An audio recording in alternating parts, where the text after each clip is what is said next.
Hi guys, my name is Arya and I'm going to be your instructor for this course today. So in this ethical hacking full course video, you'll be learning almost everything that is required for you to get started as an ethical hacker. So come, let's quickly go over the topics that we are going to be covering today. Firstly, we're going to be going through the basics of cybersecurity and cryptography, where we'll be learning the key concepts of confidentiality, integrity and availability, and how the cryptographic concepts also tie into the whole picture.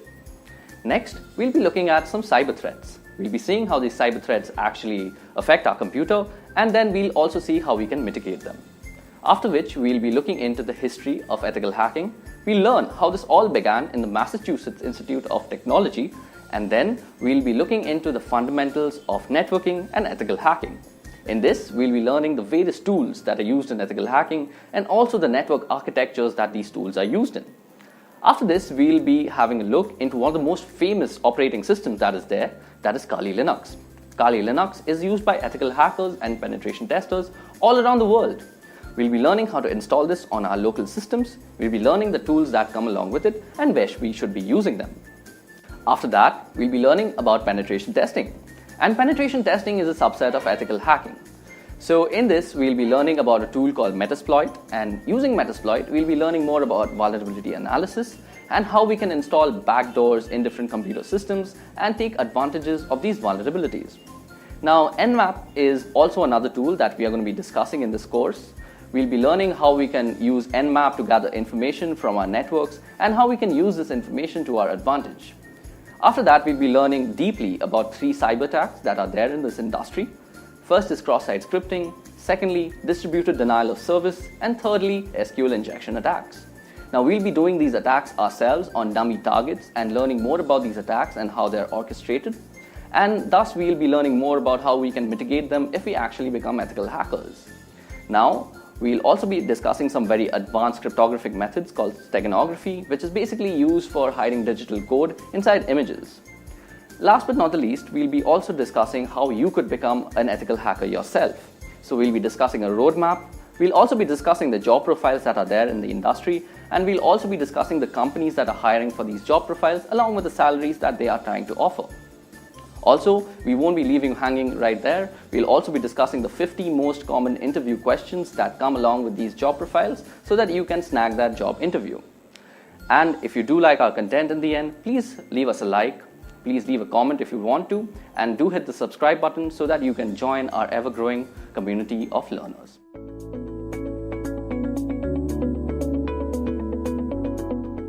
It can be rightfully said that today's generation lives on the internet, and we general users are almost ignorant as to how those random bits of ones and zeros reach securely to our computer. It's not magic, it's work and sweat that makes sure that your packets reach to you unsniffed. Today, I, Arya Paul from Edureka, I'm here to tell you guys about how cybersecurity makes this all possible.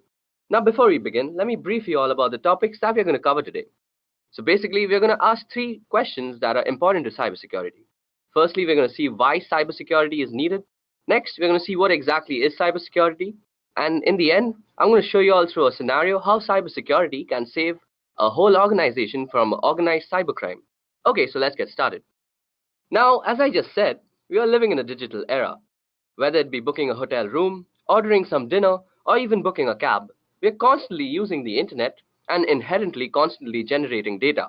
This data is generally stored on the cloud, which is basically a huge data server or data center that you can access online. Also, we use an array of devices to access this data. Now, for a hacker, it's a golden age.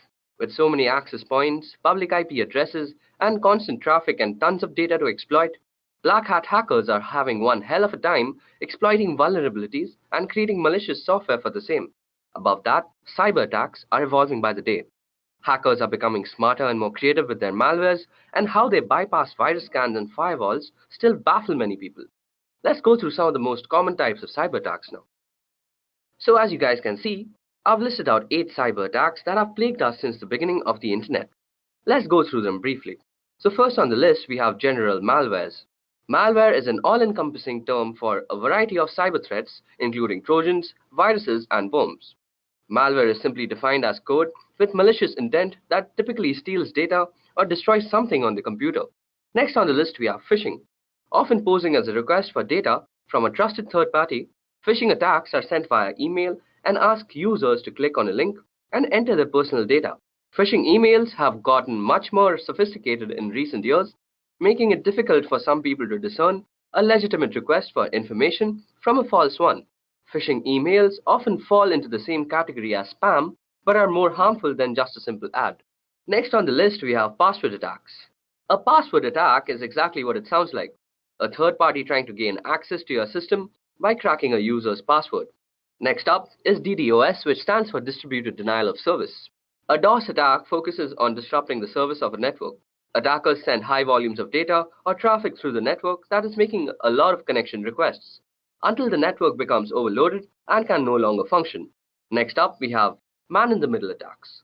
By impersonating the endpoint in an online information exchange, that is the connection from your smartphone to a website, the MITM attacks can obtain information from the end users and entity he or she is communicating with. For example, if you're banking online, the man in the middle would communicate with you by impersonating your bank and communicate with the bank by impersonating you. The man in the middle would then receive all the information transferred between both parties, which could include sensitive data such as bank accounts and personal information. Next up, we have drive-by downloads. Through malware on a legitimate website, a program is downloaded to a user's system just by visiting the site. It doesn't require any type of action by the user to download it actually. Next up, we have maladvertising, which is a way to compromise your computer with malicious code that is downloaded to your system when you click on an affected ad. Lastly, we have rogue softwares, which are basically malwares that are masquerading as legitimate and necessary security software that will keep your system safe. So as you guys can see now, the internet sure isn't a safe place as we might think it is. This not only applies for us as individuals, but also large organizations. There have been multiple cyber breaches in the past that has compromised the privacy and confidentiality of our data. If we head over to the site called Information is Beautiful, we can see all the major cyber breaches that have been committed. So as you guys can see, even big companies like eBay, AOL, Evernote, Adobe have actually gone through major cyber breaches, even though they have a lot of security measures taken to protect the data that they contain. So it's not only that small individuals are targeted by hackers and other people, but even bigger organizations are constantly being targeted by these guys. So after looking at all sorts of cyber attacks possible, the breaches of the past, and the sheer amount of data available, we must be thinking that there must be some sort of mechanism and protocol to actually protect us from all these sorts of cyber attacks. And indeed, there is a way, and this is called cybersecurity. In a computing context, security comprises of cybersecurity and physical security. Both are used by enterprises to protect against unauthorized access to data centers and other computerized systems. Information security, which is designed to maintain the confidentiality, integrity, and availability of data, is a subset of cybersecurity. The use of cybersecurity can help prevent against cyber attacks, data breaches, identity theft, and can aid in risk management. So when an organization has a strong sense of network security and an effective incident response plan, it is better able to prevent and mitigate these attacks. For example, end-user protection defends information and guards against loss of theft, while also scanning computers for malicious code. Now, when talking about cybersecurity, there are three main activities that we are trying to protect ourselves against, and they are unauthorized modification, unauthorized deletion, and unauthorized access. These three terms are very synonymous to the very commonly known CIA triad, which stands for confidentiality, integrity, and availability. The CIA triad is also commonly referred to as the three pillars of security, and most security policies of bigger organizations and even smaller companies are based on these three principles. So let's go through them one by one. So first on the list, we have confidentiality. Confidentiality is roughly equivalent to privacy. Measures undertaken to ensure confidentiality are designed to prevent sensitive information from reaching the wrong people, while making sure that the right people can in fact get it. Access must be restricted to those authorized to view the data in question. It is common as well for data to be categorized according to the amount and type of damage that could be done should it fall into unintended hands. More or less, stringent measures can then be implemented across to those categories. Sometimes safeguarding data confidentiality may involve special training for those privy to such documents. Such training would typically include security risks that could threaten this information. Training can help familiarize authorized people with risk factors and how to guard against them. Further aspects of training can include strong password and password-related best practices and information about social engineering methods to prevent them from bending data handling rules with good intention and potentially disastrous results. Next on the list, we have integrity. Integrity involves maintaining the consistency, accuracy, and trustworthiness of data over its entire life cycle. Data must not be changed in transit, and steps must be taken to ensure that data cannot be altered by unauthorized people, for example, in a breach of confidentiality. These measures include file permissions and user access controls. Version control may be used to prevent erroneous changes or accidental deletion by authorized users becoming a problem. In addition, some means must be in place to detect any changes in data that might occur as a result of non-human caused events, such as electromagnetic pulses or server crash. Some data might include checksums, even cryptographic checksums for verification of integrity. Backup or redundancies must be available to restore the affected data to its correct state. Last but not the least is availability. Availability is best ensured by rigorous maintaining of all hardware, performing hardware repairs immediately when needed, and maintaining a correctly functional operating system environment that is free of software conflicts. It's also important to keep current with all necessary system upgrades. Providing adequate communication bandwidth and preventing the occurrences of bottlenecks are equally important. Redundancy, failover, and even high availability clusters can mitigate serious consequences when hardware issues do occur. Fast and adaptive disaster recovery is essential for the worst-case scenarios. That capacity is reliant on the existence of a comprehensive disaster recovery plan. Safeguards against data loss or interruption in connection must include unpredictable events such as natural disasters and fire. To prevent data loss from such occurrences, a backup copy must be stored in a geographically isolated location, perhaps even in a fireproof water-safe place. Extra security equipments or software such as firewalls and proxy servers can guard us against downtimes and unreachable data due to malicious actions such as denial of service attacks and network intrusions. So now that we have seen what we are actually trying to implement when trying to protect ourselves on the internet, we should also know the ways that we actually protect ourselves when we are attacked by cyber organizations.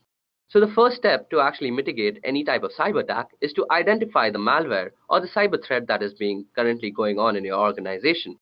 Next, we have to actually analyze and evaluate all the affected parties and the file systems that have been compromised. And in the end, we have to patch the whole treatment so that our organization can come back to its original running state without any cyber breaches. So how is it exactly done? This is mostly done by actually calculating three factors. The first factor is vulnerability, the second factor is threat, and the third is risk. So let me tell you about the three of them a little bit. So first on the list of actual calculations, we have vulnerability. So a vulnerability refers to a known weakness of an asset that can be exploited by one or more attackers. In other words, it is a known issue that allows an attack to be successful. For example, when a team member resigns and you forget to disable their access to external accounts, change logins, or remove their names from the company credit cards, this leaves your business open to both unintentional and intentional threats. However, most vulnerabilities are exploited by automated attackers and not a human typing on the other side of the network. Next, testing for vulnerabilities is critical to ensuring the continued security of your systems by identifying weak points and developing a strategy to respond quickly. Here are some questions that you ask when determining your security vulnerabilities. So you have questions like, is your data backed up and stored in a secure offsite location? Is your data stored in the cloud? If yes, how exactly is it being protected from cloud vulnerabilities? What kind of security do you have to determine who can access, modify, or delete information from within your organization? Next, you could ask questions like, what kind of antivirus protection is in use? What are the license currents? Are the license current? And is it running as often as needed? Also, do you have a data recovery plan in the event of vulnerability being exploited? So these are the normal questions that one asks when actually checking their vulnerability. Next up is threat. A threat refers to a new or newly discovered incident with potential to do harm to a system or your overall organization. There are three main types of threat: natural threats like floods or tornadoes, unintentional threats such as employee mistakenly accessing the wrong information, and intentional threats. There are many examples of intentional threats including spyware, malware, adware companies, or the actions of disgruntled employees. In addition, worms and viruses are categorized as threats because they could potentially cause harm to your organization through exposure to an automated attack, as opposed to one perpetrated by human beings. Although these threats are generally outside of one's control and difficult to identify in advance, it is essential to take appropriate measures to assess threats regularly. Here are some ways to do so. Ensure that your team members are staying informed of current trends in cybersecurity so they can quickly identify new threats. They should subscribe to blogs like Wired and podcasts like the TechGenics Extreme IT that covers these issues, as well as join professional associations so they can benefit from breaking news feeds, conferences, and webinars. You should also perform regular threat assessment to determine the best approaches to protecting a system against a specific threat, along with assessing different types of threat. In addition, penetration testing involves modeling real-world threats in order to discover vulnerabilities. Next on the list, we have risk. So risk refers to the potential for loss or damage when a threat exploits a vulnerability. Examples of risks include financial losses as a result of business disruption, loss of privacy, reputational damage, legal implications, and can even include loss of life. Risk can also be defined as follows, which is basically threat multiplied by the vulnerability. You can reduce the potential for risk by creating and implementing a risk management plan, and here are the key aspects to consider when developing your risk management strategy. Firstly, we need to assess risk and determine needs. When it comes to designing and implementing a risk assessment framework, it is critical to prioritize the most important breaches that need to be addressed. Although frequency may differ in each organization, this level of assessment must be done on a regular, recurring basis. Next, we also have to include a total stakeholder perspective. Stakeholders include the business owners as well as employees, customers, and even vendors. All of these players have the potential to negatively impact the organization, but at the same time, they can be assets in helping to mitigate risk. So as we see, risk management is the key to cybersecurity. So now let us go through a scenario to actually understand how cybersecurity actually defends an organization against very manipulative cybercrime. So cybercrime, as we all know, is a global problem that's been dominating the news cycle. It poses a threat to individual security and an even bigger threat to large international companies, banks, and government. Today's organized cybercrime far outshadows lone hackers of the past, and now large organized crime rings function like startups and often employ highly trained developers who are constantly innovating new online attacks. Most companies have preventative security software to stop these types of attacks, but no matter how secure we are, cybercrime is going to happen. So meet Bob. He is the chief security officer for a company that makes a mobile app to help customers track and manage their finances. So security is a top priority. So Bob's company has an activity response platform in place that automates the entire cybersecurity process. The ARP software integrates all the security and IT software needed to keep a large company like Bob's secured into a single dashboard and acts as a hub for the people, processes, and technology needed to respond to and contain cyber attacks. Let's see how this platform works in the case of a security breach. While Bob is out on a business trip, irregular activity occurs on his account as a user behavior analytics engine that monitors account activity, recognizes suspicious behavior involving late-night logins and unusual amounts of data being downloaded. This piece of software is the first signal that something is wrong. An alert is sent to the next piece of software in the chain, which is the Security Information and Event Management System. Now, the ARP can orchestrate a chain of events that ultimately prevents the company from encountering a serious security disaster. The ARP connects to a user directory software that Bob's company uses, which immediately recognizes the user accounts belong to an executive who is out on a business trip and then proceeds to lock his account. The ARP sends the incident IP address to a threat intelligence software which identifies the address as a suspected malware server. As each piece of security software runs, the findings are recorded in the ARP's incident, which is already busy creating a set of instructions called a playbook for a security analyst to follow. The analyst then locks Bob's accounts and changes his passwords. This time, the software has determined the attempted attack came from a well-known cybercrime organization using stolen credentials. Bob's credentials were stolen when the hacker found a vulnerability in his company's firewall software and used it to upload a malware-infected file. Now that we know how the attack happened, the analyst uses the ARP and identifies and patches all the things. The ARP uses information from Endpoint Tool to determine which machines need to be patched, recommends how to patch them, and then allows the analyst to push the patches to all the computers and mobile devices instantly. Meanwhile, Bob has to alert the legal departments of the breach, and the ARP instantly notifies the correct person of the situation and the status of the incident after the attack is contained. And Bob's account is secured. The analyst then communicates which data may have been stolen or compromised during the incident. He identifies which geographies, jurisdictions, and regulatory agencies cover the users and information affected by the attack. Then the ARP creates a series of tasks so the organization can notify the affected parties and follow all relevant compliances and liability procedures. In the past, a security breach this large would have required Bob's company to involve several agencies and third parties to solve the problem, a process that could have taken months or longer. But in a matter of hours, the incident response platform organized all of the people, processes, and technology to identify and contain the problem, find the source of the attack, fix the vulnerability, and notify all affected parties. And in the future, Bob and his team will be able to turn to cognitive security tools. These tools will read and learn from tens of thousands of trusted publication blogs and other sources of information.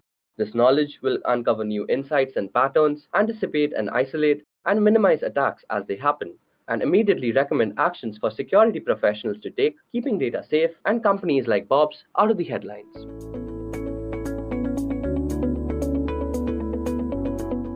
Cryptography is essentially important because it allows you to securely protect data that you don't want anyone else to have access to. It is used to protect corporate secrets, secure classified information, and to protect personal information to guard against things like identity theft. And today's video is basically going to be about cryptography. Now, before we actually jump into the session, let me give you guys a brief on the topics that we're going to cover today. So first of all, we're going to cover what is cryptography through the help of a very simplistic scenario. Then we are going to go through the classifications of cryptography and how the different classificative algorithm works. In the end, I'm going to show you guys a nifty demo on how a popular algorithm called RSA actually works. So let's get started. Now I'm going to take the help of an example or a scenario to actually explain what is cryptography. Alright, so let's say we have a person and let's call him Andy. Now suppose Andy sends a message to his friend Sam who is on the other side of the world. Now obviously, he wants this message to be private and nobody else should have access to the message. Now he uses a public forum, for example the internet, for sending this message. The goal is to actually secure this communication. And of course, we have to be secure against someone.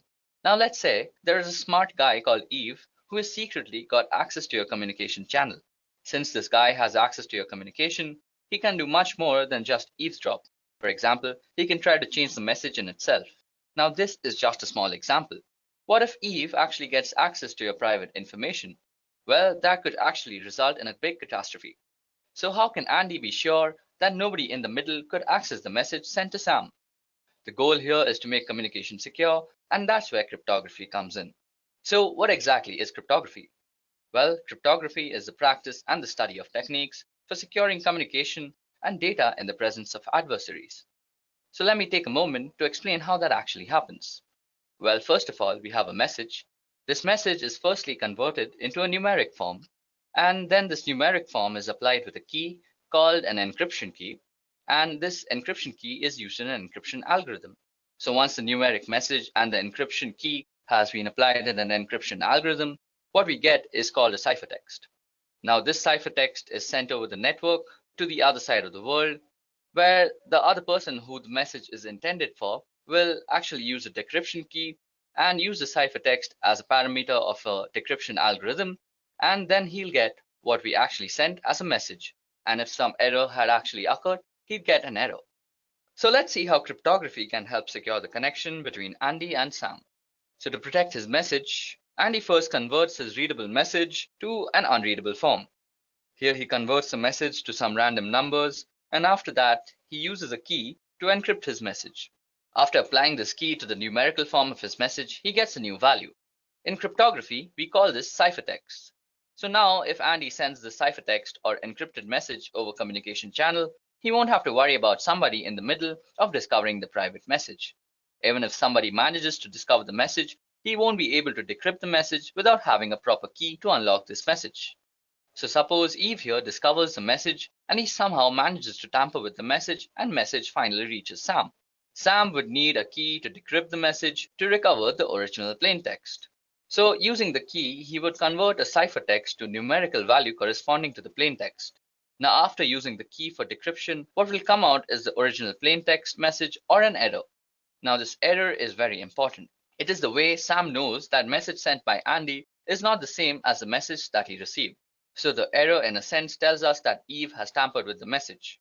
Now the important thing to note here is that in modern cryptography, the security of the system purely relies on keeping the encryption and decryption keys secret. Based on the type of keys and encryption algorithms, cryptography is classified under the following categories. Now cryptography is broadly classified under two categories, namely symmetric key cryptography and asymmetric key cryptography, popularly also known as public key cryptography.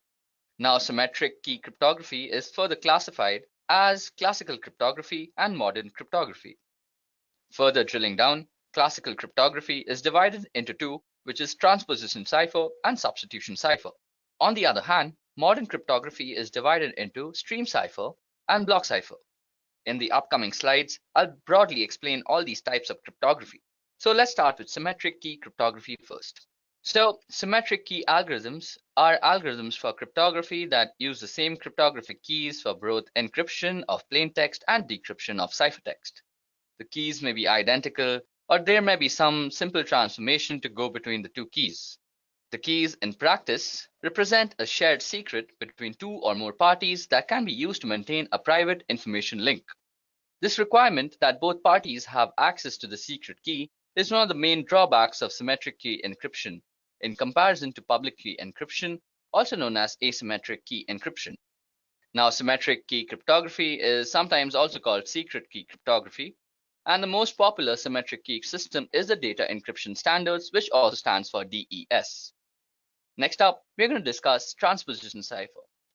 So, in cryptography, a transposition cipher is a method of encryption by which the positions held by units of plaintext, which are commonly characters or groups of characters, are shifted according to a regular system, so that the ciphertext constitutes a permutation of the plaintext. That is, the order of units is changed, the plaintext is reordered. Now, mathematically speaking, a bijective function is used on the character's position to encrypt and an inverse function to decrypt. So as you can see that there is an example on the slide.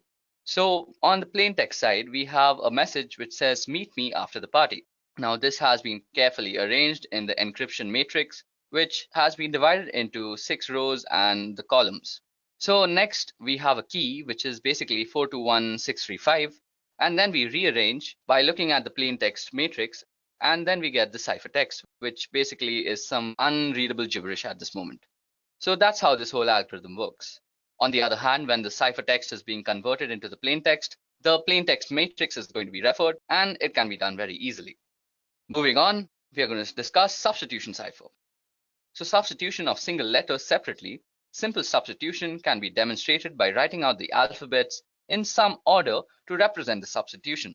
This is termed as substitution alphabet.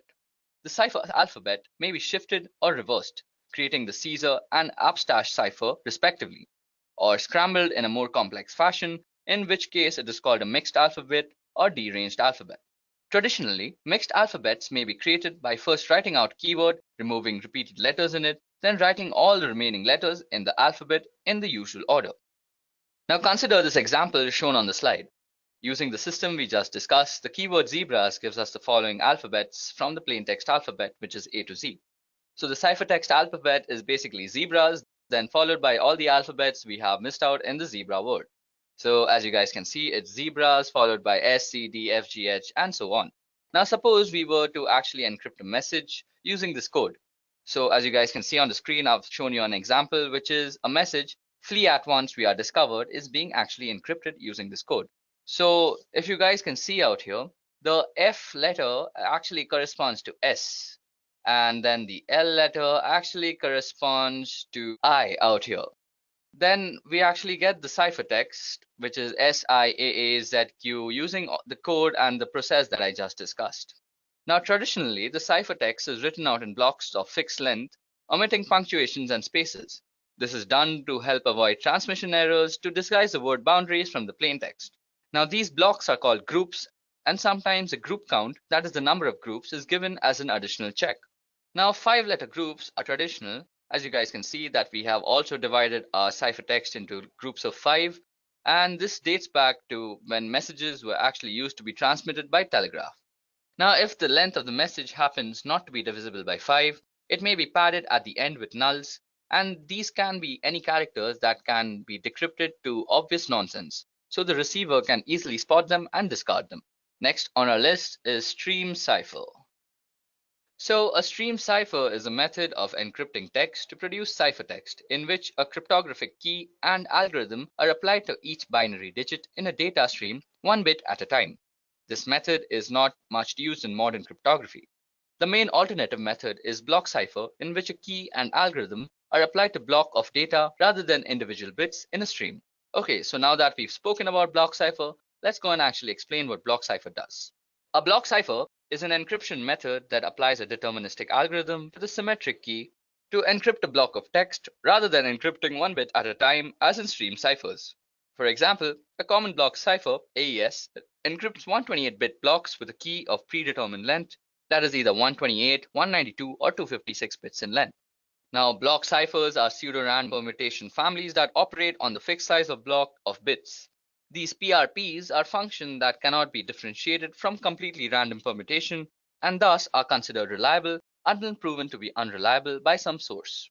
Okay, so now it's time that we discuss some asymmetric cryptography. So, asymmetric cryptography, also known as public key cryptography, is any cryptographic system that uses pair of keys, which is a public key which may be disseminated widely, and private keys which are known only to the owner. This accomplishes two functions: authentication, where the public key verifies that a holder of the paired private key sent the message, and encryption, where only the paired private key holder can decrypt the message encrypted with the public key. In a public key encryption system, any person can encrypt a message using the receiver's public key. That encrypted message can only be decrypted with the receiver's private key. So to be practical, the generation of public and private key pair must be computationally economical.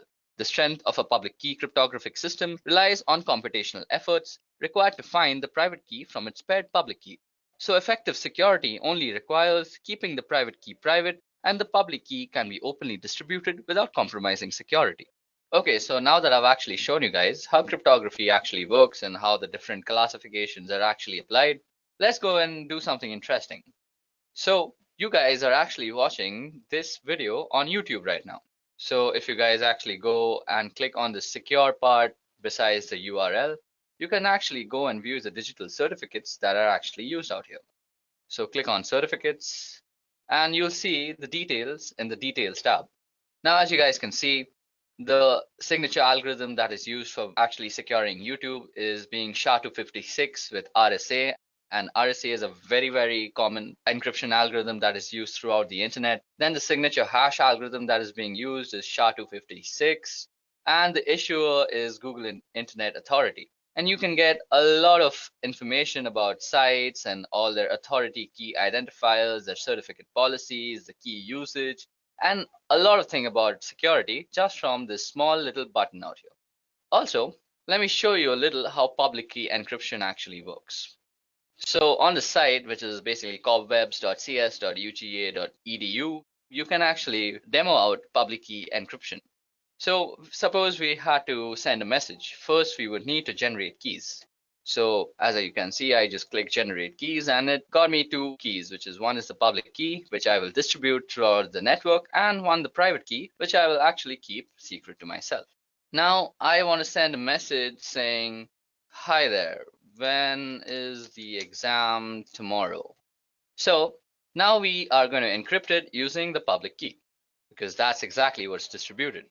So now as you can see, we have got our ciphertext. So this huge thing right out here is ciphertext, and it absolutely makes no sense whatsoever. Now suppose we were to actually then decrypt the message. We would use the private key that goes along with our account and we would decode the message. And as you guys can see, voila, we have hi there, when is the exam tomorrow? So we have actually sent a message on the internet in a very secure fashion. Above that, there's also RSA that needs some explaining because I had promised that too. Now RSA is a very, very commonly used algorithm that is used throughout the internet, and you just saw it being used by YouTube. So it has to be common. So RSA has a very unique way of applying this algorithm. There are many actual parameters that you actually need to study. Okay, so now we're actually going to discuss RSA, which is a very popular algorithm that is used throughout the internet. And you also saw that it's being used by YouTube right now. So this crypto system is one of the initial system. It remains the most employed crypto system even today. And the system was invented by three scholars, which is Ron Rivest, Adi Shamir, and Len Adelman. Hence the name RSA. And we will see the two aspects of the RSA crypto system. Firstly, generation of key pair, and secondly, encryption-decryption algorithms. So each person or a party who desires to participate in communication using encryption needs to generate a pair of keys, namely public key and private key. So the process followed in the generation of keys is as follows. First, we have to actually calculate n. Now n is actually given by multiplying p and q, as you guys can see out here. So p and q are supposed to be very large prime numbers. So out here p will be 35, but for some very strong encryption, we are going to choose very large prime numbers. Then we actually have to calculate phi.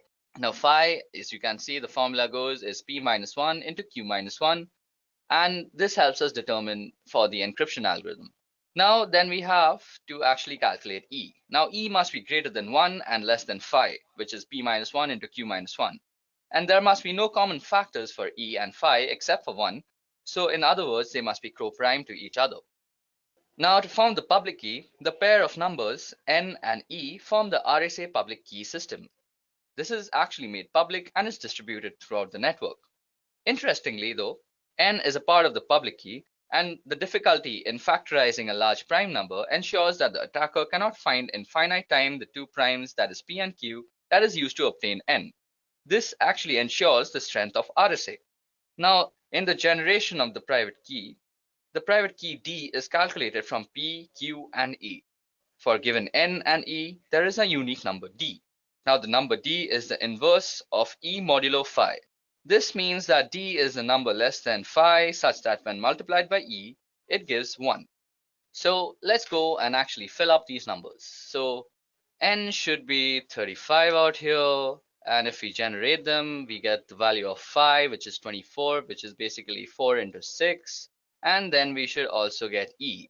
Now e should be co-prime, so we are going to give it 11, as 11 is co-prime to both. So now for the actual encryption part, we have to put in e and n out here. So e out here for us is 11 and n is 35. And then we're going to pick a letter to actually cipher, which is a. And then we're going to encode it as a number. So as you guys can see, we've encoded it as 1. And out here, now after we've given the message its numerical form, we click on encryption and we get it.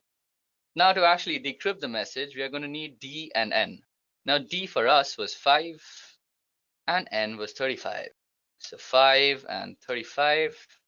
And then we're going to take encrypted message from above, and we're going to decrypt this message. So after you decrypt it, we have the numerical form of the plain text, and to then decode the message, just click here, decode message, and as you guys can see, we have decoded a message using RSA. So guys, that's how RSA works. I explained all the factors that we actually use in RSA, from N to 5 to E to D, and I hope you understood a part of it. If y'all are still more interested, y'all can actually research a lot on RSA. It's a very in-depth cryptographic system. D and N.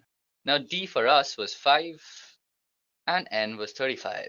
So 5 and 35.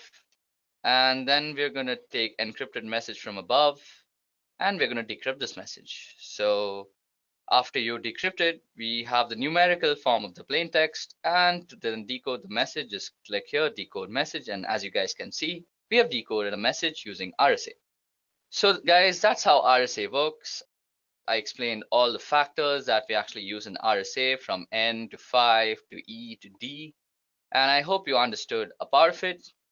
If y'all are still more interested, y'all can actually research a lot on RSA. It's a very in-depth cryptographic system.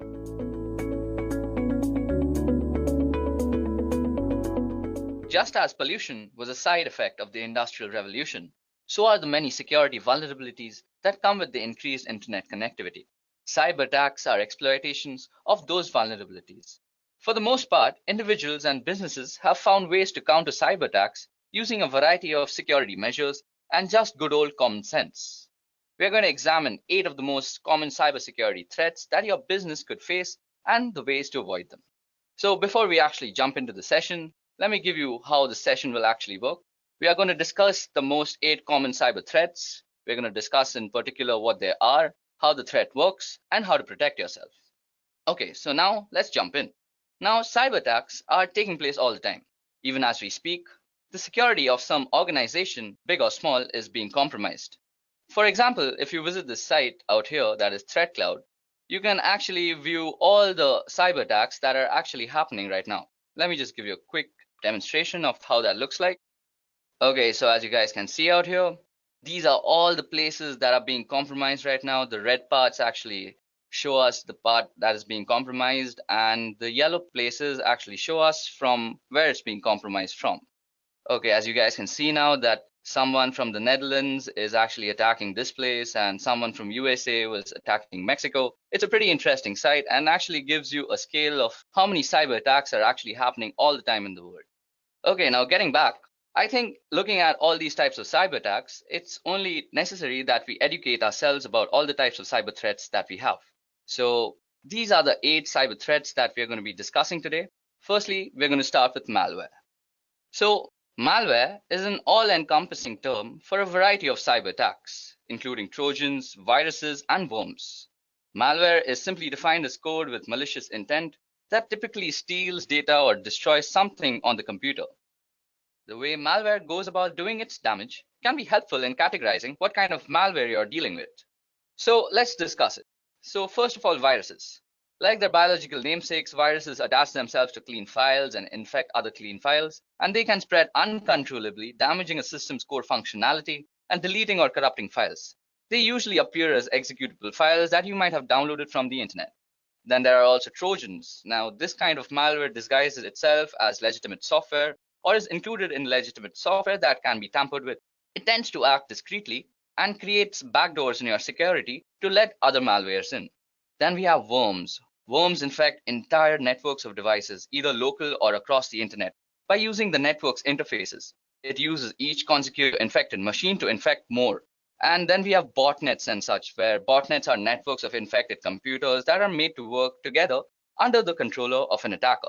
So basically, you can encounter malware if you have some OS vulnerabilities, or if you download some illegitimate software from somewhere, or you have some other email attachment that was compromised with. Okay, so how exactly do you remove malware, or how exactly do you fight against it? Well, each form of malware has its own way of infecting and damaging computers and data, and so each one requires a different malware removal method. The best way to prevent malware is to avoid clicking on links or downloading attachments from unknown senders, and this is sometimes done by deploying a robust and updated firewall, which prevents the transfer of large data files over the network in a hope to weed out attachments that may contain malware. It's also important to make sure your computer's operating system, whether it be Windows, Mac OS, Linux, uses the most up-to-date security updates. And software programmers update programs frequently to address any holes or weak points. And it's important to install all these updates as well as to decrease your own system weaknesses. So next up on our list of cyber threats, we have phishing. So what exactly is phishing? Well, often posing as a request for data from a trusted third party, phishing attacks are sent via email and ask users to click on a link and enter their personal data. Phishing emails have gotten much more sophisticated in recent years and making it difficult for some people to discern a legitimate request for information from a false one. Now, phishing emails often fall into the same category as spam, but are way more harmful than just a simple ad. So, how exactly does phishing work? Well, most people associate phishing with email messages that spoof or mimic bank, credit card companies, or other businesses like Amazon, eBay, and Facebook. These messages look authentic and attempt to get victims to reveal their personal information. But email messages are only one small piece of a phishing scam. From beginning to end, the process involves 5 steps. The first step is planning. The phisher must decide which business to target and determine how to get email addresses for the customers of that business. Then they must go through the setup phase. Once they know which business to spoof and who their victims are, phishers create methods for delivering the messages and collecting the data. Then they have to execute the attack, and this is the step most people are familiar with. That is, the phisher sends a phony message that appears to be from a reputable source. After that, the phisher records the information the victims enter into the web page or pop-up windows. And in the last step, which is basically identity theft and fraud, the phishers use the information they've gathered to make illegal purchases or otherwise commit fraud. And as many as a fourth of the victims never fully recover. So how exactly can you be actually preventing yourself from getting phished? Well, the only thing that you can do is being aware of how phishing emails actually work. So first of all, a phishing email has some very specific properties. So firstly, you'll have something like a very generalized way of addressing someone, like dear client. Then your message will not be actually from a very reputable source. So out here, as you can see, it's written as Amazon on the label, but if you actually inspect the email address that it came from, it's from management@maisoncanada.ca, which is not exactly a legitimate Amazon address. Third, you can actually hover over the redirect links and see where they actually redirect you to. Now, this redirects me to www.fakeamazon.com, as you can see out here. So basically, you know this is actually a phishing email, and you should actually report this email to your administrators or anybody else that you think is supposed to be concerned with this. Also, let me give you guys a quick demonstration on how phishing actually works from the perspective of an attacker. So first of all, I have actually created a phishing website for harvesting Facebook credentials. I simply just took the source code of the Facebook login page and pasted it, and then made a backend code in PHP, which makes a log file of all the Facebook passwords that get actually entered onto the phishing page. Now, I've also sent myself an email as to make sure this looks legitimate, but this is only for spreading awareness, so please don't use this method for actually harvesting credentials. That's actually a very illegal thing to do. So let's get started. First of all, you'll go to your email and see that you'll get some email saying your Facebook credentials have been compromised. So when you open it, it looks pretty legit. Well, I haven't made it look all that legit. It should look legit, but the point out here is to actually make you aware of how this works. So as you guys can see, it says, "Dear client, we have strong reasons to believe that your credentials may have been compromised and might have been used by someone else. We have locked your Facebook account. Please click here to unlock. Sincerely, Facebook Associate Team." So if we actually click here, we are actually redirected to a nice looking Facebook page, which is exactly how Facebook looks like when you're logging in. Now, suppose I were to actually log into my Facebook account, which I won't. I'll just use some random ID, like this is an email @gmail.com, and let's put password as admin123, and we click login. Now, since my Facebook is actually already logged in, it'll just redirect to facebook.com, and you might just see me logged in. But on a normal computer, it'll just redirect you to www.facebook.com, which should just show this site again. Okay, so once I click login out here, all that the backend code that I've written in PHP out here will do is that it's going to take all the parameters that I've entered into this website, that is my email address and the password, and just generate a log file about it. So let's just hit login and see what happens. So as you guys can see, I've been redirected to the original Facebook page that is not meant for phishing. And on my system out here, I have a log file, and this log file will show exactly, as you can see, I've fished out the email address. This is an email @gmail.com, and it's also showed the password, that is admin123. So this is how exactly phishing works. You enter an email address, and you're entering the email address on a phishing website, and then it just redirects you to the original site.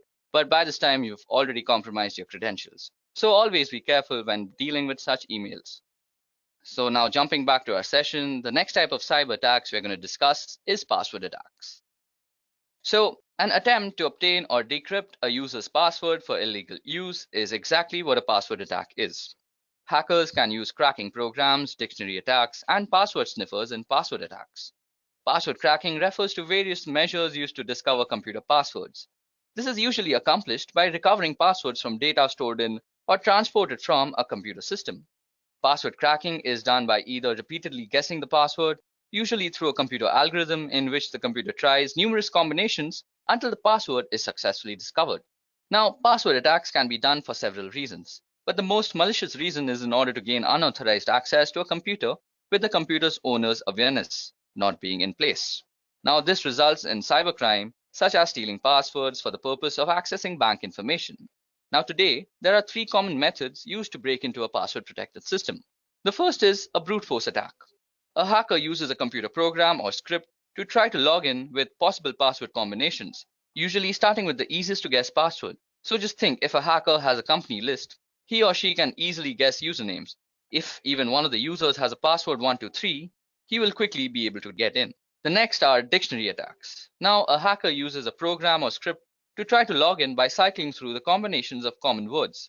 In contrast with brute force attacks, where a large proportion key space is searched systematically, a dictionary attack tries only those possibilities which are most likely to succeed, typically derived from a list of words, for example, a dictionary. Generally, dictionary attacks succeed because most people have a tendency to choose passwords which are short or such as single words found in the dictionaries, or simple, easy predicted variations on words such as appending a digit or so.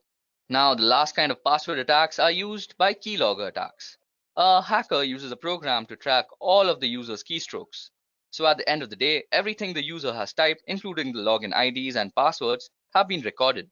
A keylogger attack is different than a brute force or dictionary attack in many ways, not the least of which the key logging program used is a malware that must first make it onto the user's device. And the keylogger attacks are also different because stronger passwords don't provide much protection against them, which is one reason that multi-factor authentication is becoming a must-have for all businesses and organizations. Now, the only way to stop yourself from getting killed in the whole password attack conundrum is by actually practicing the best practices that are being discussed in the whole industry about passwords. So basically, you should update your password regularly. You should use alphanumerics in your password. And you should never use words that are actually in the dictionary. It's always advisable to use garbage words that make no sense for passwords, as they just increase your security. So moving on, we're going to discuss DDoS attacks. So what exactly is a DDoS or a DOS attack? Well, first of all, it stands for distributed denial of service, and a DOS attack focuses on disrupting the service to a network, as the name suggests. Attackers send high volume of data of traffic through the network until the network becomes overloaded and can no longer function. So there are a few different ways attackers can achieve DOS attack, but the most common is the distributed denial of service attack. This involves the attacker using multiple computers to send the traffic or data that will overload the system. In many instances, a person may not even realize that his or her computer has been hijacked and is contributing to the DOS attack. Now, disrupting services can have serious consequences relating to security and online access. Many instances of large-scale DOS attacks have been implemented as a single sign of protest towards governments or individuals and have led to severe punishment, including major jail time. So, how can you prevent DOS attacks against yourself? Well, firstly, unless your company is huge, it's rare that you would be even targeted by an outside group or attackers for a DOS attack. Your site or network could still fall victim to one, however, if another organization on your network is targeted.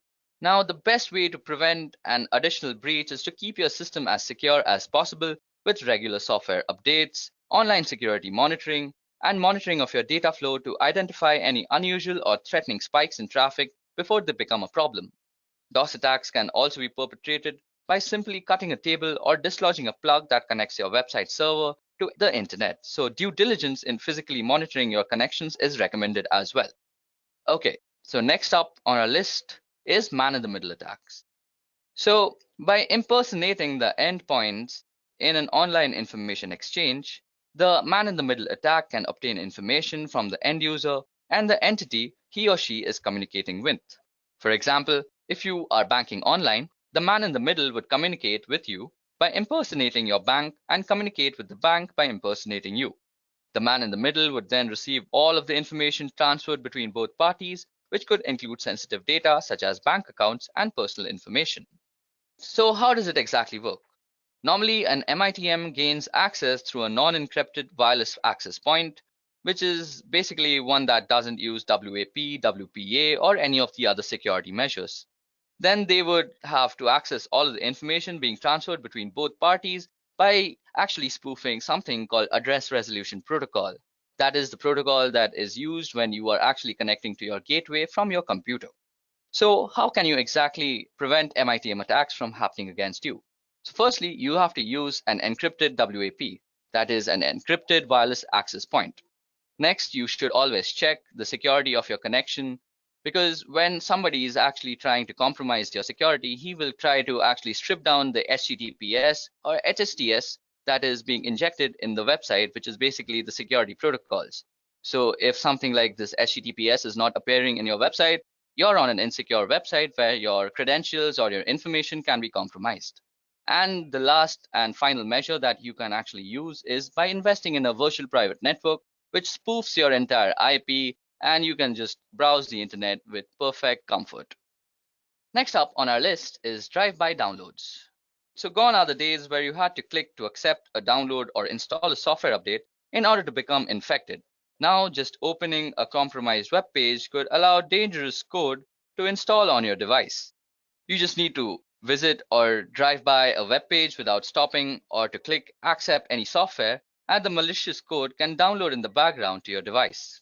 A drive-by download refers to the unintentional download of a virus or malicious software onto your computer or mobile device. A drive-by download will usually take advantage or exploit a browser or app or operating system that is out of date and has security flaws. This initial code that is downloaded is often very small, and since its job is often simply to contact another computer where it can pull down the rest of the code onto your smartphone, tablet, or other computers.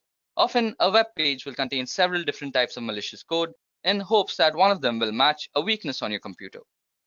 So how does this exactly work? Well, first you visit the site, and during the three-way handshake connection of the TCP/IP protocol, a backend script is triggered. As soon as a connection is made while the last ACK packet is sent, a download is also triggered and the malware is basically injected into your system. Now, the best advice I can share about avoiding drive-by downloads is to avoid visiting websites that could be considered dangerous or malicious. This includes adult content, file-sharing websites, or anything that offers you a free trip to the Bahamas.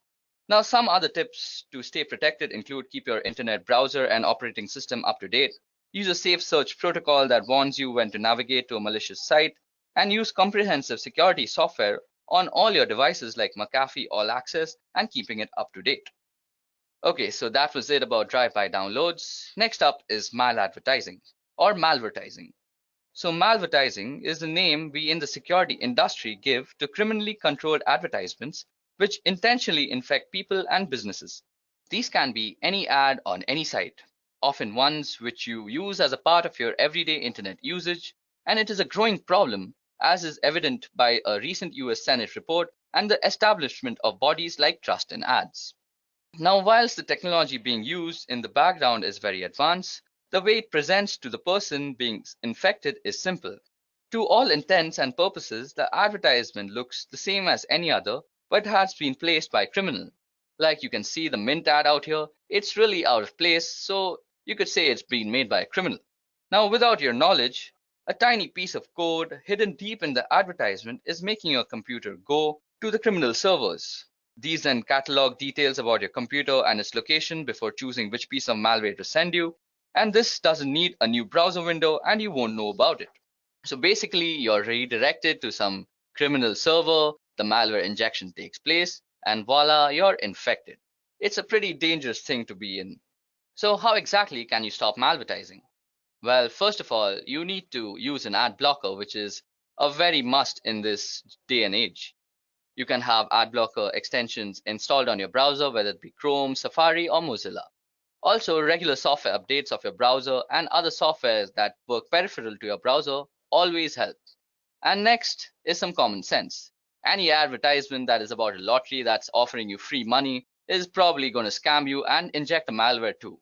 So never click on those ads. So the last kind of cyber attacks we are going to discover today and discuss about is rogue software. So rogue security software is a form of malicious software and internet fraud that misleads users into believing that there is a virus on their computer and manipulates them into paying money for a fake malware removal tool.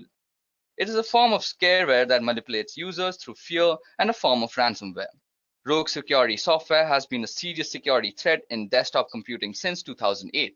So now, how does a rogue security software work?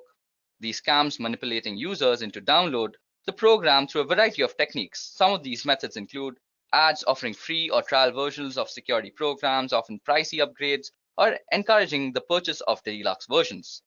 Then also pop-ups warning that your computer is infected with a virus, which encourages you to clean it by clicking on the program. And then manipulated SEO rankings that put infected website as the top hits when you search. These links then redirect you to a landing page that claims your machine is infected and encourages you a free trial of the rogue security program. Now, once the scareware is installed, it can steal all your information, slow your computer, corrupt your files, disable updates for legitimate antivirus softwares, or even prevent you from visiting legitimate security software vendor sites. Well, talking about prevention, the best defense is a good offense. And in this case, an updated firewall makes sure that you have a working one in your office that protects you and your employees from these type of attacks. It is also a good idea to install a trusted antivirus or anti-spyware software program that can detect threats like these. And also a general level of distrust on the internet and not actually believing anything right off the bat is the way to go. Machine is infected and encourages you a free trial of the rogue security program. Now, once the scareware is installed, it can steal all your information, slow your computer, corrupt your files, disable updates for legitimate antivirus softwares, or even prevent you from visiting legitimate security software vendor sites. Well, talking about prevention, the best defense is a good offense. And in this case, an updated firewall makes sure that you have a working one in your office that protects you and your employees from these type of attacks. It is also a good idea to install a trusted antivirus or anti-spyware software program that can detect threats like these. And also a general level of distrust on the internet and not actually believing anything right off the bat is the way to go.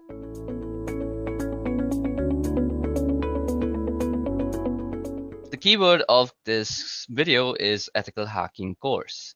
But in reality, it's just an expansive video on the fundamentals of ethical hacking.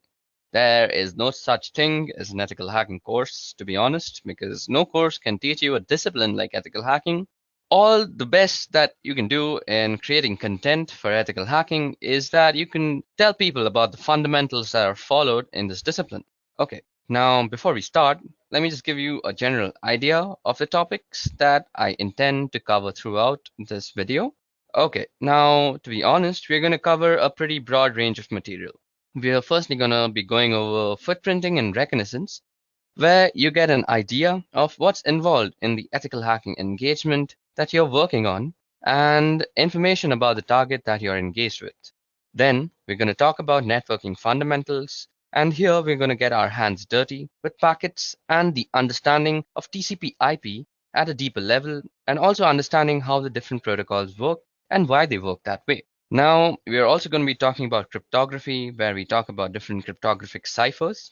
We're going to deal with web encryption to SSL and TLS. We are also going to talk about certificates and the creation of certificates and how they actually operate. We will also talk about public key cryptography, and we are also scanning and enumeration, so Nmap, and dealing with Windows servers and using SNMP and LDAP and all that sort of stuff. Then we're going to be talking about penetration, where we deal with different ways of getting into systems and also go over using Metasploit, which is an exploit framework. And we're going to talk about how to use Metasploit, and you actually get into systems and make use of the exploits that they have. Then we're going to talk about malwares, viruses, and worms and rootkits, and all of that sort of stuff. We're going to take a look at the different pieces of malware and how you would pull that apart in order to understand what it's doing and potentially make use of that malware during an ethical hacking engagement. Then we're going to talk about different types of denial of service attacks or DOS attacks, and the difference between a denial of service attack and a distributed denial of service attack. And there is a difference there. So we're going to go over those attacks. Now, we're also going to go over web application hacking and the types of tools that you would use during web application hacking, and the different vulnerabilities that web applications have, and how to make use of these exploits and those vulnerabilities. We're going to talk about wireless networking, how to probe wireless networks, what wireless networks are doing, and how to secure wireless networks. We're also going to talk a little bit about detection evasion, and to be honest with you, detection evasion kind of comes up in a lot of different areas through the many of the topics that we're also going to talk about: programming attacks, and how to protect oneself against programming attacks. Okay, so that was the number of topics that we are actually going to cover through this video. Now, the approach that I'm going to be taking in the series of videos is whenever possible, we're going to be going to use a hands-on approach. So we're going to show you the actual tools I'm going to make use of and the tools to do some sort of demonstration and how they actually work. I am a big believer in getting your hands dirty as the best way to learn anything. So, as we go through the series of videos, I strongly encourage you to get access to the tools that I'm going to be demonstrating wherever possible and dig in and get your hands dirty along with me. And there are places where we're going to be going over some theoretical material, and I'm not a big fan of PowerPoint slides. But sometimes they're a necessary evil in order to convey certain types of information. So wherever possible, I'm going to minimize their use, but you will run across places where they're just a necessity. And we're going to have to go through some slides where in order to get some particular points across, they are primarily of a theoretical nature. So that's the approach that we'll be taking through this video. And I hope you have fun as you go along the way. Okay, so let's begin. Now, the first topic that we're going to tackle is what is hacking? Okay, so let us take a trip to the early days of hacking to start with. Now, the Internet Engineering Task Force is responsible for maintaining documentation about protocols and various specifications and processes and procedures regarding anything on the Internet. They have a series of documents called the Request for Comments or the RFCs. And according to RFC 1389, it says, a hacker is a person who delights in having an intimate understanding of the internal workings of a system, computers, and computer networks in particular. While the expression hackers may go back a long time and have many different connotations or definitions, as far as computers go, some of the earliest hackers were members of the Tech Model Railroad Club at the Massachusetts Institute of Technology. And what those people did and the various things that they did and were involved in are detailed in Stephen Levy's book called Hackers for Our Purposes.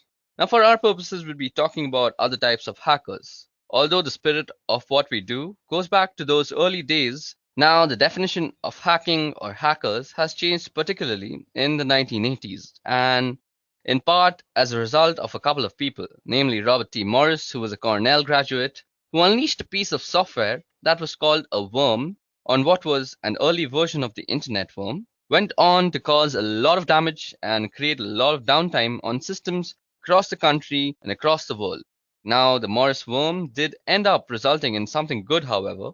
That is, the Computer Emergency Response Team at Carnegie Mellon was created primarily in response to the Morris worm. Now, there's also Kevin Mitnick, who is another well-known hacker who was responsible for various acts of computer crime over a couple of decades. He was the first convicted in 1988, so the definition of hacker or hacking moved from something benign to something far more sinister in popular culture. Now, we see hacking or hackers in all sorts of popular culture. We've seen them in hacker movies called war games, also the movie Hackers. Of course, you also see it in the Matrix movies, where you can see, if you look really closely, that they are using a tool called Nmap, which we will get into the use of in great detail later on as we go on. Now, also the movie Sneakers and the movie Swordfish.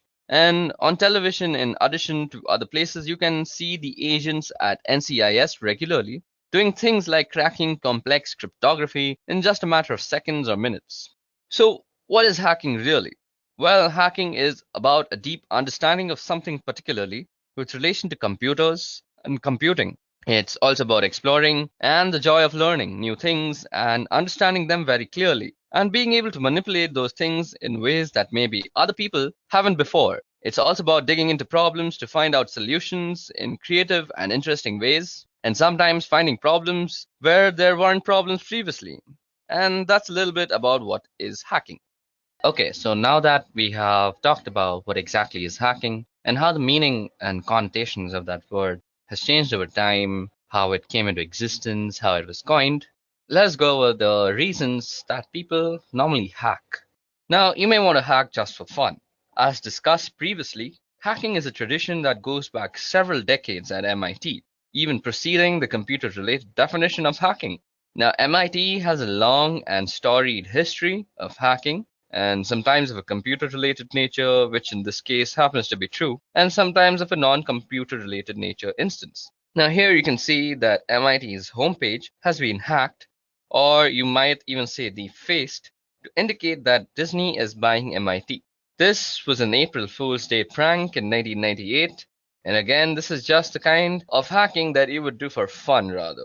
Now, sometimes you might want to hack just to prove a political point, or any point for that matter. In this case, again, Bill Gates had donated some money to the MIT, which allowed them to have a new building. And he was coming to MIT to visit and give a talk about Microsoft Windows and its systems.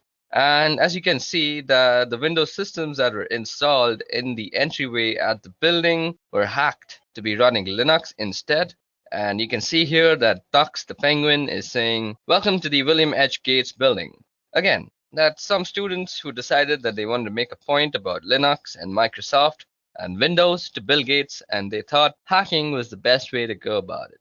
Sometimes you hack just for the challenge. Here's an example again at MIT, where some students turned the facade of a building into a Tetris game board. Now, this was a reasonably difficult hack, and the students went after it just for the challenge of completing it. And it just so they could have some pride of ownership and to be able to say that they were able to pull this off. You know, the things that teenagers do to show off to other teenagers, it just increases with increase in scale. Now, in spite of its difficulties and its challenges and all the obstacles and planning that had to go into it, they were able to pull it off, and now they have those bragging rights. So that was one of them, and one of the instances where somebody would hack just for the challenge and for the fun in it. Now, sometimes you want to hack to prevent theft, and this is where we get more specifically into computer-related hackings. You see a lot of articles and stories in the news over the last few years about cybercrime, and here's an example of data theft compromised. And a fewer than 1.5 million cards for global payments. So there are some attackers who got into this company, Global Payment, and they were able to pull out about 1.5 million credit card numbers during the intrusion there. So what you may want to do is you may want to learn how to hack in order to find these holes in your systems or applications or employer systems, so that you can fix these holes and prevent these compromises from happening because of the reputational hit that your company takes whenever things like these happen. You have the risk of completely running out of business. So just to protect your job, to protect your company, and to protect your own desire of business, you may just want to learn to hack, and that's a very good reason. Now, you may also want to find all the problems that exist in your system before putting them out and deploying them so that you can keep these attackers from getting in and stealing critical or sensitive information. Sometimes you may want to hack to get there before the bad guys. And the same sort of idea is the last one where we're just going to talk about, and that exactly is ethical hacking. Now, we were just talking about how sometimes you may want to hack into your own system before publishing it out to the public. Let's take Internet Explorer for example. Now, Internet Explorer was actually published to the public with some critical error in the code, and these flaws were heavily exploited by people who actually found them. Now, a number of people in the world go out looking for these flaws, and they call themselves security researchers, and they get in touch with the vendors after they found a flaw or a bug and work with the vendors to get it fixed. What they end up with is a bit of reputation, they get a name for themselves, and that name recognition may end up getting them a job or some speaking engagements or a book deal or any number of ways that you could cash in on some name recognition from finding these sort of bugs and getting them fixed. If you want to get there before the bad guys, you may think you're helping out a vendor, you may want to just make a name for yourself. You may want to find these sort of bugs before the bad guys do, because the thing about the bad guys finding them is they don't announce them and they don't get them fixed, and that makes everybody a little less secure. Finally, you may want to protect yourself from hacked computer companies and fight cybercriminals. And this is a new headline from June 18, 2012. And we're starting to see these sort of news headlines show up as companies are starting to retaliate against attackers in order to retaliate against attackers. Now, in order to retaliate against attackers, you need to be able to have the same sort of skills and techniques and knowledge and experience that those attackers have. And where your company may want you to learn to hack, or the company may want to bring in people who are skilled at these sort of activities so that they can attack the attackers, and hopefully you end up with more steely exterior and you get a reputation for not being a company that people want to go after. Those are several reasons, and there we go. I gave you around a bunch of reasons as to why you may want to hack: for fun, to prove a point, protect yourself, to protect the company, to not run out of business, and along with another bunch of reasons. Okay, so now that we have talked about why you would want to hack, let's move on to the types of hackers that exist. Now, we're going to be talking about the different types of hacking, and the first type of hacking that I want to discuss is ethical hacking and ethical hackers, which is really what we're going to be talking about through the rest of these lessons. Now, an ethical hacker is somebody who thinks like a black hat hacker, or thinks like somebody who's intent on breaking into your systems, but follows a moral compass that's more in line with probably the majority of the population. So, their intent isn't to do bad things. Their intent is to look for bad things and get them fixed so that bad things don't happen. Ethical hackers aren't out to destroy anything, and they're not out to break anything unless it's deemed to be acceptable as a part of the engagement, and also necessary in order to demonstrate a particular vulnerability to the organization that they're working with. So that's an ethical hacker, and there's a certification that's available from the EC Council. It's a certified ethical hacker, and if you find certifications valuable and this sort of thing is what you want to do, pursuing a certified ethical hacker may be something you might want to look into. Now, let's talk about black hat hackers.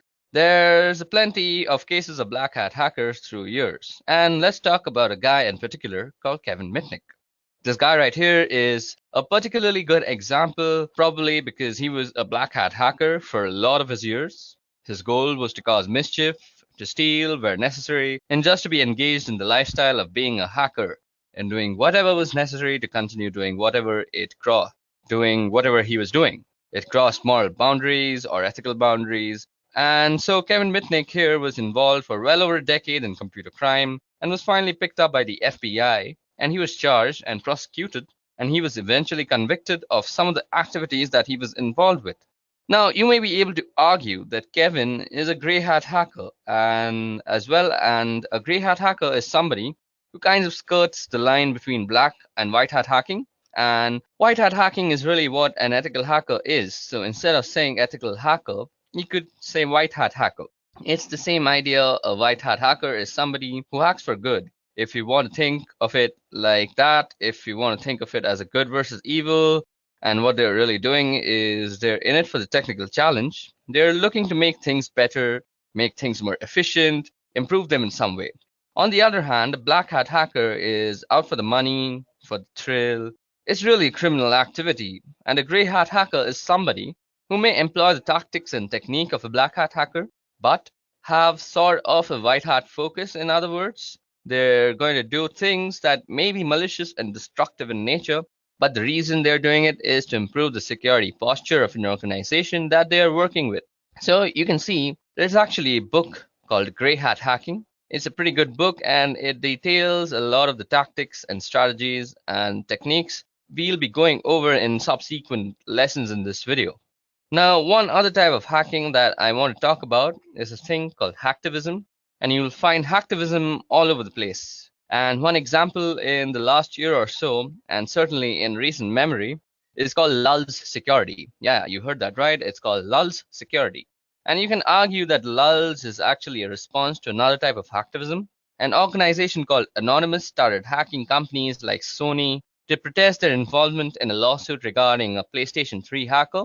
Now, Lulz Security was supposedly protesting the treatment of Anonymous, or was hacking in support of this group, Anonymous. So they hacked a number of companies and did things like pulled information, usernames, and passwords from the databases at these companies. And they said that the reason was to shine a light on the security of these companies, and also theoretically to embarrass the companies with their weak or poor security postures. And the problem with that they were doing this through were posting information that they had found online. And that information often included details about customers for these particular corporations. And for an ethical hacker, a white hat hacker, that would cross the boundary of causing harm.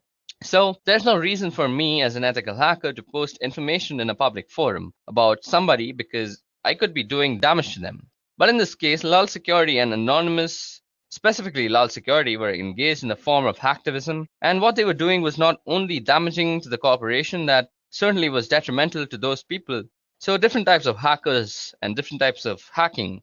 We've got ethical or white hat hacking, we've got black hat, gray hat, and then we've finally got hacktivism. It's really the goal and the means that vary from one to the other. Okay, so now that we've discussed the types of hackers, let's also discuss the skills necessary to become one. So, what we're going to discuss in this part are the different skills that are required or will be learned as a part of this video. So, initially, just for basic computing, you need a basic understanding of operating systems and how to work them. There are going to be several fundamental types of tasks that I won't be going into any detail at all, and you'll need to know how to run programs and do things like open up a command prompt without me walking you through and how to do that. So I am going to assume that you have some basic understanding of how to do these sorts of tasks. Also, you need an understanding of the basic system software, and you'll need a basic understanding of how to use command line utilities. There are a number of tools and programs that we're going to be going through this video, and many of them use the command line. Now, whether it's on Windows or Linux, you'll need to be familiar with typing and being able to run programs from the command line and the various command line switches and parameters that those programs or types of programs are going to use. Now, from a networking perspective, you need a basic understanding of some simple networking concepts. You need to know what cables are and switches and hubs and how systems are networked together. You don't really need a deep level of understanding. I'll be going through some protocols at a reasonably deep level because I think it's important as an ethical hacker to understand what's going on at the protocol level so that you can know better what you are doing and how to achieve the goals and tasks that you have before you. So we're going to be going over some protocols. So just understanding what protocols are and how they go together, those sort of things are necessary from a networking perspective. Now, we're going to also be learning a bunch of life skills. Yes, there are some life skills that it's important to have. I think the most important one is the ability to accept failure and persevere. And by that, I mean you're going to be just running across several things that just don't work the first time around. And it's going to take a little bit of time and stick-to-itiveness to plug away and keep going until you get something to work. And the way that you get things to work is having an ability to problem solve. And sometimes solving problems requires being a little creative. Sometimes you need to think out of the box and come at a problem from a different perspective in order to find a solution. Throughout the course of this video, you're going to run across a lot of sticky problems through the course of learning about being an ethical hacker and just doing the work because it's not as simple. So here's a little recipe for how to do this. Now go follow this recipe every time and you're going to be successful. Every situation is different. Every system is different. You're going to run across some pretty sticky problems. And you're going to have to just wait and get your hands dirty and keep failing and failing and failing and failing until you find a way to succeed. So I think those skills are very necessary to learn how to be an ethical hacker. Digging through some of the material that we'll be going over in this video, as far as what you're going to be learning, you're going to be learning about how to use a lot of tools. You're going to learn networking, and by that I mean we're going to be talking about different protocols that are involved in networking systems together. You're going to learn about security and security postures. Security is the heart and soul of ethical hacking. It's why we do ethical hacking in order to make systems and networks more secure than they were previously. That's the goal from a networking perspective. We're going to be talking about how to read packets from network captures. We're going to be going into TCP/IP related protocols in a fairly significant amount of detail. And you're going to understand how protocols interact with one another. So we're going to do all that, and the reading packets is going to be really important. And we're going to do a fair amount of that in addition to just a fundamental approach to learning how to read packets in several lessons. We're going to read packets as a way of understanding the different tools that we're using and how they're going to learn tactics and methodologies. And you get to learn to use the information you've gathered in order to get more information. And information is really what is this all about. You can't do anything without information. And sometimes it takes a fair bit of digging in order to find that information. And what you're going to learn is the entry points and the stepping stones to get the information that you need. And then once you have that information, you're going to be learning about ways to exploit it in order to get deeper into the target. You're going to learn security awareness. We're going to talk about risk and understanding risks and vulnerabilities. primarily recognize the difference between a vulnerability and an exploit, and there's a significant difference. There's security awareness and understanding what a risk is and how that impacts your target, and it's going to be key to a lot of things that we talked about. So it sounds like a lot. We're going to cover a fair bit of ground, not all of it at a deep level. Sometimes we're going to skim the surface, but there's an awful lot of material to be covered. So let's get started into talking about the different skills that are required or will be learned as a part of the series of video. So initially, just for basic computing, you need a basic understanding of operating systems. So it sounds like a lot that we're going to cover, and a fair bit of it is going to be at a very deep level, and sometimes we're just going to skip the surface. But there's an awful lot of material to cover, so let's get started. Okay, so that was all about the skills that we're going to develop throughout this video, and that might be necessary for you to become an ethical hacker. Now let's talk about the types of attacks that you might be dealing with as ethical hacker yourself. So now we're going to be talking about the types of attacks. Now, one type of attack that you'll find common, particularly in cases of hacktivism, for example, or cases where people are trying to make a particular point or just be a general pain, is this idea of defacing. Now, defacing goes back for quite a while. It's the idea of sort of digital graffiti, where you've left your mark or your imprint behind so that everybody knows you were there. Primarily a website thing, and it's really just making alterations to something that used to be pretty common a long time ago. Now, it's very particular for businesses or people or just organizations in general to have their home pages be replaced by this other thing that was along the lines of, hey, I was here and I took over your web page. We also have a pretty common one, or certainly has been common over the years, and it's a pretty good path towards quality exploits and high-profile vulnerabilities, and that's buffer overflow. Now, a buffer overflow is a result of the way programs are stored in memory. When programs are running, they make use of a chunk of memory called a stack. And it's just like a stack of plates. When you put a bunch of plates down, when you pull a plate off, you're going to pull the top plate. You're not going to pull the oldest plate, you're going to pull the one that was on top. So the same thing with the stack here. We're accessing memory, and this has to do with the way functions are called in memory. When you call a function, a chunk of memory gets thrown on top of the stack, and that's the chunk of memory that gets accessed. And you've got a piece of data in memory within that stack, and that's called a buffer. And when too much data is sent and tried to put into the buffer, it can overflow. Now, the bounds of the configured area for that particular buffer, it can overflow the bounds of the configured area for that particular buffer. Now, the way stacks are put together, we end up with a part of the stack where the return address from the function is stored. So when you overflow the buffer, you have the ability to potentially override that return, at which point you can control the flow of execution of programs. And if you can control the flow of execution of the program, you can insert code into that memory that could be executed. And that's where we get buffer overflow. That turns into exploits that creates the ability to get like a command shell or some other useful thing from the system where the buffer overflow is running. So that's a buffer overflow in short. Sometimes we also have format string attacks, and sometimes these can be precursors to buffer overflow formats.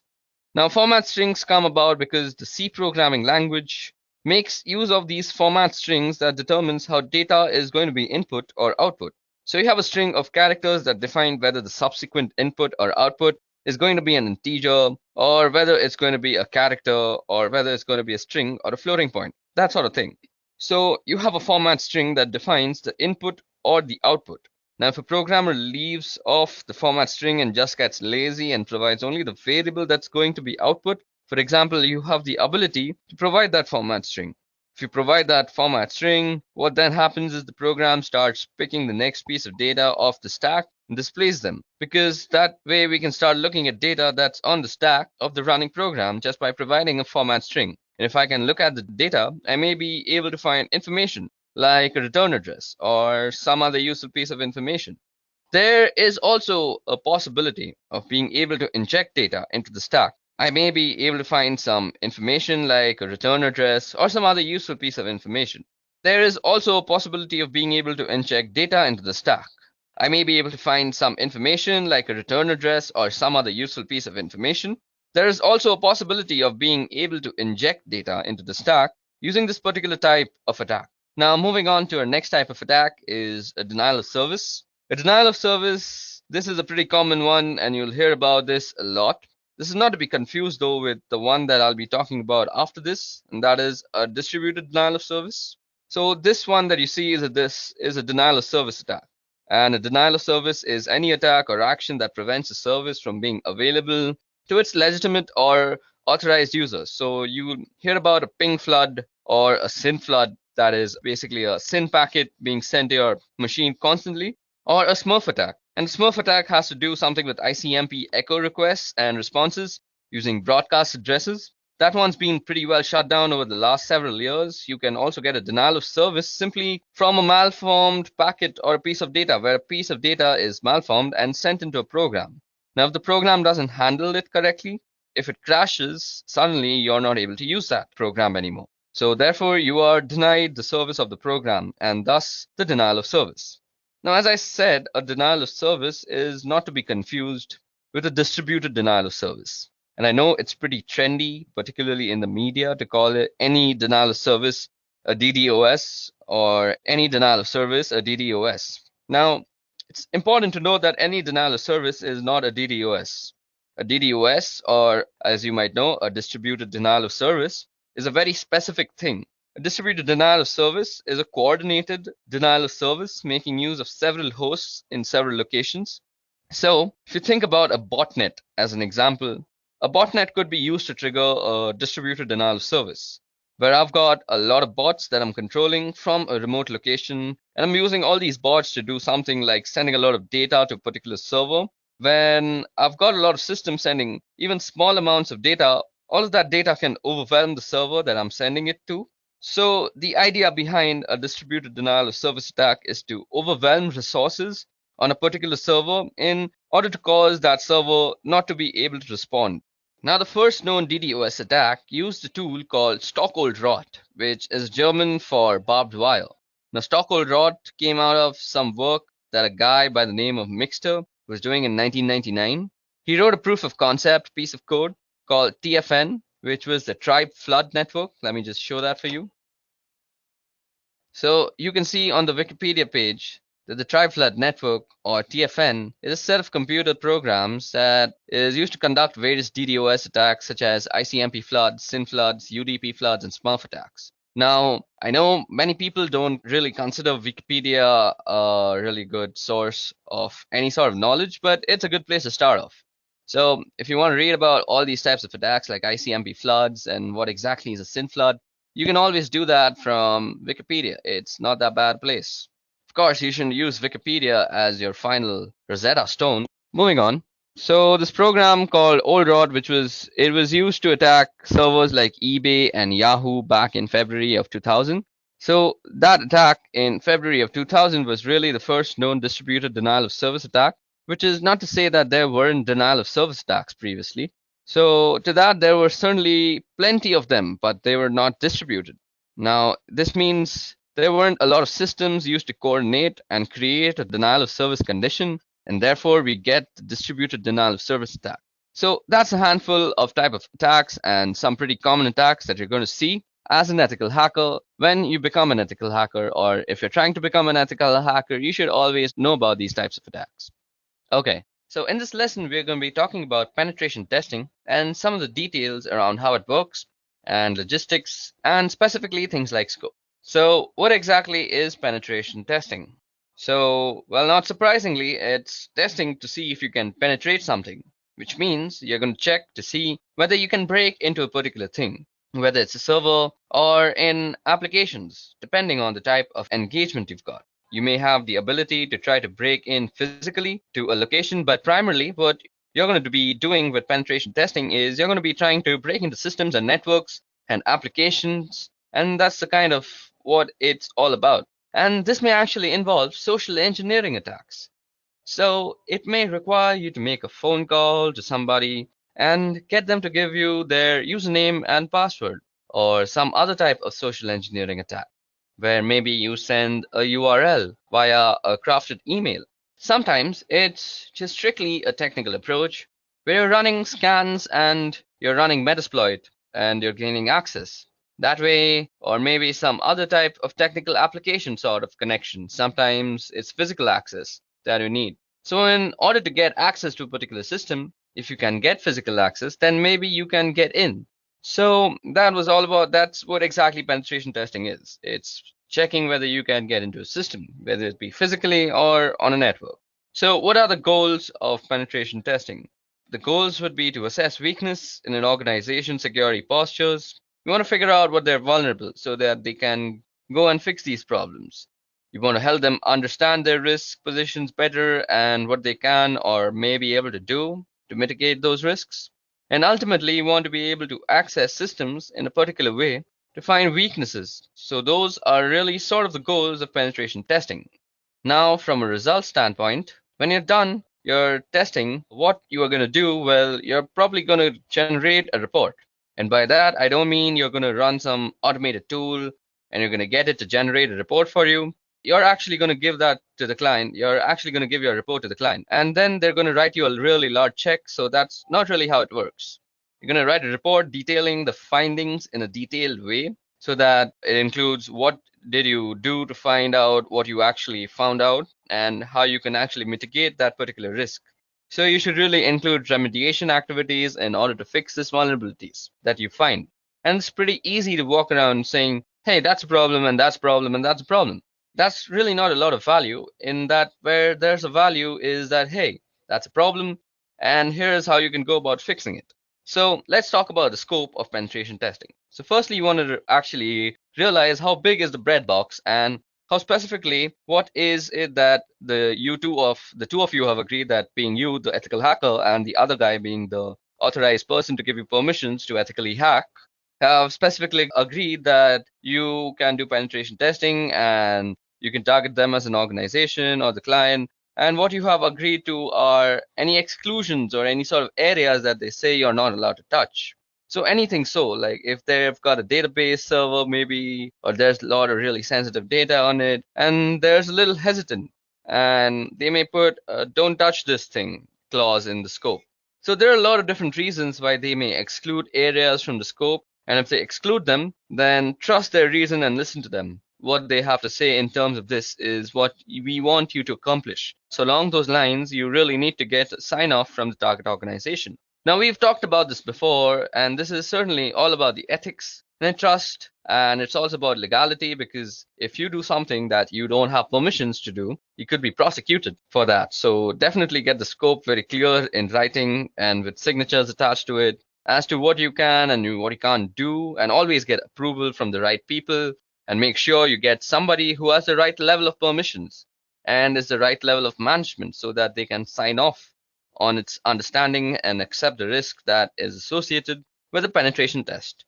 So let me talk a little bit about security assessments and how they differ from penetration tests. The security assessment is a hand-in-hand approach with clients. So you would walk in doing a collaborative thing where you're a trusted partner and you ally with them, and your goal isn't to penetrate them and point out all the things that are really bad, but it's to get a full assessment of the risk that the organization is exposed to. And you would probably provide more details about fixes that maybe you would in a penetration test. Now, what we're going to do is we're going to walk in and make sure that the policies and procedures they have in place are really what they need for the organization and the risk appetite that they've got. And we're going to make sure that the policies and procedures have controls that can tell us whether they are being actually adhered to or not. So the procedures and policies are being followed. A security assessment is probably a little bit more comprehensive than a penetration test, and you would look at more factors to assess the security postures of the organization in their overall risk. And you would tailor the output based on their risk appetite and what they're most interested in. And that's not to say that I'm going to tell them what they want to hear. But if there's something that they know and I know that they're just not going to do, I'm not going to be making a big deal out of it because they're already aware of it. And I'll make a note of it in the report just for a completeness sake. But I'm not going to go out in a lot of detail. So it's really kind of a hand-in-hand collaborative approach where, again, you're not just saying that they want us to say we're providing some real security and risk guidance towards their activities and other things. So it may provide an unrealistic view. So you've got a week, let's say, to do this penetration test against your target. Now you're going to have to go in, you're going to have to get set up, you're also going to have to start doing a bunch of scans and make sure that you're gathering information and screenshots and data for your reports. You're going to have to do all sorts of activities. Also, during the course of that week, you're going to be engaged in probably beginning to write your report and getting a sense of what is going to say and what's going to be in it. If you don't actually get any major penetration during the course of that week, the organization may feel like they're quote unquote secure. That's one of the reasons why penetration testing, while really sexy and show, is nice and all, but if an organization walks out of it believing that in a week you didn't manage to get the keys of the kingdom, then they must be secure. That's really misguided view, because a dedicated, skilled, and motivated attacker isn't going to just take a week or some portion of that week. If they're after something, they're going to dedicate themselves to it and really go after it. So just because you didn't find a penetration in some subset of a week doesn't mean that they're secure and invulnerable to attacks. It just means that during the course of that particular week and other circumstances that were in place, you didn't get a penetration that was really significant or major. That's all it means. It doesn't mean anything beyond that. And if an organization walks away feeling like they're secure, they're going to end up not fixing the real vulnerabilities that may be in place that could expose them to significant risks. So that's penetration testing, its scopes, its goals, and how it differs to security assessments. Now it's time to go over footprinting. So what is footprinting? Well, footprinting is getting an idea of the entire scope of your target. That means not just the scope that you were given, which may be an address block or it may be a domain name, that even may be a set of address blocks. Now what you want to do is you want to figure out all the information that's associated with that in great detail as you can possibly get. So you want a list of domain names as you're going to go through this. You probably want some sort of database or Excel spreadsheet or something to keep track of all the information, because you're going to have a lot of it at the end. You want to be able to find the information quickly. So having some sort of either notepad going with your notes, or as I said, a spreadsheet or a database. So if you can get organized in that way, you want to keep all those sorts of things down. So in this case, I want to do some sort of search on, suppose, let's say edureka.co. Now I need network blocks. So far we found out that just made up IP addresses, because I'm just putting information down. But I need network blocks. So you may have one IP address that you can find externally, or you're going to want a whole range of internal blocks, and you can do a little bit of digging if you aren't provided those. You want specific IP addresses for critical systems, web servers, email servers, databases, if you can find any of these things of those sorts. And you want system architectures. And what kind of stuff are they running? Are they running Intel? Are they running Windows? Are they running some Unix systems? What are they running? What kind of access control lists they have? These are going to be hard to get, but you may be able to guess them. And you can guess these by doing port scans. So what sort of responses you get back from the port scans with the filters, and or what you don't get back will tell you about if there's an IDS around, or you want to do a system enumeration, or you can get access to a system somehow. You want to know usernames, group names, so on. So the basic idea of footprinting is gathering information. Now, if you can get access to systems somehow, you want to know usernames, group names. So you want system banners, routine tables, SNMP information if you can get it, DNS host names if you can get those. Now, this is for both internal and external on the side. If you're doing an internal penetration test or ethical hacking engagement, you want to know the networking protocols that are there. Are they using TCP/IP, or are they using some UDP, or are they on IPX or SPX?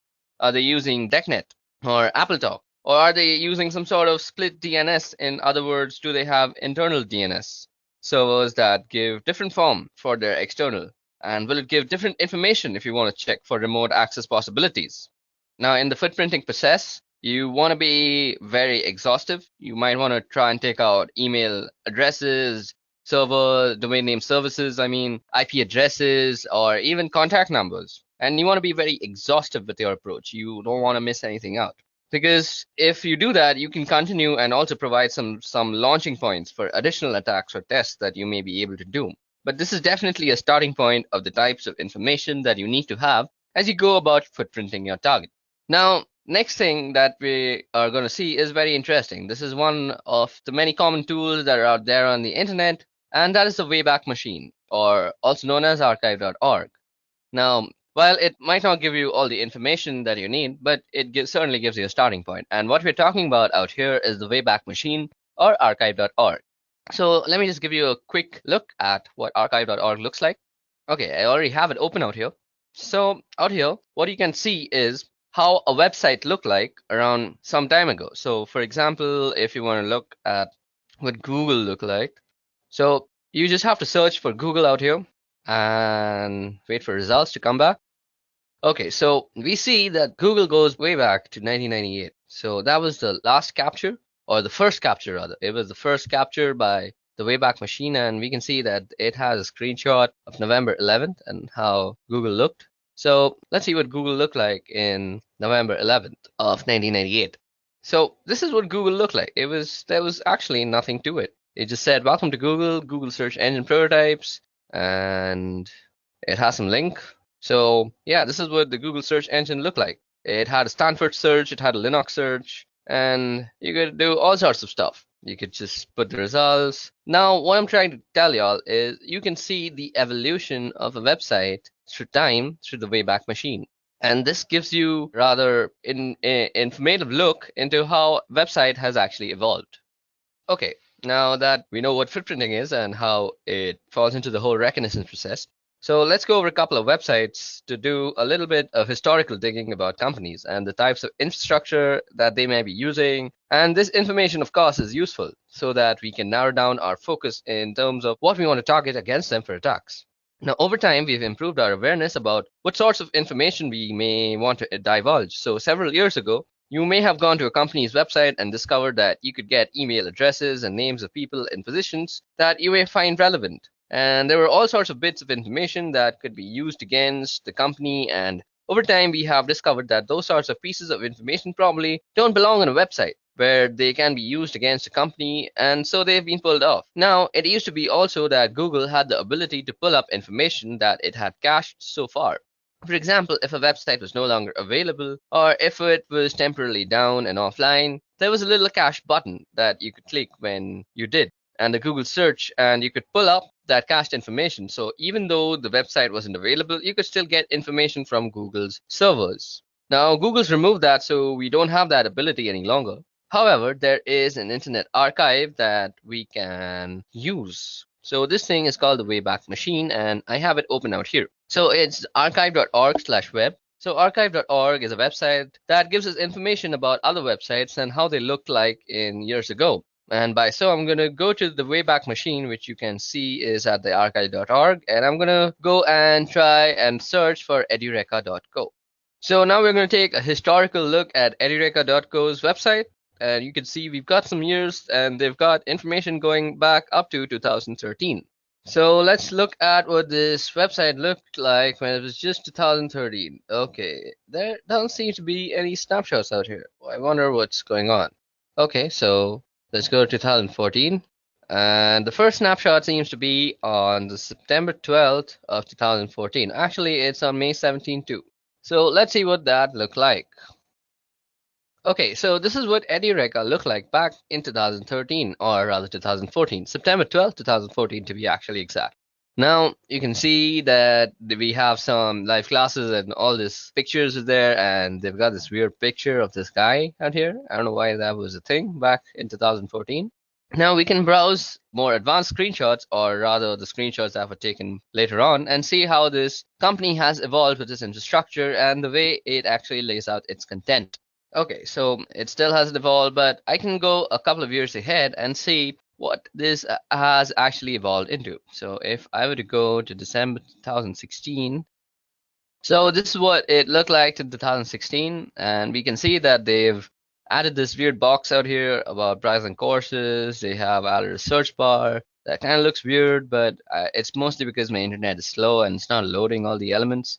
They've also changed how they've actually laid out the courses. We can also see a change in the prices, I guess. So yeah, this tells us about how it evolves as a complete website. Now, this other website that I want to talk about is called Netcraft. Now, Netcraft does internet research, including the types of web servers that companies run. And they have a web server surveys. You can see here as we scroll that Apache Web Services has 64.3% of the internet market, of course, and that's followed by Microsoft with 13%. Interesting information, maybe useful information, but even more useful than that is looking at what different companies run for their websites. And you can see here. Okay, so let's try and search for edureka.co out here. So let's just put in the website URL, and that Netcraft generate the site report.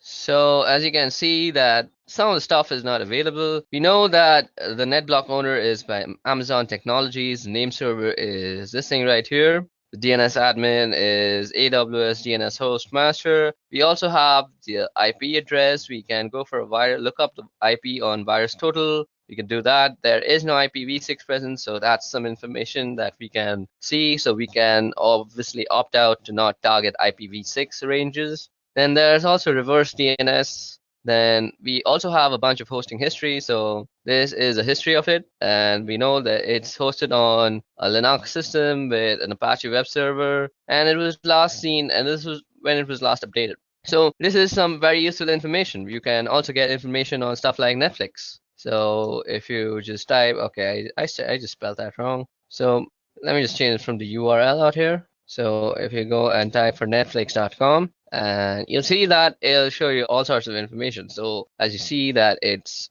on an AWS server, it's an Amazon Data Services Ireland, and this is all the hosting history that it goes along with. It has some sender policy frameworks, domain-based message authentication and reporting confirmations, and there's all sorts of information that you can get about websites and their web servers from Netcraft. So the Wayback Machine along with Netcraft make up for some interesting tools that are available on the internet from which you can do a little bit of your reconnaissance process. Okay, now that we have gone over Netcraft and the Wayback Machine, now it's time to actually get to know how to use the little information that this site actually provides. So what the next topic that we're going to go over is using DNS to get more information. Now we're going to be going over a tool, and this is called Whois, and it is a utility that is used to query the various regional internet registries to store information about domain names and IP addresses. And let me just show it to you about all the internet registries that are there. So I have aaron.net open out here, and these are the internet registries that provides the ISPs and looks over the internet control as a whole. So out here we have Afrinic, we have Apnic, we have Aaron, we have Lacnic, and we have RIPE NCC. So these are all the regions and all the different types of stuff that they support, all the different countries. You can look at the map that it is supporting out here by just hovering over the providers. So as you can see, all these brown region out here is Africa, Afrinic. Then we have Apnic, which is this black or grayish thing, which is India and Australia and quite a lot of Asia. Then we have Aaron, which is a lot of North America and the United States mostly. Then is Lacnic, which is mostly the Latino side, which is the South American part. Then we have the rest of Europe, which is RIPE NCC, and this is the part that RIPE NCC is providing internet to. Okay, so that was all about the internet registries. Now let's get back to the topic, and that is using DNS to get more information. Now for this, we're going to be using a Linux-based system. So I have Ubuntu running on my virtual machine out here, and let me just log into it. So firstly, we are going to be using this query called Whois that looks up these internet registries that I just showed you. Let me just quickly remove this. Okay.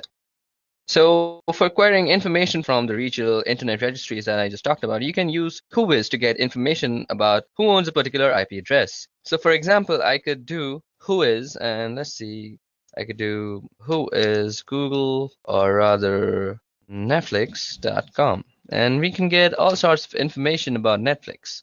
So we can see that we have the visit mark monitor. Then let's see, let's go up and look for all sorts of information that is being given to us by this Whois query. So as you guys can see, I just went a little bit too much. Okay, so registry domain ID. We have the domain ID where it is registered. The registered URL is mark monitor. Okay, so this is for marking actually. Now the creation date is 1997. So if you haven't realized, Netflix been around for a long time, and it's been updated on 2015. And the registry expiry date, as we see, is 2019. So it's going to actually go off this year. Then this is all useful information. So we can see all sorts of domain status, the name server, the URL, the DNSSEC that it says unsigned. This is very useful information that is being provided by a very simple query. Now, if you want to know who owns a particular IP address, so let's see. Did we get back the IP address out there?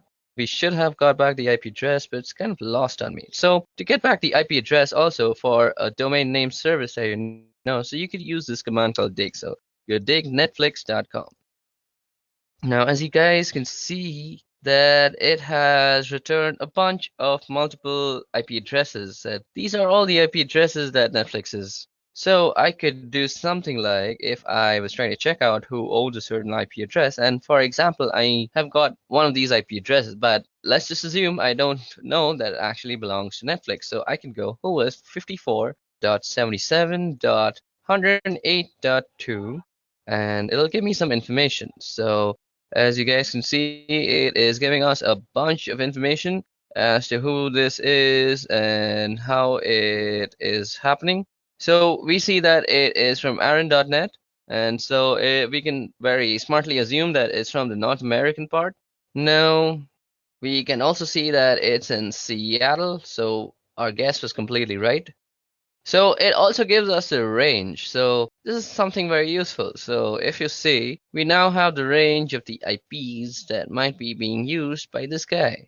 So we indeed have 54, and it says it goes up to the 54. There's also 34. Now let's check that out and see what information we get. So who is, and let's check it out. What was the IP that we were just seeing?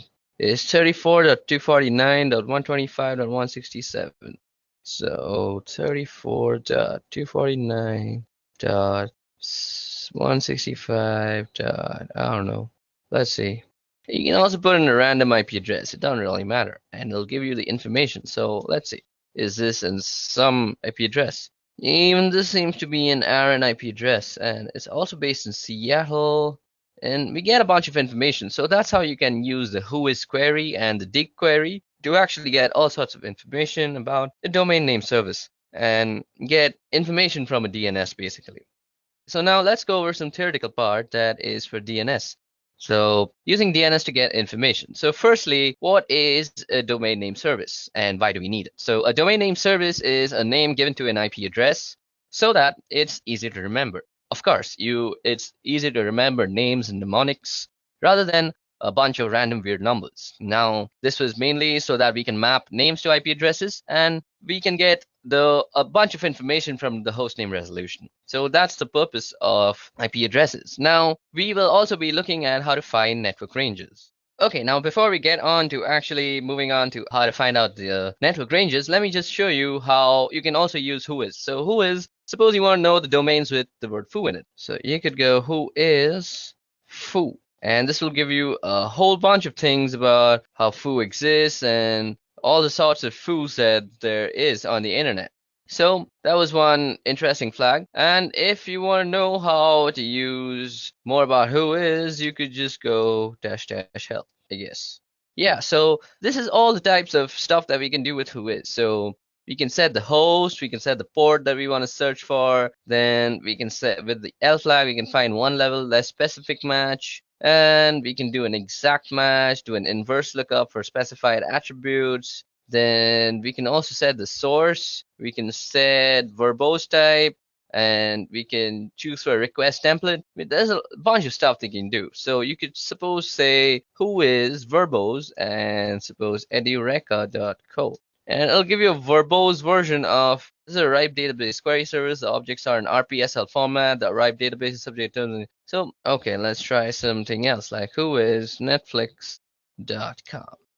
Okay, I'm sorry. I was supposed to do verbose and I kept doing H. It's silly me.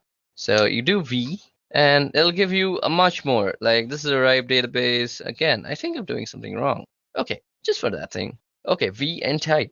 Okay. Or let's just see. Let me just show you how to use it. Primary keys are returned. Only primary keys. Okay, let's see. Let's try that out. Okay, so it seems to be that this is a RIPE database query service, and the objects are in RPSL format, so it won't really work for that thing.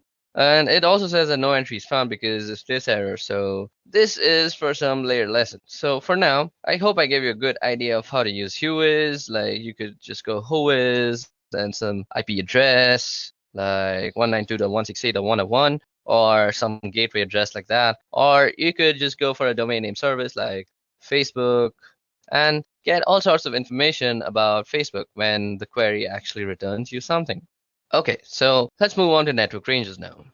Now, in this part of the video, we're going to be going over the utility called whois, which is used for getting information from the DNS. Now, let me just show you a website out here. So this is the regional internet registries. So the internet registries are used to store information about domain names and IP addresses, and there are 5 regional internet registries. First is ARIN, which is responsible for North America, so that would be the US and Canada. Then we have LACNIC, which is responsible for Latin America and portions of the Caribbean. Then there's RIPE, that's responsible for Europe and Middle East and Central Asia. There's AFRINIC, which is responsible for Africa. And finally, we have APNIC, which is responsible for Asia Pacific Rim. So that's the regional internet registries. And as I said, whois is responsible for querying information from the various regional internet registries, as you can use whois to get information about who owns a particular IP address. So for example, let me just open up my Ubuntu system. Let me clear this out first.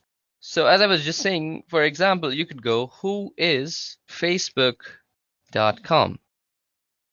Okay, so as you guys can see, we could find out pretty quickly about who owns a particular IP address. So for example, I could do whois and just go facebook.com. It tells me about who it belongs to. It also gives you who owns a particular IP address and who's responsible for them. From the information, you can get email addresses that belong to a particular company. This one has an email address for tech contact of ipreg @ so you can get all sorts of email addresses, tech contacts, and all sorts of stuff out there. The registry database contains only .com and .net and all sorts of information.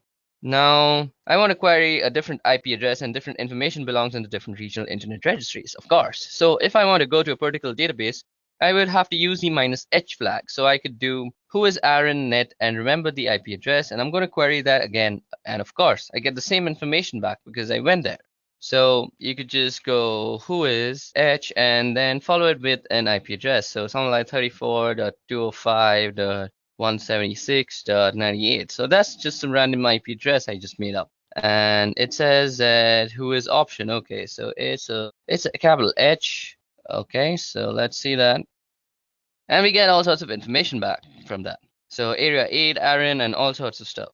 Now I can get information about domains as well. So if I can query something like netflix.com, and I can find out that this is actually Netflix, and there's an administrative contact and a technical contact, and you can see the different domain servers. So the servers that would have authority of information about the DNS entries for that particular domain. You can also see other information like when the record was created, and a whole bunch of different phone numbers that you can contact. In addition to storing information about IP addresses and domain names, sometimes it will store information about particular host names, and there may be other reasons why you would store a host name or particular information about a host name on the system, whether one of the RIRS. Now, if I wanted to look up something specifically, once I had found that, I could now do a lookup on whois, suppose, let's say, something like whois foo. So let's say whois foo. Now, if you already don't have whois installed, you can easily install it by just going apt install whois on your Unix system, and that should do the trick. And then you can start use this really nifty tool. Okay, so that was all about using whois. Now let's get on to actually using how to find out network ranges for a domain. Okay, so now let's talk about how we're going to be going over and finding network ranges. So suppose you've got an engagement and you only know the domain name and you don't know much beyond that, and you're expected to figure out where everything is and what everything is. So how do you go about doing that? Well, you use some of the tools that we either have been talking about or will soon be talking about in more detail. And the first thing I'm going to do is I'm going to use the domain name edureka.co, and I'm going to look up edureka.co and see if I get an IP address back. So let's just head over there and go whois edureka.co, or we could use the host keyword. So as you see, we get an IP address back, and that is 34.210.230.35, and that is the IP address. And you see that I've got back an IP address. So here's just an IP address, and I don't know what that IP address belongs to. I also don't know how big the network range or network block is and that's associated with. So what I'm going to do is whois, and I'm going to look up with ARIN who owns that IP address. So you can basically go whois 34.210.230.35. So as you guys can see, that gives us a bunch of information and whois. Now, this doesn't seem to have a very big network range, but unlike something like Netflix, so suppose we were to do something like host netflix.com and see. Now we have a bunch of IP addresses. So suppose we were to do let's see, who is 52.19.40.147. Now I'm expecting Netflix to be a much larger company and have a better, yeah, now see, we get net range. So this is the network range that we're talking about. So we had a random IP address and now we have found the network range. So that's how you find network ranges, and this can be very useful. So this gives me evidence that Netflix.com has a presence on different addresses. The one I have also located by looking up that particular host name. So I've got one address here that I can look at, and let's take a look at the website because that may be a different address. Now, if I didn't have that, I could also go and do something like an MX flag. So let's see. I could go dig, and this will give us all the mails. So dig MX, and let's see what MX does actually. You go help. So we could do dig-h for a list of options.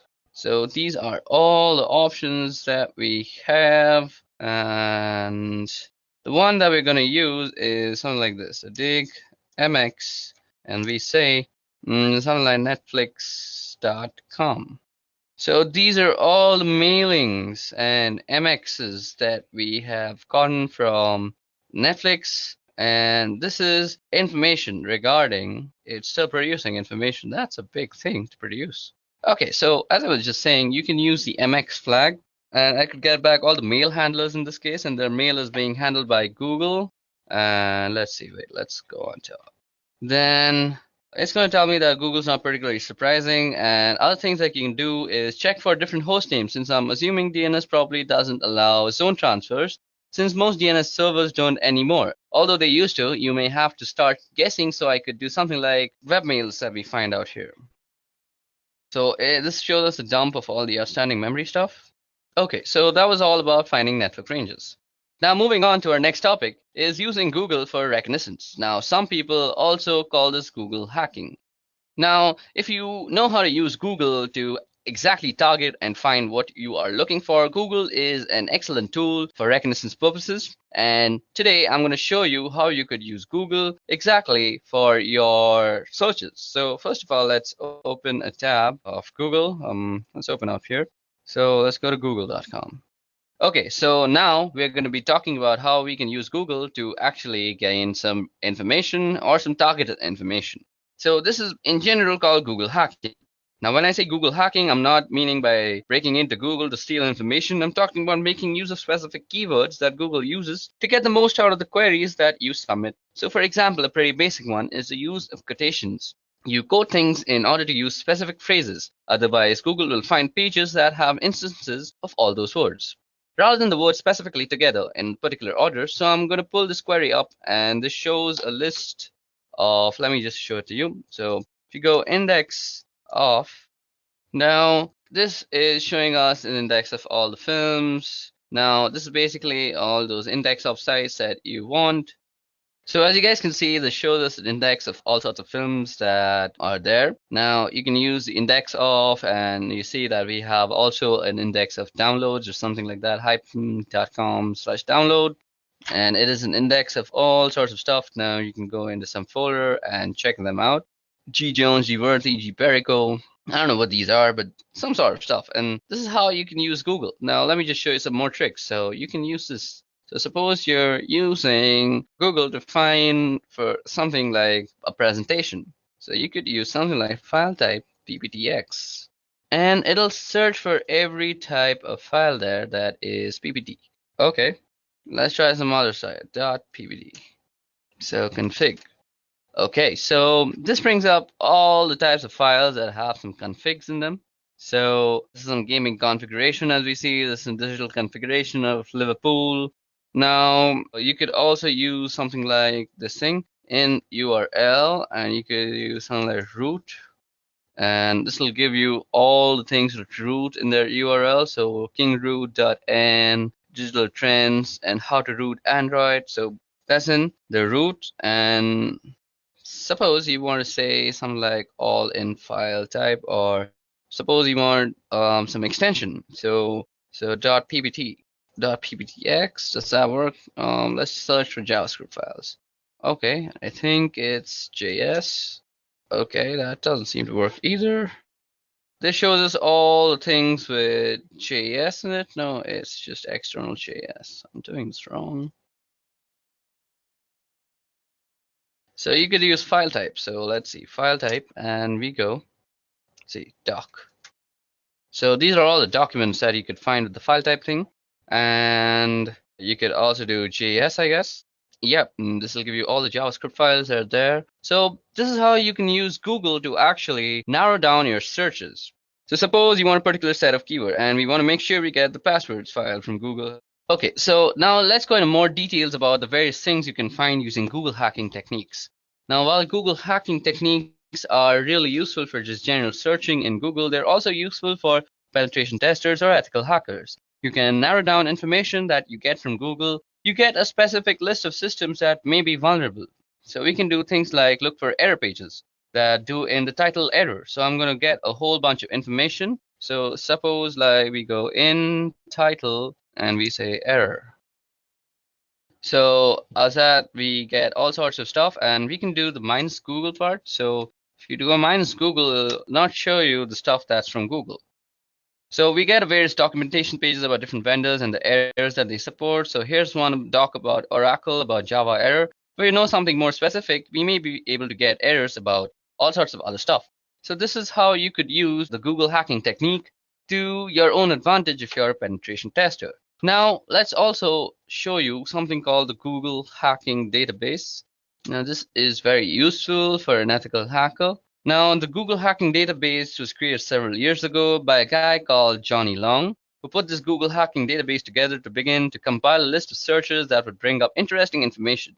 Now, Johnny has written a couple of books on Google hacking, so we're at the Google hacking database website here, and you can see them talk about Google Docs and all sorts of stuff. Now, you can see that we can do all sorts of searches like in URL, SAP, BC, BSP. This brings up some portal pages. Now, out here you can bring up some password, APS password in URL. Now, this will give you all sorts of stuff on Google. So suppose you go in URL, so like APS password. Now, you can get all sorts of stuff like which have passwords in their URL. So maybe you can just guess a password from there too. Now that was Google hacking. So Google hacking entries, and they also have a number of categories and that you can look through to find some specific things. So you may be interested in, of course, and you can search specific information that you may be looking for with regards to a specific product. For example, let me just show you exploit database. These are all the types of stuff you can go through out here. And as you see, we have all sorts of stuff like this is an SQL injection thing. This is something regarding peer archive tars. So these let you get a foothold into some password cracking attempts, and you can do some brute force checking. And you can see here if it talks about the type of search it is and what it reveals. You can just click here on Google search, and it will actually bring up Google with a list of responses that Google generates. So let's look at this one here. This type is a log.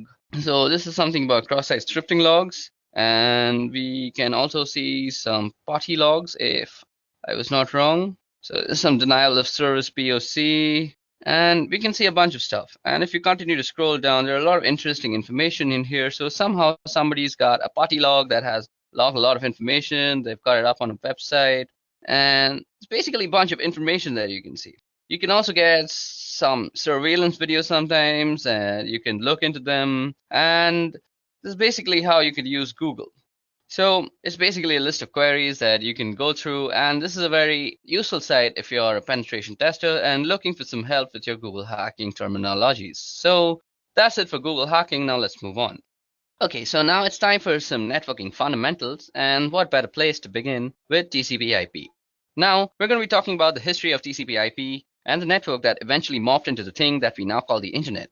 So this thing began in 1969, and it spun out of this government organization called ARPA, which Advanced Research Projects Agency, and they had an idea to create a computer network that was resilient to a certain type of military attacks. And the idea was to have this network that could survive certain types of war and warlike conditions. So ARPA sent out this request for proposals to BBN, which is Bolt, Baranek, and Newman, and they were previously an acoustical consulting company, and they won the contract to build what was called the ARPANET. The first connection was in 1969, so that's where we get the idea that the internet began in 1969, and the internet as we call it now didn't really begin, but ARPANET did. And ARPANET has a long history that goes through NSF.net in 1980s, and after ARPANET was sort of decommissioned, and a lot of other networks were folded into this thing called NSF.net that then turned into what we now call the internet. And once a lot of other networks were connected into its first protocol on the ARPANET, initially there were 18 to 22 protocols, which was very first protocol defining communication on ARPANET. And it was called 1822 protocol because BBN report 1822, which describes how it worked shortly. And after that, there was this thing called the network control program, and the network control program consisted of ARPANET's host-to-host protocol and an initial control protocol. Now, there's certainly not a direct correlation or an analogy here, but if you want to think about it in particular, where you could say that the ARPANET host-to-host protocol is kind of like UDP, and the initial connection protocol, or ICP, is kind of like TCP. So the host-to-host protocol provided a unidirectional flow control stream between hosts, which sounded a little bit like UDP. And ICP provided a bidirectional pair of streams between two hosts. And again, these aren't perfect analogies, but the host-to-host protocol is a little bit like UDP, and ICP is a little bit like TCP now. Now, the first router was called an interface message processor, and that was developed by BBN. It was actually a ruggedized Honeywell computer that had special interfaces and software. So the first router wasn't a ground-up built piece of hardware, but it was actually an existing piece of hardware that was specially purposed for this particular application. So Honeywell had this computer that they made out, and BBN took that and made some specific hardware interfaces and wrote some special software that allowed it to turn into this interface message processor, which passed messages over ARPANET from one location to another. So where did IP come in here in 1973? So IP came in here as well in 1973, as I just said, and a guy by the name of Vint Cerf and another guy by the name of Robert Kahn took the ideas of NCP and what the ARPANET was doing, and they tried to come up with some concepts that would work for the needs that the ARPANET had. And so by 1974, they had published a paper that was published by the IEEE, and they proposed some new protocols. They originally proposed a central protocol called TCP. Later on, TCP was broken into TCP and IP to get away from the monolithic concept that TCP was originally. So they broke it into more modular protocols, and thus you get TCP and IP. So how do we get to our version 4, which is IPv4, since that's the kind of internet that we're using right now? Version 6 is coming and has been coming for many, many years now, but we're still kind of version 4. So how did we get here between 1977 and 79? And we went through version 0 to 3 by 1979, and 1980 we started using version 4. And that's eventually became the de facto protocol on the internet. In 1983, when NCP was finally shut down, because of all the hosts on the ARPANET were using TCP IP by that point in 1992, work began on an IP next generation, and for a long time, all of the specifications in the RFCs talked about PNG eventually, and IPNG became known as IPv6.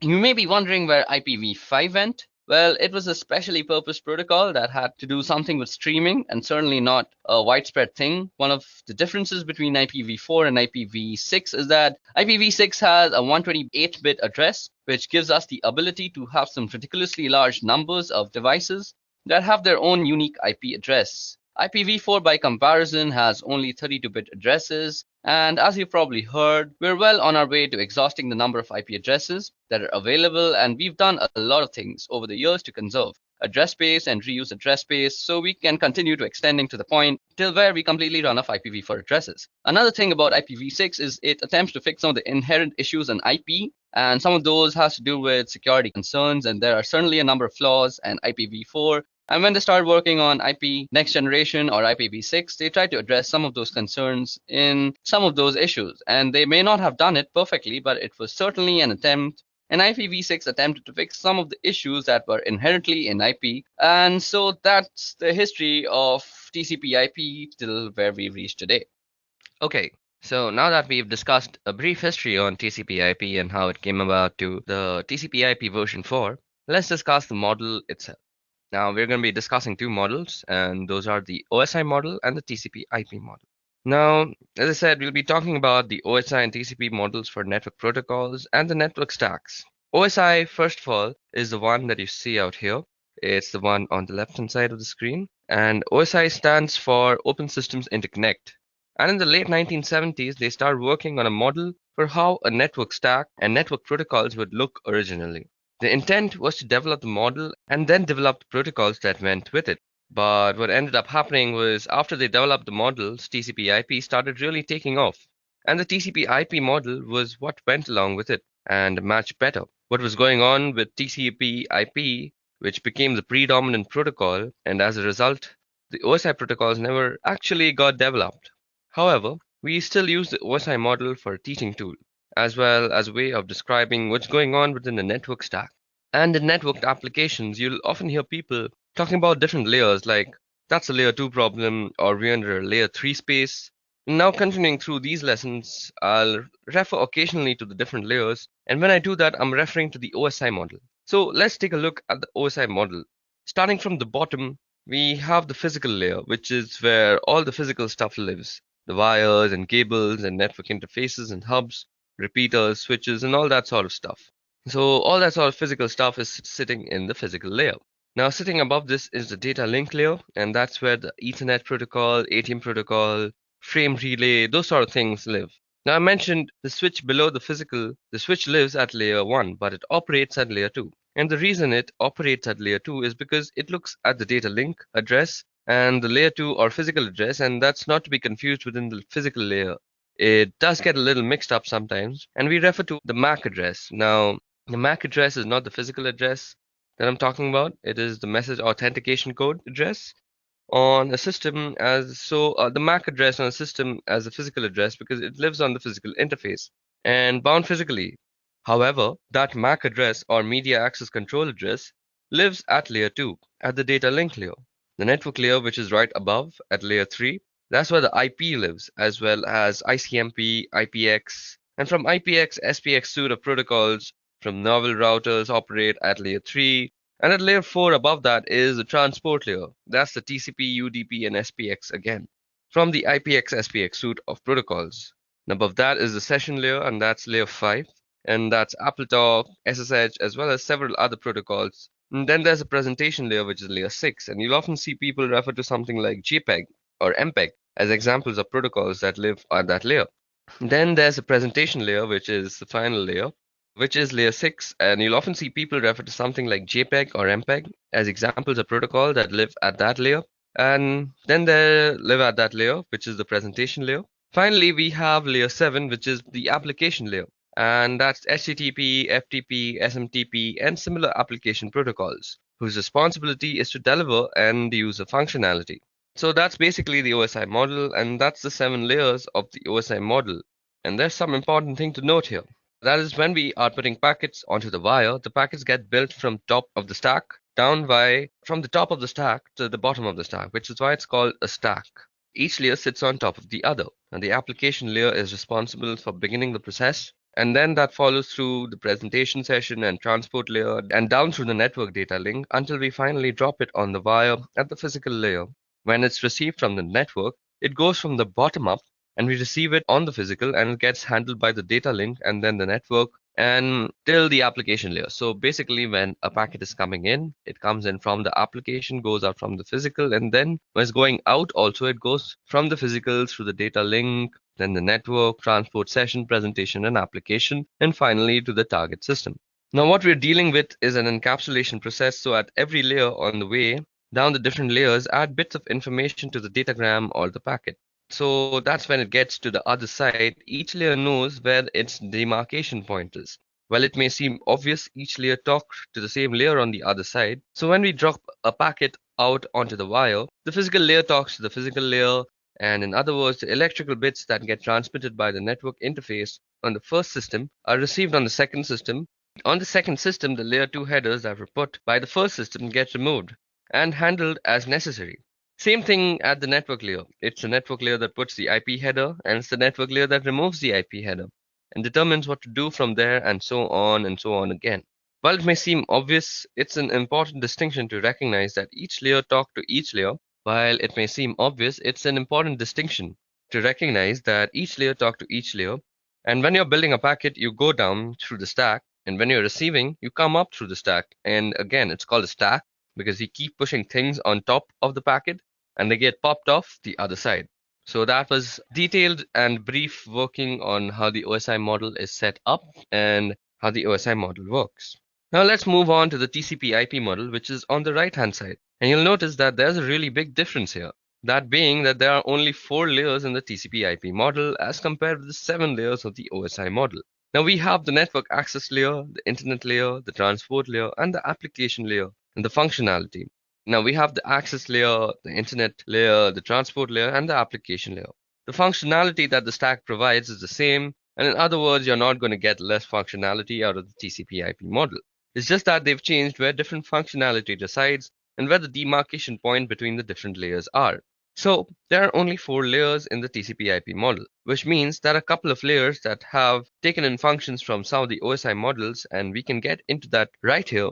The difference between the models at the network access layer in the TCP IP model that consists of the physical and the data link layer from the OSI model. So on the right here, you see the network access layer that takes into the account the physical and the data link layers from the OSI model. On the left-hand side, similarly, the application layer from the TCP IP model encompasses all the session presentation and the application layer of the OSI model. So on the right, the very top box, the application layer, encompasses the session presentation and application layer. And on the left-hand side, that of course leaves the transport layer to be the same. And in the OSI model, they call it the network layer. And in the TCP IP model, it's called the internet layer. Same sort of thing, that's where the IP lives. And even though it's called the internet layer as compared to the network layer, it's the same sort of functionality. So those are the really big differences between OSI and TCP IP model. Anytime I refer to layers through the course of this video, that I'm going to be referring to the OSI model, and in part because it makes it easier to differentiate the different functionality. If I were to say layer 1 function in the TCP IP model, you would necessarily know if I was talking about a physical thing or a data link thing. Since there's more granularity in the OSI model, it's better to talk about the functionality in terms of the layers in the OSI model, and that's the predominant model, the OSI model and the TCP IP model for network stacks, network protocols, and applications. Okay, so now that we've discussed the TCP IP model, let's go over another important protocol, and that is UDP. So what you see out here on your screen right now is Wireshark, and we'll be going over the uses of Wireshark and what it's useful for in the upcoming lessons. But for now, let me just show you a UDP packet.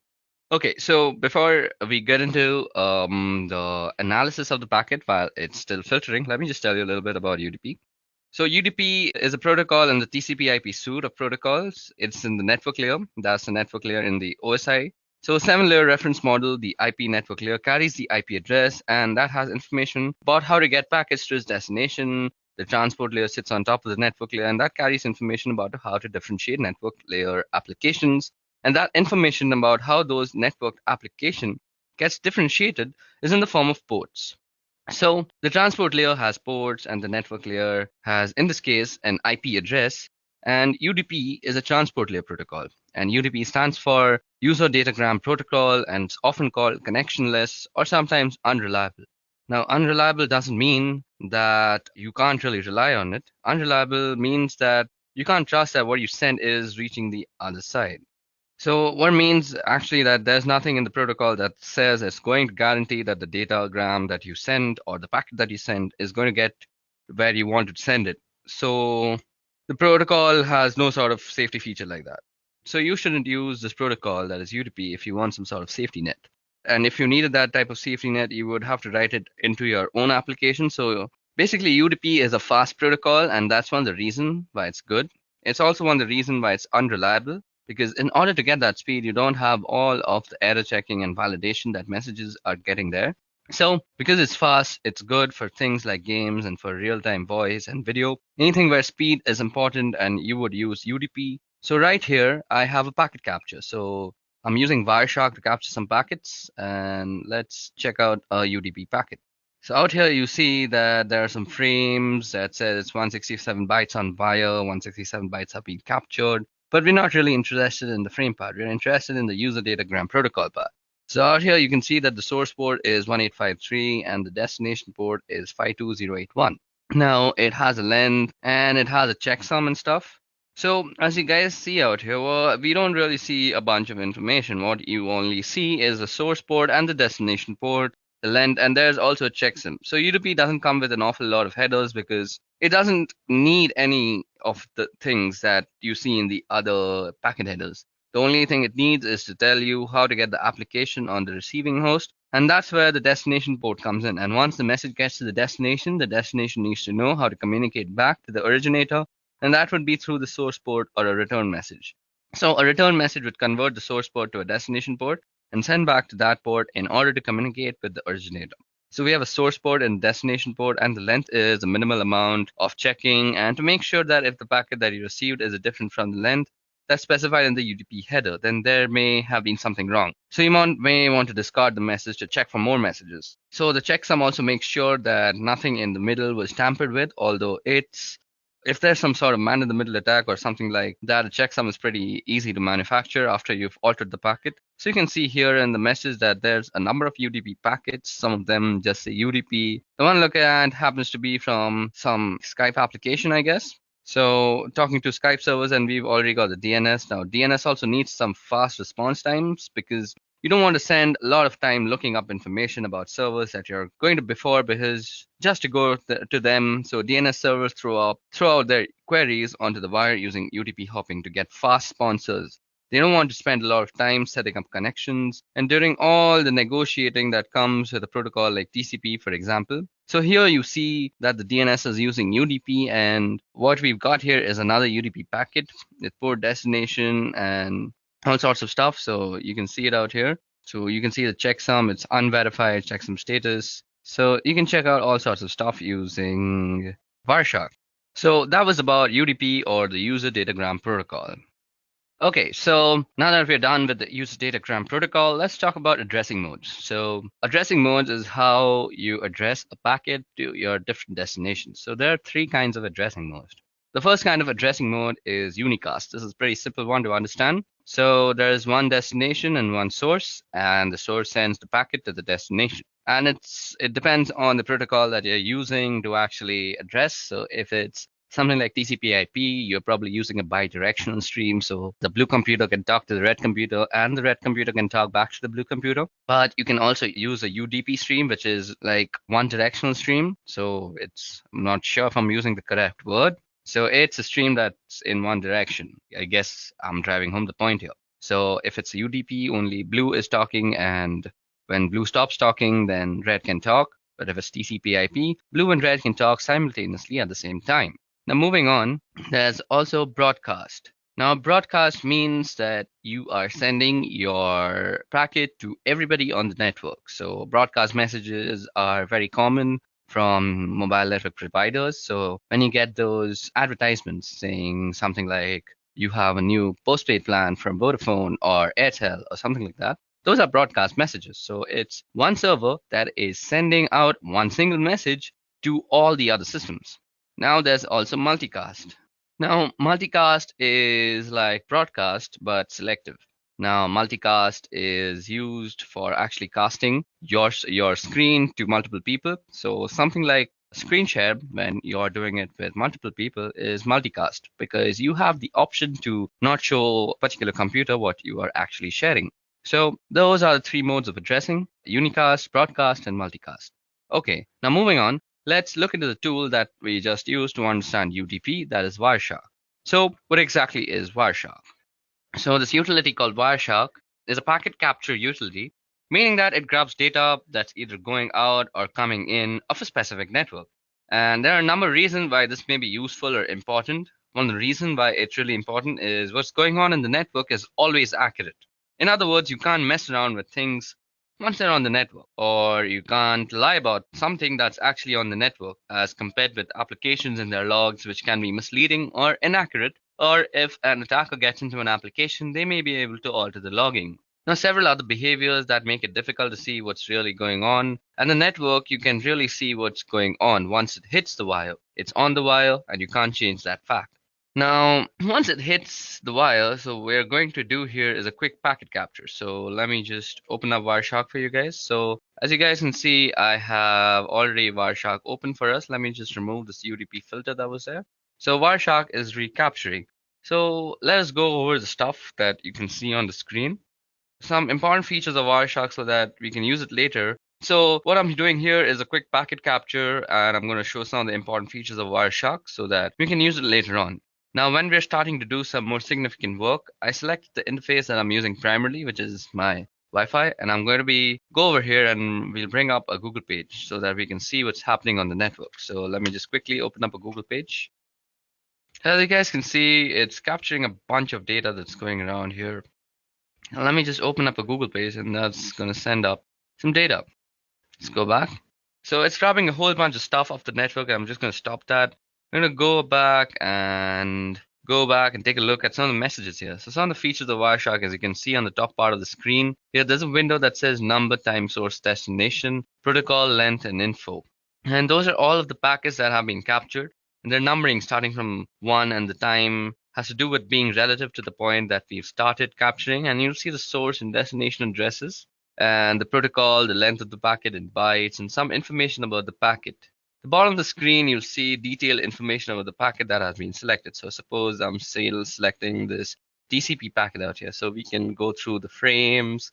The frame also has some interface IDs, the encapsulation type, and all sorts of information is there about the frame. Then we can look at the source port, the destination port, the sequence number, the flag set, the checksums. We can basically check everything about a packet because this is a packet analyzer and a packet sniffer. Now you'll see some detailed information about the packet that has been selected. So I'm going to select, so as I've selected this TCP IP packet, we see that in the middle frame it says frame 290. It means that it has a 290 A flag packet, and the packet that was captured is 66 bytes. And we grab 66 bytes and it's 528 bits later. So what you see out here was the source and the destination MAC address of the layer to layer address. And then you can see the IP address of both source and destination. And it says it's a TCP packet, gives us a source port, destination port. And we can start drilling down into different bits of the packet. And you can see when I select a particular section of the packet down at the very bottom, you can see what's actually a hex dump of the packet. And on the right hand side is the ASCII. So this is the hex dump, and this is the ASCII that you're looking at. What's really cool about Wireshark is it really pulls the packet into its different layers that we have spoken about, the different layers of the OSI and the TCP IP model.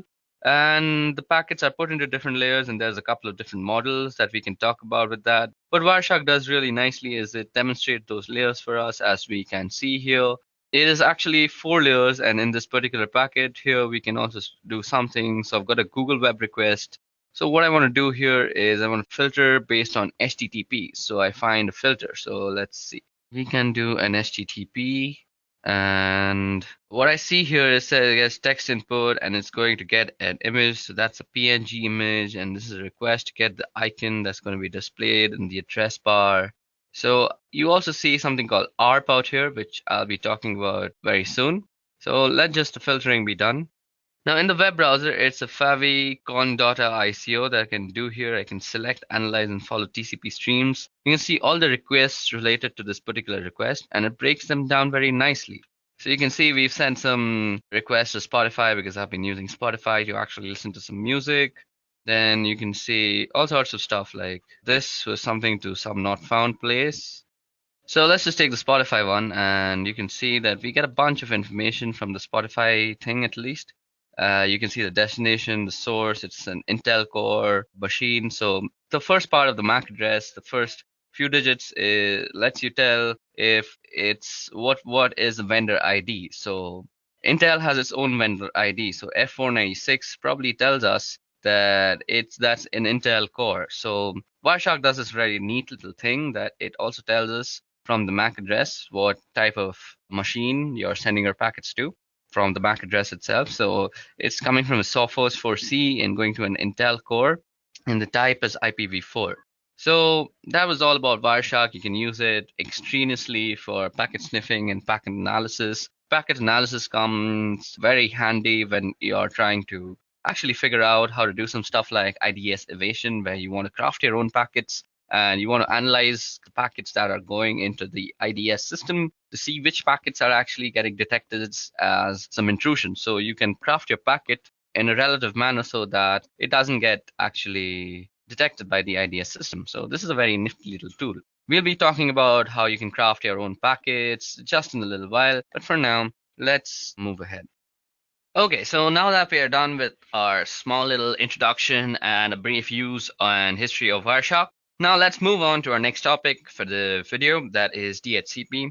Okay, so DHCP is a protocol and it stands for Dynamic Host Configuration Protocol.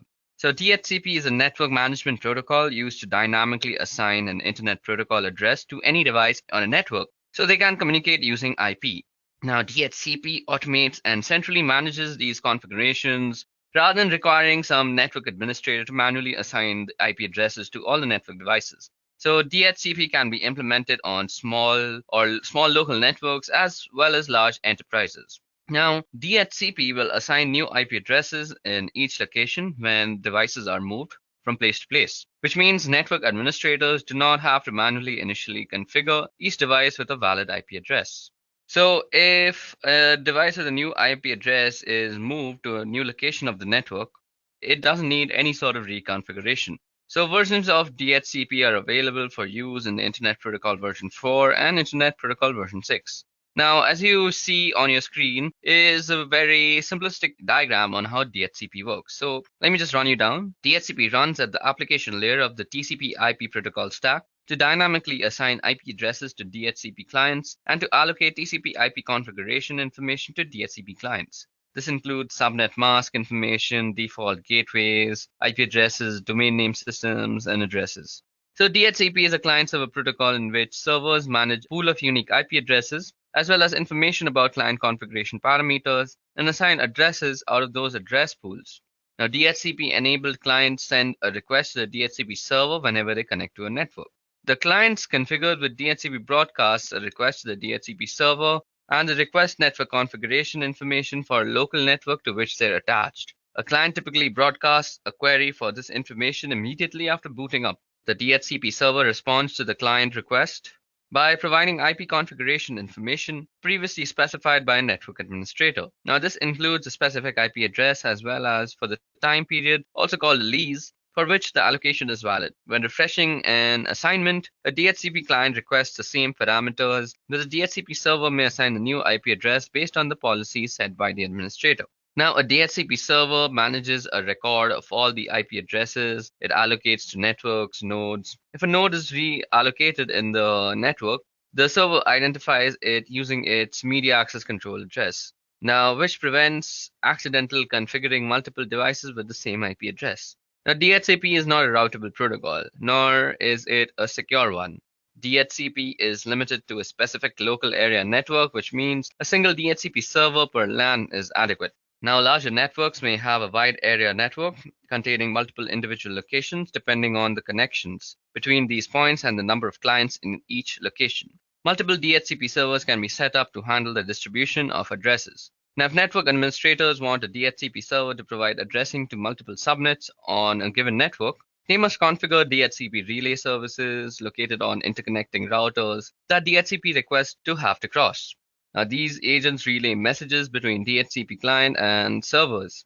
DHCP also lacks any built-in mechanism that would allow clients and servers to authenticate each other. Both are vulnerable to deception and to attack, where rogue clients can exhaust a DHCP server's pool. Okay, so let's move on to our next topic, and that is why use DHCP. So I just told you that DHCP doesn't really have any sort of authentication, so it can be fooled really easily. So what are the advantages of using DHCP? So DHCP offers quite a lot of advantages. Firstly is IP address management. A primary advantage of DHCP is easier management of IP addresses. In a network without DHCP, you must manually assign IP address. You must be careful to assign unique IP addresses to each client and to configure each client individually. If a client moves to a different network, you must make manual modifications for that client. Now, when DHCP is enabled, the DHCP server manages the assigning of IP addresses without the administrator's intervention. Clients can move to other subnets without manual reconfiguration because they obtain from a DHCP server new client information appropriate for the new network. Now, apart from that, you can say that DHCP also provides a centralized network client configuration. It has support for boot TP clients. It supports the local clients and remote clients. It supports network booting. And also, it has a support for a large network, and not only for short, like small scale networks, but for larger networks as well. So that way, you see DHCP has a wide array of advantages, even though it doesn't really have some authentication. So because of these advantages, DHCP finds widespread use in a lot of organizations. Okay, so that winds up DHCP for us. So let us go into the history of cryptography now. So let me give you a brief history of cryptography. Now, cryptography actually goes back several thousand years before, shortly after people began to find ways to communicate. There were some of us who were finding ways to make the understanding of that communication difficult so that other people couldn't understand what was going on. And this led to the development of Caesar cipher that was developed by Julius Caesar. And it's a simple rotation cipher. And by that, I mean that you rotate a portion of the key in order to generate the algorithm.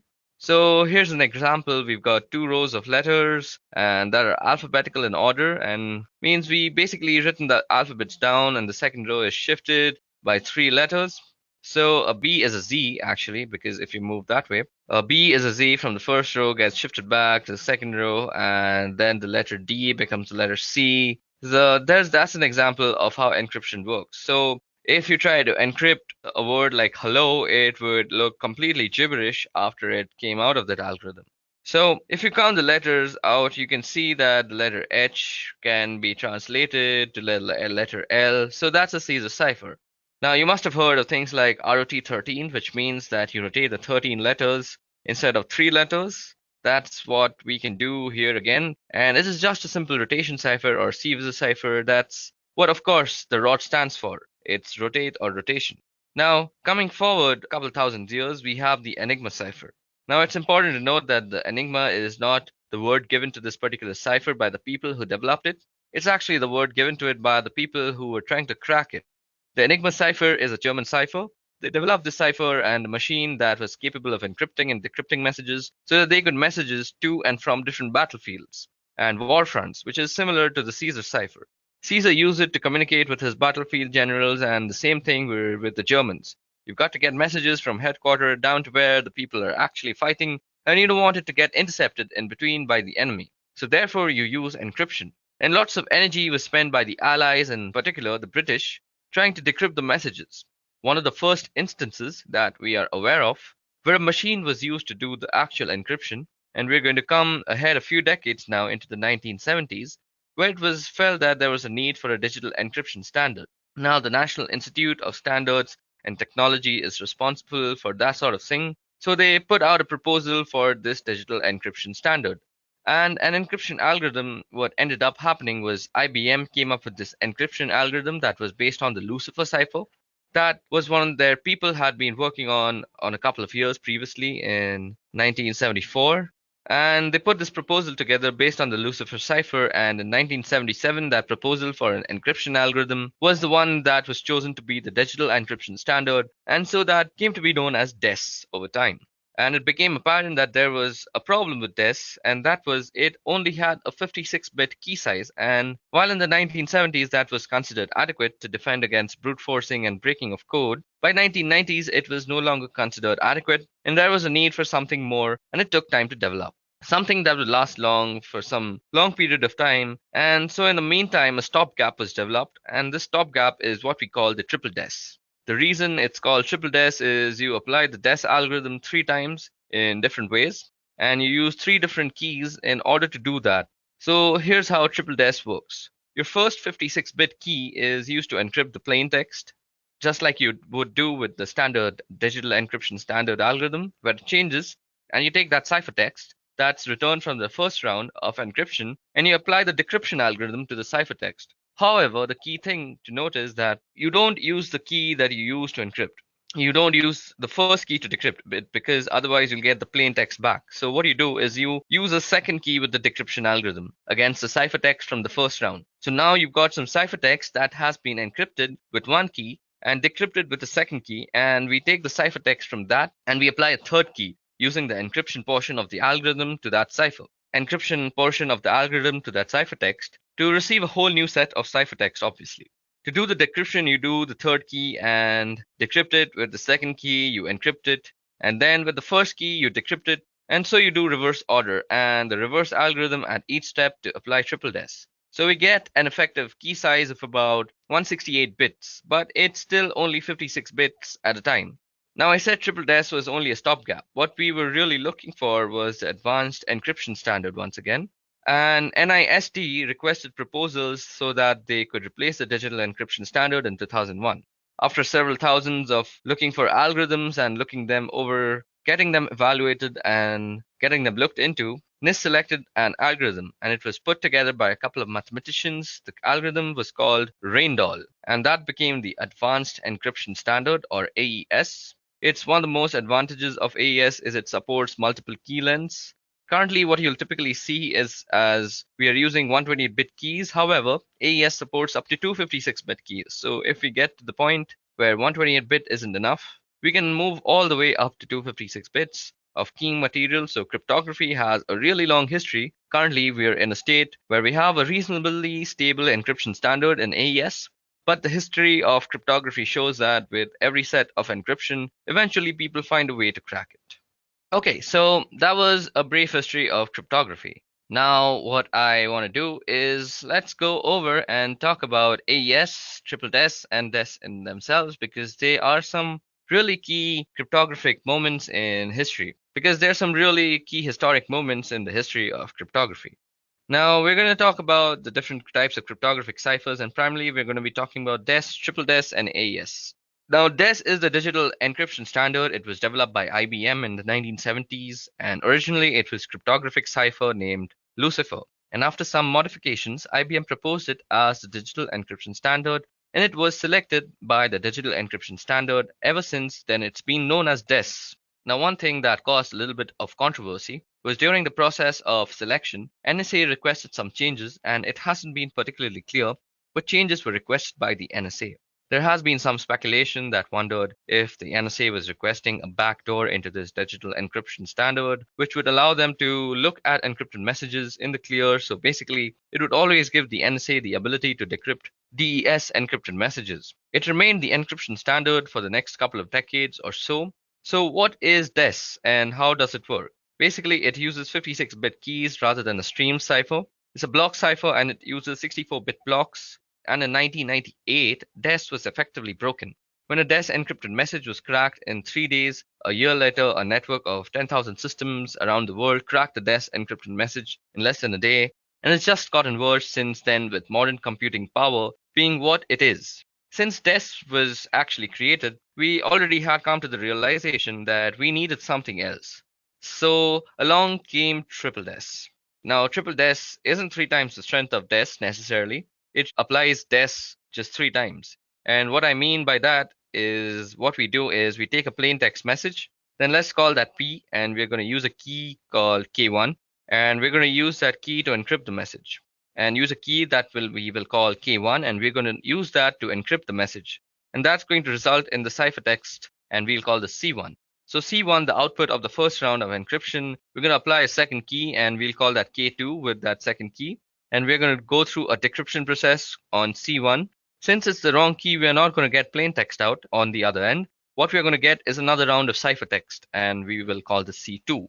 What we do with C2, we are going to apply a third key, and we will call this K3, and we're going to encrypt ciphertext C2, and that's going to result in another round of ciphertext, and we will call that C3. So we have 3 different keys applied in 2 different ways.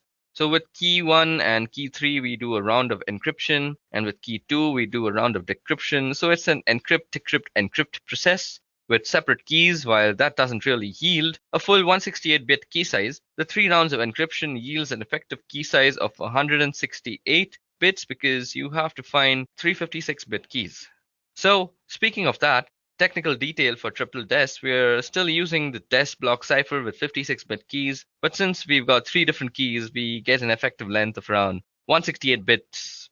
Triple DES was really just a stopgap measure. We knew that if DES could be broken, triple DES could surely be broken with just some more time, I guess. And so the NIST was trying to request a standard that was in 1999, and in 2001, NIST published an algorithm that was called AES. So this algorithm that was originally called Reindoll was published by NIST as the Advanced Encryption Standard. Some technical specifications about AES is that the original Reendahl algorithm specified variable block sizes and key lengths. And as long as those block sizes and key lengths were multiples of 32 bits, so 32, 64, 96, and so on, you could use those block sizes and key lengths. When AES was published, AES specified a fixed 128-bit block size and key length of 128, 192, and 256. AES with 3 different key lengths, but 1 block size, and that's a little bit of detail about DES, triple DES, and AES. So when AES was published, AES specified a fixed 128-bit block size and a key length of 128, 192, and 256 bits. So we've got with AES 3 different key lengths, but 1 block size. And that was a little bit of detail about DES, triple DES, and AES. We'll use some of these in doing some hands-on work in the subsequent part of this video. Okay, so now that I've given you a brief history of how we have reached the encryption standards that we are following today, that is the Advanced Encryption Standard, let's go ahead and talk a little bit more about DES, triple DES, and AES. So DES is a digital encryption standard. It was developed by IBM in the 1970s, and originally it was a cryptographic cipher named Lucifer. And after some modifications, IBM proposed it as the digital encryption standard. It was selected to be the digital encryption standard, and ever since then it's been known as DES or DES. One thing that caused a little bit of controversy was during the process of selection, the NSA requested some changes, and it hasn't been particularly clear what changes were requested by the NSA. There has been some sort of speculation that wondered if the NSA was requesting a backdoor into this digital encryption standard, which would allow them to look at encrypted messages in the clear. So basically, it would always give the NSA the ability to decrypt DES encrypted messages. It remained the encryption standard for the next couple of decades or so. And what is DES and how does it work? Now, DES remained the digital standard for encryption for the next couple of decades. So what does it do and how does it work? So basically, it uses a 56-bit key rather than a stream cipher. It's a block cipher and it uses 64-bit blocks. And in 1998, if you know, DES was effectively broken when a DES encrypted message was cracked in 3 days. And then a year later, a network of 10,000 systems around the world cracked a DES encrypted message in less than a day. And it's just gotten worse since then with modern computing being what it is today. Now, since DES was created and broken, we knew we needed something. And what came in between advanced encryption standards and DES is triple DES. Now, triple DES isn't 3 times the strength of DES necessarily. It's really DES applied 3 times. And what I mean by that is we take a plain text message, then let's call that P, and we're going to use a key called K1. And we're going to use that key to encrypt the message, and that's going to result in the ciphertext 1. So we'll call that C1. Now C1 is the output of the first round of encryption, and we're going to apply a second key called K2. And with that second key, we are going to go through a decryption process on C1. Now, since it's the wrong key, we are not going to get the plain text out of the decryption process. On the other end, we are going to get another round of ciphertext, and we're going to call that C2. Now with C2, we are going to apply a third key, and we are going to call that K3, and we're going to encrypt ciphertext C2, and that's going to result in ciphertext C3. So we have 3 different keys applied in 2 different ways. So with key 1, key 3, we do a round of encryption. With key 2, we do a round of decryption. So it's basically an encrypt, decrypt, encrypt process with 3 separate keys. But what it does really is it doesn't really yield a 168-bit key size, because in effectiveness, it's basically 56-bit keys that are being used thrice, whether it be 3 different keys. So in effectiveness, you could say that it's a 168-bit key, but it is not the same strength, because people realize that triple DES can be easily broken, because if DES is broken, you can do the same thing with 3 different ways with whatever key that you use. So it just takes longer time to decrypt if you don't know the key, and if you are just using a brute force attack, you know that triple DES can be broken if DES can be broken. So triple DES was literally a stopgap between DES and AES, because people knew that we needed something more than triple DES. And for this, the NIST, or the National Institute of Standards and Technology, in 2001, they chose AES as the algorithm that is now called the Advanced Encryption Algorithm. So it was originally called the Reendahl algorithm. And the main thing about the Reendahl algorithm and the Advanced Encryption Standard algorithm is that the Reendahl algorithm specifically states in its papers that it has a variable block size and a variable key size as long as they are in multiples of 32. So 32, 64, 96, like that. But what AES does differently is that it gives you one block size, that is 128 bits, and gives you three different key sizes, that is 128, 192, and 256. So with AES, three different key lengths, but one block size. Okay, so that was a little bit more information on AES, DES, and triple DES, and we are going to be using this information in some subsequent lessons. Okay, now moving on. Okay, so now that we've discussed the different history of cryptography and the more important cryptographic algorithms, let's discuss the different types of cryptography. Now, the first type of cryptography I'm going to talk about is symmetric cryptography. And by symmetric cryptography, I mean that the key is the same for encrypting or decrypting. So I use the same key whether I am encrypting the data or decrypting the data. One of the things about symmetric key cryptography is that they use a shorter key length than for asymmetric cryptography, which I'll get into a couple of minutes. It's also faster than asymmetric, and you can use algorithms like DES or AES, as those are both symmetric key cryptography algorithms, and you can use a utility like AES script. Let me just demonstrate how symmetric key cryptography works. So for this, we can use a tool called AES script. So in AES script is actually available for Linux and Windows and Mac, all the systems. So I'm using it on the Windows one, and I'm using the console version. So first of all, I have a text file called text.txt. So let me just show that to you. So as you guys can see, I have this thing called text.txt. Now to do text.txt, let me just show what text.txt contains. So as you guys can see, it has a sentence called "The quick brown fox jumped over the lazy dog." So that's the sentence that has all the alphabets in the English language, rather.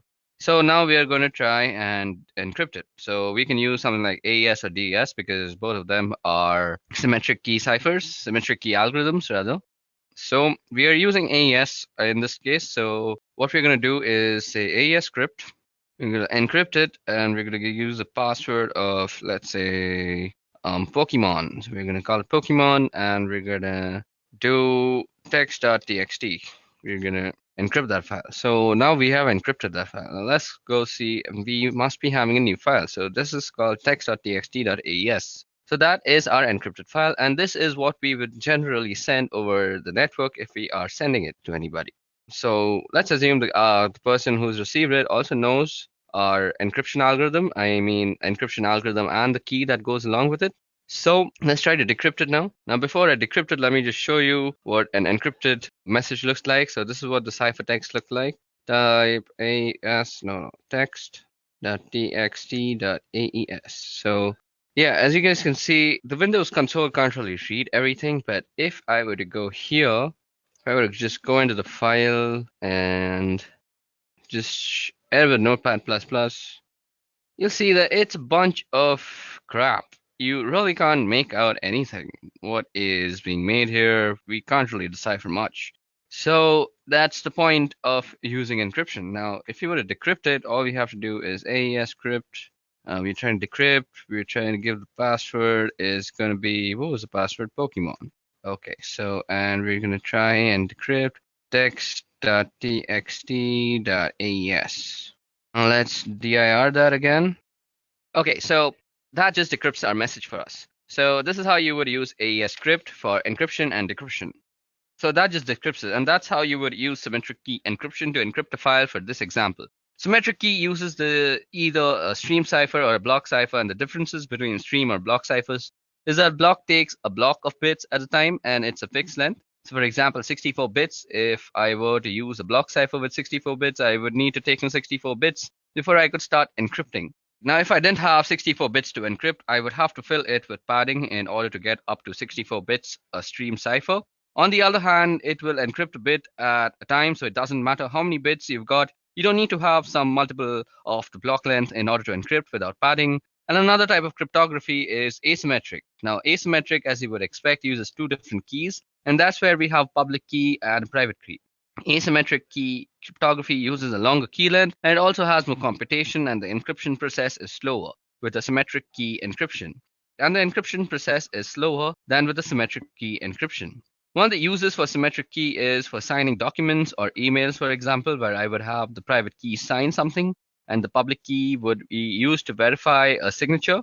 And another reason for using asymmetric key encryption is to ensure that you got it from who actually sent it. Since you've got two keys, you always know who the other end of the equation is. Where with symmetric key, since it's just one key, if you can intercept the key, you can decrypt and also encrypt messages. And so if somebody can figure out the key, you can break into a communication stream using symmetric key encryption. So asymmetric gives you the advantage of ensuring that the other end is who the other end says, and they are, since they're the only ones who should have the private key. And in this particular instance, in practice, however, hybrid encryption models tend to be used, and that's where you would use asymmetric encryption to encrypt asymmetric session keys. So basically, you encrypt the message that you are sending using symmetric key encryption, and then when you're exchanging the key with somebody else, you use asymmetric key encryption.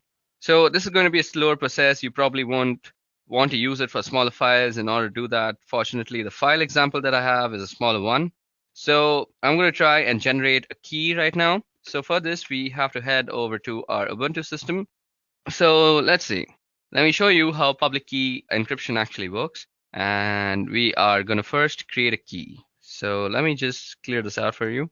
So first of all, let's create a file, and let's call that text.txt. Now, if you see, we are going to edit text.txt to have some file, so have some text in it. So there seems to be a warning with the GTK. I'll just use echo instead. So now let's see if that is in our file. Okay, so let me just show you how asymmetric key encryption or public key cryptography works. So first of all, we need a text file. So let me see. Do we have a text file? So there seems to be a text.txt. So let's see what this text.txt says. So it says that this is a random text file. Now what we want to do is we want to create a public key first.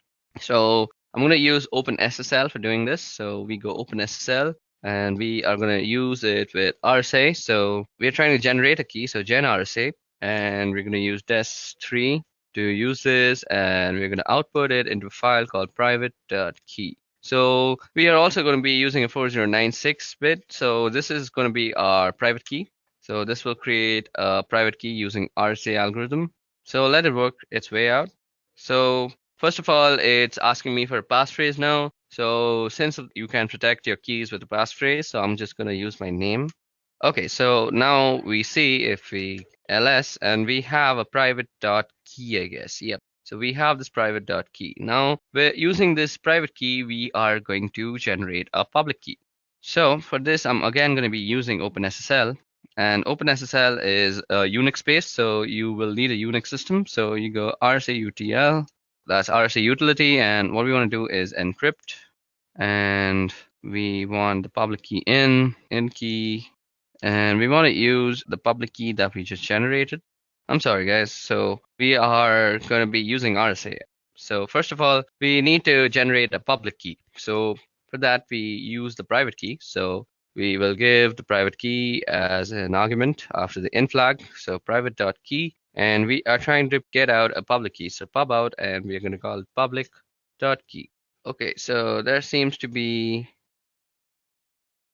okay, I messed it up a little. I forgot to give the output. So you go out, and then you use public.key. So it's asking me for a passphrase, and now it's writing the RSA key, and since the password was correct, we have a public key too. So if you see, now we have a public key and a private key. So we are going to encrypt our file using the public key. So we go OpenSSL, and we go RSA-UTL, and we go encrypt, and we can do pub in. So we are going to use the public key, and we want to put the text.txt as the file to be encrypted. So text.txt, and what we want to output is an encrypted file. So encrypted.txt. Okay, I call it OpenSLL. I need to go and edit that out now. Yeah, so that makes it a correct command. And now we have an encrypted file. So let's see. ls, and yep, encrypted.txt. So if we just cut that out, so we see it's a bunch of garbage, and we really can't read it unless we decrypt it. So For decrypting the key, all we have to do is, again, use OpenSSL. Let's clear this out first. So OpenSSL, and we are going to be using the RSA utility again. So RSA UTL, we're going to decrypt this time. So we go with the decrypt flag, and then we are going to be giving the in key, and that is going to be the private key. And what we want to decrypt is encrypted.txt, and what we want to output it is as, let's say, plaintext.txt. So it's going to ask me for my passphrase, which is my name, and I've entered the passphrase, and now we have a plaintext.txt. Now, if we are to go in ls, we see that we have a plaintext.txt out here, just beside info.txt. Now let me just cat that out. So plaintext.txt. So this is a random text file. And if we go up, we see that it was a bunch of garbage, and before that, it was a random text file. Now, you can also run this command called diff plaintext.txt text.txt. So this will give you a difference in the text strings. So it's 0, so it gives you, that's the difference. So both the files are the same, and that's how public key cryptography works and how symmetric key cryptography works. Okay, now moving ahead of cryptography, let's talk about certificates. Okay, so now that we're done with cryptography, let's talk about digital certificates. So what is a digital certificate? Well, a digital certificate is an electronic password that allows a person, organization to exchange data securely over the internet using public key infrastructure. So digital certificate is also known as a public key certificate or an identity certificate. Now, digital certificates are a means by which consumers and businesses can utilize the security application of public key infrastructure. Public key infrastructure comprises of the technology to enable secure e-commerce and internet-based communication. So what kind of security does a certificate provide? So firstly, it provides identification and authentication. The person or entities with whom we are communicating are really who they say they are. So that is proved by certificates. So then we have confidentiality. The information within the message or transaction is kept confidential. It may only be read and understood by the intended sender. Then there's integrity, there's non-repudiation. The sender cannot deny sending the message or transaction. The receiver, we'll get to non-repudiation, and I'll explain how non-repudiation comes into digital certificates. So digital certificates are actually issued by authorities who make it their business to actually certify people and their organization with digital certificates. Now, you can see these on Google Chrome. Now, let me just open Chrome for you guys, and you can see it out here. You can see certificates, and you can go into the issuer statements, and you can go into all sorts of stuff. So you can see it's issued by Encrypt Authority X3. So that's an issuing authority for digital certificates. Now, that was all about the theory of certificates. Let's go and see how you can create one. So to create a digital certificate, we are going to be using the OpenSSL tool again. So first of all, let me show you how to create a certificate. So we are going to be using the OpenSSL tool for that. So first of all, let me clear the screen out. So in this case, I'm going to generate a certificate authority certificate. So I'm doing an RSA key here to use inside the certificate. So first of all, I need to generate a private key. So to do that, as I had just showed you guys, we can use the OpenSSL tool. You go OpenSSL and gen RSA, and we're going to use DES3. Then we're going to out it, and let's call it ca.key. And we're going to use 4096 bits. So I'm doing an RSA key here to use inside the certificate. So I'm generating a private key, and the private key is used as a part of the certificate. And there's a public key associated with the certificate. So you've got public and private key, and data gets encrypted with the public key and then gets decrypted with the private key. So they are mathematically linked at the public and private key, because you need one for the end of the communication and the other for the other end of the communication. And they have to be linked so that the data that gets encrypted with one key gets to be decrypted with other key. So this is asking for a passphrase, and so I'm going to be giving my name as a passphrase. So that has generated the key for us. So now I'm going to generate the certificate itself. So I'm going to be using the OpenSSL utility. So first of all, you say OpenSSL, and you say request. So it'll be a new request, and it's going to be an X509 request. It's going to be valid for 365 days, and let's see, the key is going to be ca.key, and we're going to output it into ca, or let's call it Edureka. .crt. So this is a certificate that I'm producing in the name of the company that I'm working for. So that is Edureka. So it says it's unable to load the private key. Let me just see, is the private key existing? I had a previous private key, so let me just remove that. Does it have a ca.key? Seems like I put the name differently. So let me just try that again. Open SSL, then we do request. So we're requesting a new certificate, and it's going to be X509, and it's going to be there for 365 days, and key is ca.key.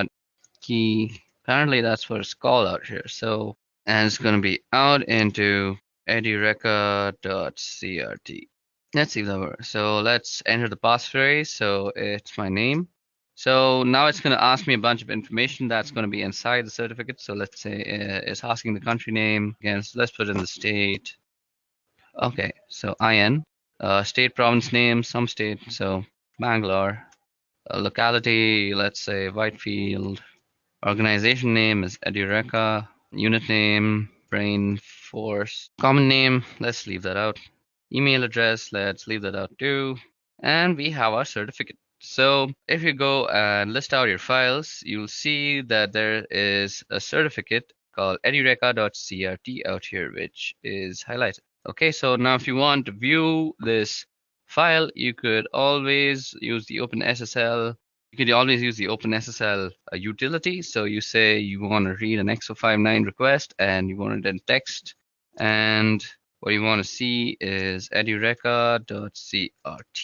Okay, so that is the certificate. So you see that it has all the signature, it has signature algorithm, it has all the information about the certificate, and it says signature issuer is CIN in state Bangalore, in location Whitefield, Edureka Brainforce, validity. It has all sorts of information. So that was all about digital certificates, who issues digital certificates, where are they useful. So this is basically non-repudiation. So nobody can say with this certificate that if this certificate is included in some sort of a website and that website tends to be suppose malicious and there's a complaint. Now the website can't go to a court of law and say they didn't know about this because the certificate that was included had their private key and the private key was only supposed to be known to the company. So that is non-repudiation. You just can't deny that you didn't do it.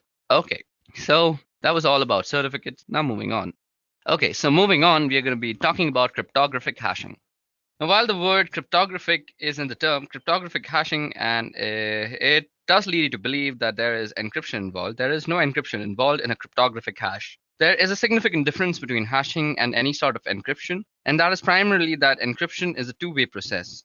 When I encrypt a piece of data or a file or anything else, what I'm doing is putting it into a state where I expect it to be able to get it back out again. In other words, when I encrypt a file, I expect it to be able to decrypt the file and get the original contents. Hashing is a one-way function on the other hand. Once I've hashed a piece of data or a file, there is no expectation and ability to get the original piece of data back. Hashing generates a fixed length value and different types of hashing will generate different length values. For example, MD5 will generate a different length value than SHA-1. And they're both hashing algorithms, but they generate different length values.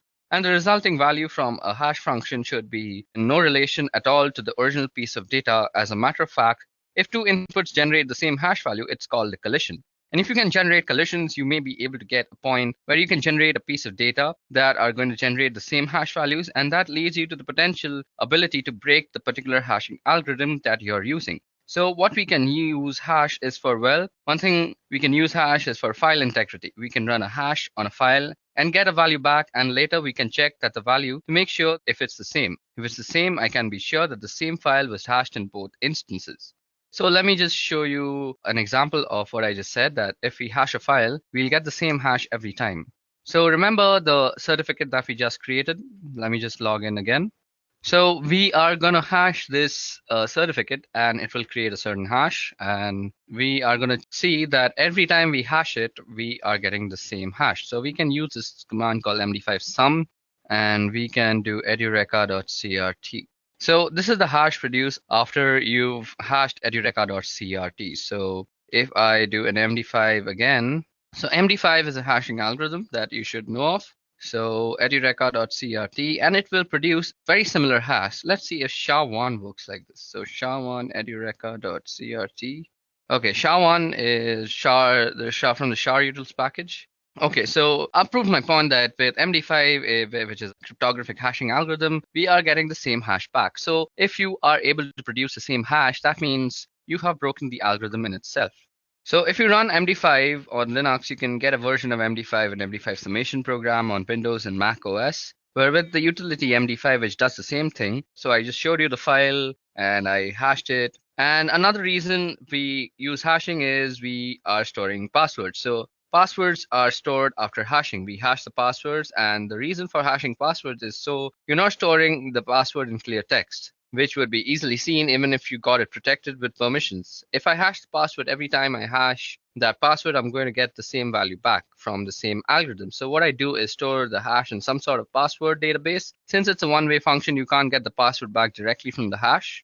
Now, what you can do with most password cracking programs, do some variation of this, and you just generate hashes against a list of words until you get a hash value that matches the one in the password. Once you get the hash that matches the one in the password, you know what password is there and here. And we come back to the idea of collisions. If I can take two different strings of characters and get the same values back, then it's easier to crack the password because I may not necessarily get the password, but if the hash that I get back from a particular string of data is the same as that I get from the original password, then it doesn't matter whether I know the password because the string of data that I put in is going to generate the same hash value that you're going to compare when you log in. And this hash value will just give you that it's valid and you'll be able to log in. So suppose the password that you chose while making your account is dog, and the dog word produces this hash value. And if I were to like hash cat with the same algorithm, and if the algorithm was prone to collisions, it might produce the same hash value as dog. So with the password cat, I could open up your password. I could open up your account. So that was all about hashing and hashing algorithms. Let's move on now. Okay, so in this part of the video, we're going to go over SSL and TLS. Now, SSL and TLS are ways of doing encryption, and they were developed in order to do encryption between websites, web servers, and clients or browsers. SSL was originally developed by a company called Netscape, and if you don't remember, Netscape eventually spun off their source code and became Mozilla Project, where we get Firefox from. So back in 1995, Netscape released a version 2 of SSL, and there was a version 1, but nothing was ever done with it. So we got to version 2 of SSL, and that was used for encryption of web transmission between the server and the browser to do a whole number of flaws between the server and the browser. Now, SSL version 2 had a whole number of flaws, and SSL 2 has the type of flaws that can lead to decryption of messages without actually having the correct keys and not being the right endpoints. And so Netscape released SSL version 3 in 1996. And so we get SSL 3.0, which is better than 2.0, but it still had some issues. And so in 1999, we ended up with TLS. Now, SSL is secure socket layer and TLS is transport layer security. They both accomplish the same sort of thing, and they're designed for primarily doing encryption between web server and web browsers because we want to be able to encrypt the type of traffic. So let me show you what kind of traffic looks like. So first of all, let me open Wireshark. And out here, I already have a TLS scan ready for you guys that you can see. We have all sorts of TLS data. So you can see that here's my source and it's 1.32 and destination is 7612.4059.46, doing a client key exchange and a change cipher spec and an encrypted handshake message. And then we start getting application data. So there are some other steps involved here, and you're not seeing all of it with this particular Wireshark capture because, again, we get fragmented packets, and at some point it starts getting encrypted. And you can't see it anyways because Wireshark, without having the key, can't decrypt those messages. But what ends up happening is the client sends a hello, and the server responds with a hello, and they end up exchanging information as a part of that. Now, including version numbers supported, and you get random number, and the client's going to send out a number of cipher suits that may want to support an order, and it can support the server, and it's going to pick from those suite of ciphers. Now, then we start doing the key exchange and then do the change cipher spec and from the client and server, and eventually the server just sends a finished message. And at the point we've got this encrypted communication going on, but there's this handshake that goes on between the two systems. And there's a number of different types of handshakes depending on the type of endpoints that you've got. But that's the type of communication that goes on between servers and the client one. Important thing about using SSL and TLS is, as I mentioned, some of the earlier versions had vulnerabilities in them, and you want to make sure that the servers aren't actually running those. So you want to run some scans to figure out the type of calls and ciphers that different systems use. So for this, we can use something called SSL scan. So this is available for Unix. I'm not really sure if there is something that is similar for Windows or Mac, but on a Unix-based system that is Linux, we can use SSL scan. So let me just show you how to use that. Clear this part out. So what we can do is run SSL scan again, suppose www.edureka.co. So I'm going to do an SSL scan here against the website, and you can see it's going out and probing all the different types of ciphers that we know on this system. Start with SSL v3 and are going to TLS version 1. And we could force SSL scan to try to do an SSL v2 if I scroll back up. Here I get the surface ciphers, which is SSL version 3. It's using RSA. And it's using RSA for the asymmetric. Now, in order to do the key exchange, and once we get the session key up, we're going to use AES 256, and then we're going to use the secure hash algorithm to do the message authentication, or the MAC. It sometimes calls the HMAC for the hashed message authentication code. And what it does is simply hashes the MAC address that you would check one side against the other to make sure that the message hasn't been fiddled with in transmission. You can see here all the different types of cipher suites that are available. Here's TLS running RC4 at 40 bits using MD5, so that would be a pretty vulnerable type of communication to use. And between the server and the client, the 40-bit cipher using RC4 is a low-strength cipher, and we would definitely recommend that clients remove those from the supported ciphers that they have on their server. All that configuration would be done at the web server as well as when you generated your key and your certificates. Normally, certificates would be handled by a certificate authority. Now, you can also self-sign certificates and have those installed in your web server in order to do communications with your clients. The challenge with that is browsers today warn when they see a certificate against a certificate authority that is entrusted of it, and it doesn't have any certificate authority at all. So you'll get a warning in your browser indicating there may be a problem with your certificate. If your clients are savvy enough, and if the users are savvy enough, you may be able to make use of these self-signed certificates and save yourself some money. But generally, it's not recommended simply because clients are starting to get these bad certificates. And when they run across one that's really a problem, a real rogue certificate, they're going to ignore the certificate message in their browser and just go to these sites that could have malicious purposes in mind and may end up compromising the clients or your customers or users. So that's SSL and TLS and how they work and negotiate between servers and endpoints. Okay, so now that we've talked about TLS and SSL, let's talk about disk encryption. Now, disk encryption is actually something that was not really difficult to do, but sort of out of the reach of normal desktop computers for a really long time. Although there have long been ways to do encryption of files, and to a lesser degree, maybe entire disks. As we get faster processors, certainly encrypting the entire disks and being able to encrypt and decrypt on the fly without affecting performance is something that certainly comes within reach. And it's a feature that shows up in most modern operating systems to one degree or another. Now, these days, we're going to look at a couple of ways here of doing disk encryption. I'm going to tell you about one of them first, and it's not the one I can show. I can't really show the other one either. So with Microsoft, their Windows system have this program called BitLocker.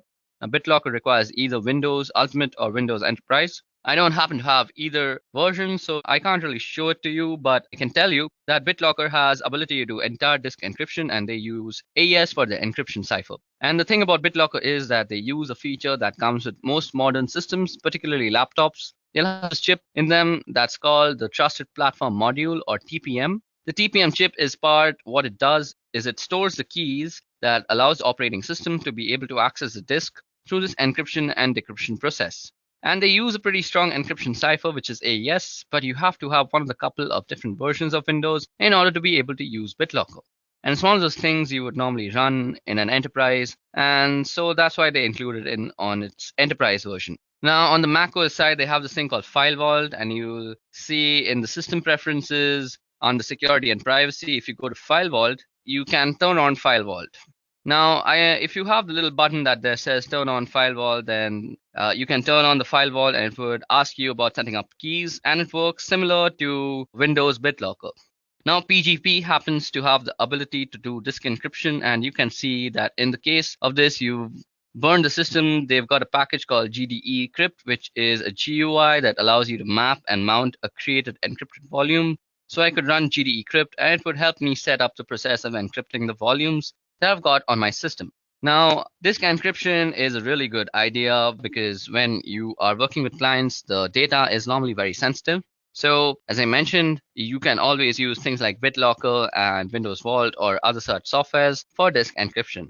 So, what I mentioned before is now not only possible, it's very much a reality with current operating systems. Now, let's talk about scanning. Now, scanning refers to the use of computer networks to gather information regarding computer systems. And network scanning is mainly used for security assessment, system maintenance, and also for performing attacks by hackers. Now, the purpose of network scanning is as follows. It allows you to recognize available UDP and TCP network services running on a targeted host. It allows you to recognize filtering systems between the users and the targeted hosts. It allows you to determine the operating systems in use by assessing the IP responses. Then it also allows you to evaluate the target host TCP sequence numbers and predictability to determine the sequence prediction attacks and the TCP spoofing. Now, network scanning consists of network port scanning as well as vulnerability scanning. Network port scanning refers to the method of sending data packets via the network to a computer system specified service port. This is to identify the available network services on that particular system. This procedure is effective for troubleshooting systems issues or for tightening the system security. Vulnerability scanning is a method used to discover known vulnerabilities of computing systems available on a network. It helps to detect a specific weak spot in an application software or the operating system, which could be used to crash the system or compromise it for undesired purposes. Now, network port scanning as well as vulnerability scanning is an information gathering technique, but when carried out by anonymous individuals, they are viewed as a prelude to an attack. Network scanning processes like port scans and ping swipes and return details about which IP address map to active live host and the type of service they provide. Another network scanning method known as inverse mapping gathers details about IP addresses that do not map to live hosts, which helps an attacker to focus on feasible addresses. Network scanning is one of the three important methods used by an attacker to gather information during the footprint stage, and the attacker makes a profile of the target organization. This includes data such as organization's domain name systems and email servers, in addition to its IP address range. And during the scanning stage, the attacker discovers details about the specified IP addresses that could be accessed online, their system architecture, their operating systems and services running on every computer. Now, during the enumeration stage, the attacker collects data, including routing tables, network user, and group names, simple network management protocol data, and so on. So now let's talk about intrusion detection evasion. So before we get into IDS evasion, let's talk about what exactly is an IDS. Now, an intrusion detection system, or IDS, is a system that monitors network traffic for suspicious activity and issues alerts when such activity is discovered. While anomaly detection and reporting is primary function, some intrusion detection systems are capable of taking actions when malicious activity or anomalous traffic is detected, including blocking traffic sent from suspicious IP addresses. Although intrusion detection systems monitor network for potentially malicious activity, they are also prone to false alarms or false positives. Consequently, organizations need to fine-tune their IDS product when they first install them. That means properly configuring their intrusion detection system to recognize what normal traffic on their network looks like compared to potentially malicious activity. An intrusion prevention system also monitors network packets for potentially damaging network traffic, but where an intrusion detection system responds to potentially malicious traffic by logging the traffic and issuing warning notification, intrusion prevention systems respond to such traffic by rejecting the potentially malicious packets.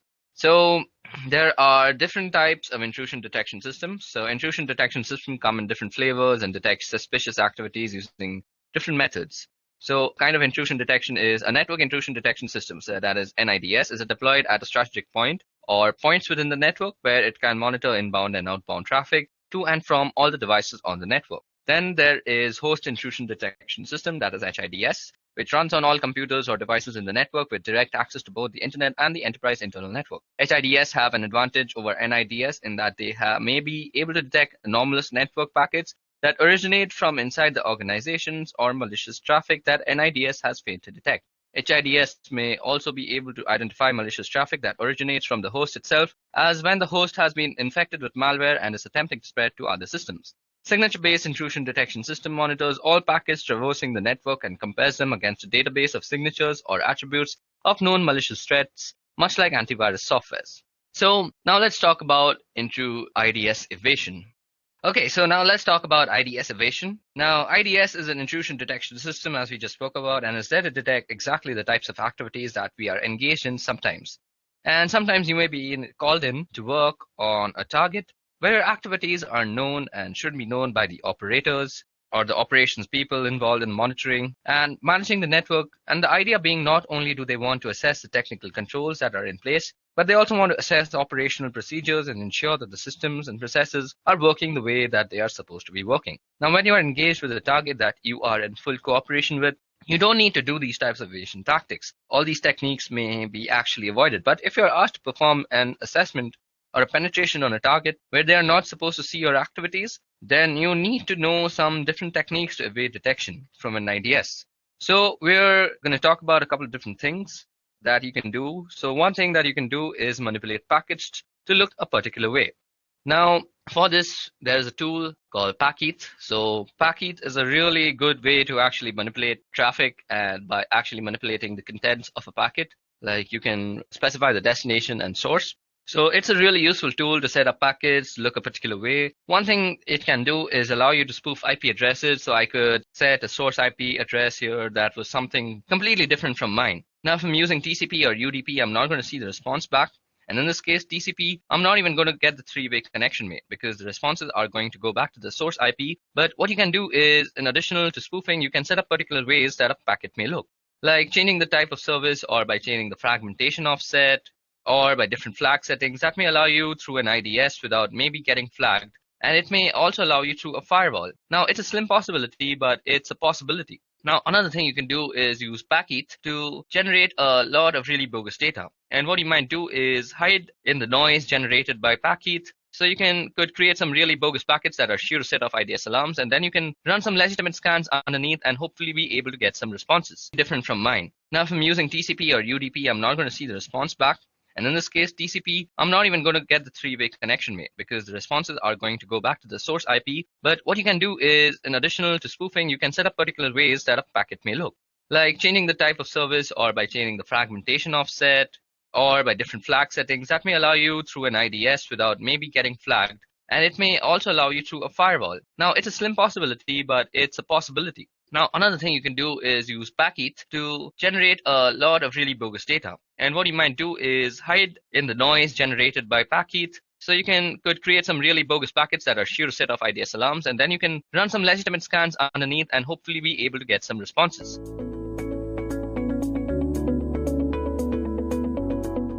Kali Linux is the industry's leading Linux distribution in penetration testing and ethical hacking.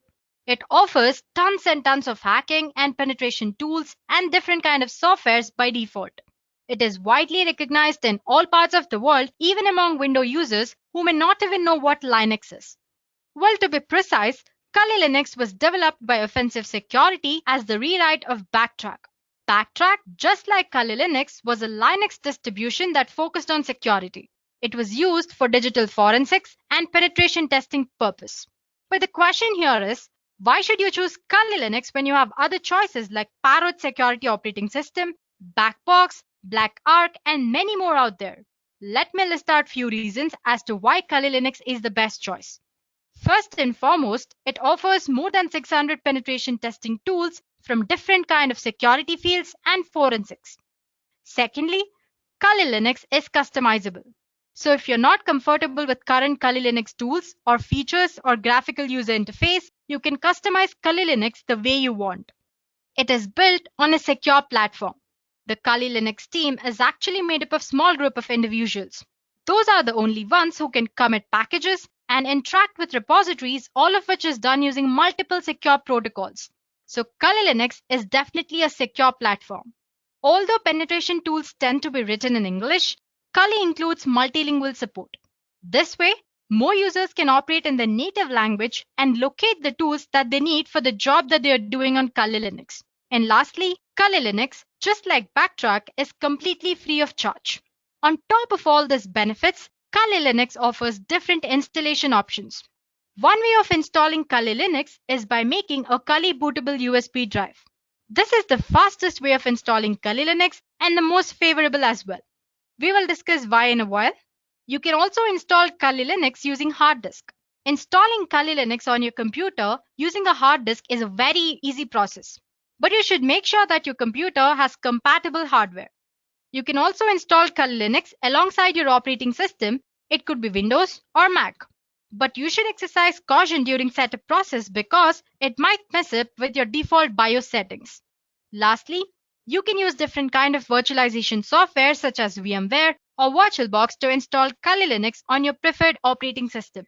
Well, apart from all this, you can also set up Kali Linux on advanced RISC machines or ARM like Raspberry Pi, Trim Slice, Cube Truck, and many more. So there you go, guys.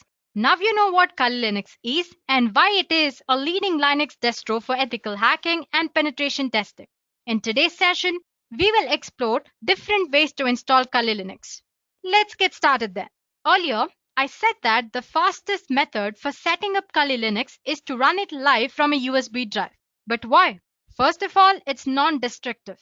It makes no changes to the host system's hard drive or the operating system that it is installed on. So once you remove USB, your operating system will return to its original state. Secondly, it's portable. You can carry Kali Linux in your pocket and can run it whenever you want, just in few minutes. It's customizable. You can create your own Kali Linux ISO image and put it into USB drive using a simple procedure, which we will discuss later. And lastly, it's potentially persistent. You can configure your Kali Linux live USB drive to have persistent storage so that the data you can collect is saved and you can use it across different reboots. Now let's see how to create a bootable Kali USB drive on Windows. Guys, actually the process is very simple. It's just a 3-step process. First of all, you need to plug your USB drive into an available USB port on your Windows PC.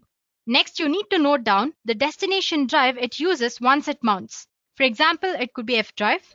After that, you will have to download and launch a software called Win32 Disk Imager. On this software, you'll have to choose Kali Linux ISO file that needs to be imaged and verify that the USB drive to be overwritten is the correct one. Lastly, once the imaging is complete, you need to safely eject the USB drive from Windows machine. So like I said, it's very simple, right? Well, I'm not going to show you demo on this one because like I said, it's very easy and I'm sure you guys can pull it off. If you have any doubts, you can post them in the comment section. We'll get back to you. And as for the demo part, we'll be doing 4 installations here. First of all, we'll see how to install Kali Linux using VMware on Windows operating system. Then we'll see how to install Kali Linux on Mac using VirtualBox. Moving on, we'll see how to install Kali Linux tools on different Linux distributions. I'll be showing how to install it on Ubuntu. Well, the procedure is same for every other Linux distribution, so you can go ahead and use the same procedure for the Linux distribution that you're using. And lastly, we'll see how to install Kali Linux on Windows 10 using Windows Subsystem for Linux. So I hope it's clear that what we'll be learning in the session. Let's get started with the first demo. In this demo, we'll see how to launch Kali Linux using VMware. So guys, you can install Kali Linux using any virtualization software. It could be VMware or VirtualBox. In this demo, I'll show you how to install it using VMware. So first of all, obviously, we'll have to install VMware, right? So just type of VMware. And it's the first link that you find. You can go ahead and download VMware Workstation Pro. You have it in the downloads. Here you can download Workstation Player as well. Or you can download VMware Workstation Pro. Now, once that is downloaded, you'll have to download a Kali Linux ISO image. For that, you'll have to go for official Kali Linux website. Just type for Kali Linux and it's the first link. You can see downloads option here. Click on download. And yeah, you can see different download options here. You have Kali Linux Lite for 64-bit as well as 32-bit. And then there is Kali Linux 64-bit and 32. And you have separate images for VMware and VirtualBox as well. Suppose you want to skip the entire lengthy procedure of installing it and you want to just use the image, then you can go ahead and use this Kali Linux 64-bit for VMware or VirtualBox. Same goes for the 32-bit as well. But since we are focusing on installing right now, let's just go ahead and download our ISO file and install it from the beginning until last step. I've already downloaded it, so I have an ISO file downloaded on my computer. So all you have to do is just click on the torrent link, it'll be downloaded. Let's open VMware then. So as you can see, I have VMware Workstation Pro installed here. So I already have about two virtual machines installed on my VMware Workstation. As you can see on the home page, 3 different options. It says create a new virtual machine or open a virtual machine and connect to remote server. So if you want to create a Kali Linux or any other virtual machine from step 1, you can use this create a new virtual machine option. Well, if you have an image of a virtual machine already, and if you want to just use it and avoid installation procedure, then you can go ahead and use this open a virtual machine option. Well, just click on this create a new virtual machine and click on next. As you can see here, you have an option which says install a disk image file, ISO file you'll have to attach here. So click on browse. Let's see where I've stored my Kali Linux. As you can see, I already have it here. And there's one file here. Let me click on that and open. So yeah, don't bother about this error. It usually shows that. And then click on next here. So it's asking which operating system will be installed on this virtual machine. I want it to be Linux. So make sure you select Linux 64-bit and click on next. You have an option to name your virtual machine. Let's say Kali Linux. And where do I want to store it? In my documents under virtual machines, Kali Linux. Sure. And click on next. It says it already exists. Let me try this one then. Let's say Kali Linux 1 and next. Yeah. So basically your Kali Linux will need about a 20 GB. Let's assign some 40 GB here. That's the maximum disk size that you can allot. Well, you can allot more than that as well, but minimum it needs about 20 GB. And you have an option which says store virtual disk as a single file or multiple files. Let's just select store virtual disk as a single file to avoid complications and click on next here. So as you can see, you can review your virtual machine settings here. You have an option to make changes to the settings. You can make changes right now or you can do it later as well. Let's just go ahead and make changes now. Click on this customize hardware option here. Well, as for the memory for this virtual machine, it totally depends on what you're using virtual machine for. If you're not using it for heavy works, then you can assign least amount of memory. Let's say I want to assign about 2 GB. There we go. And as for the processors, number of processors 1. And the number of core processors, you can choose as many as you want. Let's say 2. This will increase the performance of your virtual machine. So, and again, it totally depends on whatever you want to choose. And yeah, we have already attached the image. Network adapter, you can set for NAT. USB controller and sound card, you can retain the default settings. And as for the display, click on accelerated 3D graphics since Kali Linux has a graphical user interface. And it says 768 MB is the recommended amount of memory that you can use for graphics. So let's go ahead and select that and click on close. Well, you can actually make all the settings after installing Kali Linux as well. No problem there. Once you've done that, click on finish here. As you can see, my Kali Linux image is ready for installation. You have two options to power up. As you can see, you have this option here. You can click on that to power on this virtual machine, or you can go ahead and click on this. Let me click on this. So once you click on that, you should be greeted with this Kali boot screen. As you can see, there are a lot of options here. We did discuss live option earlier, right? So if you don't want any trace of Kali Linux on your operating system, you can go ahead and use live option here. You have live USB persistence mode and live USB encrypted persistence as well. Suppose you want to store some data and save it for a later reboots, you can use live persistent option here. And most of the time people get confused with this install and graphical install. Just don't go ahead and click on install option. Do it only if you're well versed with command line interface. So basically that install option is for command line interface. So you'll be greeted with Kali Linux command line interface. Since if you're using Kali Linux for the first time, go ahead with graphical install. Select the graphical install and click enter. So as you can see, it will start mounting storage devices. Whole installation process might take about 10 minutes. So it's prompting you to select a language. So select your preferred language, then your country location. Let's say English and click on enter. And it's asking you for the country location. Just give United States and enter. And I want the keyboard to be configured with American English. You can choose any native language. Like I said earlier, it supports multilingual or it supports multiple languages. So go ahead and choose it. But it might complicate the way you use Kali Linux later. So you can always go ahead and stick ahead with English only. Well, it doesn't matter. So as you can see, it's configuring the network. So it'll detect the ISO file and load installation component and then prompt you to enter a host name for your system. Well, in this installation, let's just enter Kali and click on enter. You can give the name you want. And next it's asking you for the domain name. Suppose you have a set of virtual machines and if you want to give all of them a domain name, you can assign a domain name as well, but it's optional. Let's not give any domain name here and click on enter. The next thing it does is it'll prompt you for the password that you'll have to enter every time you launch your Kali Linux. So just give some password of your choice and click on continue. The best thing about Kali Linux is you can set up date and time as well. You can make it later as well, but you can choose it here. So just click on Eastern or whichever choice you like and click on enter. So the installer will now probe your disk and offers you 4 different choices. As you can see, it says guided use entire disk. Guided use entire disk can set up LVM, which is logical volume manager. Same thing, which is encrypted, and manual. So if you're an expert, if you've already used this Kali Linux before, you can go ahead and select any of these 3 options from the bottom. That's LVM or manual or encrypted LVM. Otherwise, you can always go ahead and choose guided use entire disk option here if you're a beginner and click on enter. So this is the disk partition where all the data will be stored and click on continue. It's asking if you want to store all files in one partition or if you want to make partitions. So depending on your needs, you can go ahead and choose to keep all your files in single partition, which is default, or you have separate partition for one or more of the top level directories. Let's just choose the first option and click on enter.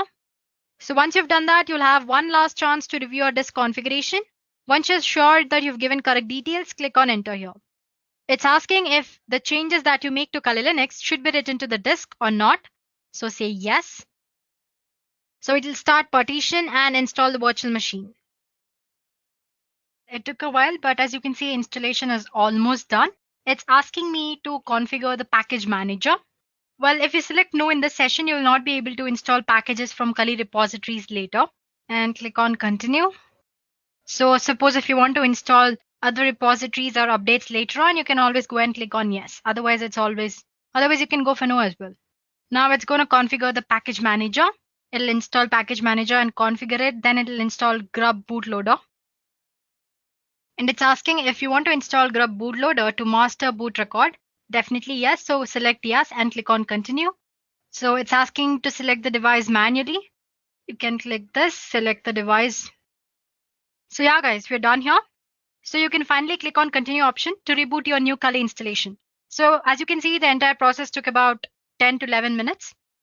So yeah, let's go ahead and click on continue here. It's going to finish the installation. So guys, as you can see, the installation process from the step where we selected the language till the last step is same. It's just the medium on which you're installing is different. For example, right now we used VMware. Later on, I'll show you how to use VirtualBox. But once your Kali Linux image is ready to boot, the rest of the installation process is similar to this. So it's finished installing. It's loading the image. So if you have done everything right during the installation process and according to your needs, you'll land up in this page. Username. So we've given it this Kali, right? Kali and password.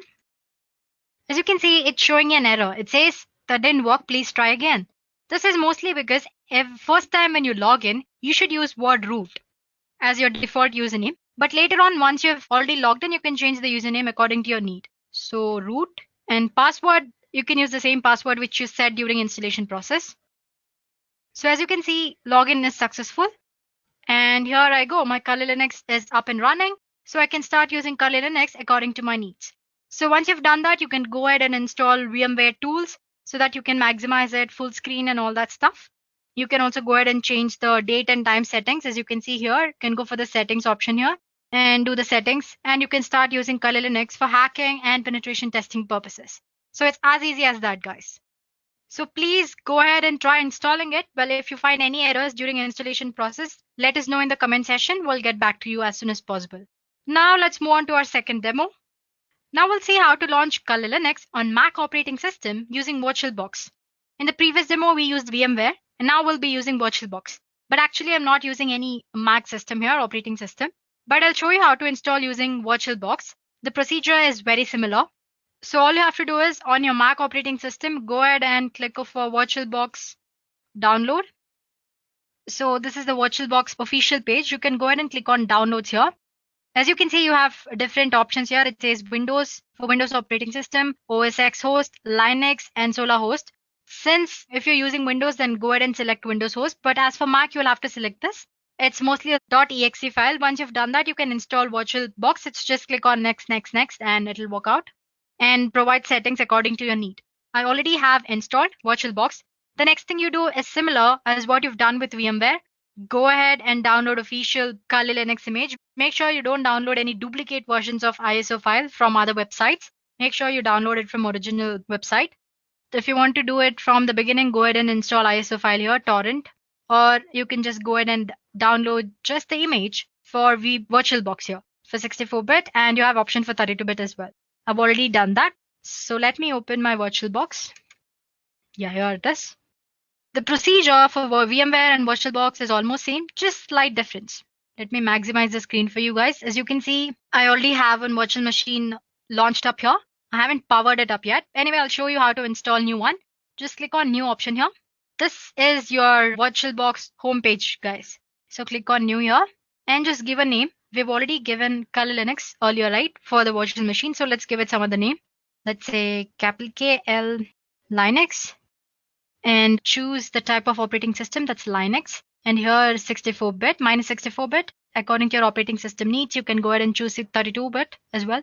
Click on next. And again, like I said earlier, depending on what you're doing on Kali Linux operating system or virtual machine, you go ahead and assign the memory. Since I'm just showing you how to install, I'm not assigning much memory here. So let's just retain the default 1024 MB, that's 1 GB. And click on next.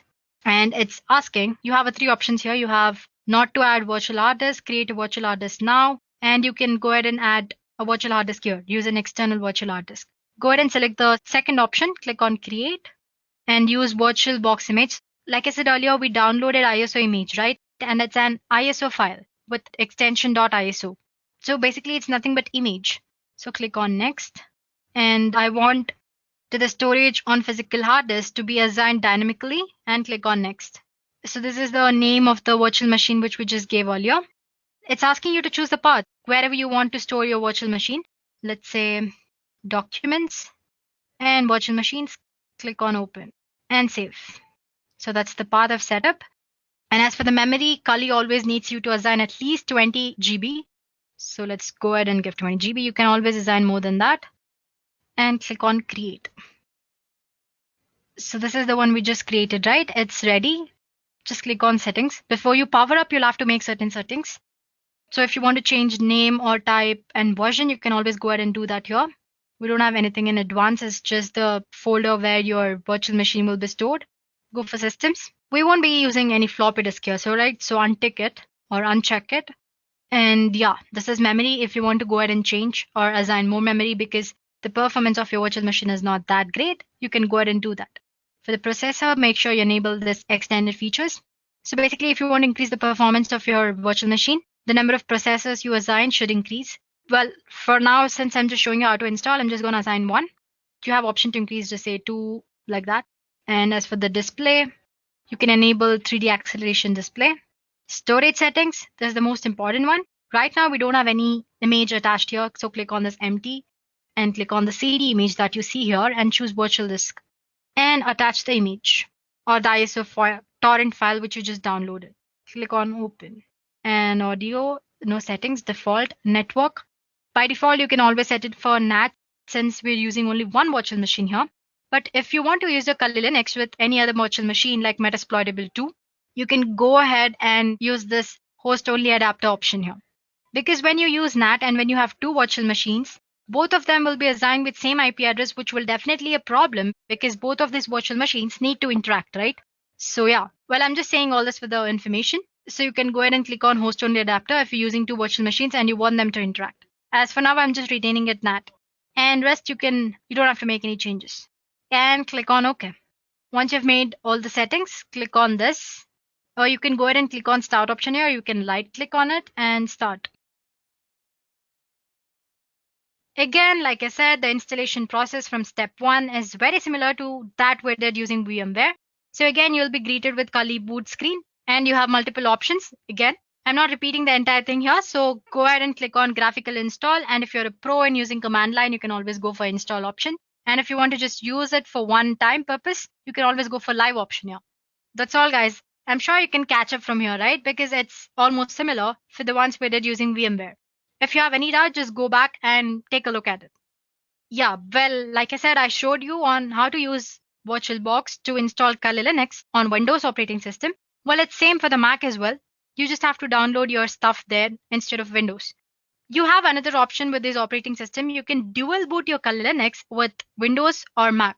It's not as easy as these installation process because it will involve you setting the BIOS changes that you get to see when you power up your computer initially. So make sure you refer to Kali Linux official documentation and make sure you've done the installation properly so that you won't mess up your default settings. So guys, we are done with two ways of installing Kali Linux, one on Windows and one on Mac. We saw how to install it using VMware as well as VirtualBox. In the third part, we'll see how to install Kali tools on any Linux distribution. It could be Ubuntu, Fedora, Peppermint operating system, or any other version or distribution of Linux. The procedure is actually similar in every Linux distribution. So if you follow up on one Linux distribution, you can go ahead and do it on the Linux distribution of your choice or the one that you're using. One thing you should remember is that Kali Linux is not for the daily Linux purposes. Well, it's only for ethical hacking or web application penetration testing for these purposes. So guys, we'll be using a tool called Katulin. Let me spell it for you guys. It's Katolin. So let's just search for that. There we go. It's a script that helps you to install Kali Linux tools on your Linux distribution of your choice. So it's usually the GitHub script. So click on the first link that you find. So for those of you who like to use penetration testing tools provided by Kali Linux development team, you can effectively do that on your preferred Linux distribution using this tool, which is Katolin or Katolin. So as you can see, once you've installed Katolin properly on your operating system, you should be greeted with this page. I'll show you how to do that. Don't worry about it. So the purpose of asking you to see this page is to take a look at prerequisites. So first thing, you need to have a Python of version 2.7 or above installed in your operating system. And you need a Linux distribution system. It could be Ubuntu or it could be Fedora or Peppermint, any other Linux distribution. I have Ubuntu here. I'll be using VMware Workstation Pro. It's already open, but let me just go back. All you have to do is search for Ubuntu and click on the first link. So as you can see, there are a lot of options to install Ubuntu. Just click on this and you'll be able to download a file, ISO image. I've already done that. I'm not doing it again. Let's go back to VMware Workstation. As you can see, I already have my Ubuntu operating system installed. Installing Ubuntu is very straightforward. So just take a look at the instructions that you need to know when you're installing Ubuntu. Once you've done the installation, it should look something like this. So let me power up my Ubuntu operating system.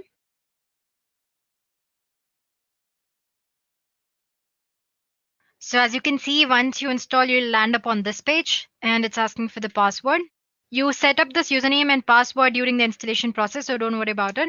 Click on enter. So let's say you are a Unix lover, you like using Unix platform. But right now you want to use certain tools for performing application penetration testing and ethical hacking. You just don't need all the tools, you need few tools. In that case, instead of installing Kali Linux on your operating system, installing only certain Kali Linux tools will be the best option, right? For that, like I said earlier, we'll be using Katolin. I have a set of 4 or 5 commands that you need to use to install Katolin. First of all, you need to have Git on your operating system. Let me check if I have it or not. Anyway, I have these 5 or 4 set of commands which we'll be using. I'm going to attach them in the description below. So if you want, you can use them. As you can see, install Git, first command. It says unable to use it because I have to log in as a root user. So let me it's asking for the password. Yeah, now I'm a root user. So let me try the command again. That's apt-get install Git. Yeah, installing Git. It's just going to take a few minutes. While this is happening, let's go ahead and explore Katolin tool. Let me go for Firefox here. Let's search for Katolin. So it's the first link, guys, like I said earlier. So let me scroll down. As we saw, this should be the home page, and we did take a look at the requirements. So let's just go back and see if it's done. It's still happening. So one thing, guys, make sure you have a Python of version 2.7 or above. Otherwise, the entire thing won't work at all. Yeah, guys, it's done. Now we are done with the first step. We need to install or we need to clone the Katolin, right? So what you do, like I said, I have a command right here. Just copy this and place it over there. Control C. Let's go back to terminal and let me clear the screen for you guys. Yeah, and paste. So basically, I'm cloning it here. And the next command is I'm copying the Python file to this directory and click on enter. It's done. It's just quick process. Now we'll have to change permissions so that we have access to use Kotlin. For that, basically we are giving execute permission. So chmod plus X. Make sure you take a look at that. Plus X and enter. We are ready, guys. Now our Kotlin is installed. Say lin. So as you can see, it's all ready. But the first thing that you should do is before you upgrade your system, it says please remove all the Kotlin repositories to avoid any kind of problems. So as you can see, it shows you like 5 options here. First one, it says add Kali repositories and update. Next, view categories. Like I said, Kali Linux has 600 plus tools, right? So you have different tools categorized under different headings. Then you have classic menu indicator. It's nothing here. As you can see, I have a small icon here. If you click on that, it'll just show you different menus. That's all. And if you want to install Kali menu for easy access, you can do that as well. So let me just click one. Under one, it says add Kali Linux repositories, update, remove, and view all contents. So let's try removing them. Let's try with adding repositories. It says there are certain duplicate signatures removed and all that. So let's just try to remove like they suggested earlier. They've been deleted. Now one. So if you guys want to go ahead and update the repositories, already existing ones, you can go ahead and do that. I'm not doing it now because it's going to take a while. So if you want to go back, just click back. It's as easy as that. Now let's say I want to view categories and install one tool of it. As you can see, there are like huge number of categories here. So I have web application penetration tools here. I have password attacks. I have exploitation tools. Well, if you are interested, there's an introduction video of what is Kali Linux by Edureka in the cybersecurity playlist. So go ahead and take a look at that. We have explained like about 5 to 6 popular tools in Kali Linux. Anyway, getting back to today's session, let me just say 4. As you can see, it lists all the web application tools. So if I want to install all tools, there's an option that's 0. But let's just say I want to install a tool called SQL Map. I'm sure you might have heard SQL Map. If not, it's okay. It's a tool which you use for checking out vulnerabilities that are present in application database system. So anyway, it asks insert the number of the tool that you want to install. Let's say 27. So as you can see, it's installing. So it's as easy as that, guys. So once you're done installing, I'll get back to you. Any tool, I just showed you how to install SQL Map, which is there in web application tools. You can go ahead and do that for other different types of tools as well. Suppose you want to install all the tools, you can go for 0, as in click on 0 option. So there you go, guys. I just showed you how to install one tool. So you can go ahead and do that for any kind of tool under any category. So if you just want to go back, click back and go for other types of tools. Let's say 8. There you can see. So whatever different type of exploitation tools you want, you can go ahead and install them. Let me just click back and the back. Sometimes when you try to install all the tools, you might get an error saying that the file doesn't exist or repository doesn't exist. All you have to do is go for first option here. As you can see here, you have option 2, which is update. So update your repositories. Make sure the Kali Linux mirror, which is present for the updation, is the right one. Once you've done that, you won't get any errors. All the tools will be installed properly. So suppose you want to get back from these Kotlin, easy, just press Ctrl C. And yeah, as you can see, it says goodbye. So that's as easy as it is to use Kali Linux tools on any kind of Linux distribution. While I've showed you on Ubuntu, the procedure is same on any other Linux distribution, guys. So there we go, guys. We're done with 3 things. First, we did on Windows using VMware, then on Mac using VirtualBox. And third, I showed you how to install Kali Linux tools on any kind of Linux distribution. And finally, there's one last demo. Here we'll see how to install Kali Linux on Windows operating system using Windows Subsystem for Linux feature. So let me get back to my operating system. We won't be needing VMware Workstation anymore. So guys, we'll be using a feature called Windows Subsystem for Linux, which is by default present in all the current versions of Windows 10. This is actually for those who prefer using Kali Linux command line interface. So make sure to listen to me properly. Or use this option only if you are a pro in using command line interface or if you have any experience using command line interface. Otherwise, just go ahead and use VMware or VirtualBox and install Kali Linux graphical user interface option. So yeah, this Windows Subsystem for Linux allows you to run Linux distributions as subsystem on your Windows operating system. This feature is really a new feature. It exists only in Windows 10. So you need to use latest version of Windows 10 to perform this demo or use this option. And in addition to that, we also have other prerequisites, especially we need to have git install, or you can go ahead and zip the file, which is Windows Subsystem for Linux files normally, but having git is also a nice thing. Secondly, you need to have Python of version 3 or above. Make sure you've installed Python and set up the path. To check if your Python is installed properly or not, just say cmd, go for your command prompt, and just type for Python version. It should show you version properly, only then you can be sure that your Python is properly installed. As you can see, for me it's showing 3.6.7, which is definitely above 3, and it's properly installed and the path is set. The first thing you need to do is enable WSL or Windows Subsystem for Linux. Just go for the control panel and there click on Programs and turn Windows features on or off. Make sure not to touch any other features. It might mess up your operating system. So scroll down, it's usually at the bottom. By default, it's never enabled. If you're using it for the first time, you need to enable it. So first thing you do is enable it. As you can see here, it says Windows Subsystem for Linux. Make sure you enable it, check mark it, and click on OK. Once you have done that, run your command prompt or terminal as an administrator. All you have to do is right click on it and click on Run as Administrator. And yes.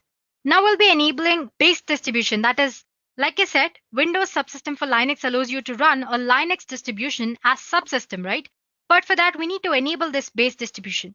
For that, you need to install the base distribution or any kind of Linux distribution that you need. So just use lx-run and install. So once you type that, this is the output which you get. It says it's the legacy Windows system for Linux distribution. So you can go ahead and install other Linux distribution which are available in Microsoft Store. But unfortunately, Kali Linux is not available, but it doesn't matter, right? We are anyway installing it using the procedure. Just click on Y here, saying yes. I've already installed, so it's showing legacy Windows system for Linux distribution is already installed on my system. For you, it might take a while. After installing, the most important thing is it'll ask for you to set up a password and username. Don't skip that step, wait for a while, and make sure you set up the password and username properly. Only then the entire thing will work out. Once you've done that, we are done here. You can close the command prompt.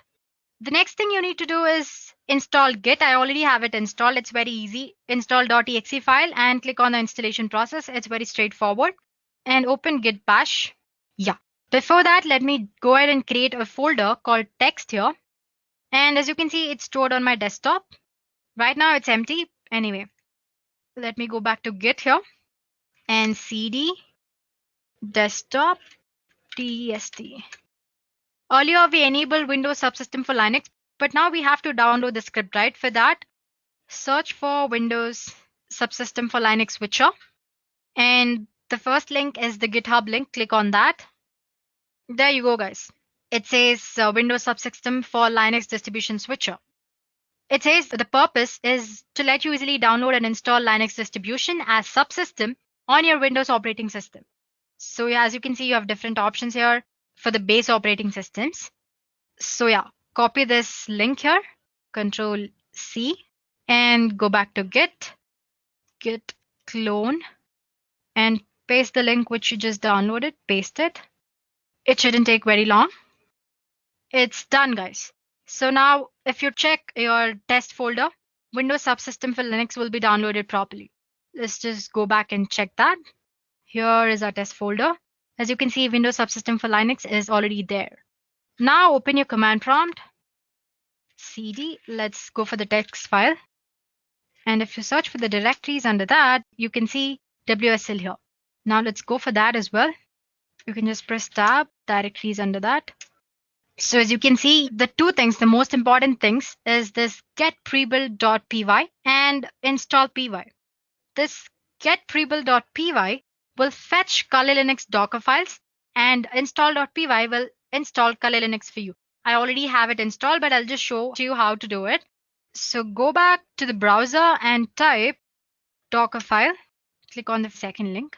I just wanted you to copy the command easily so that you won't make mistakes. This is the one which you'll have to copy to fetch the Kali Linux Docker file. So you can just copy this part and go for command prompt. Let me maximize this for you. Here you can say, so if you remember, I said Python is must So make sure you've installed it properly and set up the path. Python get pre-built. Let me just pre-build.py and copy it. As you can see, it's installing. It's going to take probably like 2 minutes.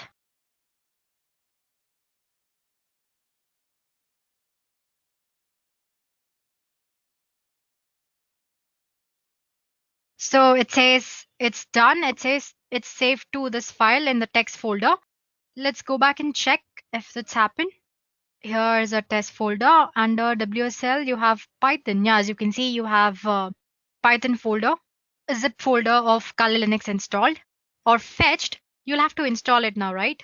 So let me now just type Python. This is the command that you want to use. That's install.py. Install.py. And copy this or just type and enter tab, root fs tab, and click enter.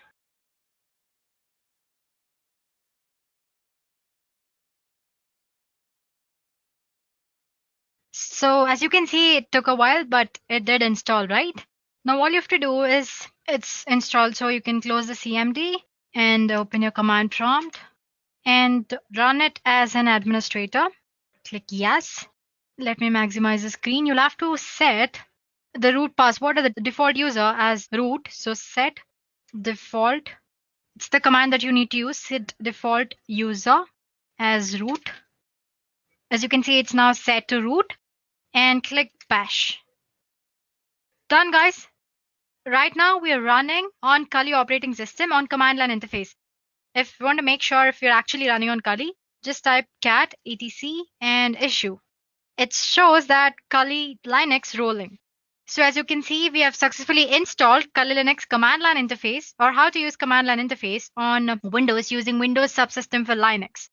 And I'm telling it to you again, just use it if you know how to use command line interface very properly. Otherwise, it might be a little overwhelming for beginners. Default. It's the command that you need to use. Set default user as root. As you can see, it's now set to root and click bash. Done, guys. Right now we are running on Kali operating system on command line interface. If you want to make sure if you're actually running on Kali, just type cat etc and issue. It shows that Kali Linux rolling. So as you can see, we have successfully installed Kali Linux command line interface or how to use command line interface on Windows using Windows subsystem for Linux. And I'm telling it to you again, just use it if you know how to use command line interface very properly. Otherwise, it might be a little overwhelming for beginners.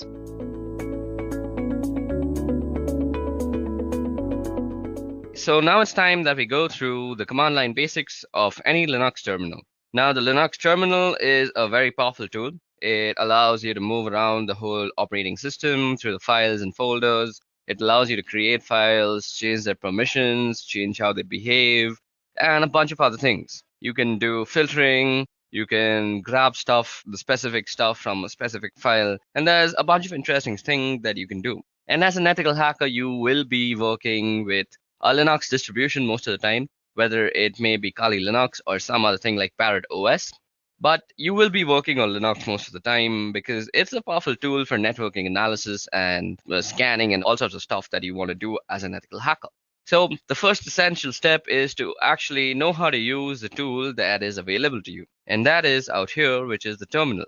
Now, as I'm running this on a virtual machine, you might find it that my execution times are much slower. And that is because I have a very, very slow laptop because my virtual machine is actually eating up a lot of my RAM. And I have a bunch of other processes that are also rendering. I do this on my free time. So let's go ahead and go through the commands that we are going to actually go through. Now, let me actually make a list of commands that I want to teach you guys. So let me see if LeafPad is available. Firstly, LeafPad is basically a text editor. So the first command that we are going to start off with is cd. Now, cd stands for change directory. Now, at this moment, we are in the root directory, as you guys can see. We can print the current working directory with this thing called pwd, and that is a current working directory, as you see. It's called root. And suppose we want to change our directory to the home directory. So all we have to do is cd, which stands for change directory, as I just said, and specify the path. Now cd/home. Okay, so once we're in home, I want to make a list of commands that are used on the CLI that I want to teach to you guys. So what would I do? I would firstly see if any files are available that I can edit. Okay, so these files are available, but let's create a new file for ourselves. So firstly, let's do nano list.txt.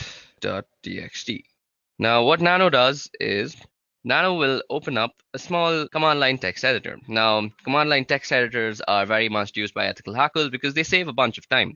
If you're always switching between GUI and command line because you'll be doing a bunch of stuff on the command line, and suppose you want to write something, you're always switching to GUI, it's a wastage of time. And you want to save time as an ethical hacker. So you can use this thing called a command line editor, and it can basically do most of the stuff a GUI editor would do. Now you say nano and the name of this file. So Nano basically has created this file now, and it has opened up this new fresh window, which overrides the command line that we were in, the bash. And this is a place where you can actually edit what goes into the file. Now, let's see the list of commands that I'm going to teach you. I'm going to teach you ls. ls will be the list of files. We did cd. We saw a pwd. So that was the print working directory. We'll be looking at how you can copy stuff with the cp command. Then we'll be looking at mv, which is basically move. Then we'll be looking at cat, and that's an interesting one. And also less, which is another interesting thing. Then we'll be looking at grep, which is actually used for grepping or grabbing things from files that you might want to see. You'll see what I mean in a short while. We'll see echo, which probably does what you think if you have any experience with Linux.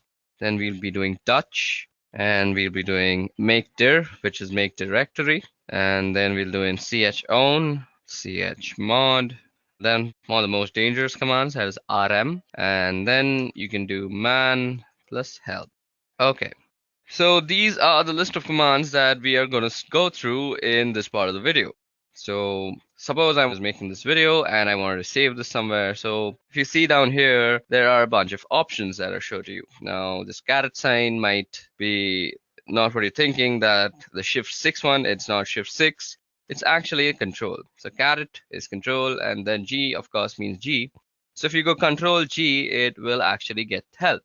Now what we want to do is save the file, and that is control O, and that is write out. So what we want to do is say control O, and now it's going to say if we want to name the file list.txt, and we want to name the file, and it says that we have written down 15 lines. So that's how you save a file. Now all we want to do is exit out of here. Okay, so first let's go ls and let's go through whatever there is. So ls shows us the list of files that are there in that directory. Now ls can also show you the list of files in a directory with the path that you specify. Like if I say ls var, it'll show me everything that is in var.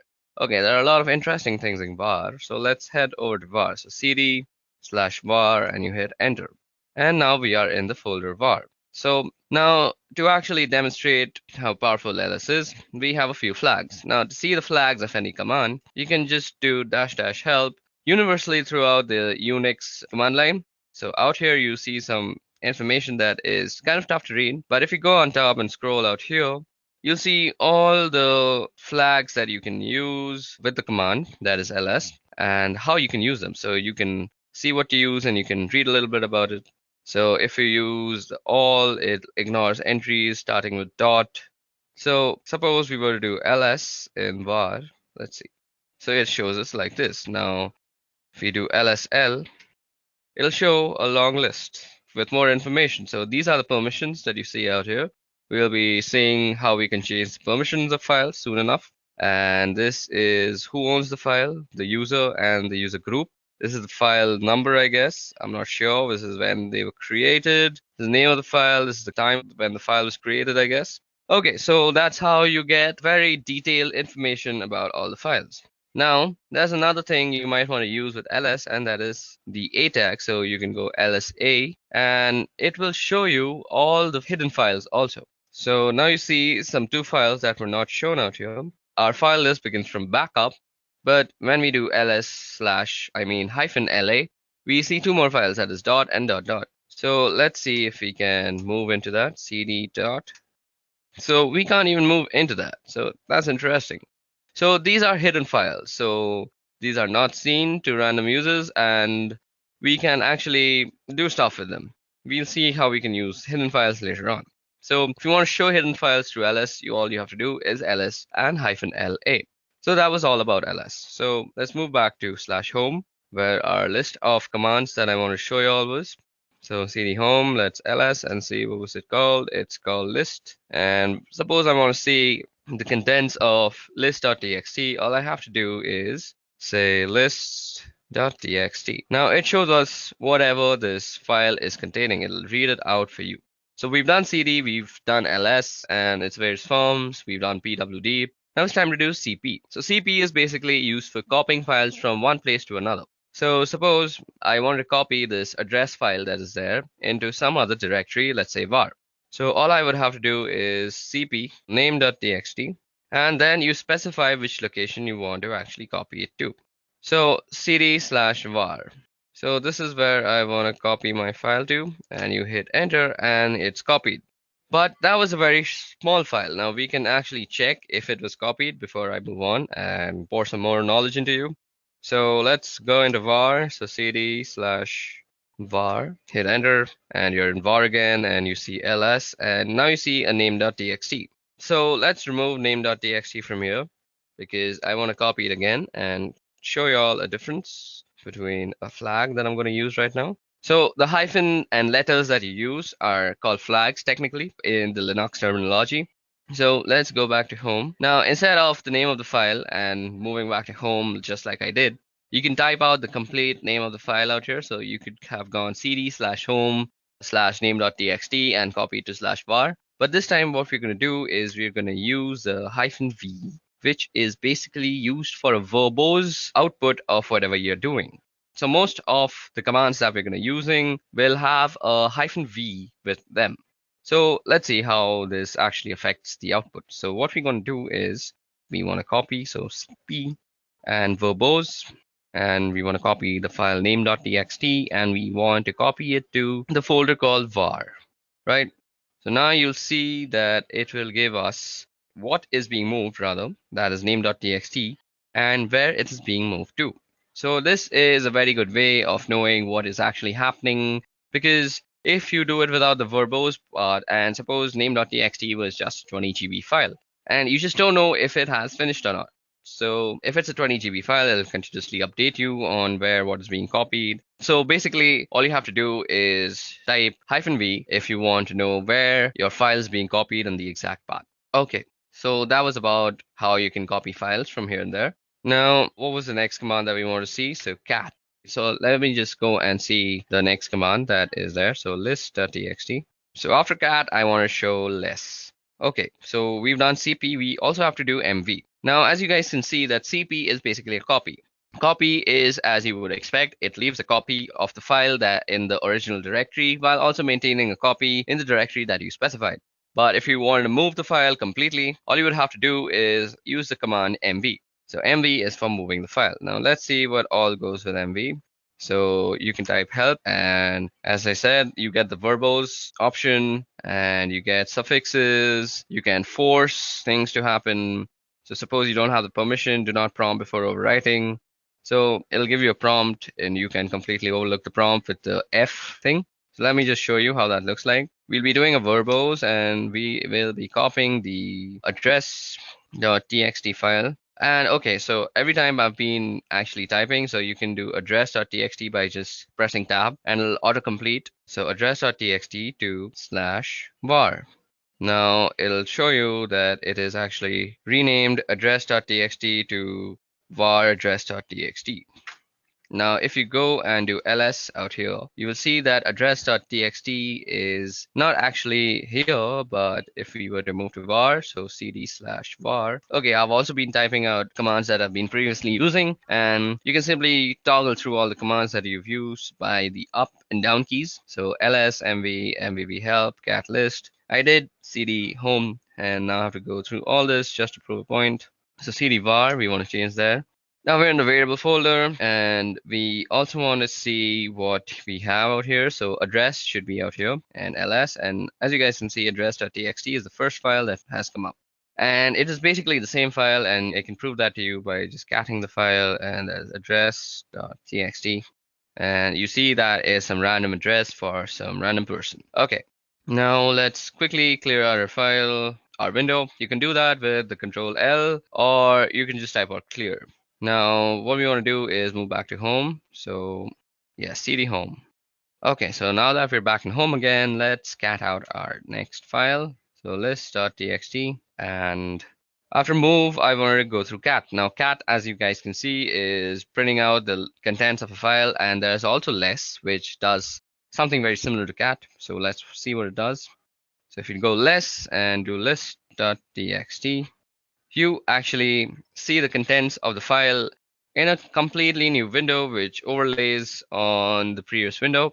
And this is a very neat way to actually see the contents of a file, which is through less if you want to keep your main command line interface not so cluttered, which cat clutters it completely. So if you want to get out of this place, this less place, and all you have to do is press Q, and Q gets you back. And as you see, nothing was printed out on our main interface. So this is a very cool way to actually keep your command line interface neat and tidy when you're doing work.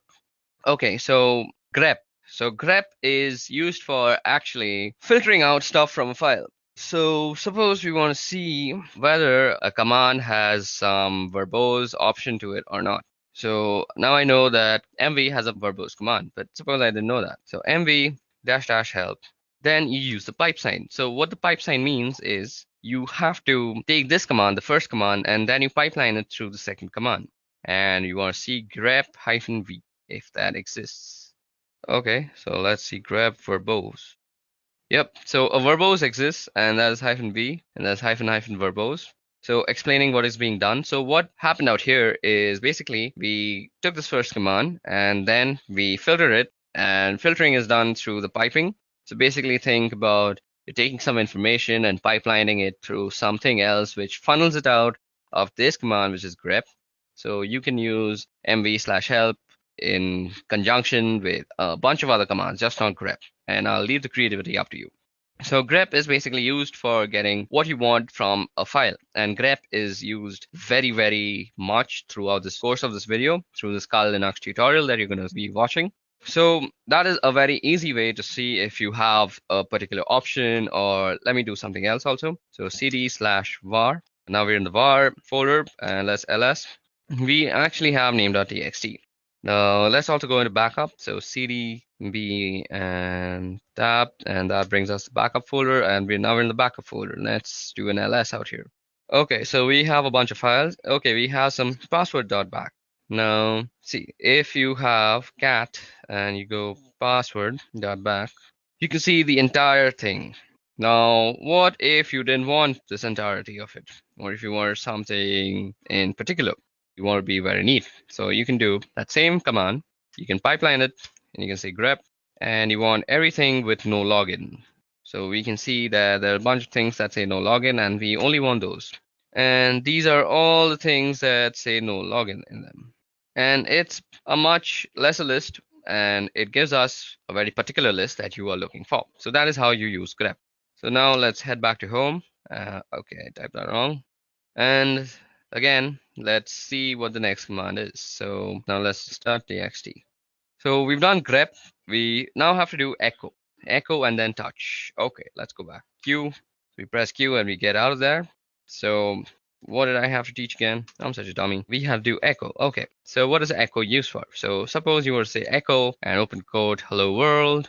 It would basically do what command says, and that is echo whatever you say. Now it'll say echo hello world, and that will basically echo whatever you typed out in the quotations, that is hello world, spelled very wrong. Okay, now suppose you want to actually put this into a file. So you could do echo hello world, let's spell it properly this time, and you want to insert it into a file. We had a phone number, I guess, phone number.txt, yep, and we can echo it into that thing. Now that was done. Now let's see what is in phone number.txt. Phone number.txt, and it says hello world. So you can basically input text into a certain file with the echo command, and that's how you do it. Okay, now let's also see how you can make directories, and that is with the make directory command. So, okay, we also had to do touch before that. I forgot. Now, touch is used for quickly creating files. So, touch, you could say touch and then the file name. So, we can create a name file again, name.txt. Or that will create a name.txt. Let me just show it to you, lsl. And we have a name.txt. We can also create multiple files with touch. And we could say file 1, file 2, and file 3.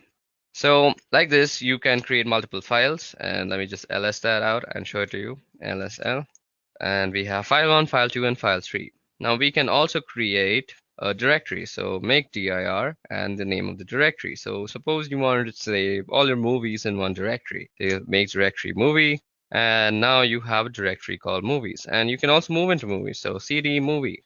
Okay, so that's how you create directories, and you can move into them with the change directory folder. Now let's see what the next command was. So cd and dot dot. So with cd dot dot, you can move back to the previous folder if I'm already not told you that. And since we're in movies, we can just go back to home with cd dot dot after. Now let's see what else is there. So cat list.txt. And okay, now chown chmod. Now chown will be a little tough to show because we don't have any sort of other user out here. The root user is the only user that we have on this VirtualBox that is set up. But if you want to change the ownership of a file, let's say, so you can see the ownership of a file through the lsl command, and you see that root and root. So this is the owner name and this is the owner group, and they're mostly the same thing. So our next command that we're going to actually see is called chown. So let's see how chown is actually used. Chown is used for changing the ownership of a file. So I actually don't remember how to use chown. So if you actually don't remember or you're getting stuck somewhere, just use the help function. So if a command line argument is symbolic, so let me just go through this once. So this is how you use it, owner and then colon group. Okay, and then the file name. So you go chown, and then you want to say the name of the owner and the group you want it to belong to, that is root and root, and then you specify the name of the file. So suppose I want to change file 1. Now it already belongs to root and root, so it doesn't really matter because I don't have any other username to actually change the ownership to.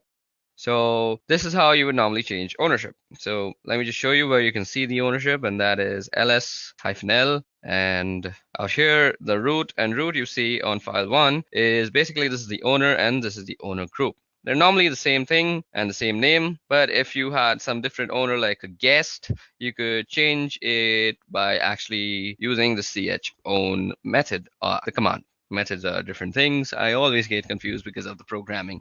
Okay, now the next command that is left is called chmod. To actually show you how chmod works, let me show you an interesting file. So suppose, let me just do this once.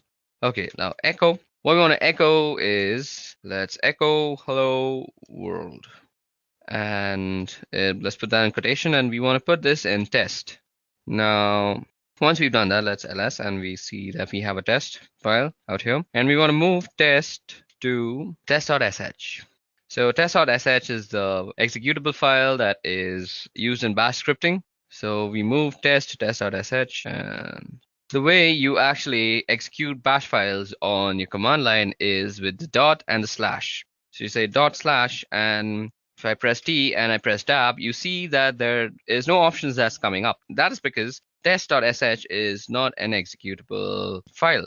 So test.sh don't have the executable permission. So let me just show that to you. ls, and you see test.sh. It doesn't have the executable. Now you see movie, it is executable. I don't know why, it is a directory, so it is an executable. You can move into it. So it's blue in color. So the way you actually can make this an executable is by changing its permissions. So the way you do that is chmod, and basically you change it to an executable. So plus x, that is making an executable. If you do plus r, it'll make it readable, and if you do plus w, it'll make it writable also.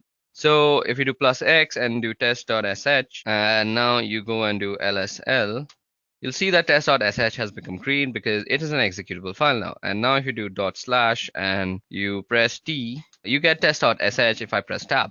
So now it is an executable file, and if I execute it, it presses out hello world onto my screen. So that's how you can use the chmod, or which is basically the change of permissions of files. and we'll be changing permissions of files throughout the course of this video. It'll be very useful for us, and you'll see as we go along with this video. Okay, so the next thing that I want to show you all, only two are left, and I remember those now, and it is RM. And RM is used for actually removing files. So you should be very careful while using RM or any sort of removing command on a Linux system, because once you remove something, it is very difficult to get it back, and it's almost near impossible. It's not like Windows where it's basically just disappeared in front of your eyes, but it's still there in the memory, cluttering it all up. That's why Linux always trumps Windows. That's one of the reasons. I'll make a video on that later on. But for now, let's focus on RM. Now, we can remove file 1. So let's see. So file 1 is going to be removed. So if we ls now, you see file 1 doesn't exist. But let me show you. RM, and if I do movie, it'll say cannot remove movie is a directory. But if you go into the help menu, I bet there will be a option that you can just forcefully remove it. So rm force will just remove. So rm/r, and you can do movie, and it'll recursively remove everything. And if you go here and do lsl, you'll see that there is no movie directory anymore, and that is how you can remove movies. Now that prompt that you see out there is actually a safety measure, because once you remove a directory and it's not retrievable, that's a very sad scenario, and you don't want to get yourself in such a scenario in whatsoever possibility. Okay, moving on, so on and so forth. That was all about the RM folder. Now you can do RM and the address of anything. So RM, I know we moved an address.txt, so into the var folder, we can go rm var and address.txt. And that will remove address.txt from the folder of var. Let me just show you that worked. So cd var and ls, and you see that there is no address.txt out here. Okay, another way to get help for any command that you want is man, and suppose you want to see about rm. It'll show everything about RM that is there to show to you. It'll show you how to use it. It'll give you a description, synopsis, the name, remove files or directories. It's a very useful way. So out here you see this is the manual page. So that is what it means, man. And you can press line 1 or H, or you can press Q to quit. So that's very much helpful. Okay, guys, so that was all about the command line interface and how we can use it to go about the operating system and change file permissions, copy files, remove files, and a bunch of other stuff. Now it's time to get on with the interesting stuff, and that is, firstly, we're going to be learning how you can actually stay anonymous with proxy chains. Okay, guys, so now that we are done with the command line basics, it's time that we move forward with proxy chains. So before we move forward with proxy chains, let us head back to our PowerPoint presentation and see what exactly proxy chains are. Okay, so proxy chains. Now, as the name suggests, proxy chains are basically a chain of proxies. Now, where is a proxy used? A proxy is used whenever you want to anonymize yourself on the wire or the network. You do not want to know, or you do not want your others to know what the source IP address was for your client system. And to do this, all you have to do is send your packets through a bunch of intermediary systems, and these intermediary systems carry the packet out and they transmit it to the target system. And this is much slower, and let's see how we can use this in Kali Linux now. In combination with Tor in order to anonymize traffic, not only on web browsing traffic, but rather instead on all networks related traffic generated by pretty much all your applications. But you can also change this in the settings. Now, what we're going to do is we're going to open up the proxy chain configuration file, and we're going to understand all its options that are available. So to do that, all you have to do is say nano. You go into the etc folder, and then you go for the proxy chain. .conf. And what you see out here is the nano editor, and we had spoken about the nano editor when we were discussing the CLI part. I hope you haven't skipped that.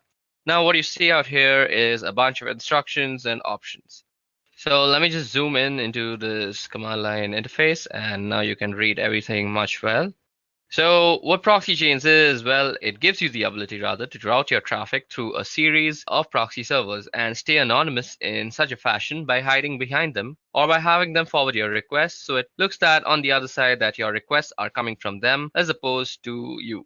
Now, surprisingly enough, there are a large amount of these proxy servers out there that you can use, but they're not very stable. You know, they go up and down and they're not very fast. So for specific targets, they can be useful, but not for brute forcing and not for any sort of computing attack.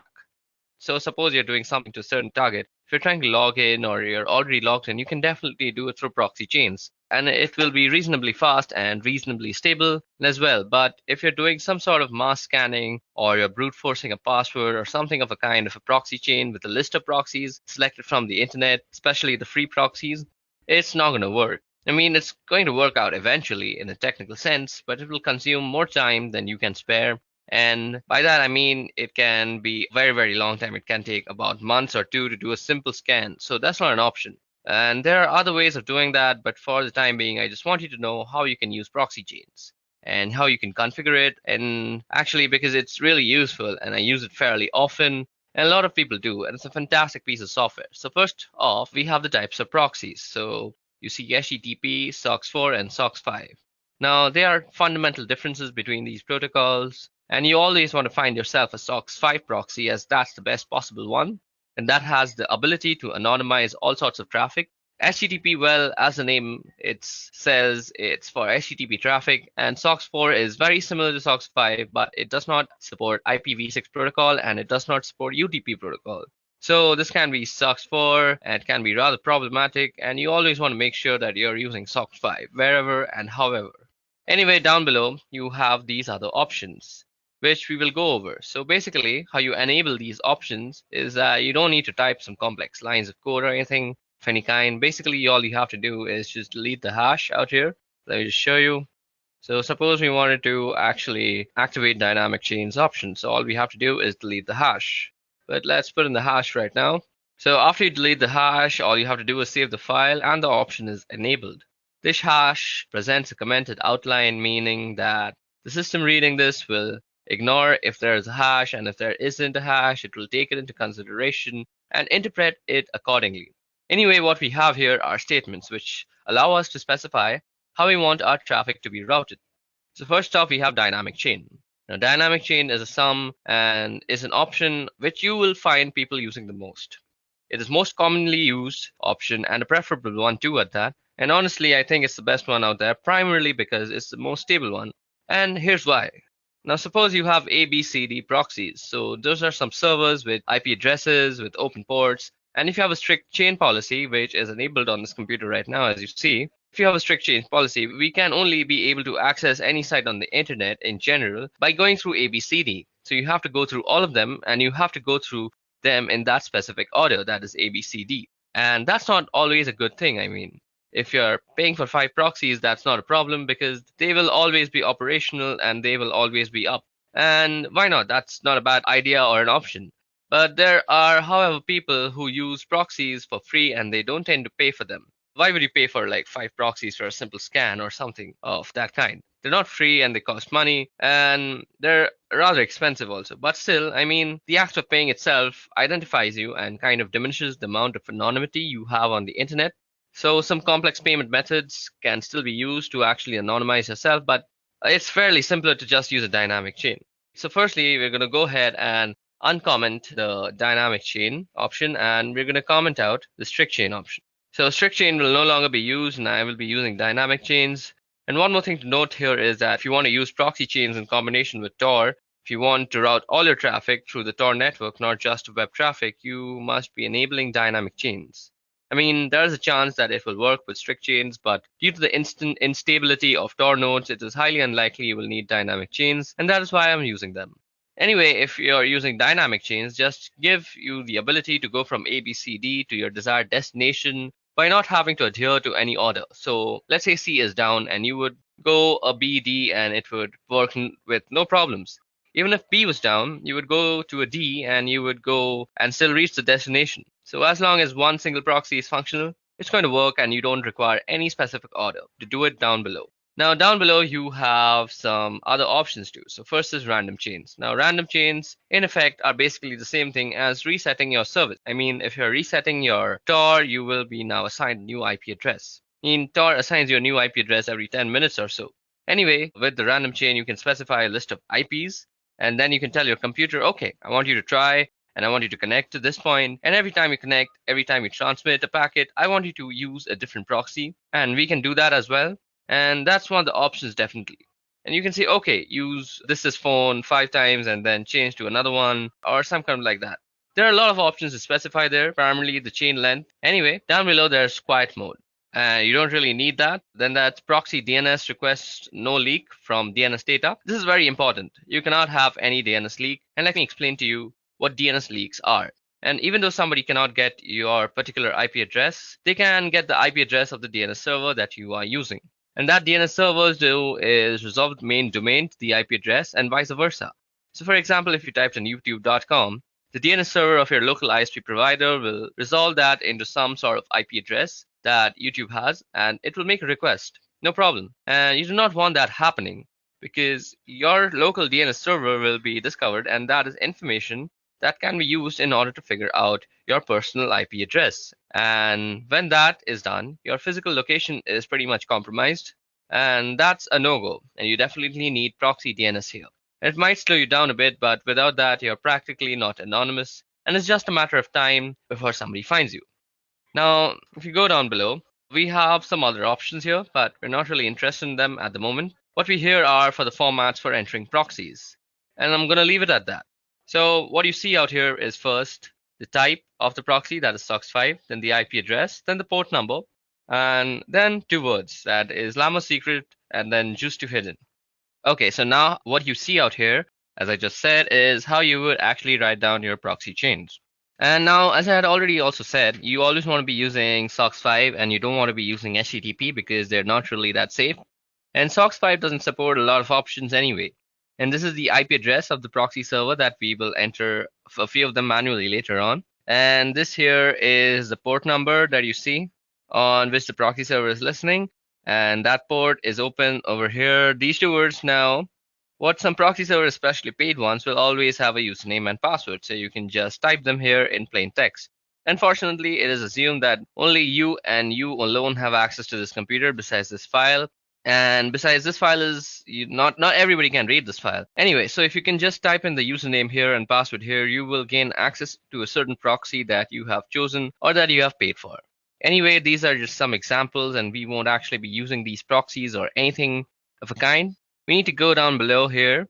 Out here you see. And at the end of the file, so if I just press enter a couple of times, there we go. So here is only one proxy active at the moment, and it says SOX4, and all traffic being routed here through Tor by default. So let's set to Tor now, and Tor default listens on this port. So this 9050 port is where Tor listens on. Now, what we want to do is we want to add a SOX5 proxy address. So what you want to do is just type in SOX5 and the same IP address, SOX5, and you want to be keeping the spacing correct, just use tab. So 127.0.0.1, and then you want to specify the port number also, so 9050. So what you see out here, the 127.0.0.1, this is the loopback address of your computer. So this is for inter-device communication, and if you ping this address, if you're pinging yourself basically, and usually people ping this address in order to make sure that the IP protocol is set up correctly, even though they don't have internet connectivity. So let's just type in 1.27.0.0.1 and the same port number and 9050. So now we have to press Control O to save our file, and we're going to save under the same name, and we wrote 65 lines of codes down, and that's written. And now you have to press Control X and you exit out. So let's press Control L and clear out our screen. Now we just edited our proxy chains configuration in a very neat environment. So to go ahead and type in our service door status, so we want to check the status of our Tor service. So service Tor status. So Tor service could not be found. So do we have the Tor service installed? Okay, so Tor service is not installed. Just give me a little moment. I'll quickly install it. Okay, so now that we have set up our proxy chains configuration file and we have put in a SOC5 proxy chain, giving it the Tor service. Now what we need to do first is start up our Tor service. Now to actually check if Tor is running or not, or if the Tor service is running or not, let me just clear that out. We need to go service Tor status. And you see it says it's inactive. So what you have to do is say service Tor start, and that will start the Tor service. It might take some time depending on the system that you're using, and voila, there it has started it for me. Now, what you have to do to actually use proxy chains before you go to any website. So all you have to do is say proxy chains. Then you specify the browser that you're using. So we're going to be using Firefox, and you could say something like www.duckduck.com. So now here you will see how your thing is being transmitted to DuckDuckGo.com. When I say thing, I mean your packets and your requests. I'm sorry for my vocabulary. So now your packets are going to be directed through a bunch of IP addresses, but we haven't actually put a bunch. We just have put the loopback for the Tor network. So we will let Tor do the rest of the things for us. Okay, so depending on your system, this might take a little bit of time to actually open up. Okay, so let's go ahead and see what's actually happening on the terminal while this thing is loading up. Okay, as you can see, it's going through a bunch of proxies out here, and some are denying it, and some are saying it's okay. So as you guys can see, most of the time you might get denied, and it'll be a lesser number of okays, and that is exactly what we're looking for. Because primarily we have gone a great extent for the anonymity, and what you want to do is stay like that. So this is basically how you use proxy chains. Now, if this computer just decides to open up DuckDuckGo.com on Mozilla, I could actually show you some interesting stuff, but it seems my computer has kind of given up on actually opening DuckDuckGo. It's still waiting for DuckDuckGo's actually confirmation, but that's about it. So this is how you can actually configure proxy chains. I'm really sorry that my computer isn't working right now so well, and nothing is actually opening on Mozilla. It's mostly because my RAM is overloaded. I think I should go ahead and get myself a new RAM. But for now, let me just also say that we can put some custom proxy lists, and instead of just saying, let me just go ahead and open up that file again. As you guys can see out here, I'm going to end this right now because my computer can't really take all this pressure. See, it's lagging so hard. Okay, let me just quit out of that and let me just open up a new one. Now, as I had said that you can put up some custom proxy lists. Not really going to do that, but let me just show you how you can do that. You go nano and you go etc. and proxy. So you basically have to go into the proxy chain. Okay, so I think I have to put this again. Yeah, now if you just go in and edit out here, all you have to do is set up dynamic chains, and you can go online and search for free proxy lists, and that'll give you everything with the port number to the IP address. Let me just show it to you. Free proxy server list. So all you have to do is search for a free proxy server list, and you can see out here the proxy type is HTTPS, and you basically want to find a SOC5 proxy. To find SOC5 proxies, just add that into your keyword. And once you find those proxy addresses, all you have to do is take down this IP address and followed by the port number, and you go ahead and just put it down in this configuration file. And then you hit Control O, and you just save it, and then you just go back. So that was all about proxy chains and how you can set up proxy chains to make yourself very anonymous. I'm sorry, the whole Mozilla part didn't work. That's the sad state of my computer. But moving on, let's go ahead and study about MAC changes. Okay, guys, so that was all about proxy chains. Let's move ahead to MAC changer. Okay. Now, before we go into the tool called MAC changer, let's just see what a MAC address is. Now, MAC address actually stands for Media Access Controller Address of a device and is a unique identifier assigned to a network interface controller for communication purposes. Now, MAC addresses are used as a network address for most IEEE 802 network technologies, including Ethernet, Wi-Fi, and Bluetooth. Now, in this context, MAC addresses are used in the medium access control protocol sublayer, and as typically represented as MAC addresses are not recognizable as 6 groups of 2 hexadecimal digits each.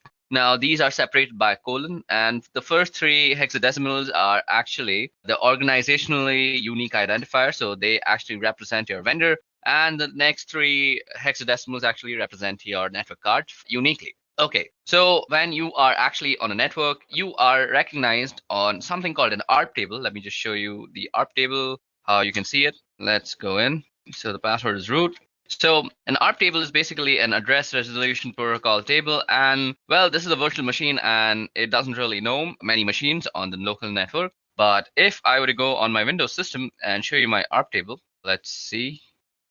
Okay, so if I show you the ARP table of my Windows machine, on any machine that has a TCP/IP protocol suite installed, you will have this command that is working called ARP. and you give the -a, and now you see that your IP address or somebody else's IP address is actually mapped to a physical address. Now, the MAC address is very commonly used in the ARP protocol, and this is how you are actually identified on a network. Now, sometimes what you want to do is be unknown on this network. There are various reasons why you want to do that. Let me just give you an example of a very malicious reason that was done in my college. So we as students would actually change the MAC address of our own computer to the professor's computer. So we would somehow look up the professor's IP address and then come to know about his MAC address. And then we would spoof our MAC to be his MAC address. And then we would do some sort of malicious activity on the college internet.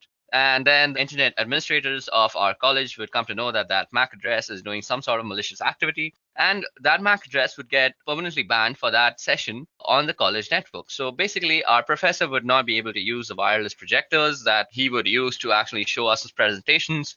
And we'd end up getting a free class. Now, I am not actually promoting any sort of bad activity like this. I have just experienced this in my own college life. So that was something. But there are many other reasons that you might want to spoof your Mac. Now, Mac Changer is an amazing tool for actually spoofing your Mac. So first of all, how do you come to know your MAC address? So let's see, you go ifconfig, and this will give us our MAC address. Now, this address that you see out here is the MAC address of this machine. So you can also check out the MAC address by going Mac Changer. Then let's type in the help options, and this will show us how to get the MAC address. So if you see there's a show flag, so we can go Mac Changer, and you can put the S and then you put the interface. Now the interface is where it's working. So eth0 is where we are actually getting.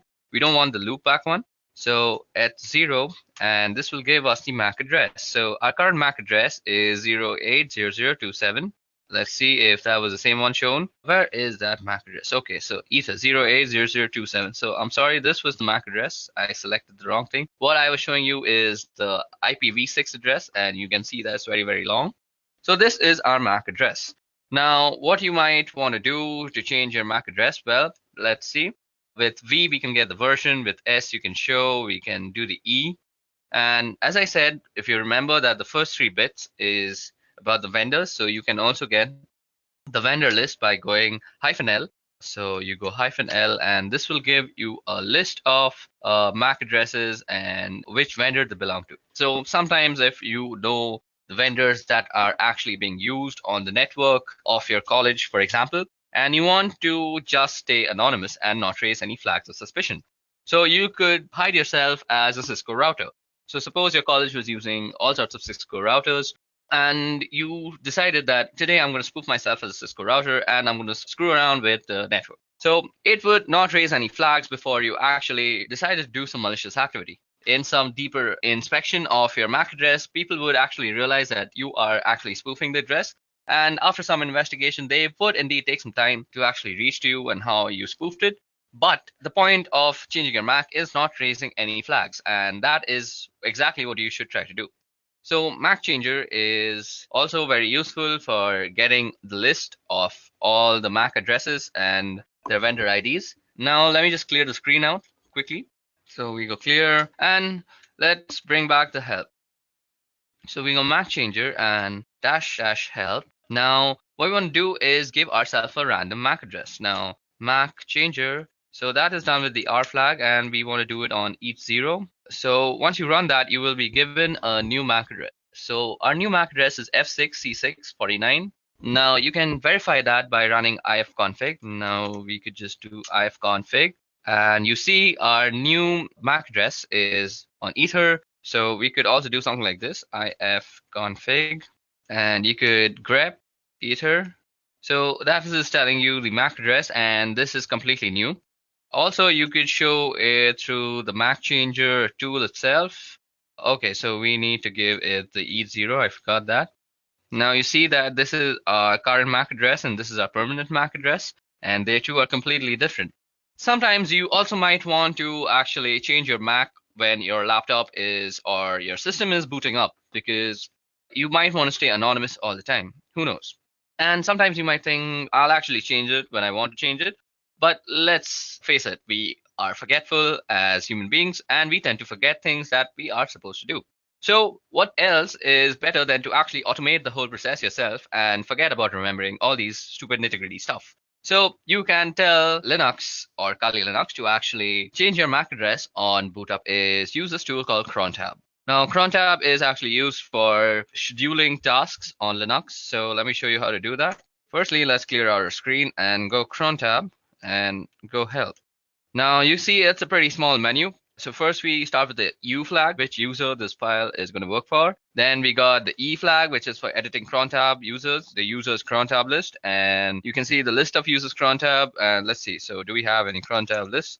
So there is no cron tab at this moment, so we can set up one for ourselves by going to the E. Then there's the R, which is delete users cron tab. And I want to tell you all, be very careful when deleting anything of that sort, because once you delete something from Linux, as I've already said, that it is very, very difficult to actually retrieve it back. You might get fragmented pieces of what you had actually deleted, and that will only leave you with sadness and devastation. Now, what you want to do is go through cron tab and press E, and this will bring us to select an editor. To change, later run select editor. So we'll do with nano. So what you have out here is the README file of cron tab, and if you read this entire thing, you will get how to use cron tab completely. But if you have any sort of doubts, even after reading it, you can leave them down in the comment section below. Now, what you want to do is actually set up a cron tab so that you can change your MAC address whenever you reboot your computer. So all you have to do is say at reboot, what you want to run is MAC changer. And if you remember, we want a random MAC address and we want it on ETH0. So that's done. Now all you have to do is save this thing. So you go Control O, and that will write it out to cron tab. And you press enter and you have written down one line. Now you go Control X, you have exited out. So now let's us clear the screens by pressing Control L and enter, and let's go ahead and get our MAC address. So if we go ahead and run that, our MAC address is set to F6, C6, 49. So just remember the first few letters, F6, C6, and 49. Now let me just reboot my computer, and you will see after I reboot and run ifconfig again with grep ethop, we will see a different MAC address. Now, rebooting might take some time because I'm actually using a virtual machine, but till now it's given problems with the Firefox, but let's hope this won't take much time. Okay, so now that our computer has booted up and we have actually opened up our terminal, let's go in and type ifconfig and let's get in our ether, that is the MAC address. So if you remember the MAC address, now you see that it has completely changed. And that's how you can spoof your MAC address on your local network. And this will basically help you in staying anonymous on our protocols and anything that actually maps your IP address to the MAC address. Okay, so that was all about MAC changers. I'll meet you in the next section now. So in this section, we'll be talking about wireless encryption protocol cracking. So that is basically Wi-Fi cracking. Now, Wi-Fi in today's day and age uses pins or passwords to normally encrypt their data usage. Basically, if you want to access the wireless access point, you need a password or a pin to actually gain authorization. Now, this authorization is done using a four-way handshake, which we will try to capture using a tool called AirCrackNG. And then we will try to crack into the password using a wordless generator called Crunch. Now you can use AirCrackNG to crack WPA and WPA2. There's also another protocol called WEP or WEP, and that is not normally used these days. If you find anybody using that, you should always advise them to actually upgrade to WPA or WPA2 because WEP is actually very easily cracked in these days, and people are generally punished for using WEP by hackers all around the world. Okay, so now you can actually go ahead and go into a terminal and type ifconfig to actually look at your network card name. As you guys can see out here, it's called WLO1. So the first step that we need to do to actually go into the process of Wi-Fi cracking is set up our network access card or our access point into monitor mode. So as you guys can see out here, after typing ifconfig, it shows me that my Wi-Fi access card is WLO1 interface. Now, our process of cracking passwords is pretty simple. What we want to do is actually monitor for all sorts of access points that are nearby to us. Once we have chosen the access point that we want to actually penetrate into and find the password, what we want to do is run an arrow dump scan on it, and then we will try and de-authenticate any device that is connected to that access point. Now, one assumption out here is that the password is saved in that device and it will automatically try to re-authenticate itself with the access point. And we want to catch and log this re-authentication process, which will actually have a four-way handshake between your device and the access point. So this is basically the procedure we are going to follow. Now, another thing that you need to know before actually using this process to gain any access to any Wi-Fi is that you need to know a little bit about what the password is. Maybe it could be the length, or it could be something like a specific character at a specific place. Maybe you know a series of characters. So you just can't really guess the password out of thin air. That is not how cracking works, unless you have some unlimited potential of processing power. In that case, you can very well brute force it and just find the password. But if you're not somebody who has unlimited processing power and you're trying to use AirCrack NG, you need to know a little bit about the password. Also, before we proceed with this wireless encryption protocol cracking, what I want to say is if you want to get into somebody's Wi-Fi network or you want to actually test for vulnerabilities, it's better that you test for router vulnerabilities than actually cracking a Wi-Fi password, because you're more likely than not to find more router vulnerabilities than actually successfully crack a Wi-Fi password if you don't know anything about it. If you don't know anything about the password, just go ahead and run some vulnerability tests on the router itself, and more often than not, you will just find something you can abuse. Okay, now let's talk about the two tools that I'm going to be using. Now, these two tools, one of them is already installed on Kali Linux, but if you're not using this on Kali, you can also use this on any Linux-based system. So what you have to do is download and install AirCrack NG, which is easily installed with the command apt-get install AirCrack NG. And you also have to install this word list generator called Crunch. Now, Crunch is easily downloadable by just Googling the name. And the first link will be a SourceForge link. And all you have to do is go inside that and install it. And once you figured out how to install Crunch, you can make sure that it's installed.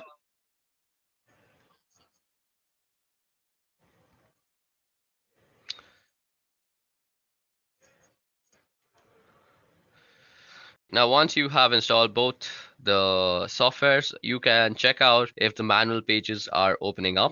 Let me just open the manual page of AirCrack NG and show you that it has been properly installed. Now, as you guys can see, the manual page of AirCrack NG opened up and the manual page of Crunch is also opening up. So that means both of our softwares have been successfully installed on our system. Now, before we go ahead, let me just show you how Crunch actually works. So Crunch is basically a word list generator. What you would do is you try and generate a word list with given characters. So what you can see out here is I've typed in Crunch 35. So that means the minimum length is 3 and the maximum length is 5. And I've given it a series of numbers, so it will use these numbers and generate all the words that are possible from length 3 to length 5. So the way we are going to use Crunch in conjunction with AirCrack is that we are going to use Crunch to generate the word list, and then we're going to pipe the word list through AirCrack NG when we are actually trying to capture and crack what we will capture in a certain log file. Now, what you want to do first is actually put your network interface card on a monitor mode. Now, you can do that by typing in ifconfig and then the interface name, which happens to be WLO1. And first, you have to put it down. So ifconfig WLO1 down. Now, to put your interface card into monitor mode, you have to type in iwconfig and you go the name of the interface and then you go mode monitor. Okay, it seems I've spelled it wrong, so let me just do it once again. So that has put our network interface card into monitor mode.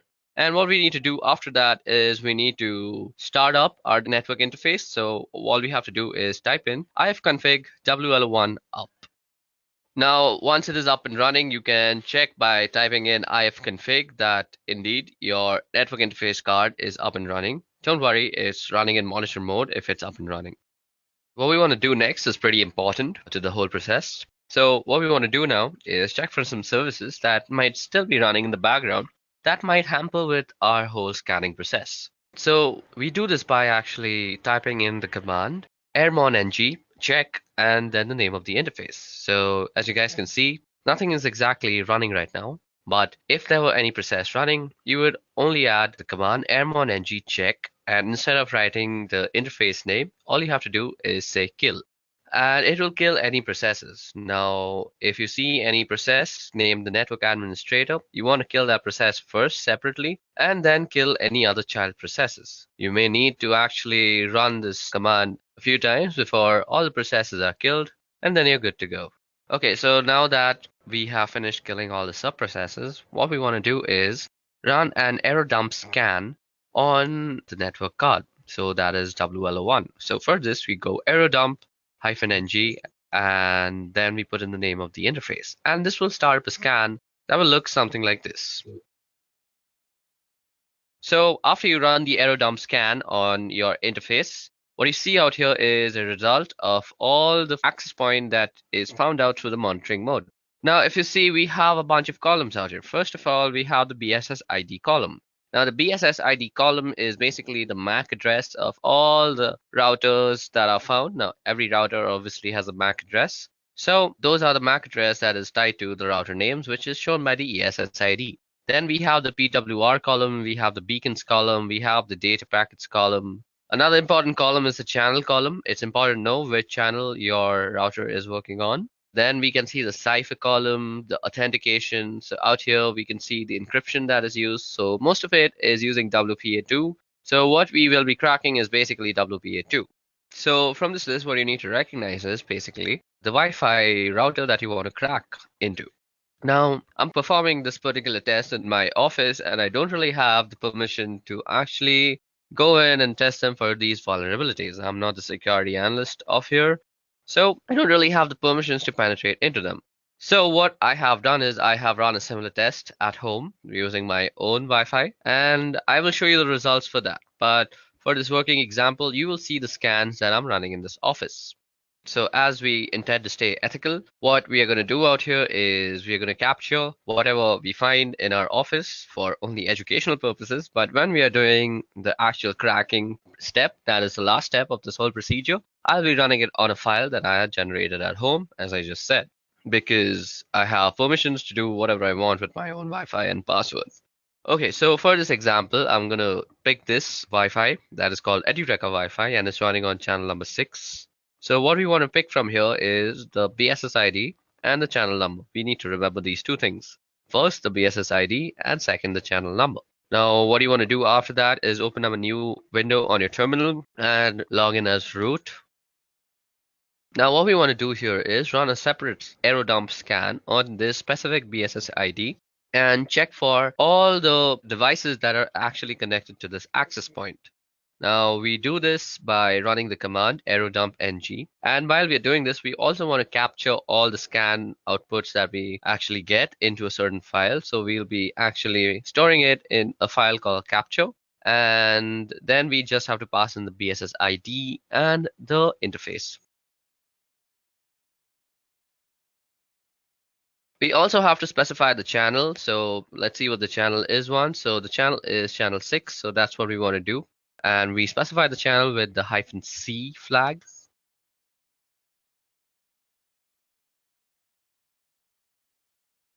So after you have identified the MAC address, all you need to do is copy it down and place it after the BSS ID flag. Okay, so we're going to run our command out here, and we just want to say our file is going to be called test.capture. Now that our scan is up and running, all we want to do is wait till someone is actually connected to this access point. So I forgot to mention this. For this process to actually work properly, somebody needs to be connected to that access point, because what we are going to try and do is disconnect that certain device and let them reconnect and capture that log file.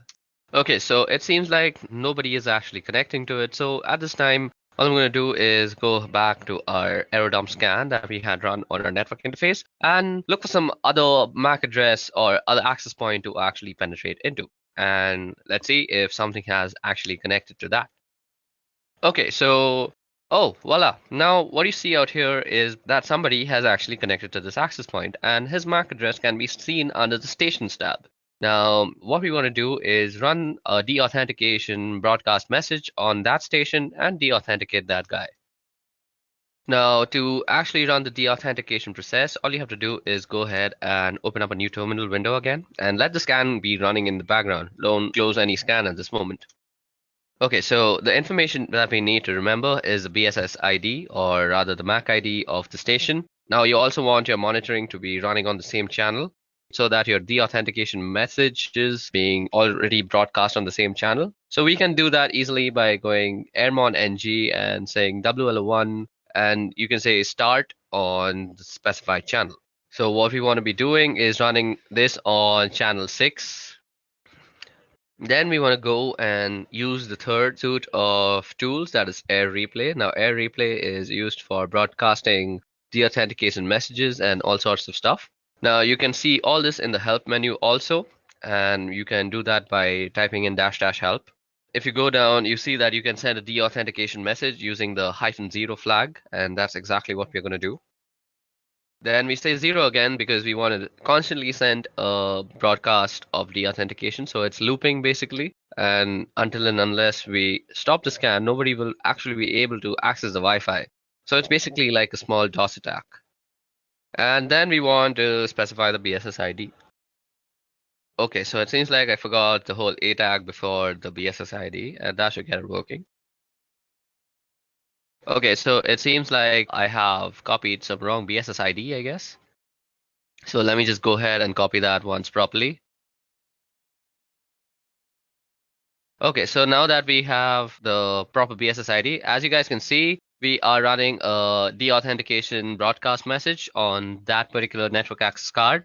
And now you want to run this for around a couple of minutes so that you become sure that all the devices have disconnected. Now, while this is happening, what you're doing is basically sending a DOS attack to that small little Wi-Fi, and you want to catch the handshake that occurs between devices and the router that it is connected to while reconnecting themselves. Okay, so now that we've let the scan run for a couple of minutes, let us just stop it. Let's stop this other scan too. Now, if I go and list out the files on my desktop, you should see that there's something called the test capture. Now, the test capture is given to us in various formats. We have the capture format, which is test capture -01.cap, and then we have test capture CSV. We have a Kismet CSV. So it gives you a bunch of formats to actually run your cracking on. Now, if you remember, I had told y'all that I have already generated a similar file at home, basically, when I was trying to crack into my own home password. So I will be running the test on that file, or the cracking procedure on that file, and that is the last step of this whole procedure. So let me just go ahead and move into that folder. So I go cd scan. Now, as you guys can see out here, if I list down the files, you can see a capture1.cap, capture1.csv, there's a Kismet CSV, and there's a netxml. So I was not lying when I said that I have already done this at home. So we are going to run our cracking process on capture01.cap. Now, let me just tell you guys, the password for my home Wi-Fi is sweetship346. So you can say that I know the entire password, but I'm going to act like somebody who only has a general idea of what my password looks like. So let's say I know that my password contains sweetship, but I don't really know the last 3 numbers or letters or whatever they may be. Okay, so we are going to use Crunch once again to generate a list of words that might include sweetship346. And let me just open the Crunch manual for once. Now, if you go down in the Crunch manual, what you'll see is the -T. So as you guys can see, there is a pattern that is specified like @God, and then followed by 4 other @, and all the @ will be replaced by a lowercase character. Now you can remove @ and use a comma, and it'll be replaced with an uppercase character, or you can use percentages, which in case it'll be numbers, or you could use the caret sign, in which case it'll insert symbol. So when you know the length of the password and also a certain degree, a few letters, you can use the -T flag. So that is exactly what we're going to use with Crunch out here for this example. So let me just remind you guys that the password for my home Wi-Fi is sweetship346. Now what we can do is we can ask Crunch to actually generate something that looks like sweetship346. So what I could do is say Crunch. So the minimum length is 12. I already know that. And the maximum length is also 12. Now let me just input in the pattern. So we put in the pattern after -t. So now I'm going to just show you how long it can take. So we are just going to say sweet and then put in some @, and then also try and guess in the numbers. So after you've put in the pattern, you want to also input which letters and numbers they could be. And I'm just going to input my entire keyboard out here. Now what you want to do is pipe this command through aircrackng's cracking procedure. Okay, so now what we want to do is pipe this command through aircrackng, and we want to write from, or rather read from, the capture file. So what we go is -w and then hyphen and then the capture file name. So capture01.cap. And then we also have to specify the ESS ID, which is given through the E flag. And the ESS ID for my home Wi-Fi is nestaway_C105. So that's exactly what I'm going to type in. And this will start up the cracking process on my Wi-Fi from the captured file. So as you guys can see, this is going to take a long time, and I'm not really actually going to complete it. So in this time, I'm actually just going to try and explain why this is not very feasible on a virtual network. So basically, this is not feasible because at this moment, my computer is using all 4 of its cores and all the memory that is possible. So what this means is, on a virtual box, this is not really possible. Your virtual box doesn't really have that much power. If you're using a 4-core processor computer, only 2 of its maximum cores can be actually allotted to your VirtualBox machine. Above that, you can't really give it the entire memory because that will make your computer crash. So if you want to do something like this, it's better that you install Kali Linux as a dual boot or as your own daily driver, and then you can do this. So this is why I have not done this on a virtual machine and instead done this on Deepin Linux, which is my daily driver operating system. Now, as you guys can see, it is constantly trying to actually guess the password by actually going through all the permutations and combinations. That is basically, it's taking in all the words generated from Crunch, piping it into the current command, that is the aircrackng command, and it's comparing everything. So what I'm going to do is I'm actually going to end this because this will take a very long time. And what we're going to do is we're going to actually try and shorten the command of the amount of guessing that we're trying to do. So let me just try and do that. So as you guys can see out here, I have reduced the number of alphabets that might be actually tested. But even in this case, this will take a humongous amount of time. And let me just show that to you. So as you guys can see, the test is running, and there's not really much you can do. You can just let this run, go out for a cup of coffee, and then come back. And you might still see that running. It really depends on what the password is and how much time it takes to crack it. And how much processing power you have directly affects how much time this will take. So let me just show you guys that this is taking a bunch of time.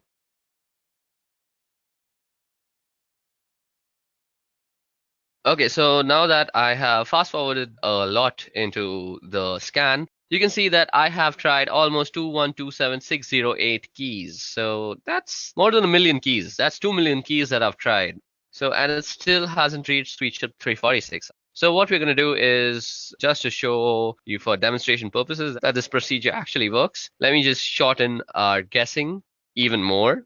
So what we want to do is, this time we want to just guess the numbers. So we will modify our command accordingly. So we just put in sweet chip and let the algorithm just guess the 346 part. So we're going to remove the alphabets from the guessing scope also. And as you guys can see, the password is almost immediately guessed because only 456 keys were tested. And as you guys can see, it shows that the key was found and it's sweet chip 346. Now, let me also show you that it works with the guessing of letters, just because I don't think I've justified that letters are also guessed and not just numbers. So let me make it just guess the P part. That is sweet she, and then it should guess P and then 346. So let me just show you that. And as you guys can see, it guesses it almost immediately after just going through 15,000 keys.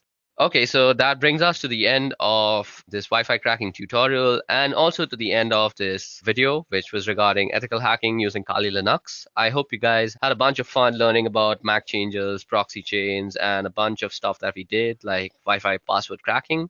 I hope you practice these procedures and methodologies that I've taught you only for your own educational purposes and not use it to harm anybody or do anything harmful with it, because let me just tell you very seriously that you can be prosecuted by the law. So let's end this video on a good note by saying please practice this for only educational purposes. Let me just show you that. And as you guys can see, it guesses it almost immediately after just going through 15,000 keys. Okay, so that brings us to the end of this Wi-Fi cracking tutorial and also to the end of this video, which was regarding ethical hacking using Kali Linux. I hope you guys had a bunch of fun learning about MAC changes, proxy chains, and a bunch of stuff that we did, like Wi-Fi password cracking. I hope you practice these procedures and methodologies that I've taught you only for your own educational purposes and not use it to harm anybody or do anything harmful with it, because let me just tell you very seriously that you can be prosecuted by the law. So let's end this video on a good note by saying please practice this for only educational purposes.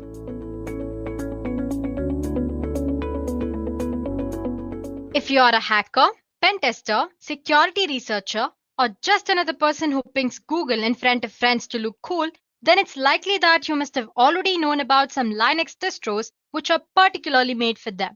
Today, we are going to explore one such Linux distro, Parrot Security OS, one of the leading Linux distribution in penetration testing and ethical hacking. So let's quickly go through today's agenda first. We will begin by discussing how Linux distributions are suitable for ethical hacking and different type of Linux distros that are available for ethical hacking and penetration testing. Then, we will begin with our today's topic, which is Parrot Security OS. We will discuss its features, its history, if or not Parrot Security OS is suitable for you. Moving on, we will see how Parrot Security OS is different from Kali Linux.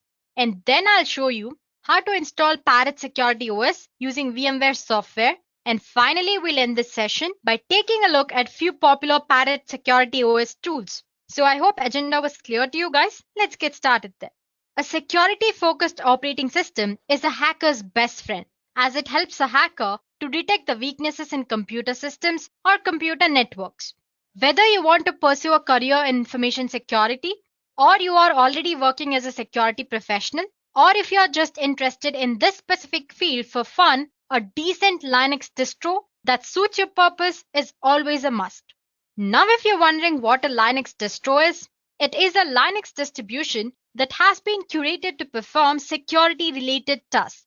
And most of the time, a Linux distro will have a Linux base of Ubuntu or Debian flavor, and they usually have some custom tools pre-installed in it as well. As you guys know, Linux is the best choice for security professionals for obvious reasons, and hence, most of the distros are usually built on it. A Linux distro can help you in performing analysis, ethical hacking, penetration testing, digital forensic tasks, and various other auditing purposes. But guys, apart from these distros, there are other open source tools as well that you can bundle and use as per custom requirements. But using these distros have a lot of advantages. Like first of all, they save a lot of time and effort that you need to spend when you are dealing with custom requirements. Secondly, they help beginners to easily start with security testing without having to get into the nitty-gritties of operating system.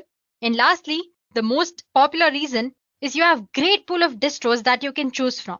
Most of the time, Kali Linux is the obvious first choice of operating system for every new hacker. If you ask me why, the obvious answer would be because Kali Linux has a lot of cool things. It comes bundled with a curated collection of tools. Moreover, these tools are organized into easy to navigate menu and a live boot option that's very newbie user friendly, as in it's very friendly to new ethical hacker. But guys, Kali Linux isn't the only distribution which is targeted at pen testers. There are many exciting alternatives that may better fit your use case. Anyway, let's begin our discussion with Kali Linux. It was developed by Offensive Security as a rewrite of Backtrack. Kali Linux distros tops the list of best operating system for ethical hacking purposes.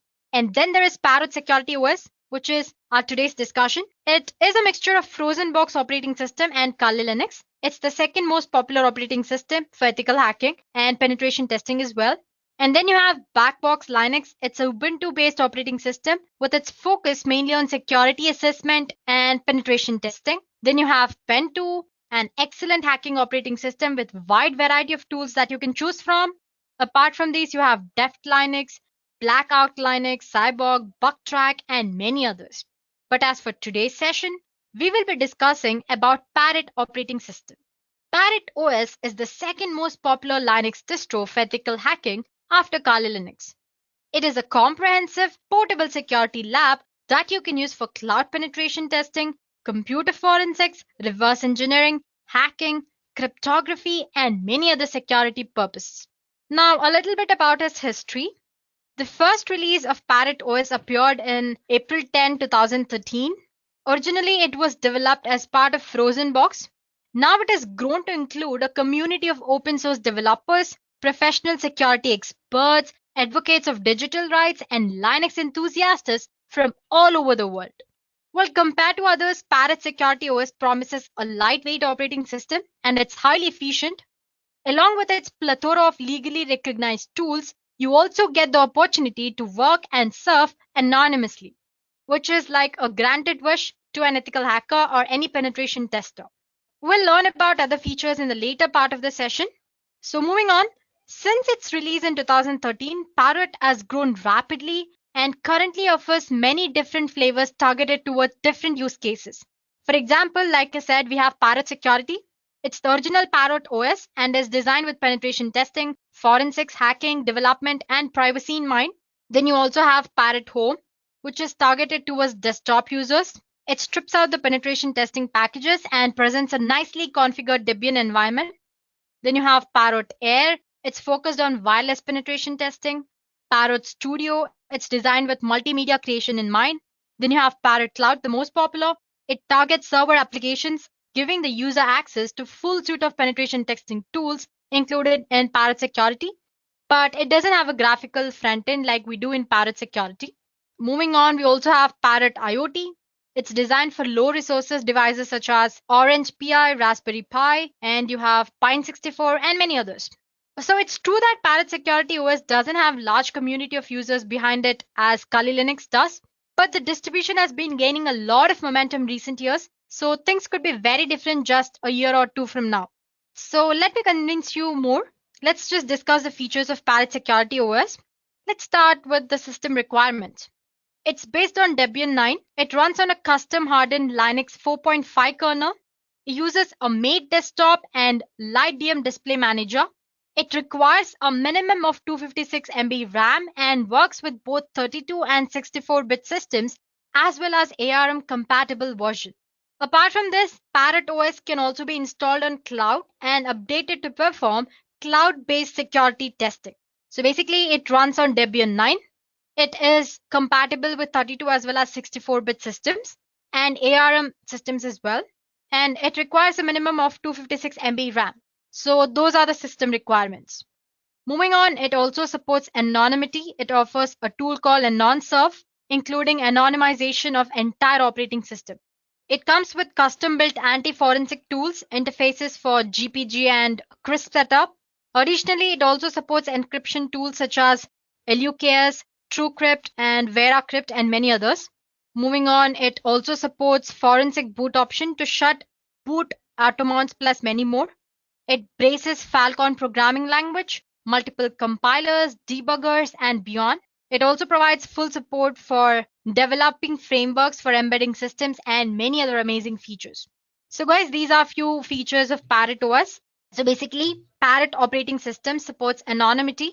It offers different kind of cryptography tools. It also supports forensic mode. And it also provides opportunity to develop frameworks for embedded systems and many other amazing features. Moving on, before you go ahead and use Parrot OS, there are some important considerations that you need to take a look at. First of all, Parrot OS provides general purpose features like any other normal operating system.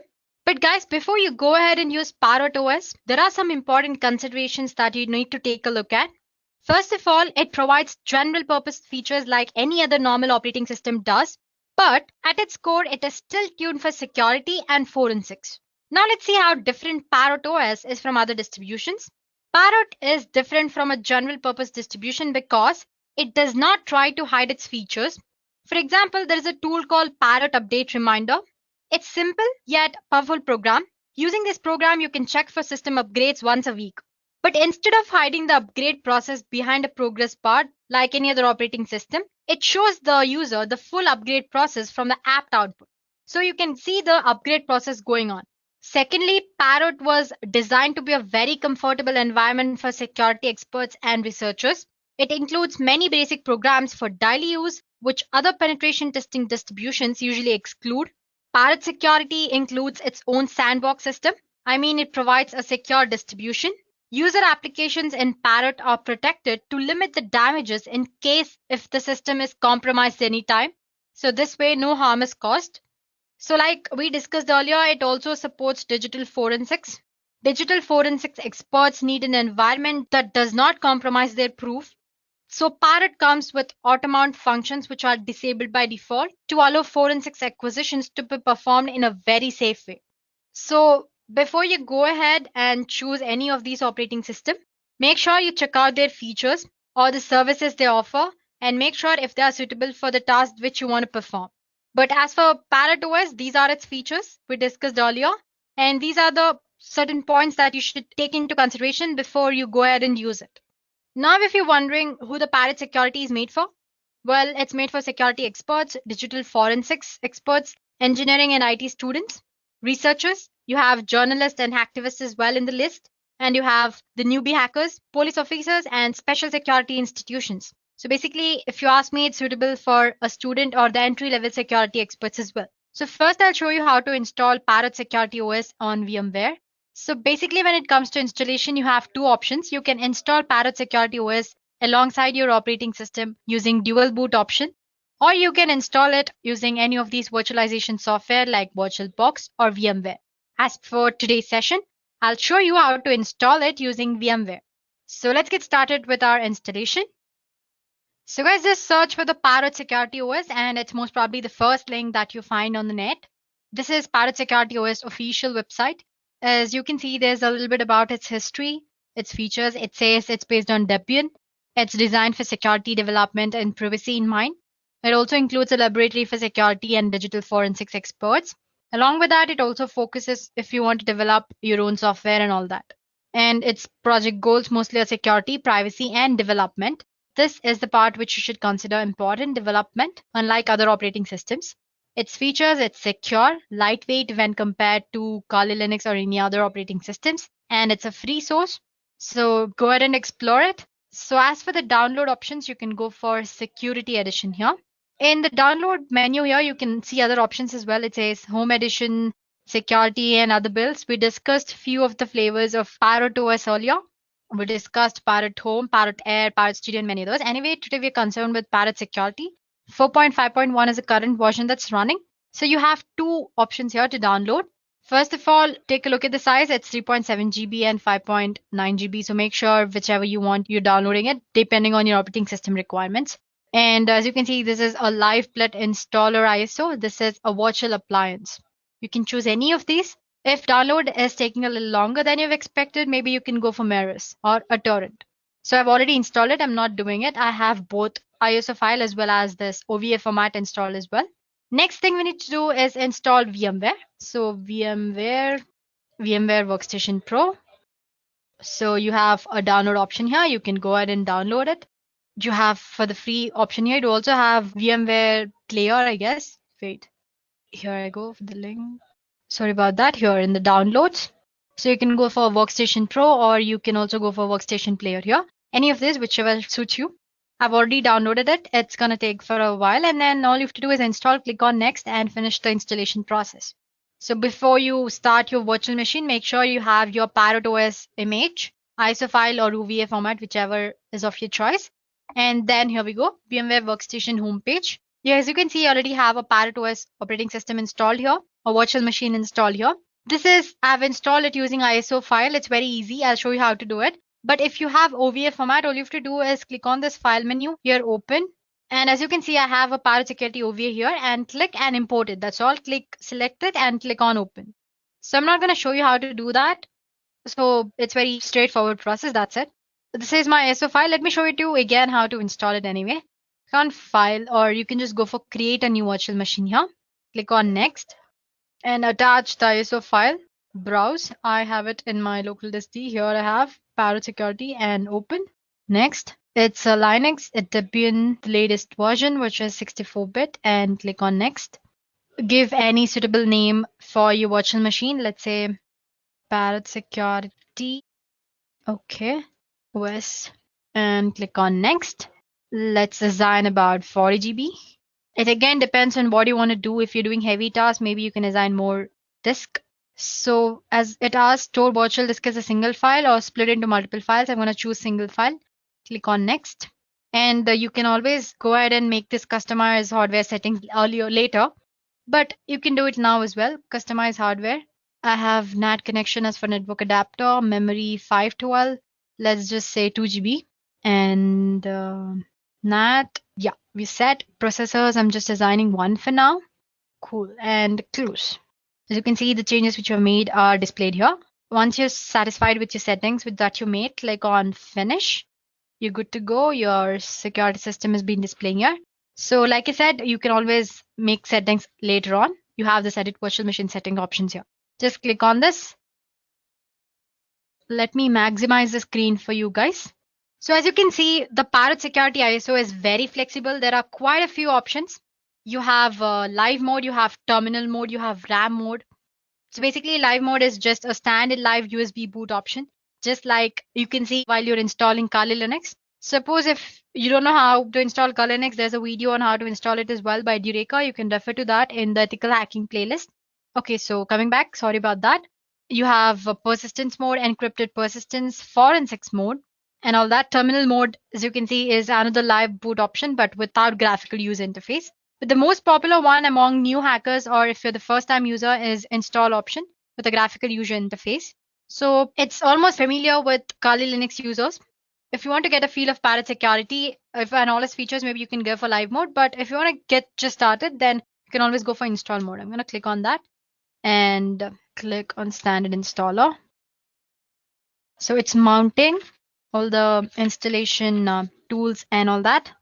So once the machine is booted up, you'll be asked to select your preferred language. In the grub menu, select the graphical installer options and click on, let's say, English and United States, American English.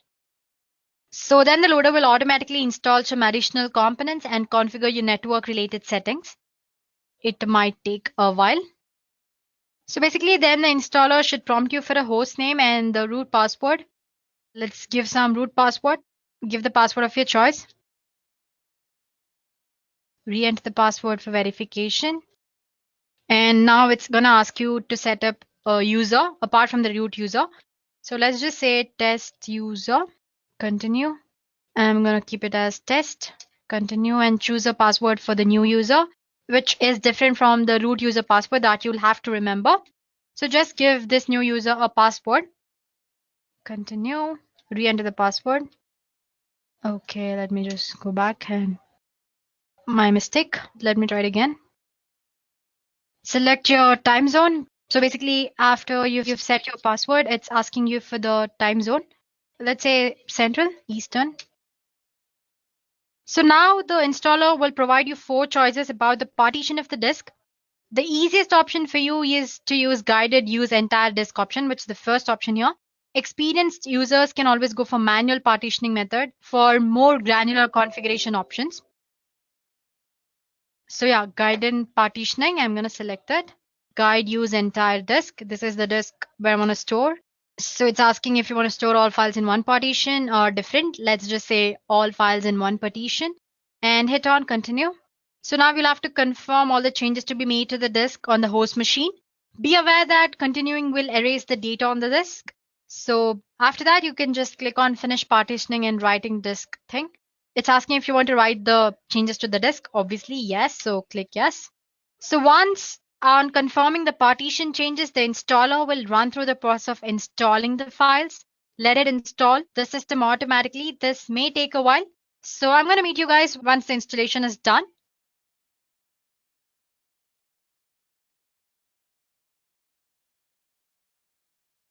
So once the installation is done, it'll ask you if you want to install the grub bootloader on your hard disk. Just say yes and click on enter device manually. Oh, sorry, just click the device which is already there. Go back. The installation process is now almost complete. So guys, the installation is done. Once the installation is done, you can see the machine boots you into Mate desktop environment. As in, if you've chosen the install option, you'll be presented with a LightDM login screen. So basically, you'll have to enter the password and the which you set up for the test user earlier, not the root password. Please do remember that. I'm sure you remember setting up a password for the user, right? That password. And login. So here we go. So guys, here we are. As you can see, the machine boots you into the Mate desktop environment. Let me pronounce it M-A-T-E. You can call it whatever you want, Mate or Mate desktop environment. So as you can see, it's very good looking. Apart from that, Parrot Security will automatically detect when updates are available and prompt you to update the system as soon as you install it. Here, it's not showing it to me because I've already updated it. But otherwise, all you can do is just go to the terminal here. You can see a terminal option here, right? Go to terminal there and just say sudo apt-get update. It'll ask me for the password. Here we go. Might be I might have updated in another virtual machine anyway. I installed the other one as well. Maybe it's in that. Anyway, it'll update for you. So let me just minimize this. While it's updating, let's go ahead and do other things. Oh, it's almost done, I guess. Yeah, as you can see, it's almost updated. And it says 116 packages more can be upgraded. And if I want, I'll have to run update list. If I want to see which of those packets are, I have to just list out those using apt command here. I'm not showing you to you guys. So anyway, when you're making use of it, make sure your system always stays updated. Okay, let's go back to exploring Parrot OS. So as you can see, system is laid out in a very straightforward manner with a collection of tools that you might be familiar with if you've used Kali Linux before. The menu system is almost similar to Kali Linux and it's very easy to navigate. The real difference is that Parrot Security is meant to be used as a daily driver, as in your regular operating system, to do the other things as well.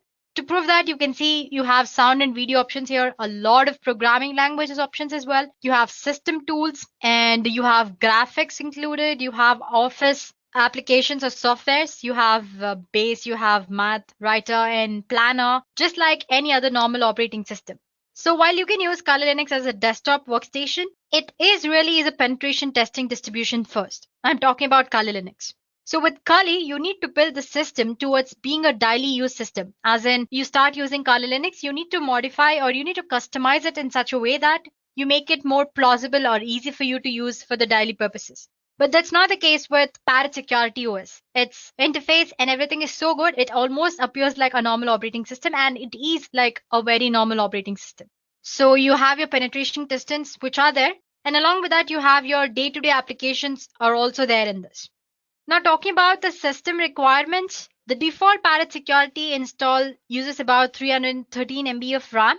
So as you can see here, you can see this quite little bar. It's like a task manager, which you can find it in your Windows. You can click on that, it'll show you all the progress that's going on. First of all, it says the Parrot GNU Linux system and the release and the kernel, all the information about your ISO file. And you have Mate desktop environment here.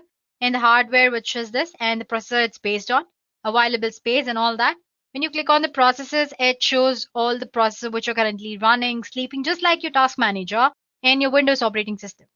So yeah, like I said, it requires about 313 MB of RAM, approximately around that. But of course, this is only system-related process running. When compared to Kali Linux, it's very lightweight. Kali Linux install requires about 604 MB of RAM, and that too only with system-related process running. So like I said, it's a very lightweight system. So yeah, the bar is a task manager. It lists all the processes that are running and all that. You obviously have a terminal, which I showed earlier. The cool thing with terminal is that it goes with their interface. Other than that, it's pretty much like any other normal terminal. And then there is appearance of the interface, I mean. My first reaction when I saw it was, wow, amazing, right? When compared to the plain Kali Linux. So yeah, you get to use cool collection of wallpapers as well. You have change desktop background here. You have fonts, interface, and see you have quite a lot of collection of wallpapers. And you can go ahead and add your customs as well. That's all about the interface. And like I said, it's like any other normal operating system. So it comes with a lot of programming languages and a bunch of text editors. You also have IDs as well. It uses Pluma as your default text editor. So that's it when talking about the normal operating system. Now talking about the performance, almost all of us know that Kali Linux is a bit laggy, and when you run it on a low-end system, sometimes it's like a nightmare when you have brute force attack going on in the background or you're doing something else. It's gonna, what do you say, stuck or it's very slow. But in Parrot OS, it's very lightweight and doesn't lag much. As you can see, it's smooth. Now, talking about hardware requirements, pretty much both Kali Linux and your Parrot require high-end hardware, but Parrot needs low specification hardware as compared to Kali. So, if I have to conclude in one word, Parrot is a good-looking distro. It's very lightweight. It's resource friendly, and if you want to know how much resources it's consuming and all that, you can always go ahead, click on the little bar which is available there, click on the resources. You can see the CPU history, memory, network history, file systems, and all that. So basically, it's a good looking distro, lightweight, resource friendly. All these features apart, Parrot Security OS has pretty good collection of features as well, which we discussed earlier. It comes like with hell lot of tools, but if you see the sections, there are a lot of other things which are not in Kali Linux. So the most pointed tool here is that in Kali Linux, suppose if you want to say private when you're doing hacking or any other stuff, you have to install Anonsurf, Tor, and then enable them or proxy chain. You also have option of proxy chains to stay yourself anonymous on the system while you're doing hacking or pen testing or anything. But with Parrot OS, you already have Anonsurf pre-installed. All you have to do is click on that start button. So let me show you how to stay anonymous. So this is one of the best feature in Parrot Security OS. It has proxy chains as well as Anonsurf to make yourself anonymous. So you can go for this Anonsurf and click on Anon Start here. Before that, you can check your IP of your system. So it says 106.51.73. Just remember it. You don't have to note it down anywhere. 106.51.73. Now, if I go and enable this, first of all, it'll ask you for the administration password. Give that. Okay. So basically, once you enter the password, it'll ask you if you want the Anonsurf to kill the dangerous process, which that can be de-anonymize your clear cache files or modify your IP table rules and all that. It'll ask you if you want to do that. Just say yes. So basically, as soon as you click on S, as you can see the notifications here, the tool will attempt to kill dangerous processes that can de-anonymize you anytime. It'll clear your cache files. It'll modify your IP tables, modify your resolve config file, disable your IPv6, and only allow you the outbound traffic through Tor. As you can see, it says Tor is running, started it for you. Imagine doing all this stuff by yourself if you don't have Anonsurf, like in Kali Linux. This would be quite a bit of effort manually, but with the script already present here, it's just a click away. So Parrot Security also includes a similar script for I2P as well. Apart from that, once you've enabled, you can also check, like I said, your IP address now.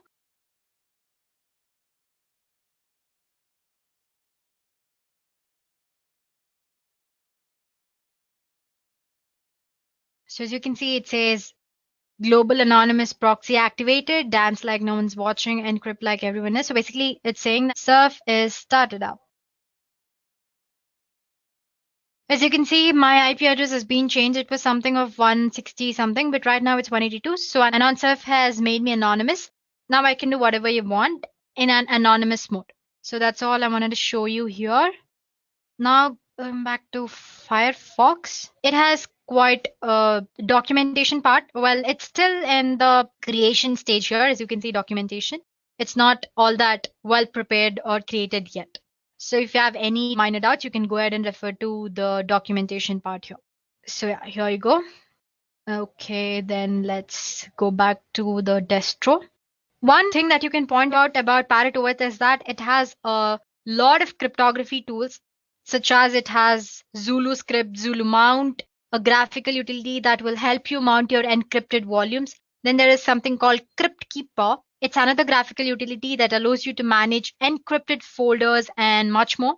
These utilities makes confidentiality easily accessible even with the minimal experience. I mean, if you do not have any idea about cryptography, you can easily start learning here. That's what I meant.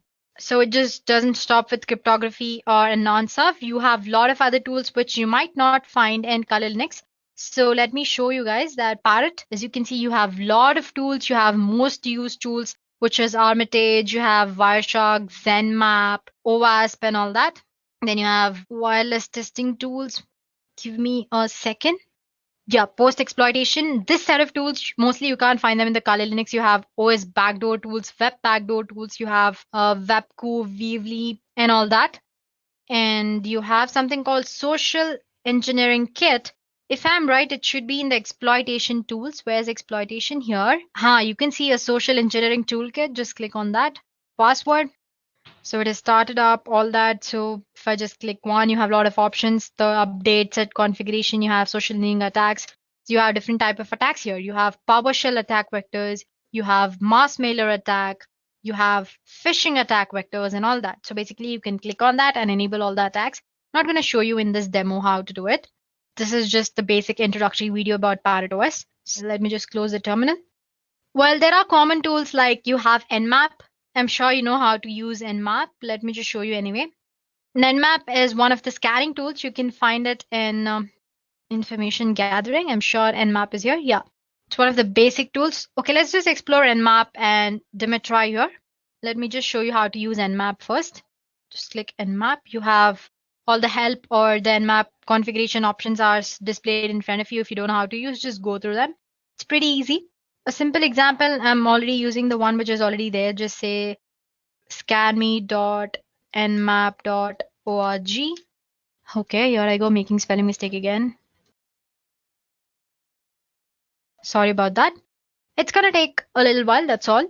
While it's scanning, let me just show you another tool, which is Dimitri. It's a deep magic information gathering tool. It has ability. So here it is. It should be in the information gathering only. You have, yeah, here it goes. So basically, like I said, it has ability to gather as much information as possible about a host subdomains, its email information, TCP port scan, who's lookup, and all that. Let's just check out if the Nmap scanning is done. Here is the terminal. Yeah, it's going to take a little while. So once the scanning is done, it's going to show you how many seconds it took, what are the ports which are open, and the closed ports and all that.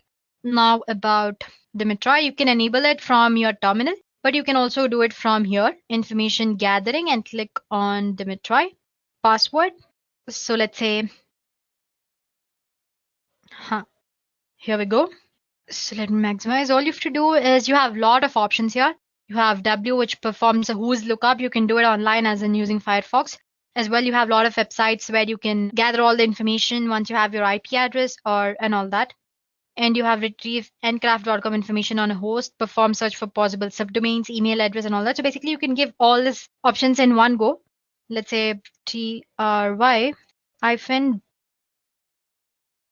option says the output to your host.txt or to the file specified by -o. So I just press click 0. Let me just give sudo. Let me just check if I have given any file here. I do have a file called test.txt. Okay. So like I said, in the -o option, it'll save your output to the .txt file or to the file specified by -o option. So basically just specify the file name where you want to store all the scan info and the website where you want to, website of whose information you want to scan. So let's say www.pinterest.co. Here you go. It started a scanning. Let me just scroll up. The host name and the host IP address it's showing. Once you have IP address, as you know, you can gather almost all the information. It's also showing the places where it's originated, it's created, last modified. You have sources, you have address here, and then, yeah, last modified, created, source, and all that. So basically, it's showing a lot of information here. Similarly, you can, using Dimitri or a deep magic information gathering tool, you can actually gather information about any other website you want to know. Let's just check out if Nmap is done scanning. So see, as you can see, it's done. So I've given a website name here. Instead of that, you can go ahead and give the IP address, which is this one, and it'll show you the same results. As you can see, there are a lot of ports. Usually Nmap scans about more than 1,000 ports. As you can see, it says 992 are the closed ports and these are the open ports. And suppose you want to know information about each port, because basically if you're an hacker, if you try to hack something, you don't need information about all the ports. It's basically the one port which you want to. So to know that, there are a lot of options which are provided by Nmap. If you want to know more about by Nmap, there's a video in the Edureka playlist all about Nmap. It's under network security. So you make sure to take a look at that. So while you are taking a look at Parrot Security OS, make sure you go ahead and watch a video on Kali Linux as well. So you will know how different Parrot OS and Kali Linux are, though they are similar in few parts. So yeah, that's it about system as in Parrot OS. So like I said, it's one good looking distro, which is lightweight when compared to Kali Linux, and lot of tools, lot of unique tools as well when compared to Kali Linux. And it's very smoother, way smoother. Apart from all these good things, there are few things that are problematic with Parrot OS. First of all, like you don't find a search bar here. That's not a problem, but that's one demerit you can say. And it's also a little problematic when it comes to launching your application. The process is a little slow, unlike Kali Linux. So guys, this is your Parrot OS. So basically, this was a crisp video on what Parrot OS is, its review, its features, and all that. And make sure to watch a video on Parrot OS versus Kali Linux.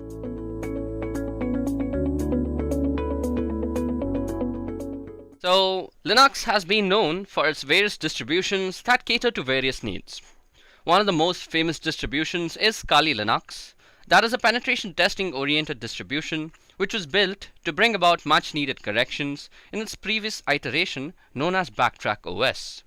Now, since the release of Kali Linux, it has gone under various iterations in the form of updates, while other penetration testing and security related distributions were also being developed all around the world. So in this session we will compare Kali to one such distribution that has come under the spotlight, and that is Parrot OS.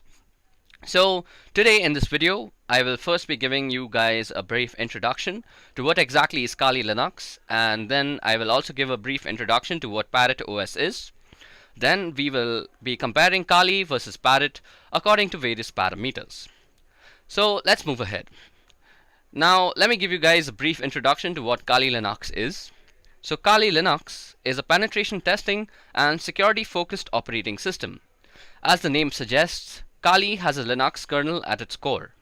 Above that, the creators of Kali, Matti Aharoni and Devon Kearns, also added the latest injection packages to help pen testers save some time. Kali Linux is developed according to the Debian development standards, and it was developed as a refined penetration testing distribution that would be served as a replacement for Backtrack OS.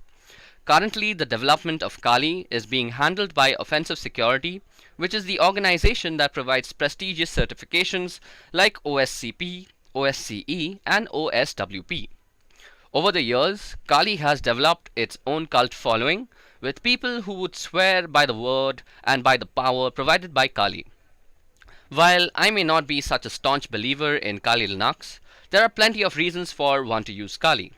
For one, it's absolutely free. Secondly, it comes pre-installed with tons and tons of penetration testing tools and security related tools. Above that, it can be completely customized according to your needs, as the code is an open source Git tree and the whole code is basically available to the public to be tweaked. Also, the kernel that runs Kali Linux comes with the latest injection packages, and it also comes with GPG signed packages and repositories. Above that, Kali Linux has some true multi-language support, and it was developed in an extremely secure environment. Also, Kali supports a wide range of wireless devices.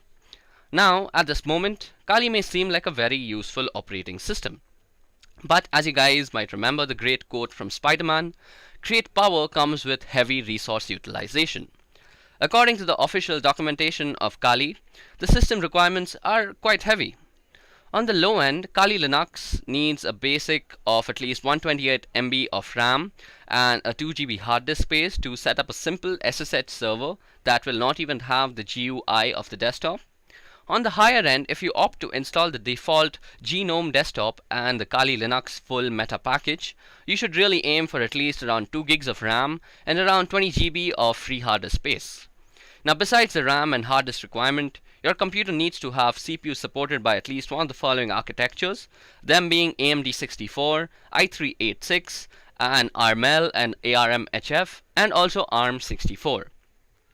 Now, even though the official documentation says 2 GB of RAM is enough, I have personally faced numerous lag and stutter issues when running Kali on a virtual machine with 6 GB of allocated RAM, which in my opinion is a definite bummer. Now, let's take a moment to discuss about Parrot OS. So Parrot, much like Kali, is also a Debian based distribution of Linux. When I say Debian based, it means that the code repositories adhere to the Debian development standards. Parrot OS 2 comes with its own arsenal of penetration testing and security related tools. Most of these tools are also available on Kali.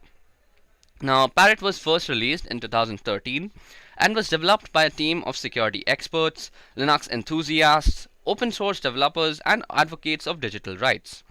The team was headed by Lorenzo Falletra, and Parrot is designed in a very unique way.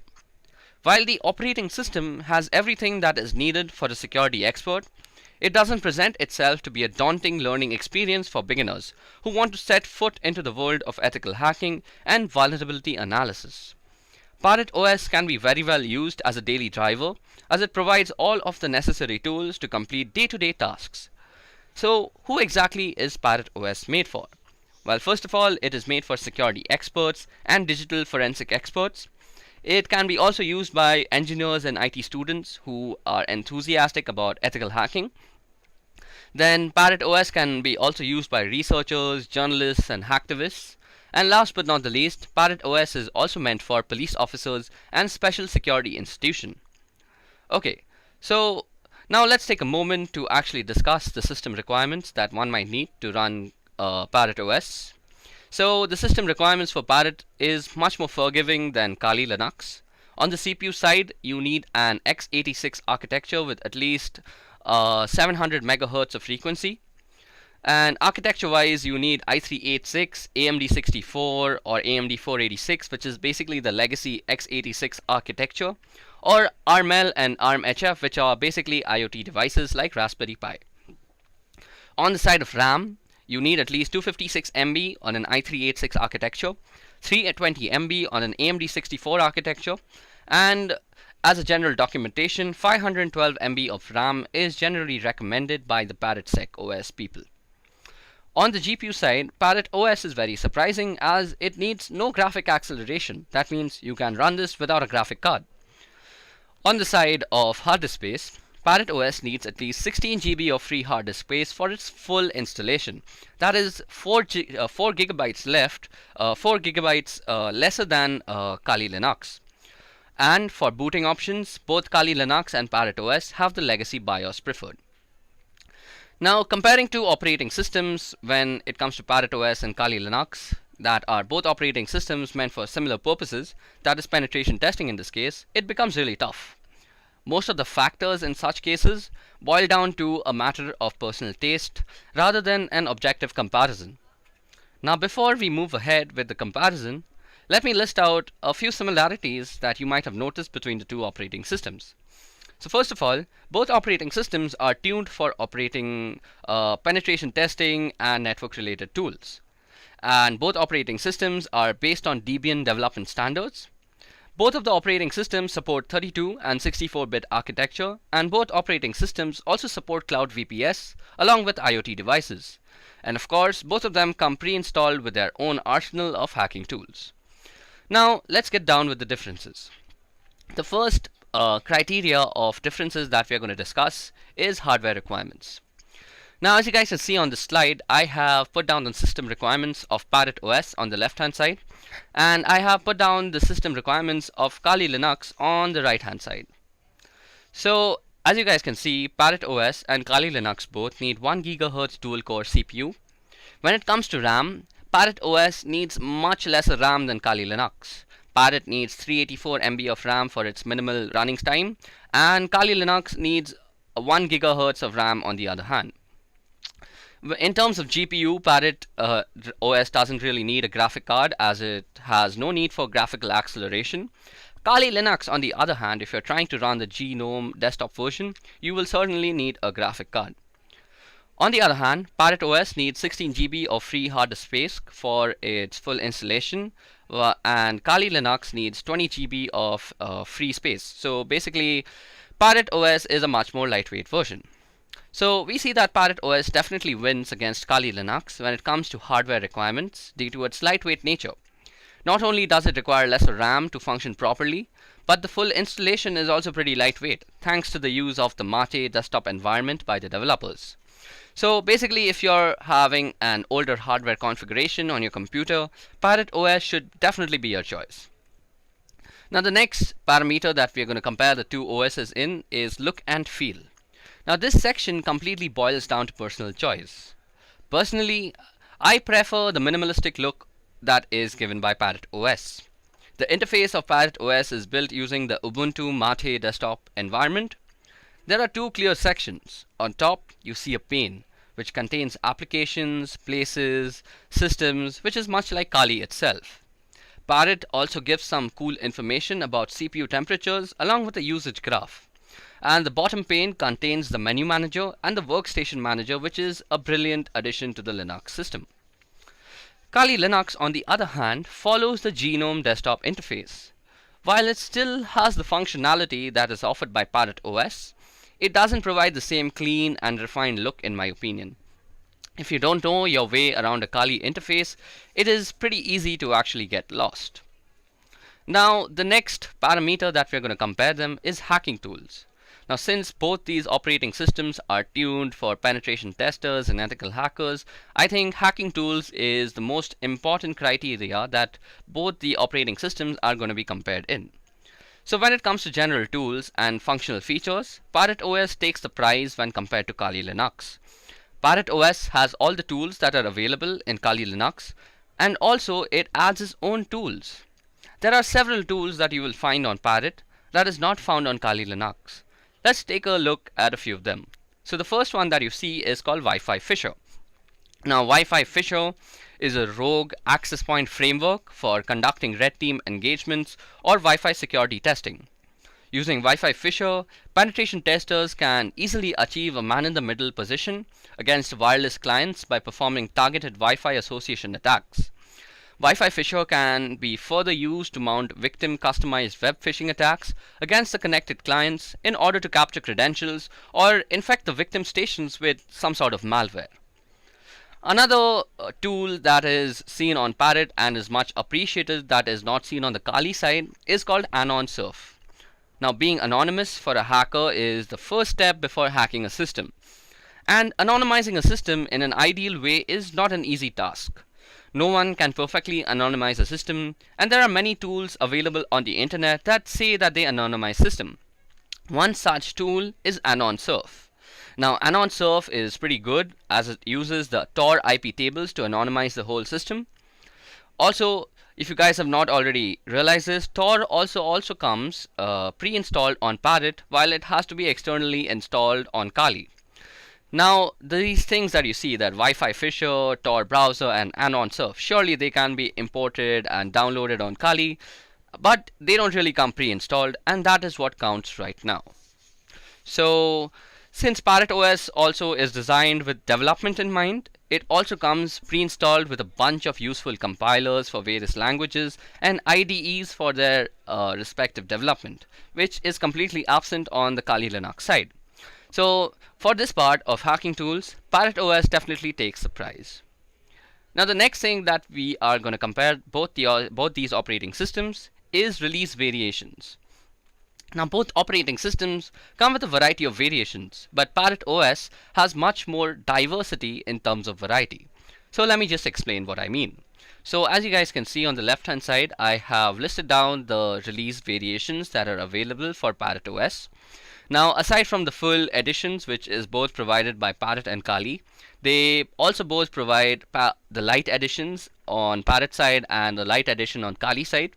They are both basically the same thing, wherein minimalistic tools are actually pre-installed and you can install and customize the operating system according to your own needs. If you don't choose to customize the operating system, you can very well use it as a very lightweight and portable operating system. So Parrot OS Lite Edition and Kali Lite Editions are two flavors of the operating system. Now this is where the differences start. So Parrot OS Air Edition also exists. So this is an edition that is used for wireless penetration testing and wireless vulnerability testing. So basically anything wireless, Parrot OS Air Edition does it faster and does it better. Then there's also Parrot OS Studio Edition, which is used for multimedia content creation. Yes, you heard that right. Parrot OS can also make content for your social media. So if you're thinking about using Parrot OS for marketing as well as security, Parrot OS here is definitely your go-to operating system. Kali, on the other hand, aside from its light version and full edition, offers some desktop interfaces like the E17, KDE, XFCE, the Ubuntu Mate, and the LXDE. So these are basically just skins that run over Kali and basically make Kali look a little different from one another. You can check out all these different customizations on the Kali documentation. Other than that, Kali has also support for cloud and IoT devices in the form of the ARM-L and ARM-HF releases. These releases are also available in Parrot OS, so Parrot OS doesn't stand down. So as you guys see, Parrot OS provides you a lot of diversity in the variety that it is offering. So in my opinion, Parrot OS also takes the prize in this section. Now the main question remains, which of these two distributions is better for beginners? Well, it is to be duly noted that both these distributions are not exactly meant for beginners. If you want to learn about Linux as an operating system, you're better off using something like Ubuntu or Deepin. This also doesn't mean that you cannot learn the basics on Parrot or Kali. On the other hand, if you are already knowing the basics of Linux and want to get your hands on an operating system to learn ethical hacking, I'd personally recommend using the ParrotSec OS Lite edition. This is because the Lite version comes with the bare minimum of networking tools. This means as you learn your ethical hacking concept slowly, you could develop or install tools one by one, instead of being overwhelmed with a whole bunch of them from the beginning. Not only does this allow yourself to evolve as an ethical hacker and penetration tester, but it also makes sure your fundamentals are built in a methodical manner. Now, I recommend Parrot OS over Kali for one other reason too. That is because the default user for Kali is root. This makes the environment a whole lot more aggressive, and mistakes tend to be punished and a whole lot more difficult to deal with. So this means that Parrot OS is generally the winner in my opinion.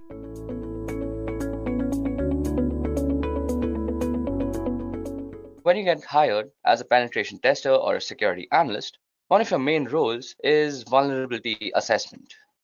So what exactly is vulnerability assessment? Well, a vulnerability assessment is the process of defining, identifying, classifying, and prioritizing vulnerabilities in a computer system, application, and network infrastructures, and providing organization doing the assessment with the necessary knowledge, awareness, and risk background to understand the threats to its environment and react appropriately to them. So vulnerability is a situation that can be taken advantage of by a hacker or a penetration tester for their own misuse or actually for fixing the issue. So vulnerability assessment has 3 steps. So the first step is actually identifying the assets and the vulnerabilities of the system. The second step is actually quantifying the assessment. And the third is reporting the results. Now, vulnerability assessment is only a small part, and pen testing is an extended process of vulnerability assessment. Pen testing or penetration testing includes processes like scanning, vulnerability assessment in itself, exploitation research, and reporting whatever the results are. So in the industry, one of the most widely used frameworks when penetration testing is Metasploit. So Metasploit is widely used in penetration testing, as I just said, and also used for exploitation research. So some of you might ask, what exactly is an exploit research? Well, in this world, there are tons of exploits, and the way to approach each one of them is ever so different. So what we have to do is exploit all the research that is available to us, and we have to find the best way to approach them. So suppose, for example, you have a secure shell login. So the best way to actually approach a secure shell login, until my knowledge, is that you have to get a backdoor access to this from the port numbers that you can scan via Nmap or Zenmap. Okay, so without wasting much time at looking at PowerPoint presentations, let's actually get started as to how we can use Metasploit. So Metasploit is a freely available open source framework that is widely used by pen testers, as we just discussed. So to actually install Metasploit, which is easily available on Linux and Windows, I guess. Let me just check it out. So you go on your browser and you type Metasploit downloads. Now you just visit the first link, and as you guys can see, it says it's the world's most used penetration testing tool. And then you just download the Metasploit framework by clicking the download button here. So y'all might also find a pro version, which is a paid thing. And this has a little bit of extra features like group support and actually helping a company work as an organization. but we don't actually need that when practicing our pen testing abilities. So for that, you just go ahead and download Metasploit framework and install it on your system. Above that, there's another thing I want to make you guys aware of, and that is Metasploitable. So when actually pen testing, we need a server or a website to actually pen test things on. So normally this is a very illegal thing to do without permission. So Metasploitable has actually created a server with a lot of vulnerabilities on it, and it's called Metasploitable 2. So Metasploitable 2 is easily downloadable from this link, and it's a VirtualBox file. So you guys must have a virtual machine software on your system to actually set this thing up. I'll also go through how to actually set up Metasploitable because it has a lot of configuration and network management to go with it. So we'll get to that later. But for now, let's get started with Metasploitable. So before that, Metasploitable is written in Ruby. And if you all know Ruby coding and you all know how to make exploits, you all can also always contribute to the Metasploit community. So Metasploit is one of the most widely used pen testing tools in the industry. So what exactly is Metasploit? Well, it's a framework, and what a framework is it's actually a collection of tools. So these tools are majorly used for penetration testing and exploitation research. Now one might ask, what exactly is exploit research? Well, there are tons of exploits out there, and there are tons of ways to actually approach them. And this only comes to us from thorough research as to how we can approach each and every exploit in their best way. So talking about Metasploit, well, it's open source and it's free, and it's also written in Ruby. So if you guys know Ruby coding and know how to make exploits, y'all can always contribute to the Metasploit framework. Now talking about the download part, well, y'all can easily download Metasploit from its download page, which is www.metasploit.com/download. I'll be leaving the download link in the description. And once you're on the download page, you'll see two versions. One is the free version, which is the original Metasploit framework, and it's the core framework that everybody works on. And then there's Metasploit Pro, which comes with a 14-day free trial. So Metasploit Pro actually has a few extra features, which is great for an organization. Like, it helps you work as a team. But if you're a guy who's just practicing pen testing like me, Metasploit framework, the free version, is the absolute way to go. Now also, when pen testing, y'all will also need Metasploitable. Now Metasploitable is an intentionally vulnerable target machine for actually practicing your Metasploit skills on. So we'll go over the installation of Metasploitable later, but for now, let's go over Metasploitable.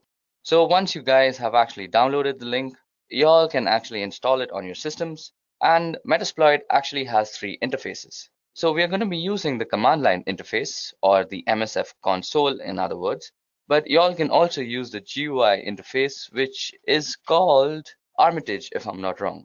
So let's get started. So first of all, I've already actually downloaded Metasploit and installed it on my computer. And y'all can just do the same by pressing the download button, as you guys can see. So to start up Metasploit, all you have to do is go on your terminal. And so to start a Metasploit, all you have to do is go on your terminal on Linux. Well, we're starting a PostgreSQL server because, first of all, the PostgreSQL server is the basis of all the Metasploit exploits that are stored, and starting it will just make it run faster. So we go service PostgreSQL and start.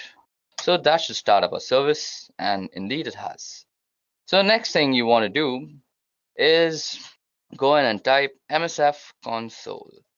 And that's going to take a little bit of time because I have a very slow computer, and it's going to start up our Metasploit frame. So as you guys can see, we got a big banner out here which says Metasploit Cyber Missile, and the banner changes every time. Don't get worried if you have a different banner. And the main thing is that you should see this MSF thing out here. So this means we are in the MSF shell right now, which is the Metasploit framework shell. So let's get started by actually clearing our screen. So first things first, the first command that you might want to run on Metasploit is the help command. So help will tell us everything that we can do with this framework. So as you guys can see, there are a bunch of commands and their descriptions to go along with it. Y'all can give it a quick read and find the things that are interesting to you. So as you guys can see, banner is display an awesome Metasploit banner. Y'all can change the banner. As you guys can see, there are a lot of juicy commands, like there's a banner command, which I just had used. So if you go and type banner, it'll give you a nice cool banner about Metasploit.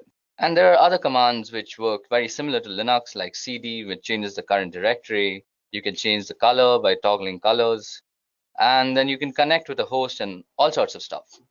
So Metasploit has a bunch of exploits. So before we go further, I want to make you guys aware of 3 important terms regarding Metasploit. So the first is a vulnerability. And we had already discussed this, that a vulnerability is a situation which can be taken advantage of by a system or a person who access. So the second part is an exploit. So what exactly is an exploit? Well, an exploit is a module which is a bunch of code written in Ruby on Metasploit that is used to target different vulnerabilities. And the third thing is a payload. So a payload is the action that you do once you actually have access to somebody's system. So basically, suppose you've hacked somebody and you've gained access to their system. Now the activities you do after gaining access is defined as the payload. So we just spoke about exploits, and I told you guys that Metasploit has a bunch of exploits. So how do we see all the exploits that are there? So you go show exploits.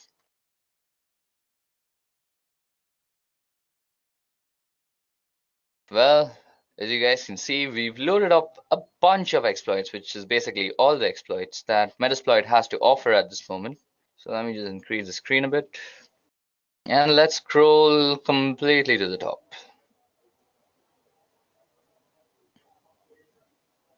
Yep.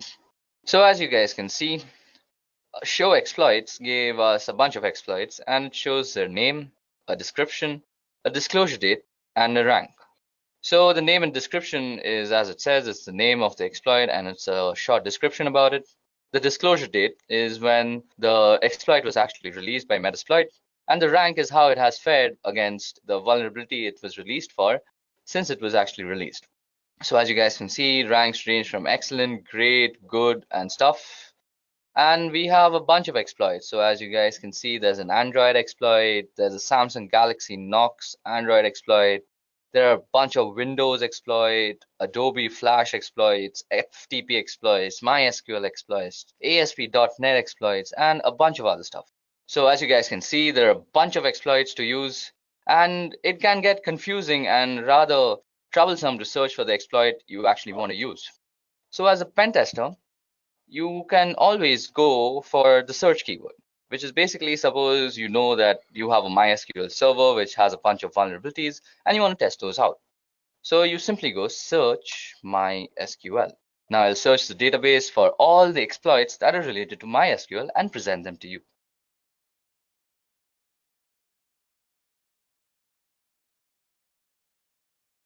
Okay, so we have our results. So as you guys can see, we have a bunch of MySQL related modules now. Now this makes it way easier if you're a pen tester and you're looking for MySQL exploits. Now suppose you choose your exploit and let's see. Let's choose, which one do we want to use today? We're going to just use this MySQL hash dump. So to actually use this, we have to copy the name. So double click on it and it'll just select it, and then you go Control-Shift-C in your terminal. So that copies it. And so if you want some more information about it, you can always go info and then just paste in the name of the exploit. So this gives us a bunch of information, actually gives us all the information you need about the exploit. So it gives you the name, that it's a MySQL password hash dump. Its module name is auxiliary scanner and all this stuff. It's licensed by Metasploit framework in itself, and it has a normal rank. And these are all the options that you might need to set when actually using the exploit. And this also gives you a small description. So it says this module extracts the usernames and encrypted password hashes from a MySQL server and stores them for later cracking. So seems like pretty cool stuff you can do with MySQL server and its password database. So if you actually want to use this, so you have to use the use keyword. So we go use and Control-Shift-V. So as you guys can see, it's denoted in red out here that we are indeed in the exploit that we want to use. Now, the first thing you want to do when you're using an exploit is you want to go and say show options.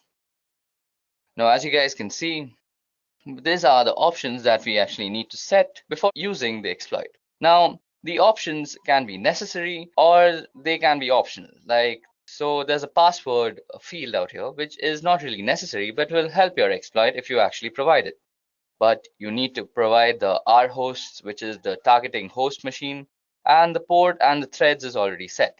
Now, suppose you want to set the R hosts, so you can just go set R hosts and you can set it to whatever IP address you want. Like suppose you want to address 192.168.2.56, something like that. So that will set the R hosts.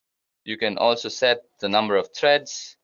Now, threads are actually what the threads mean in parallel processing. That means how many parallel threads you're going to run so that you have faster computation. So this means you need GPU power if you have multiple threads running. So let's set threads to 30 for now. So we've set the threads to 30, and then you can go show options again and see that you have indeed actually set your options. So we've set the threads to 30 and our host has also been set. So that was all about how you can get into a module, get some information about a module, and how you can also use the module. So once you're done using the module, or once you're done setting up the options rather, you can go ahead and run the command run or even exploit. And this will start actually running the exploit on the system that you want to. Now I've put in a very arbitrary IP address, and that does not have MySQL port running, so our exploit failed. Now, once you have tested out your exploit and you want to go back to the main MSF Unix shell, just go ahead and type back. It's as simple as that. So that brings us back to the MSF command line. So let's go ahead and clear our screen now. Okay, so it's time we do something interesting. So to do that, first of all, we need to go ahead and actually download Metasploitable 2. So to download Metasploitable 2, you have to go on this link. I'll leave the link in the description. So, or rather, you can just go on your browser and type in Metasploitable 2 download. So Metasploitable, as we had earlier discussed, is a Linux-based distribution, and it's mostly meant for actually practicing your pen testing skills. So basically, it has a bunch of ports open on it. So it's basically just for your ease so that you don't go ahead and test it out on some valid website and then get thrown into jail, because that's a very illegal thing to do. So go ahead and download Metasploitable 2 and then also download Oracle VirtualBox Machine or Oracle VirtualBox. So you all can also easily download that from www.virtualbox.org.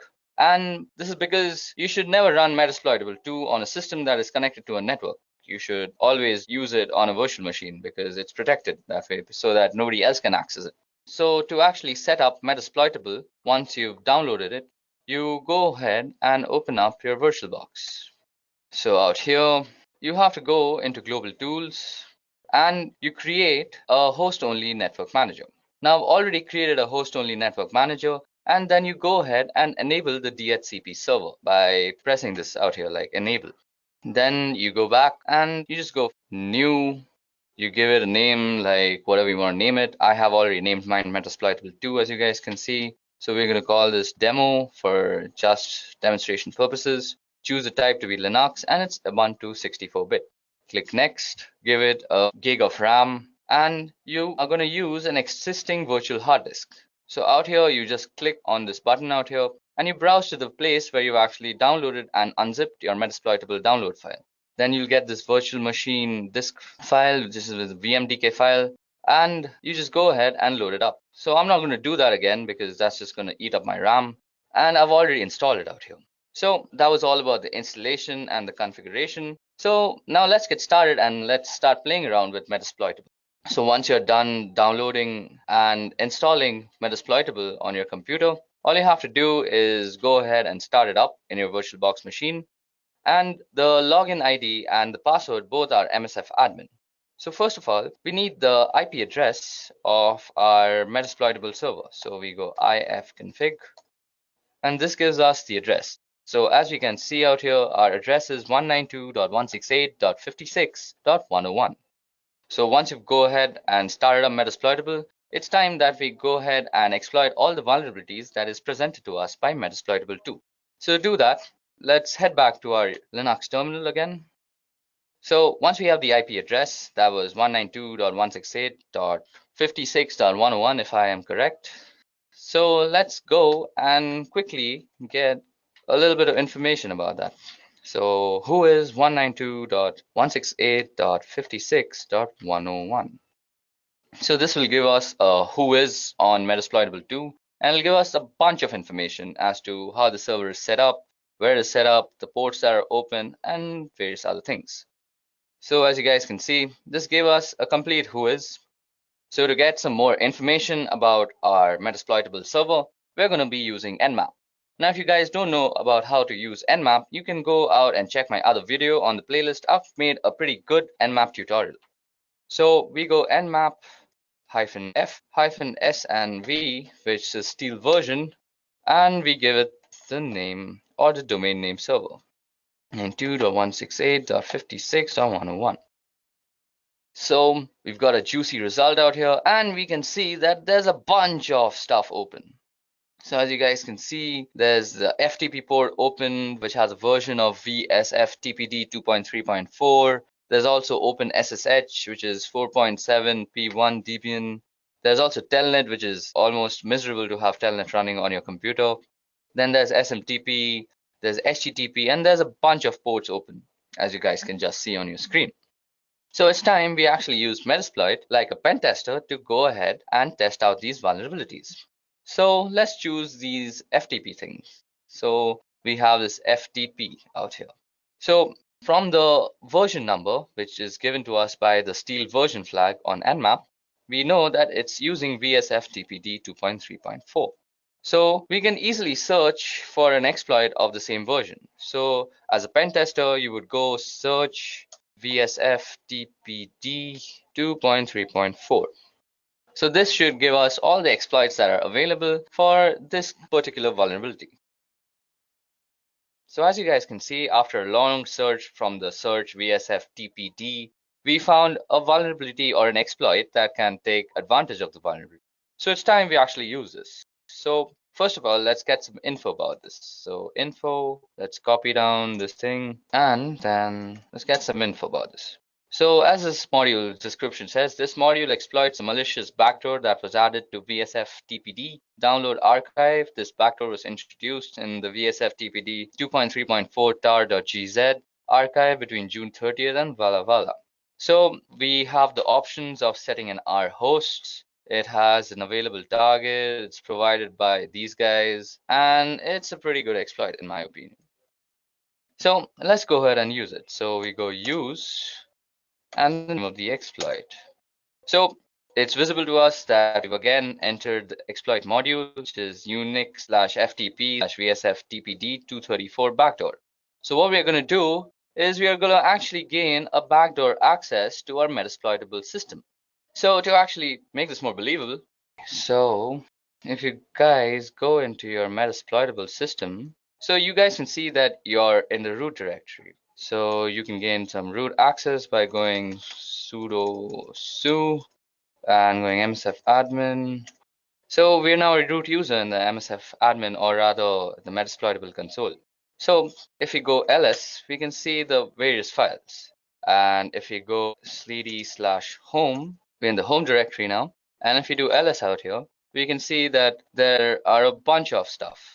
So there's an FTP folder, there's a hacked folder, there's an MSF admin folder, and there's service and there's user. So that's 5 folders if you guys remember. So now what we're going to do is we're going to gain some backdoor access into this system, and we're going to create a bunch of folders in the home directory. So let's get on doing that. So to do that, we head back to our Metasploit terminal, and we go show options as we had already entered our exploit. So go show options. So as we see, the options that we have to provide is the R host and the port number. Now the port number has already been set because it's 21, and that's where FTP runs, or rather TCP runs. And we now just have to set the host. So to set the host, we have to just put in the IP address of our Metasploitable server. So if I remember correctly, it's set our hosts to 192.168.56.101. So that has set our hosts. So we can again check that if we've done it correctly by going show options. and we indeed have set our hosts. Now all we have to do is run the exploit. So we go and hit run. So as you guys can see, we have actually gained a backdoor service has spawned and it's handling, and the command shell session has started. Now you might be confused as to why do I have this blinking line? Well, this blinking line actually means that you are inside the Metasploitable server. That means we have already gained a backdoor access, and this blinking line denotes that we are on the terminal of Metasploitable 2. Now if you guys don't believe me, let's do some experimenting. So as I had said, I'll create a bunch of folders in the home directory. So let's change to the home directory first. Or rather, first you can also do a who am I, and instead you that you're the root user. Next, you go and do cd/home, and I'll change to the home directory. Now, let's make a bunch of folders, like make directory, this is a test. So that should have made a directory. So let's go into that directory, cd, this is a test. So we're already into the directory, this is a test. Now let's make a file called targets.txt. So that creates the file. So just to see if you have actually done it properly, let's go back to our Metasploitable server. Now in the home directory, you go and type in ls again. Okay, so let's type in ls and see. So as you guys can see, we have created a this is a test folder, and it's already available there. So let's go and move into that folder. So this is a test, and we are already in that folder. So, and we had also created a text file which was called targets. So that was ls, and it should give us a targets.txt. So as you guys just saw, we gained a backdoor access into a remote system through a vulnerability that was available to us on the FTP port. So we first did that by scanning the entire domain name server of Metasploitable via Nmap and gaining some intelligence as to what ports are running and what ports are actually open.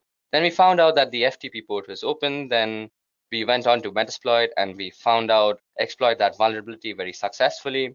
We found out how to use the exploit, some information about that exploit, and in the end, we actually executed our commands. And we are already in that folder. So, and we had also created a text file which was called targets. So that was ls, and it should give us a targets.txt. So as you guys just saw, we gained a backdoor access into a remote system through a vulnerability that was available to us on the FTP port. So we first did that by scanning the entire domain name server of Metasploitable via Nmap and gaining some intelligence as to what ports are running and what ports are actually open. Then we found out that the FTP port was open. Then we went on to Metasploit and we found out exploit that vulnerability very successfully. We found out how to use the exploit, some information about that exploit, and in the end, we actually executed our commands.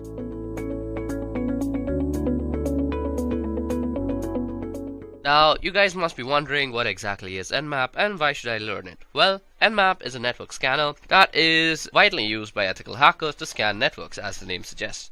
Now, you might wonder, why do I need a network scanner? Well, let me give you an example. So, suppose you have a Wi-Fi that has been set up in your new house, and you realize that your data is being actually consumed at a faster rate than you are using it. Now, you have suspected that it's your pesky neighbor who keeps on connecting to your Wi-Fi and eating up all your data. So to actually confirm all your doubts, what you want to do is a network scan. And Nmap is a pretty wonderful tool to do that. Now, Nmap runs on Linux, Mac OS and Windows, and I'm mostly going to be running this on Linux because that's what I do most of my penetration testing and network testing on. So let's go ahead and get on with the installation of Nmap on your computer. So what you do is go apt-get install Nmap.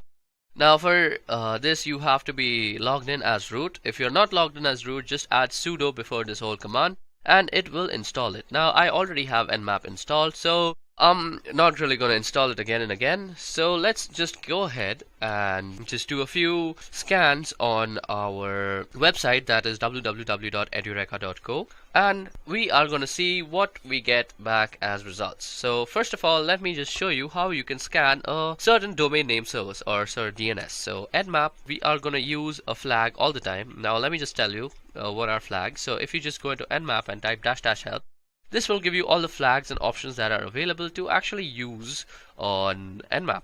So if you are actually stuck and you can't remember stuff, just go in and type nmap-help and it will give you all the stuff. Now, network scans generally take a long time, so I'm going to be using the fast mode most of the time. So for fast mode, all you have to do is type in edureka.co and sit and wait for this scan to get over. Now when the scan gets over, you will see a bunch of information, and let me just wait till that information pops up and then we'll talk about the information together.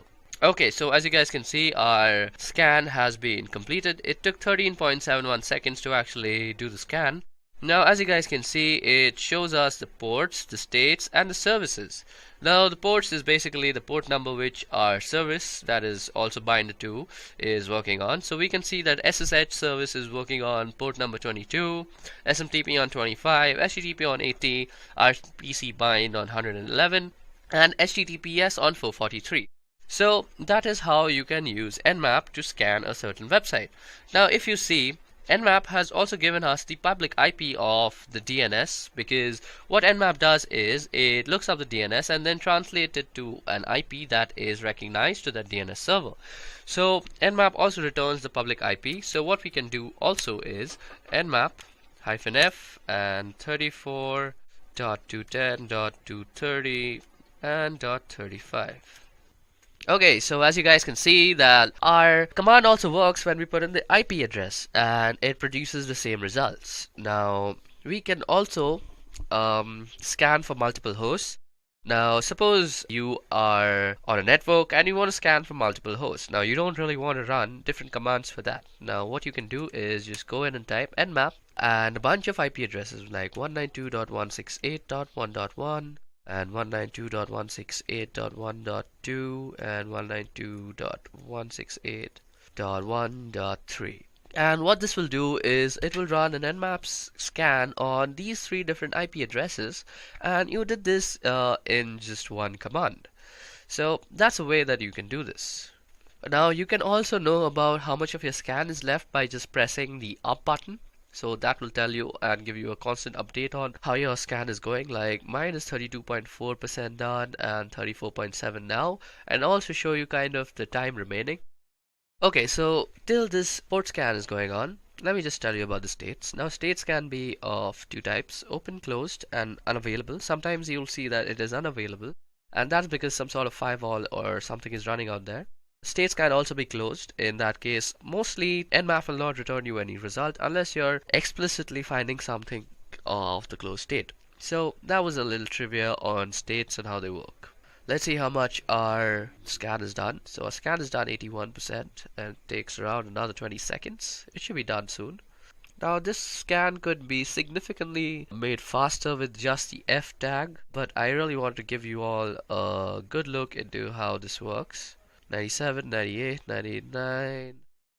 Okay, so as you guys can see, this is our result. It gives us a bunch of ports and services. Now, as I just said, this thing can be also closed and also unavailable. So open and closed, we see both the examples. Okay, so that was about how you can scan multiple ports. So you can also scan multiple ports with this command, as I will show you. So 192.168.1.1 to 30. Now what this will do is basically scan everything from 192.168.1.1 to 192.168.1.2 up till 30, like that. So this is a very useful way of actually scanning multiple IP addresses, and let me just show you how that works. Since we have used the F flag, this is going to work considerably faster. Now as you guys can see out here, this had taken around 119 seconds, so that's around 2 minutes. Now this will take a considerably lesser time. So let's see, this was done in 29.91 seconds and we did 30 IP addresses. So we see that -F surely speedens the whole scanning process. Now you can also give Nmap a target list. Now let me make a target list. So targets.txt. Let me just cat it out for you. So there's nothing in it. Now all I want to do is edit this file.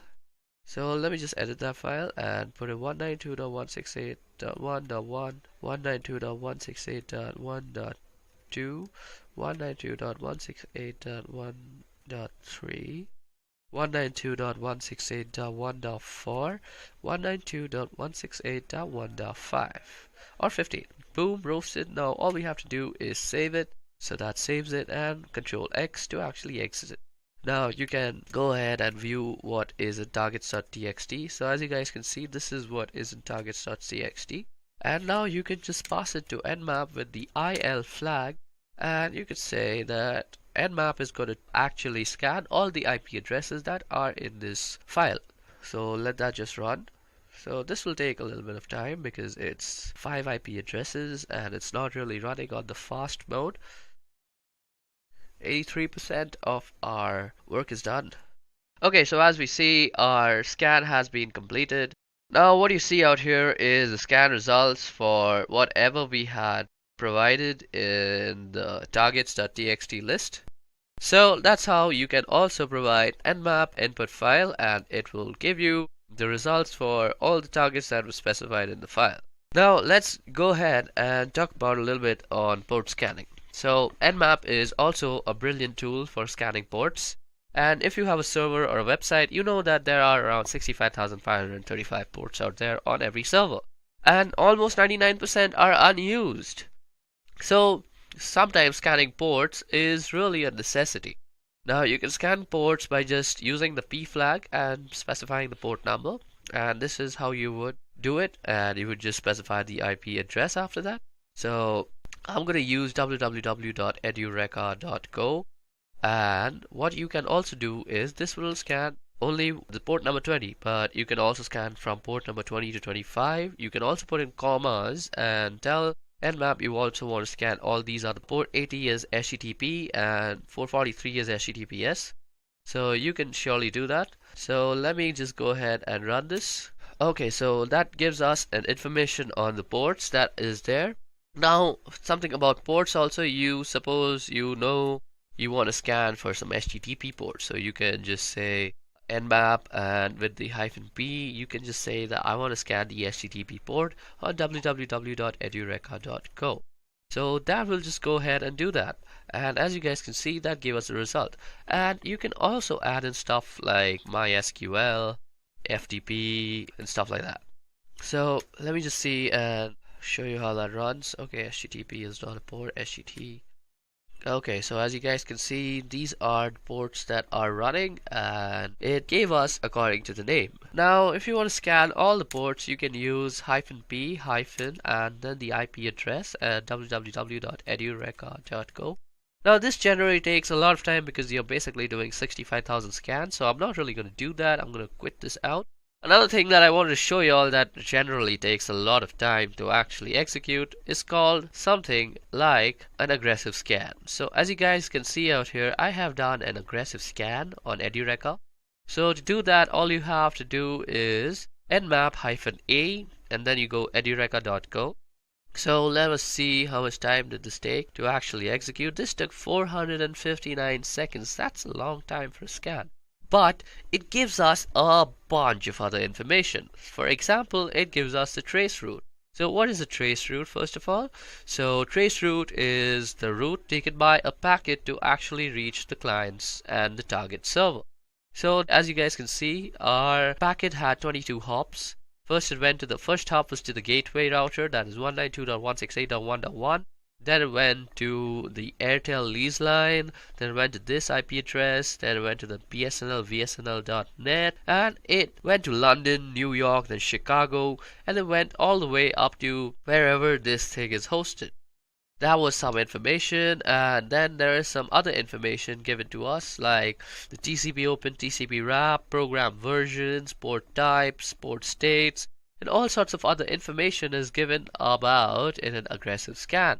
Another scan that I have previously also done and kept for y'all is because it takes a lot of time, and I have done something called the service version. So nmap-s and v with v capital will give you the service version. So it tries to actually guess the version of the service that is running. So for example, on the TCP port it tells us it is postfix SMTPD. On the Apache it's Apache HTTPD, and you can see all sorts of versions that are here. Another thing Nmap is generally brilliant is for guessing the operating system that is running. Now, I have already done this scan previously because this takes a humongous amount of time that I don't really have, and that is 386.34 seconds. And this scan together basically took me more than 10 minutes, and I don't really have that kind of time for explaining all this stuff. So, as you guys can see out here, the OS is kind of, OS detail is Fortinet, FortiGate. It kind of tries to guess the OS upon the time to live that is in the response from the packets that it sends. So, -SV, -O, and -A are some really cool stuff that you might want to know. Another thing that you can do is traceroute, as I had just told y'all, and y'all can do traceroute separately. So you go --traceroute, and then you say the name of any sort of website. So suppose I want to know how I reach netflix.com. So I go netflix.com, and this will give me a traceroute that shows me how my packet actually reaches netflix.com. Okay, so this is basically it was a direct one hop. Okay, so that was surprising. On the other hand, if I were to do this on edureka.co, it would take a bunch of hops to actually reach there. Okay, this might just take some time to run. Okay, so it's 94% done. I'm just waiting for it to get completed. Okay, so this gave us the hop, and as you guys can see, we took 22 hops to actually reach edureka.co, and it's the same process. You go through a bunch of IP addresses, and then you reach this thing called US West to compute.amazon AWS. Okay, so that was about traceroute. Now, just to end this tutorial, let me just tell you guys that you all can also save a file to Nmap, and that is basically save all whatever you found from a search into a file, and let me just show you how to do that. Now, sometimes when you are working as a security analyst, you will have to perform network scans on a wide area network that is huge. It's basically huge. And these scans take a lot of time, and you don't really have the space on your command line to actually store that and see that in a way that is feasible for analysis. So what you want to do is actually save it in a file. So what you can do is say nmap on, and then you can say the name of the file. We could say results.txt, and we could save this in file. So www.edureka.co. So whatever search result is going to be generated is going to be stored in this file called results.txt. Now this file need not exist from before. It will just be created by nmap. And now you see if I do ls, we have a targets or a results.txt. Now if I just cat out that file, let me just less it actually. Results.txt. And what you see out here is an nmap scan result that is stored. Another thing that I would like to show you all before I end this Nmap tutorial is a verbose mode. So for verbose mode is basically when we were pressing up arrows to see how much of our scan is done, you can basically do that with verbose mode. So you go -f and -v for verbose, and you could say www.edureka.co. And this will basically give you a verbose mode of what is actually going on. I'll tell you everything, and boom, roasted, there it's done, and we have finished our Nmap tutorial. And now you see if I do ls, we have a targets or a results.txt. Now if I just cat out that file, let me just less it actually, results.txt. And what you see out here is an Nmap scan result that is stored. Another thing that I would like to show you all before I end this Nmap tutorial is a verbose mode. So for verbose mode is basically when we were pressing up arrows to see how much of our scan is done, you can basically do that with verbose mode. So you go -f and -v for verbose, and you could say www.edureka.co.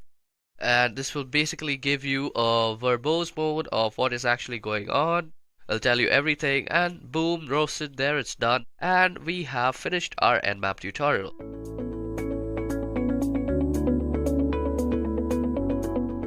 So first of all, what exactly is cross-site scripting?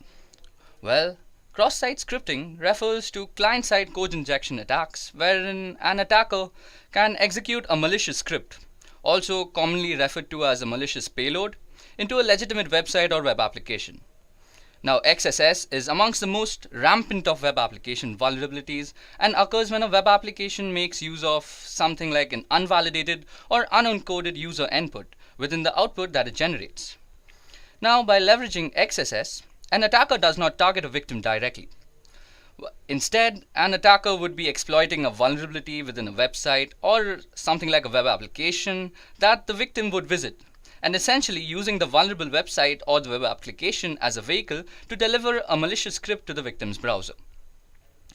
Now, while XSS can be taken advantage of within a VirtualBox script, ActiveX, and Flash, unquestionably the most widely abused is JavaScript.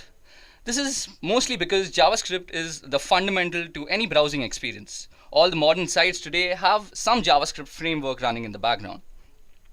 Now, XSS can be used in a range of ways to cause serious problems. Well, the traditional uses of XSS is the ability for an attacker to steal session cookies, allowing an attacker to probably impersonate a victim, and that just doesn't stop there. So XSS has been used to wreak havoc on social websites, spread malware, website defacements, and phish for credentials, and even used in conjunction with some clever social engineering techniques to escalate to even more damaging attacks. Now, cross-site scripting can be classified into three major categories. So the first is reflected cross-site scripting, the second is stored or persistent cross-site scripting, and the third is DOM-based cross-site scripting. So out here, DOM refers to the document object model that is used while web application building. So let's take a moment to discuss the three types of cross-site scripting. So the first one we're going to be discussing is reflected cross-site scripting. Now, by far the most common type of cross-site scripting that you'll be coming across is probably reflected cross-site scripting. Here, the attacker's payload is a script and has to be part of a request which is sent to the web server and reflected back in such a way that the HTTP response includes the payload from the HTTP request. Now, using a phishing email and other social engineering techniques, the attacker lures in the victim to inadvertently make a request to the server which contains the cross-site scripting payload, and then he ends up executing the script that gets reflected and executed inside his own browser. Now, since reflected cross-site scripting isn't really a persistent kind of attack, the attacker needs to deliver this payload to each victim that he wants to serve. So a medium like a social network is very conveniently used for dissemination of these attacks. So now let's take a step-by-step look at how cross-site scripting actually works. So firstly, the attacker crafts a URL containing a malicious string and sends it to the victim.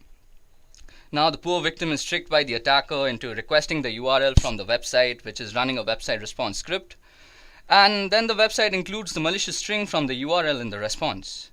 And then in the end, the victim's browser executes the malicious script inside the response, sending the victim's cookies to the attacker's server. Okay, so at first, reflected XSS might seem very harmless because it requires the victim himself to actually send a request containing a malicious string. Now, since nobody would be willingly attacking himself, so there seems to be no way of actually performing the attack. But as it turns out, there are at least two common ways of causing a victim to launch a reflected cross-site attack on himself. So the first way is if the user or targets a specific individual and the attacker can send a malicious URL to the victim, for example using email or for example instant messaging, and then trick him into visiting the site. Secondly, if the user targets a large group of people, the attacker then can publish the link or the malicious URL on his own website or social media, and then he'll just wait for visitors to click on it. So these two methods are similar and both can be very successful with the use of a URL shortening service like one provided by Google. So this masks the malicious string from users who might otherwise identify it. Okay, so that was all about reflected cross-site scripting. Let's move on to stored cross-site scripting now. So the most damaging type of cross-site scripting that is there today is persistent or stored cross-site scripting. In stored cross-site scripting attacks, in stored cross-site scripting attacks, the attacker is injecting a script into the database that is permanently stored on the target application. So a classic example is a malicious script inserted by an attacker in the comment field or on a blog or a forum post. So when a victim navigates to the affected web page now in a browser, the cross-site scripting payload will be served as a part of the web page, just like any legitimate comment would be. Now this means that the victim will be inadvertently ending up executing the malicious script once the page is viewed in the browser. Now let's also take a step-by-step look at how cross-site scripting in the stored version works. So the attacker uses one of the website's form to insert a malicious string into the website's database first. Now the victim unknowingly requests a page from the website, and then the website includes the malicious string from the database in the response and then sends it to the victim. Now the poor victim will be actually executing the malicious script inside the response and sending all the cookies to the attacker's server. So that's basically how stored or persistent cross-site scripting works. Now it's time for the last type of cross-site scripting, which is document object model based cross-site scripting. So DOM based cross-site scripting is an advanced type of cross-site scripting attack. So which is made possible when the web application's client-side script writer uses provided data to the document object model. So basically it means that data is subsequently read from the document object model by the web application and outputted to the browser. So if the data is incorrectly handled in this place, an attacker can very well inject a payload which will be stored as a part of the document object model and then executed when the data is read back from the DOM. Now let's see how that actually happens. So first the attacker crafts a URL containing a malicious string and sends it to the victim. Now this victim is again tricked by the attacker into actually requesting the URL from the website. This is like the primary step in actually performing cross-site scripting. Now the third step is that the website receives the request but does not include the malicious string in the response. Here's the catch of DOM-based cross-site scripting. So now the victim's browser executes the legitimate script inside the response, causing the malicious script to be inserted into the page. That is basically into the inner HTML attributes. And the final step is then the victim's browser then executes the malicious script inserted into the page and then just sends the victim the cookies to the attacker's server. Now, if you guys must have realized, in the previous examples of persistent and reflected cross-site scripting, the server inserts the malicious script into the page, which is then sent as a response to the victim. Now, when the victim's browser receives the response, it assumes that the malicious script is to be a part of the page's legitimate content and then automatically executes it during page load as with any other script would be. But in a DOM-based attack, there is no malicious script inserted as a part of the page. The only scripts that are being actually automatically executed during the page load is legitimate part of the page. So that's the scary part. So the problem is that this legitimate script directly makes user input in order to add HTML to the page. So the malicious string is inserted into the page using inner HTML. So it's passed as HTML. So mostly people who are actually servicing or surveying any server for cross-site scripting attacks, they will not be actually checking the client side. So it's a very subtle difference, but it's very important. So in traditional cross-site scripting, the malicious JavaScript is actually executed when the page is loaded as a part of the HTML server. And in DOM-based cross-site scripting, the malicious JavaScript is executed at some point after the page has already been loaded, because the page's legitimate JavaScript treating user input is using it in an unsafe way. So now that we have actually discussed all the three types of cross-site scripting that is widely available today, now let's see what can actually happen if if you were actually a victim of cross-site scripting, So let's see what can happen if you actually were a victim of cross-site scripting. So the consequences of what an attacker can do with the ability to execute JavaScript on a web page may not immediately stand out to you guys, but especially since browsers like Chrome run JavaScript in a very tightly controlled environment these days, and JavaScript has very limited access to users' operating systems and user files.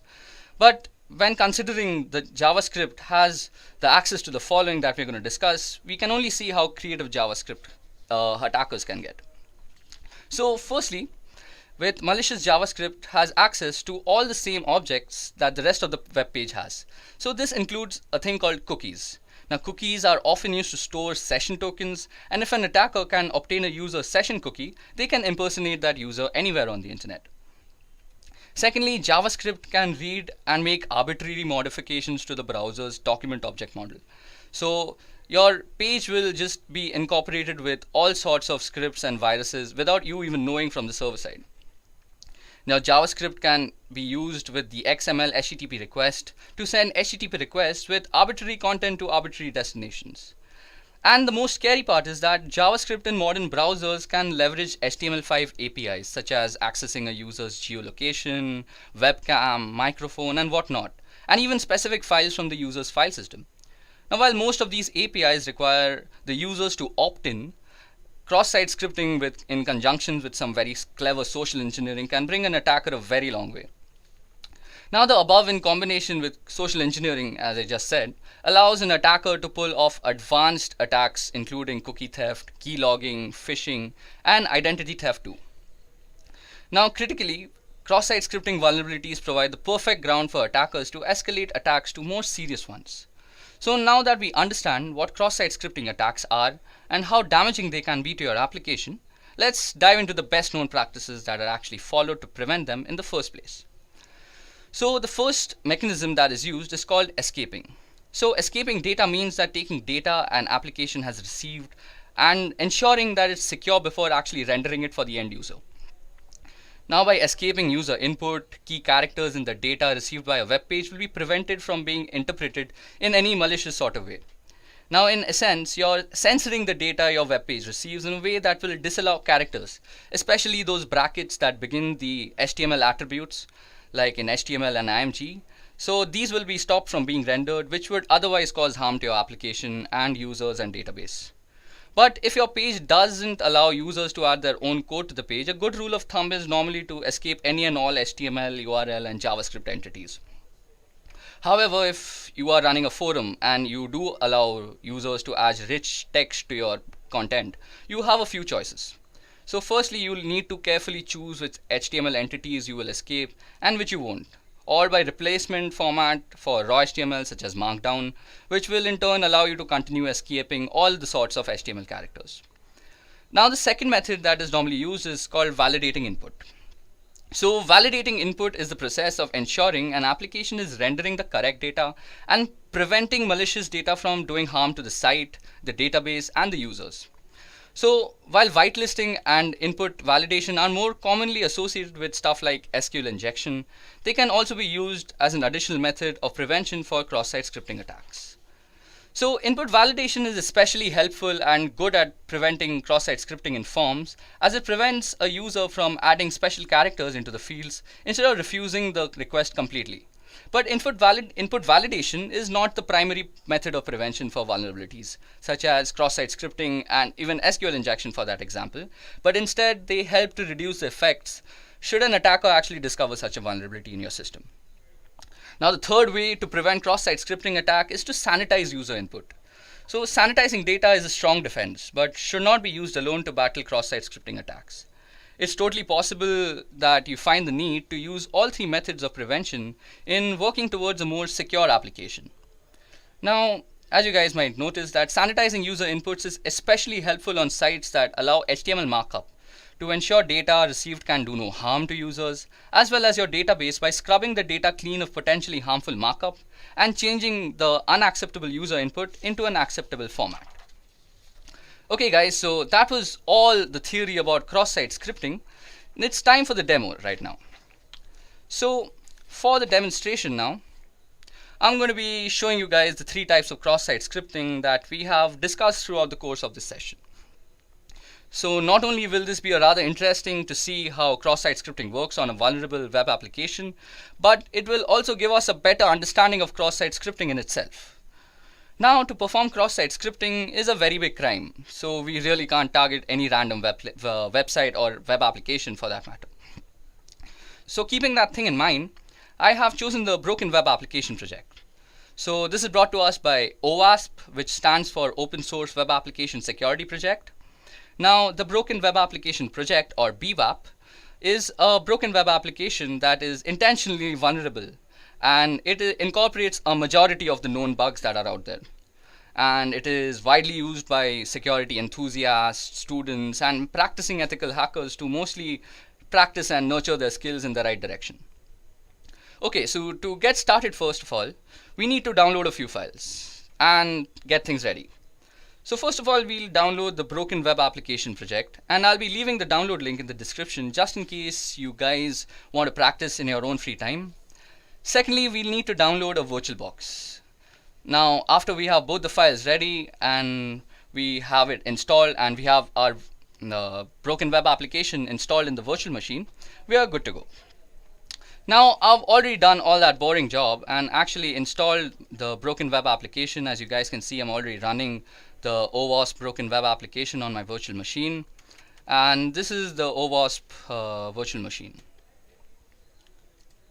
So as you guys can see, it's based off Linux, and if we go ifconfig, it'll give us the IP address that it's running on.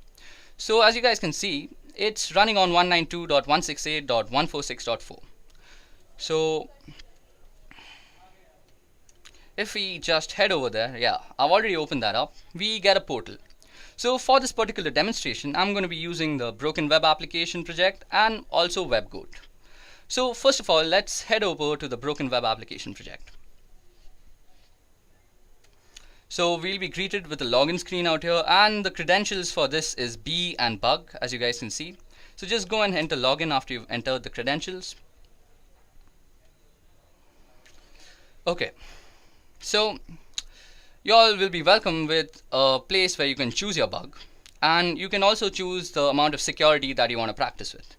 So since this is a very simple demonstration, I'm going to set the security to low, and the first thing that we're going to test is actually reflected cross-site scripting. So reflected cross-site scripting mostly has things to do with the GET request when we are actually coding on the back end. So let's see. So first of all, we go ahead and choose reflected cross-site scripting for the GET method, and we go and press hack. Now we'll be presented with a form. Now form is a very good way of actually showing reflected cross-site scripting, because normally when an attacker will be trying to attack you, he'll be trying to send you a form or any way you can actually input something into his server. So interestingly, if we go and just input nothing into these two fields and just go, we'll see the URL change out here. So firstly, you guys see that the fields are very clearly visible, and these are the two fields, and that means that it's an unencoded input. So this is a very rich place to actually practice your web vulnerability and penetration testing skills. So if I were a hacker, I would try and run a script out here. So if I were to go script, and I've already practiced a few out here, as you guys can see. So if we go script alert, this is an example of reflected XSS. Yeah, and if we go and just end the script out here, this is going to actually render the JavaScript input as a part of the page, and we are going to get an output because of this. So that's how reflected cross-site script is actually working. So as you guys can see, what am I saying? As you guys can see, the web application has actually rendered our JavaScript, and now we can see that reflected cross-site scripting is actually working out here. So now you guys must have realized that in a practical scenario, this form must be sent to the victim and must be tricked into filling the form for the attack to be successful. Also, in more practical scenarios where sites are also having forms, they're going to be putting filters to the content of the input parameters such that you cannot run JavaScript in them, and you cannot also input any unencoded inputs into them. So that was all about reflected reflected cross-site scripting. So now let's move on to stored cross-site scripting, which is the most dangerous form of cross-site scripting. Okay, so as I had discussed, the comment sections are normally the best place for actual stored cross-site scripting. So as you guys can see out here, we already have a few comments that I had added for practicing. Now in stored cross-site scripting, the attacker is normally attacking the data that is stored. So basically we are going to inject the script into the database, into the server. So if the script has some malicious intent, and it can do a multitude of things if it has a malicious intent, we'll not get into that. So for that reason, let's first add a normal comment out here. So let's say if this was a blog, I'd say good job there, like I'd said, or something like, hey man, nice work. And if you go and press submit, okay, it's showing this is an example of persistent cross-site scripting because I had already inserted a malicious script. So this is that script out here, the second input. But just for demonstration purposes, let's go and input it again. So we can also input raw data, that is unencoded input, in the form of a script. So let's go alert. And let's just print hello world.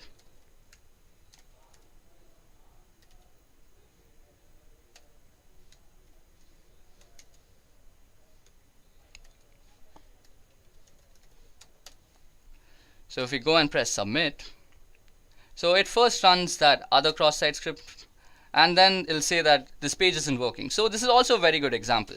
Now we have two scripts actually running on this page. So the first one is actually, this is an example of cross-site scripting, persistent. So that was the second one. And then comes the hello world. So that's actually two scripts running back to back. So anybody, if I were to actually come back to this site any other day and these comments existed, it would just get automatically executed from the database because we are referring to it. Okay, so time for DOM-based cross-site scripting, and I was using this application for the first time yesterday, and I realized that there is actually no way that we can actually test DOM-based cross-site scripting here. So to actually test DOM-based cross-site scripting, we are going to be using this thing called WebGoat. Now the login credentials to WebGoat is guest for the username and guest for the password. I had already logged in, so it didn't ask me. So now if you go out here and go under cross-site scripting in XSS, you will also see that there is no options available for actually DOM-based cross-site scripting. This is because it's under AJAX security, or AJAX if you might pronounce it that way. So this is under AJAX security because if you guys remember, we had just discussed that DOM-based cross-site scripting is a client-side cross-site scripting. So things like a normal script would normally be checked on the server side. But when we are talking on client side, we are talking about languages like HTML, AJAX, etc. So you can put your scripts in HTML form. So suppose we were to go, so let's input a script first. So suppose we were to go script hello world. Now if we go and submit the solution, nothing actually happens because we are actually putting in encoded inputs out there. It's the DOM that is unencoded. Now if we were to actually go in and input in a language that the client side actually understands, for example HTML, so we'd immediately get a result. So first of all, it's going to actually manipulate the inner HTML attributes of the site. So if we go image and we put a source, now let's not give the source anything, and on alert, on an error, we're going to run some simple JavaScript. So alert, and we can say this is an example of DOM-based XSS. Now as soon as I end the image tag, this is going to get run because the client side is always rendering the client side page. So watch this. Sorry, I think I mistyped somewhere. Okay, let's go again. So image. Okay, let's use something I've already used. And you can see that it says hacked. And out here, we've not even pressed submit solution. So out here, you can see that as soon as we completed it, it's again saying hacked. So that means as soon as you complete the query or the client-side HTML language, so that will completely trigger the cross-site payload. Image tag, this is going to get run because the client side is always rendering the client side page. So watch this. Sorry, I think I mistyped somewhere. Okay, let's go again. So image. Okay, let's use something I've already used. And you can see that it says hacked. And out here, we've not even pressed submit solution. So out here, you can see that as soon as we completed it, it's again saying hacked. So that means as soon as you complete the query or the client-side HTML language, so that will completely trigger the cross-site payload.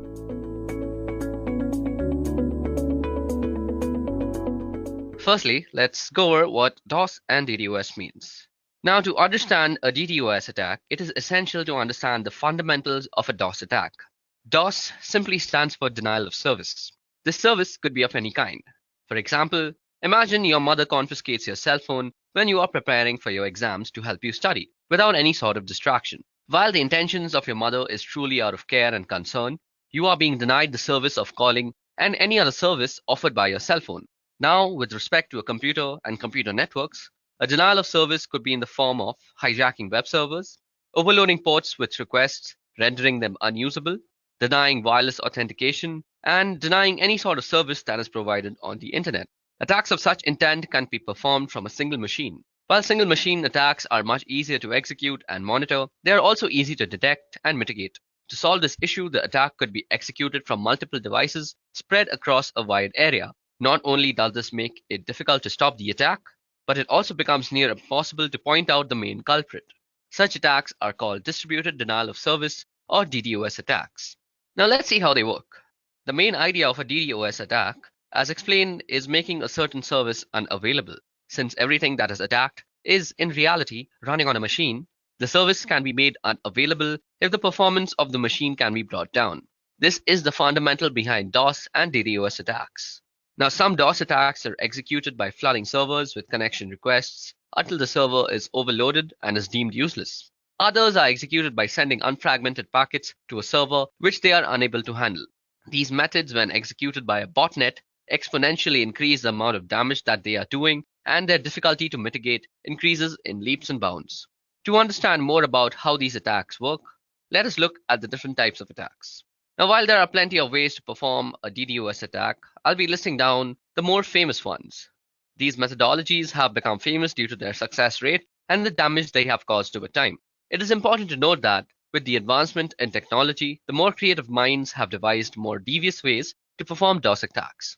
Now, the first type of methodology that we're going to discuss is called ping of death. Now, according to the TCP/IP protocol, the maximum size of a packet can be 65,535 bytes. The ping of death attack exploits this particular fact. In this type of attack, the attacker sends packets that are more than the max packet size when the packet fragments are added up. Computers generally do not know what to do with such packets and end up freezing or sometimes crashing entirely. Then we come to reflected attacks. This particular attack is more often than not used with the help of a botnet. The attacker sends a host of innocent computers a connection request using a botnet, which are also called reflectors. Now, this connection that comes from the botnet looks like it comes from the victim, and this is done by spoofing the source part in the packet header. This makes the host of computers send an acknowledgement to the victim computer. Since there are multiple such requests from the different computers to the same machine, this overloads the computer and crashes it. This type of attack is also known as a Smurf attack.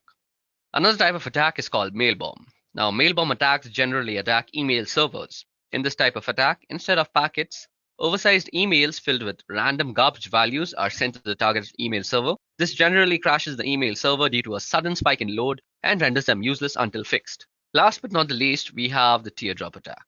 So in this type of attack, the fragmentation offset field of a packet is abused. One of the fields in an IP header is the fragment offset field, indicating the starting position or offset of the data contained in a fragmented packet relative to the data in the original packet. If the sum of the offset and the size of one fragmented packet differs from that of the next fragmented packet, the packets overlap. Now, when this happens, a server vulnerable to teardrop attacks is unable to reassemble the packets, resulting in a denial of service condition. Okay, so that was all the theoretical portion of this video. Now it's time to actually perform our very own DDoS attack.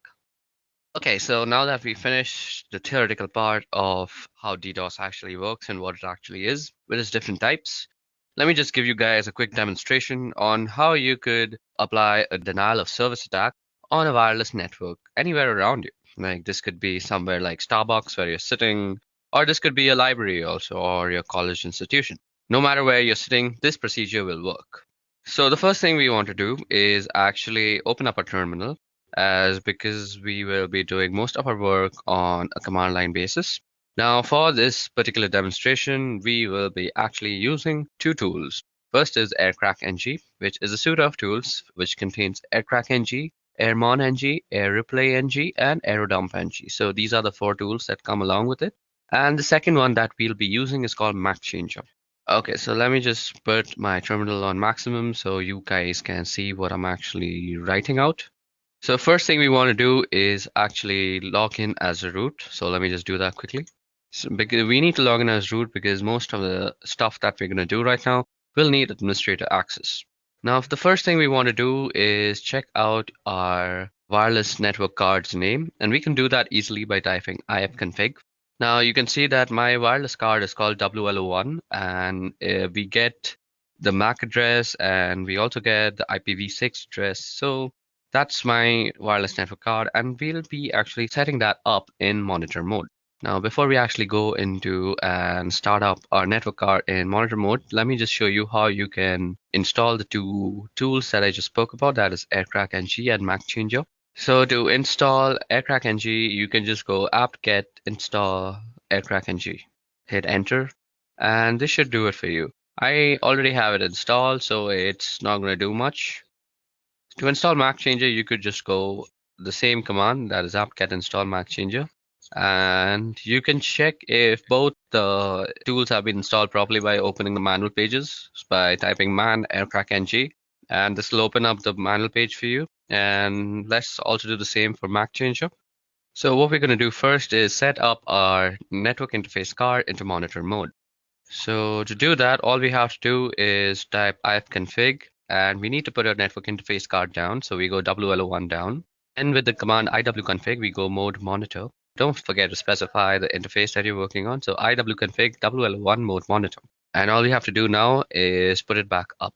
So what we are going to type is ifconfig WLO1 up. You can check the mode. It'll say managed if it's in monitoring mode. So as you guys can see, it says mode managed. So that's how we're going to go ahead.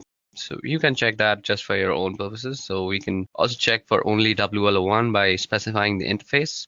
Or you could also check the mode only by passing it through a pipe function, and that is using grep mode. So iwconfig WLO1 grep and mode. Well, mode begins with a capital M, so that's how you would probably return it. So as you guys can see, that has returned the mode for us, along with the access point and the frequency. Okay, so that was a little fun trivia on how you could fetch the mode from a certain command, that like iwconfig, by passing it through a pipe and grabbing it with mode. Grep basically means grab. Okay, so now moving on, we'll get to the more important stuff now. So firstly, we need to check for some sub-processes that might still be running and that might actually interfere with our scanning process. So to do that, what we do is airmon-ng check and then the name of the interface. Now, as you guys can see, I have the network manager that is running out here, and we need to kill that first, and that can be easily done by going kill with the PID. After that, you can run a general command called airmon-ng check and kill. So whatever it finds, it will kill it accordingly. And when it produces no results like this, that means you're ready to go, as there are no sub-processes running that might actually interfere with our scan. Now what we want to do is we want to run a dump scan on the network interface card and check out all the possible access points that are available to us. So as you guys can see, this produces a bunch of access points, and they come with their BSS IDs. They also have the power, which is the PWR, that is the power of the signal. And let me go down back again. So yeah, you can see the beacons, you can see the data, you can see the channels available. And what the BSS ID is, it's the MAC ID that is actually tied in with the ESS ID, which basically represents the name of the router. Now what we want to do from here is we want to choose which router we want to actually DOS. Now the whole process of DOSing is actually we will continuously de-authenticate all the devices that are connected to it. So for now, I have chosen Edureka Wi-Fi to actually DOS out. And once I send a de-authentication broadcast, it will actually de-authenticate all the devices that are connected to it. Now, this de-authentication is done with a tool called AirReplay, which is a part of the AirCrack-NG suite of tools. Now, let us just see how we can use AirReplay by opening up the help command. So we go --help, and this opens up the help command for us. Now, as you guys can see, it shows us that we can send a de-authentication message by typing in the -0. and then we need to type in the count. So what we are going to do is type in -0, which will send a deauthentication message, and now we can type 1 or 0. So 1 will send only one deauthentication message, while 0 will continuously loop it and send a bunch of deauthentication messages. We are going to say 0 because we want to be sure that we are deauthenticating everybody. And we can also generally specify the person we also want to specifically deauthenticate. But for this demonstration, I'm just going to try and deauthenticate everybody that is there. So what we are going to do is we are going to copy down the MAC address or the BSS ID as you would know it. And then we are going to run the authentication message. Now, as you guys can see, our deauthentication message is beginning to hunt on channel 9. Now, as you guys know, and as I already know, that our BSS ID or the MAC address is working on channel 6. Now, we can easily change the channel that our interface is working on by just going iwconfig w1 and then channel and then specifying the channel. Now, as you guys can see, our chosen router is working on channel 6, so that's exactly what we're going to do.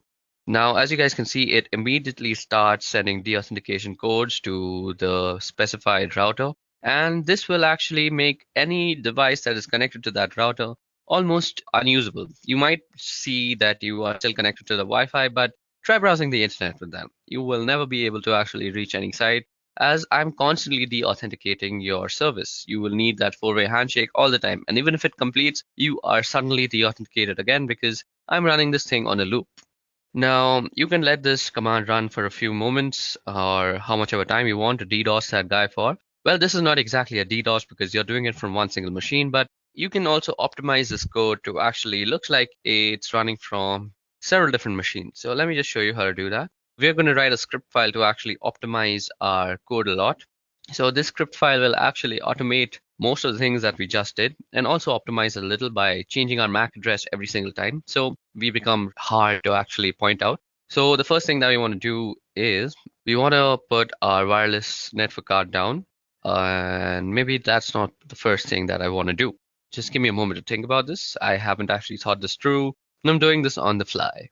Okay, so the first thing that we're going to do is we're going to start a while loop that is going to continuously run until we actually externally stop it. So we go while true, and then we're going to say do. And the first thing that we want to do is send out a deauthentication message, and we are going to send it around 10 deauthentication messages. And we want to run it on a specific BSS ID. So that is the BSS ID that I had copied. So let me just put in that. And then we just put in the interface that it's supposed to work on. Now, what we want to do after that is we want to change the MAC address after we have sent all these 10 packets. So what we will need to do is put down our wireless network. And as I already discussed, we can do that with ifconfig WL1 down. And now what we want to do is change our MAC address. So we can do that with the simple tool that we had installed and saying MAC changer -R. So let me just open up a quick tab and show you guys how MAC changer actually works. Now you can already check out my other video called the ethical hacking course, which actually covers a lot of topics, and MAC changer is just one of them. And you can check how to use it in depth in that video. But for now, let me just give you a brief introduction to how MAC changer works. The MAC changer will basically give you a new MAC address every time. Let me just open up the help menu for you guys. So as you guys can see, these are the options that are available to us. We can get a random MAC address. We can also tell it to show our MAC address. And we also have to specify the interface when we want to show us the MAC address. Now let me just generate a new MAC address. So you see out here that interface up or insufficient permissions is being shown. So this means we always have to put down our interface first. So let me just do that quickly. ifconfig WL1 down. And now what we want to do is give ourselves a new MAC address. And boom, roasted, we already have a new MAC address, as you guys can see from the new MAC part. Now, if we put back our network interface card and then try and show our MAC address again, we see that our current MAC and our permanent MAC are two completely different MAC addresses. And our current MAC and the new MAC are identical. So this is how you can actually generate new MAC addresses to spoof your own identity on the wire. And that is very useful in this case because the person you're attacking will be so confused as to what to do because your MAC address is changing every time. And there's no real solution to the situation that you're creating for him. At least I don't know of any solution. If you do know how to stop this for yourself, please leave it down in the comment section below and help the world a little bit. Now we want to also get to know what our MAC address is every time. So let me just pipe my function through the whole thing, and let me just try and grab the new MAC address. So MAC changer are WL1 and grep MAC, and then we want to put our network card in the monitor mode, and then we also want to put up our network interface card. Now what we want to do out here is optimize it. So we can't be attacking constantly. So let us put a sleep timer. So this will make our program sleep for a particular amount of time. I'm going to make it sleep for 5 seconds. So after every 5 seconds, it's gonna send that particular BSS ID 10 deauthentication messages. Then it's gonna bring down my interface card. It's gonna change my MAC address. It's gonna put back the interface card into monitor mode and sleep for 5 seconds, and then repeat the entire process. And to end the script, let's just say done. So that will denote when the loop is done. Now let me just save it. Control O, Control X to exit. And there we go. Okay, so first of all, to actually run this, need to give it some more permissions. So as you guys can see, we already have it. Let me just put it in a much more readable format. Okay, so as you guys can see, our dos.sh doesn't really have executability. So we can do that with the command chmod. So I'm going to give it some executable permissions. So chmod plus x and then the name of the file. So this will actually change our dos.sh into a executable bash script. Okay, so it seems that we have done some error. So let's just go back into our bash script and check for the error that we have probably done. So nano dos.sh. Okay, so the thing that I am missing is that I forgot the -a that I'm supposed to put before putting the BSS ID in the air replay ng part of the code. So let me just go ahead and quickly do that. Okay, so now that that is done, let me just save it and quickly exit and see if this thing is working. Okay, so now we are trying to work out our script.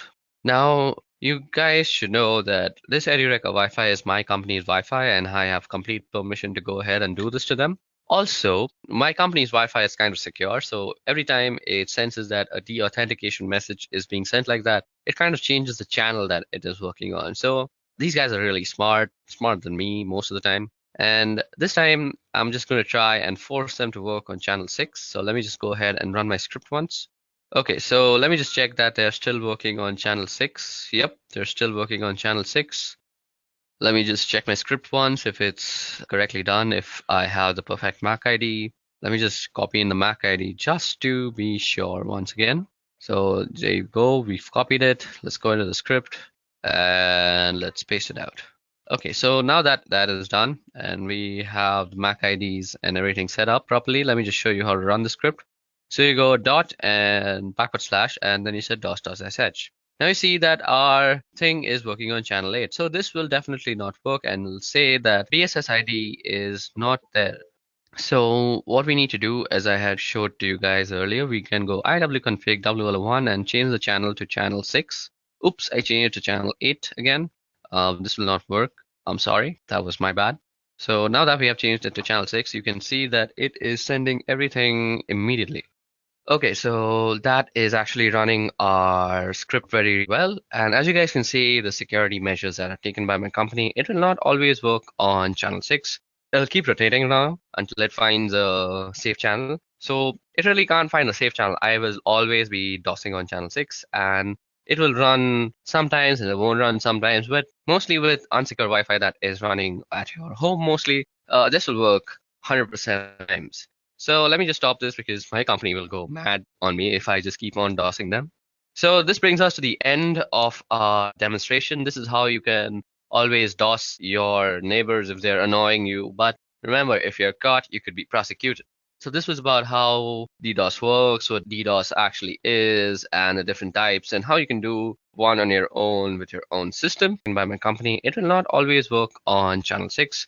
It'll keep rotating now until it finds a safe channel. So it really can't find a safe channel. I will always be DOSing on channel 6, and it will run sometimes and it won't run sometimes, but mostly with unsecure Wi-Fi that is running at your home mostly, this will work 100% times. So let me just stop this because my company will go mad on me if I just keep on DOSing them. So this brings us to the end of our demonstration. This is how you can always DOS your neighbors if they're annoying you. But remember, if you're caught, you could be prosecuted. So this was about how DDoS works, what DDoS actually is, and the different types, and how you can do one on your own with your own system.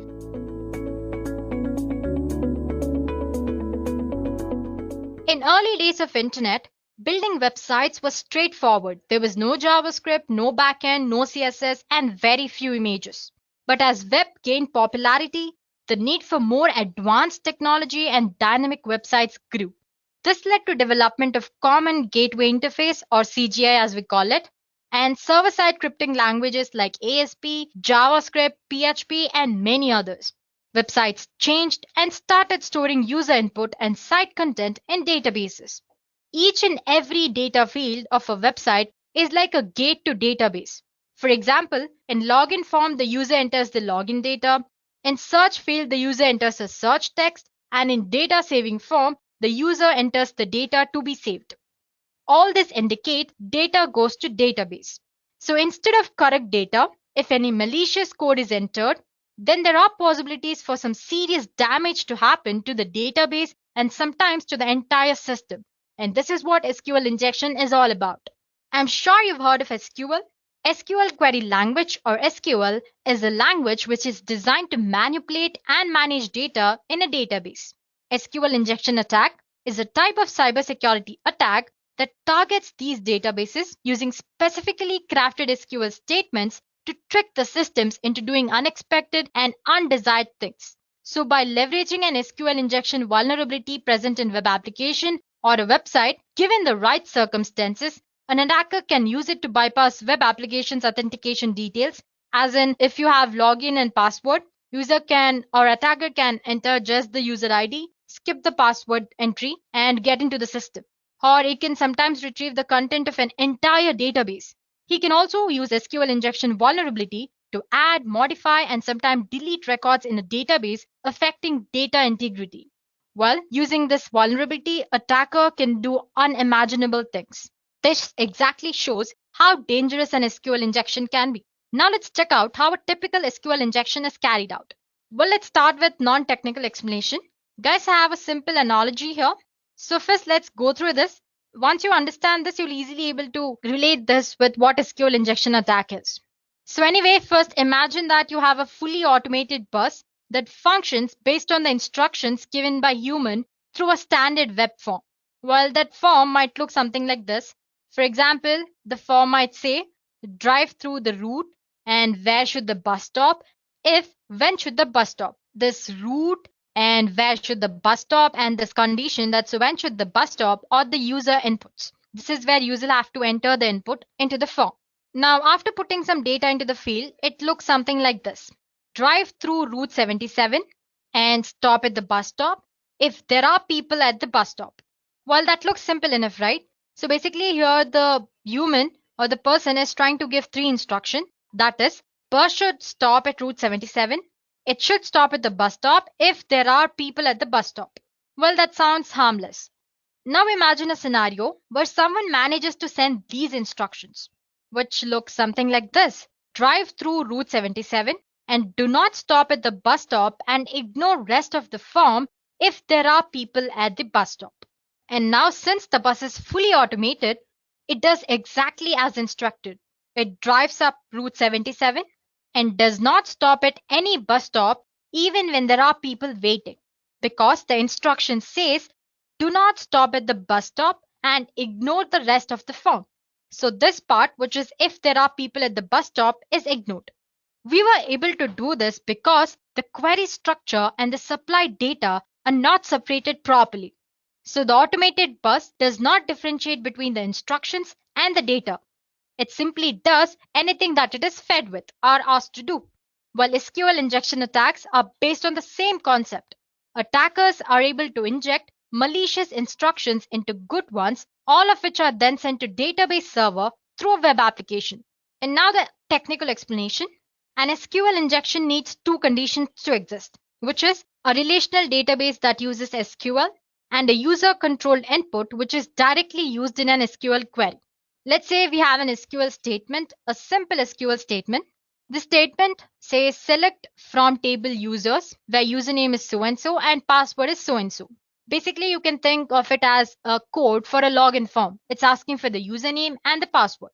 This SQL statement is passed to a function that sends the entire string to connect a database where it will be passed, executed, and returns a result at the end. If you have noticed, the statement contains some special characters, right? We have asterisk here to return all the columns for selected database row. And then there is equals to only returns values that match the search string.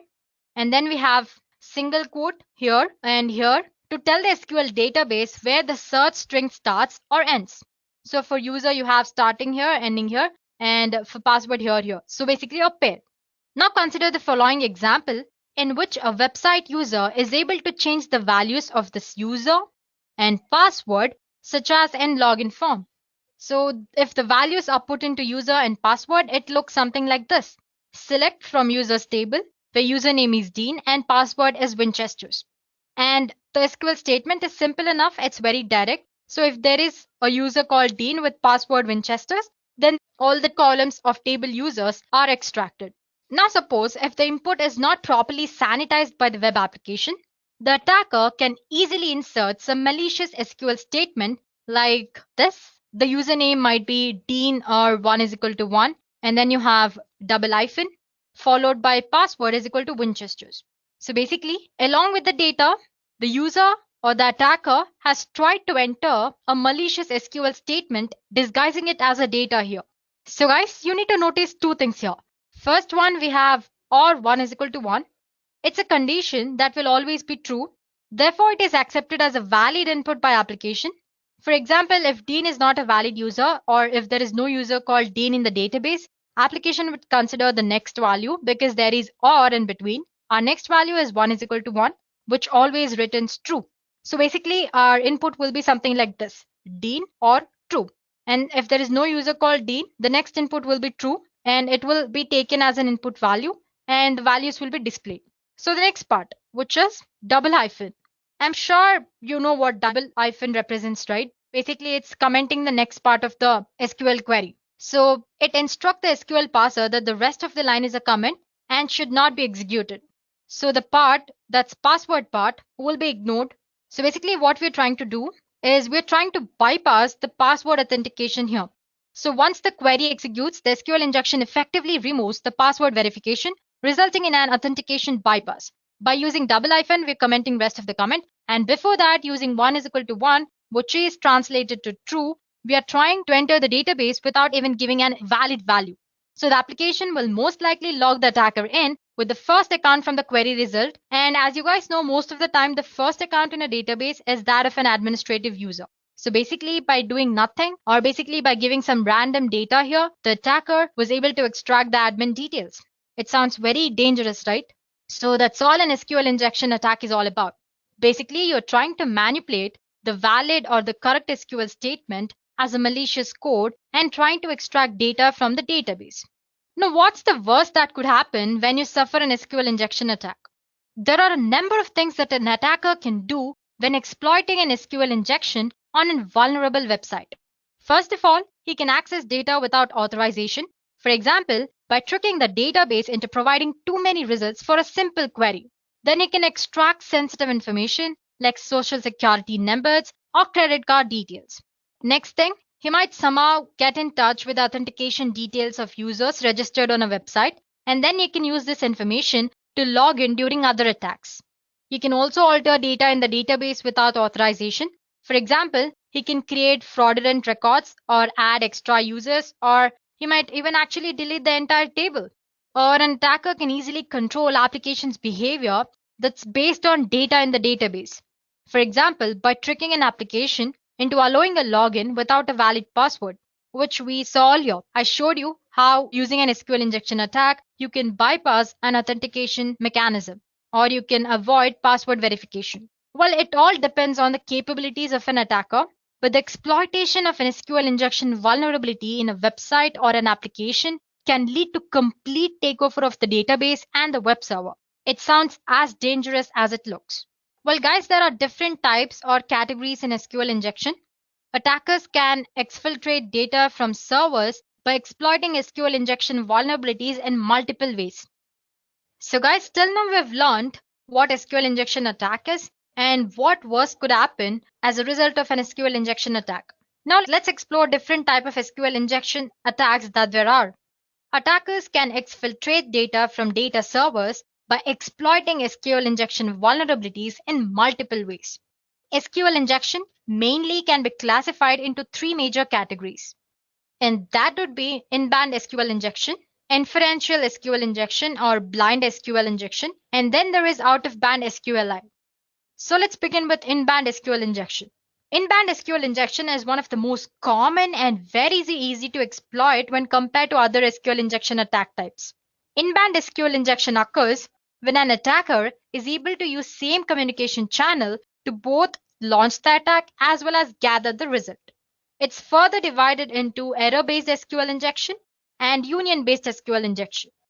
Now talking about the next type, which is blind SQLI, or we can also call it inferential SQL injection. It usually takes much longer when compared to in-band SQL attack, but it is just as dangerous as any other type of SQL injection. So in this attack, no data is actually transferred via web application, and the attacker will not be able to see the result of an attack like in band. That is why what we call it as the blind SQL injection.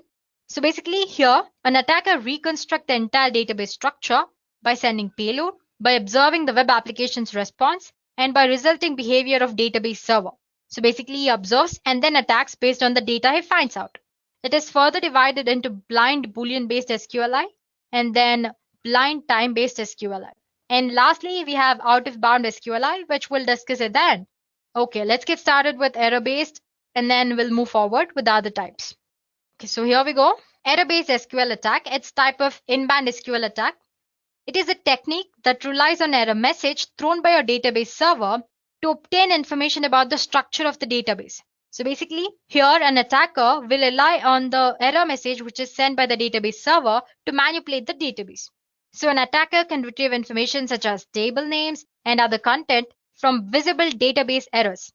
If you guys notice, most of the times the errors are too detailed. Well, it's not necessary for the errors to be so detailed. Well, that's one, you can say, a drawback of database errors here. For example, let's consider this query. Well, don't get overwhelmed by the complicated way it looks. Anyway, you have a request here. With this valid data, I'm attaching an injection point, which says extract the version basically. That's all it is doing. The above query returns an error in which it displays version of MySQL that I'm using. So guys, as you can see, basically I'm using version parameter here, and this is my entire injection point. And using this version parameter, the query will result an error. In the error, it will display version of MySQL that I'm using. Similarly, I can fetch existing database, tables in the database, and finally the content which is present in the table. So the best way or the way to avoid here is you can avoid displaying database error messages in very detailed format, which in turn prevents hackers from fetching the information. So basically make errors as little informative as possible, up to the point. So that's all about the error-based SQL attack. So in simple terms, the attacker makes use of the information which is provided in the error to extract data from the database. Next type of attack is union-based. I'm sure you can understand by the name itself. Anyway, in this attacker, the attacker uses union SQL operator to combine the results of two or more select statement into a single result. And this result is then returned as a part of HTTP response. So here's an example. So as you can see, I have an HTTP response here, which ID is equal to 1. Till here, it's a valid statement. After that, it's our injection point. We are trying to use select MySQL, which is a standard database name, and union operator select version. So basically, this will again display the version of MySQL that I'm using. So these are two different kind of in-band SQL types. Moving on to next type, which is Boolean. So like I said earlier, guys, this inferential or blind SQL injection are referred to as blind because no data is actually transferred via web application, and the attacker will not be able to see the result of an attack here. Okay, so the first type, which is Boolean based. So when an SQL query fails, sometimes some part of web page or disappear. I'm sure you might have noticed, right? Suppose if you're entered something wrong in the URL, sometimes the page which you're viewing either disappears or it might change the entire website or it might fail to load anyway. These indications allow attackers to determine whether the input parameters is vulnerable and whether it allows extraction of data. This attack is typically very slow, especially on large databases, since an attacker would need to enumerate a database character by character. So guys, for example, you can see the query which is on the screen. With this request, the page should load as usual if the database version is 5x. But if it behaves differently, for example, like it might display an empty page or half the details of the website are gone, then you can consider the website version is different, indicating if the website is vulnerable to an SQL injection or not. So basically what he does is here, the attacker gives some sort of input. He observes what kind of response does a database server gives to that query. Based on that, he'll determine if it's possible to exploit the SQL vulnerability present in that application, or if at all the SQL vulnerability is present or not. So that's all about Boolean based. Then comes the time-based SQL injection. In some cases, even though a vulnerable SQL query does not have any visible effect on the output of the page, it may still be possible to extract information from an underlying database. Hackers determine this by instructing the database to wait or sleep a stated amount of time before responding. So basically here, if there is no visible output from the database server, the attacker will ask the entire database to sleep for a while. If the page is not vulnerable, it will load quickly. If it is vulnerable, it will take longer than usual to load in response to the query. So to execute that, the true function is changed to something like sleep 3, which instructs the database to sleep for 3 seconds. So basically, as you can see in this example, we are instructing the database to be sleep for 3 seconds. If the page takes longer than usual to load, we can assume that the database version is 5.x. Okay, then comes our final SQL injection type, which is out-of-bound SQL. It's not very common. Sometimes only when an attacker can retrieve information from a database is used some sort of out-of-band techniques. Usually these type of attacks involve sending data directly from the database server to a machine that is controlled by the attacker. So guys, these are the major categories of an SQL injection. And now that we have learned the theory part, it's better if we know how to actually perform them in reality. So let's explore at least a few of these types, if not all. So to show you guys how to perform an SQL injection, first of all, I need a web application or a website on which I can actually perform an SQL injection. There are a lot of web applications which are vulnerable. So all you have to do is just type php id is equal to 1. This should give you the applications which have SQL vulnerability present in this database. But the thing is, I'm still not sure if I can use these websites. It's almost illegal, right? Because these are actually present on the net. But that won't be posing a problem since we're just trying to learn how to perform SQL injection. There are a lot of vulnerable web applications or websites which are especially made to actually perform such attacks. I'm sure you might have seen in other previous videos related to ethical hacking and cybersecurity, where we used Kali Linux and we used Metasploitable 2. We had different other kind of vulnerable web applications like DAM vulnerable application and Mutiliday and many others. As for today's session, we'll be using another such web application, which is called WebGoat. As you can see, it says WebGoat is a deliberately insecure web application maintained by OWASP designed to teach web application security lessons. So you can install and practice with WebGoat. It not only has SQL injection, it also has other kind of vulnerabilities, which you might have seen when we were discussing the WordPress website vulnerabilities, like cross-site scripting, SQL injection, and content delivery, many others. Okay, the latest version of WebGoat that's running right now is version 8. So basically all you have to do is you can search for WebGoat 8. So here you go, you have a GitHub version here, you can click on that. So that's a brief introduction about WebGoat. So basically it's a vulnerable web application where you can test your skills or actually see how the attacks happen. So all you have to do is install WebGoat. Right now the current running version is WebGoat 8. All you have to do is type for WebGoat. You can see the WebGoat GitHub link here. Click on that. And if you scroll down here, it says download the latest release of WebGoat. You can run it as a container using Docker.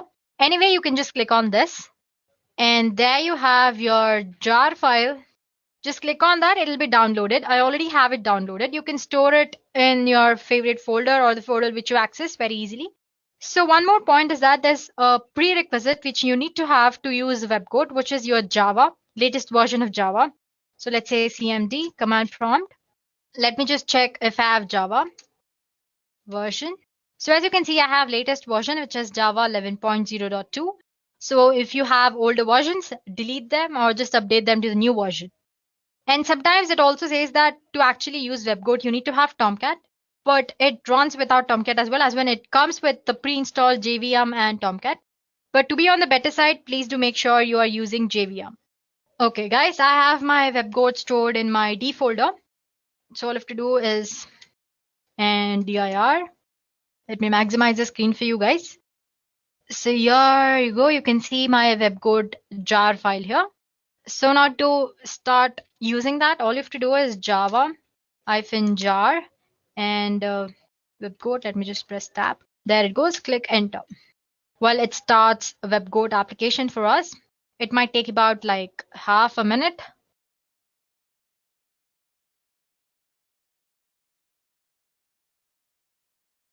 So guys, it has started. It says Tomcat started at port 8080 and it says started WebGoat in so many seconds.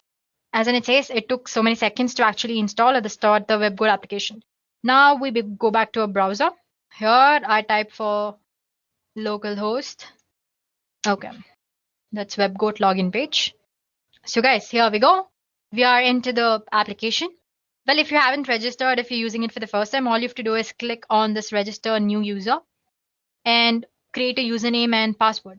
Okay, let's create a username. Let's say Deepthi, password, some password, and agree. It's as easy as that, and click on sign up. It says it must be between 6 and 10.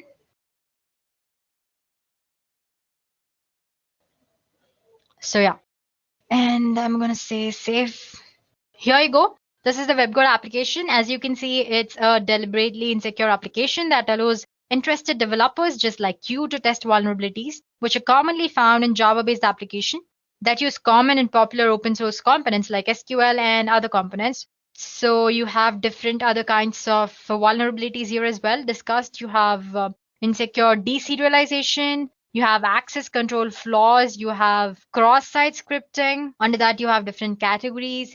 And then you have authentication flaws like JWT tokens. Then you have authentication bypass. You have password reset. And then there is injection flaws, which we're going to discuss today. Under that, you have cross-site scripting as well, or XXE. And then other general like HTTP basics and proxies. So let's go for our today's topic, which is SQL injection. The first thing that you want to do is not go for advanced. It's a little complicated. So just click on injection here, SQL injection. You will land upon this page. So basically the first page is all about what SQL query languages, that's SQL is about. Different type of SQL injection, not the types which we discussed. String-based SQL injection and numeric-based SQL injection. And then just click next. Ignore this, it's mostly because of the network error anyway. It's all about basic SQL details, that DML, data manipulation language, data definition language, which includes create, alter, drop, and truncate. Then you have data control language, which is grant and revoke. So it basically described what an SQL injection attack is. Basically, if you recall, SQL injection is basically entering a malicious data into an actual data, this way getting access to the database content. So the things that you can do using SQL injection, you can read and modify sensitive data from the database. You can execute administration operations on the database by getting access to admin data. You can shut down the entire database. You can truncate the tables, and you can add malicious users as well. You can recover the content of a given file from the file system. You can issue commands to operating system as if the application is of your own. There you go. Then what all you can do, you can spoof identity, you can tamper with existing data, you can destroy, you can pick an administrator. And it says SQL injection is more common in PHP, Classic, ASP, CodeFusion, and the other languages. If you remember, we just used PHP ID equals 1 to check if the application is SQL vulnerable or not. So yeah, it's more common in PHP. Moving on to next thing. So like I said, the extent to which a damage can be created by an SQL injection attack totally depends on the attacker and his level of knowledge and what countermeasures you have taken to avoid SQL injection attacks and all that, and the database technology that you're using. Moving on for the sixth. So this also we discussed in the theory part, as in I showed you an example on how to actually perform an SQL injection attack. So this is string-based SQL injection attack. You can see there's an SQL query which says select from user table where name is username. But you can see it's using some sort of quotations here. It's using single quotes to indicate that's the start of the content and a single quote here to indicate the end of the content. Using this misplaced quotations or unnecessary quotations is how an injection attack can be easily performed. So same for the ID, it's just that there are no single quotations because it's not a string. So instead of giving some normal output like maybe a Dean or something, user can give something like this, a name which ends with quotation or 1 is equal to 1. Basically, by making use of the quotations or actual characters which are present in the string, an attacker can perform SQL injection. Or you can also give it as some this way. So yeah, basically you can give malicious SQL statements. Let's start with our first exercise, which is this one. Okay, so it says try it SQL injection attack. This is the user or the SQL query. It says this SQL query can be used to fetch all the information about a user if you know a username. So you don't need to know any specific username to get a complete list. But I've given a sample value, which is Smith. But let's say I don't know Smith. Let me give some other value. So as you can see, I've already done it before. So there are other values. So let's say Dean. But it doesn't give me anything because there's no user called Dean in the database. Okay, it says give Smith because Smith is a valid user. So let me just give Smith. So as you can see, it is displaying the values of user Smith. Well, this is straightforward. They've mentioned a username, which we've used, and we got the information. But now suppose if I want to know other users' name as well, all you have to do is manipulate this data. So as you can see here, this part, there was a single quotation, but right now it's showing us different garbage characters. Anyway, so I'm ending with this another single quote and saying or 1 is equal to 1, which is always true as you guys know. And there is already a single quote here, one more, so I'm not giving one here. And I'm clicking on get info. So there you go, it successfully fetched me other information about other users as well. So basically, I manipulated the data into some malicious SQL statement. So like I said, 1 is equal to 1 is always true. So basically, it accounts to Smith or true when it actually goes to database. Since true is a valid input, it's displaying me the content. Now let's say I just want to know the first user. But you guys actually, you can give that as this as well, as in you don't have to use the quotations, just give 1 is equal to 1. This also works. I'm saying comment rest of the SQL query like we did earlier, as in we avoided password verification, right? So whatever is after the username, it's going to avoid rest of the query. So get info. So you can see it's worked again. Let's say now I want to fetch just one user or the first or second users. Okay, let's use another name. Okay, just let me clear it. Plain or 1 is equal to 1, and I want to limit the content to 1. So as you can see, it has limited the content to the first user. It's not taking the first input, it's skipping, it's coming to this part, 1 is equal to 1, and it's limiting to the one user. Let's say Dave. So yeah, since the Dave user is not there, it's skipping this part and it's going to this part, which is 1 is equal to 1 and limiting to 1. Let's say 2 here. It should give the next username.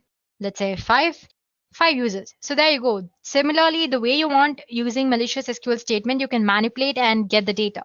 Let's go to next exercise, which is 8. It's same as the previous one. Before it was string and now it's just number. So they say give 101 for the valid user. Let's give 100. But as you can see, there's no result because there's no user with 100 as user ID. And if I give 101, it's giving me the user 101. Let's say, let me give 110. I don't know if the user is there or not. Or 1 is equal to 1 and comment. I want to limit. Let's limit to 3 users. Okay, it says it's number, right? My mistake.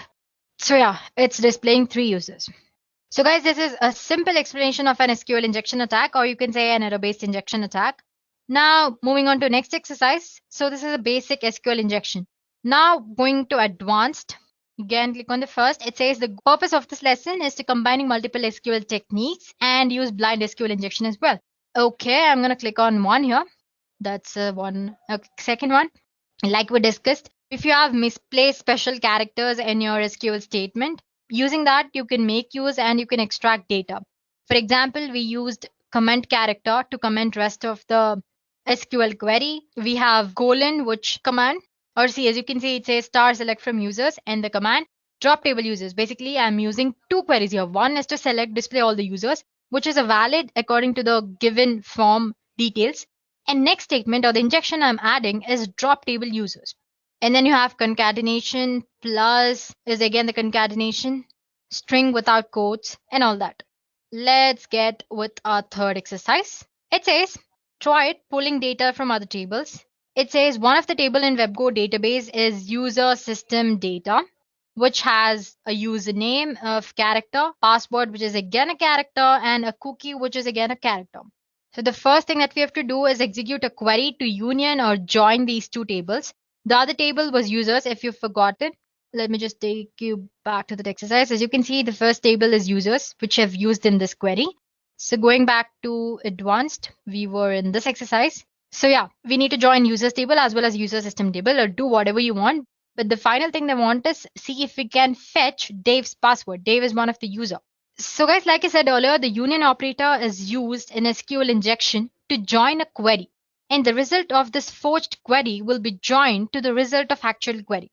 So you have one query, for example, let's say you're giving username and I'm giving union there. I'm attaching another statement. So basically for the result of the previous query, I'm adding my injection point via union. We are asked to fetch Dave's password here. Well, there are a lot of ways you can do it. We can do it without using union as well. Let me show you one way. Let's say I have Smith. I'm going to end this here. And let me say select star from user system data. And I'm again quoting it. And that should do it. So sorry about that, guys. Earlier it was an error, right? So basically, let's say Smith. And I'm commenting it.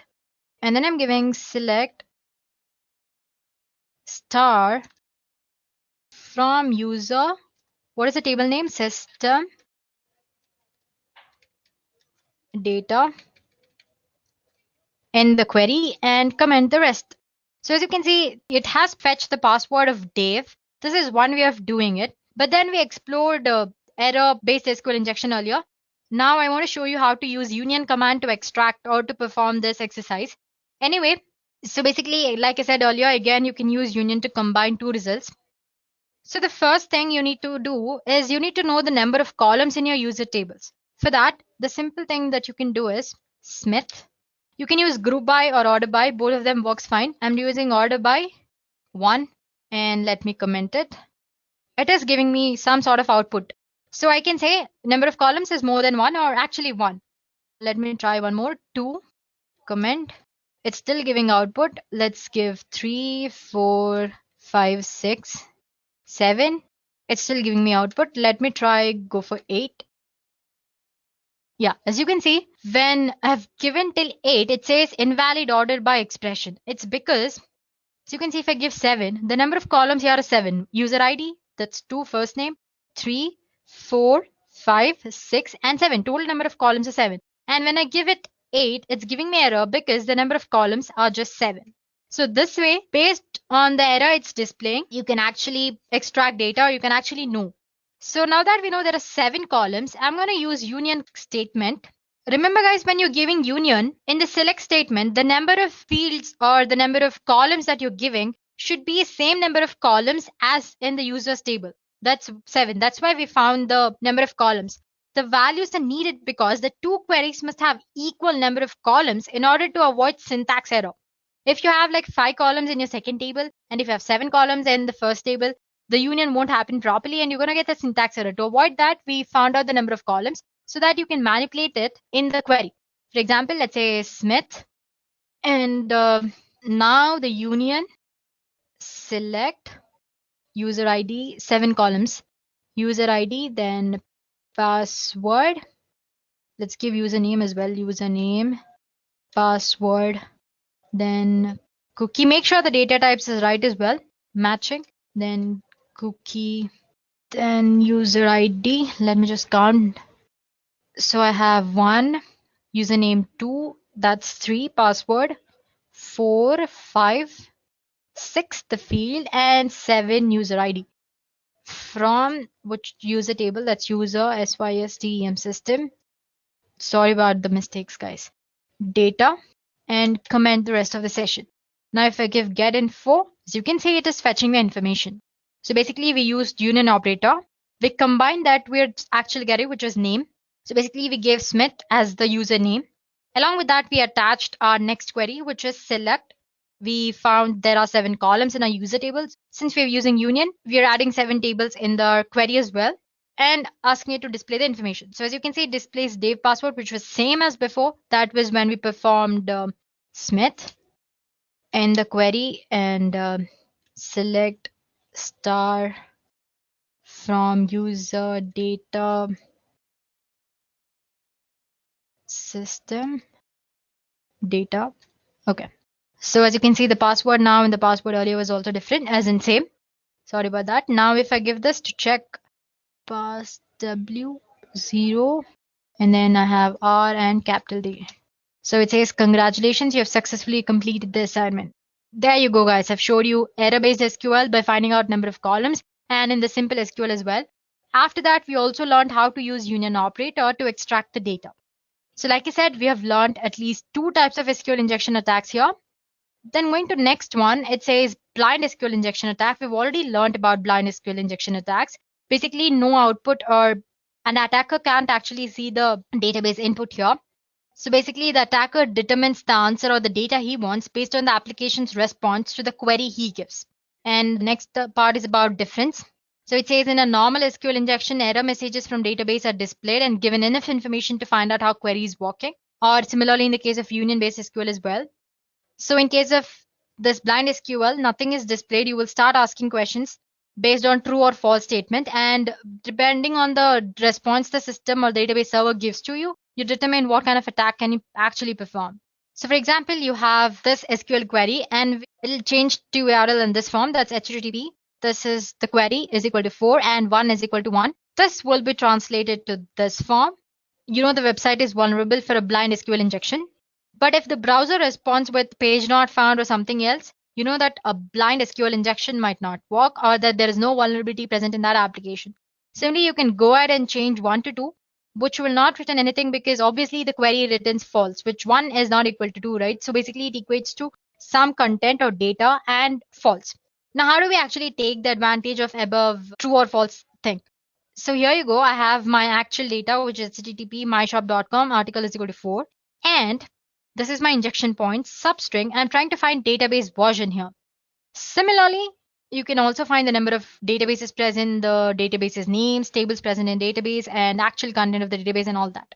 If the Boolean blind SQL injection doesn't work, you can always go for time-based blind injection. Basically here, instead of true, you're replacing by some time limit, say sleep for 3 seconds. Even after giving that, if the application actually loads properly, it means there's no SQL vulnerability. If it takes a little time to load, then it means that there is some sort of SQL vulnerability and you can exploit that. So there you go. And our next assignment is, it says, now that you know all the basics of SQL injection, go ahead and log in as a Tom. Well, you can obviously cannot do the thing which we did earlier, that's try Smith or 1 is equal to 1, because as you know, there's no user called Tom there.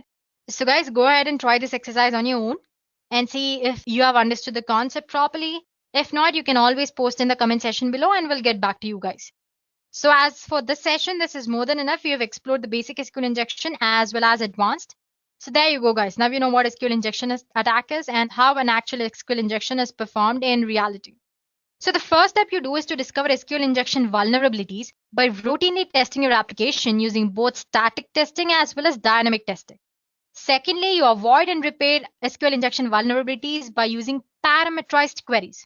I'm sure you know that programming languages talk to SQL databases using database drivers, right? These database drivers allow an application to construct and run different types of SQL statements against the database, extracting and manipulating data as they need it.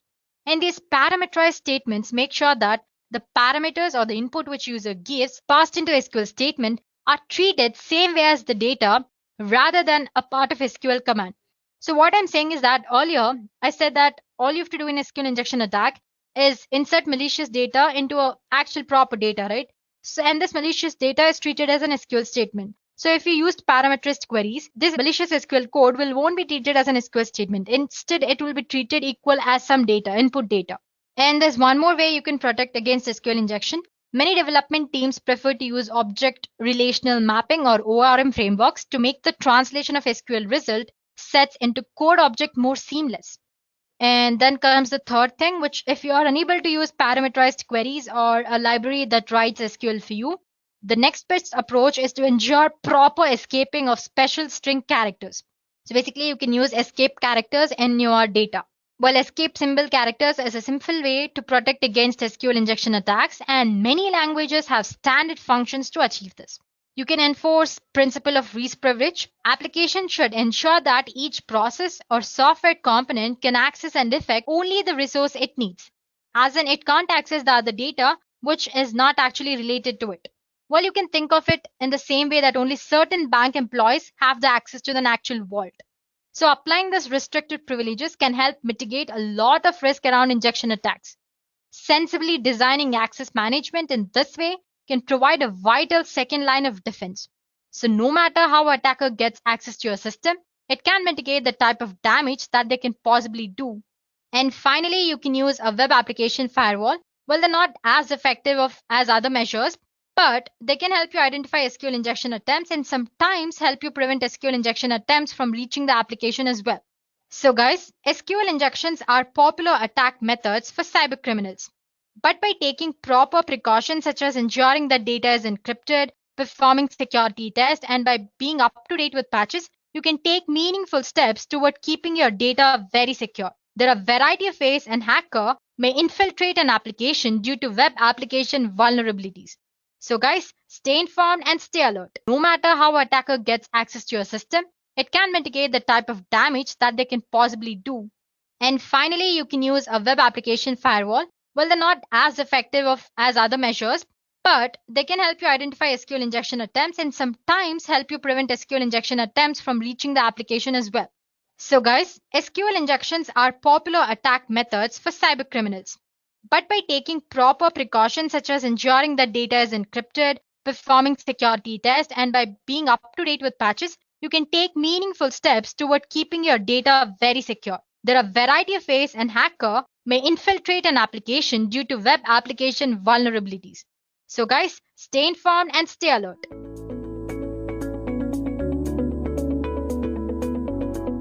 So you remember the last time you went shopping online? Remember all the pictures of clothes, books, and electronics that you looked at?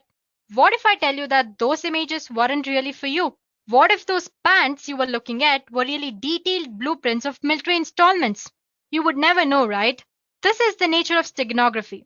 Steganography is science of hiding information from plain sight. Secret communication is very important because if your message is important and if you do not want others to know about your message, then you use different kind of techniques to hide your message from third person. And steganography is one such technique. However, criminals and terrorist organizations are using this for their own purpose. So understanding how to hide data using steganography and prevent the data from being misused will be very helpful. However, to talk about steganography, we should consider its predecessor, cryptography, which is science of writing its secret codes. Basically, cryptography makes messages meaningless to the casual reader by encrypting the data using a set of rules which are known to both sender and receiver. Only the intended receiver with the decryption key can extract the actual message. Thus, when an attacker discovers the message, it is still difficult for him to get the secret message.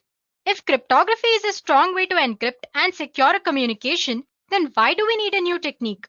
Answer is very simple. When we are using any cryptography technique, we need to send a secret key and third person can easily judge that some secret kind of communication is going on. In simple terms, cryptography does not try to hide the fact that secret message is being sent. This is where steganography comes into picture. The main reason of using steganography is that you are hiding your secret message behind an ordinary file. No one will suspect the fact that a communication or some sort of secret message is being sent.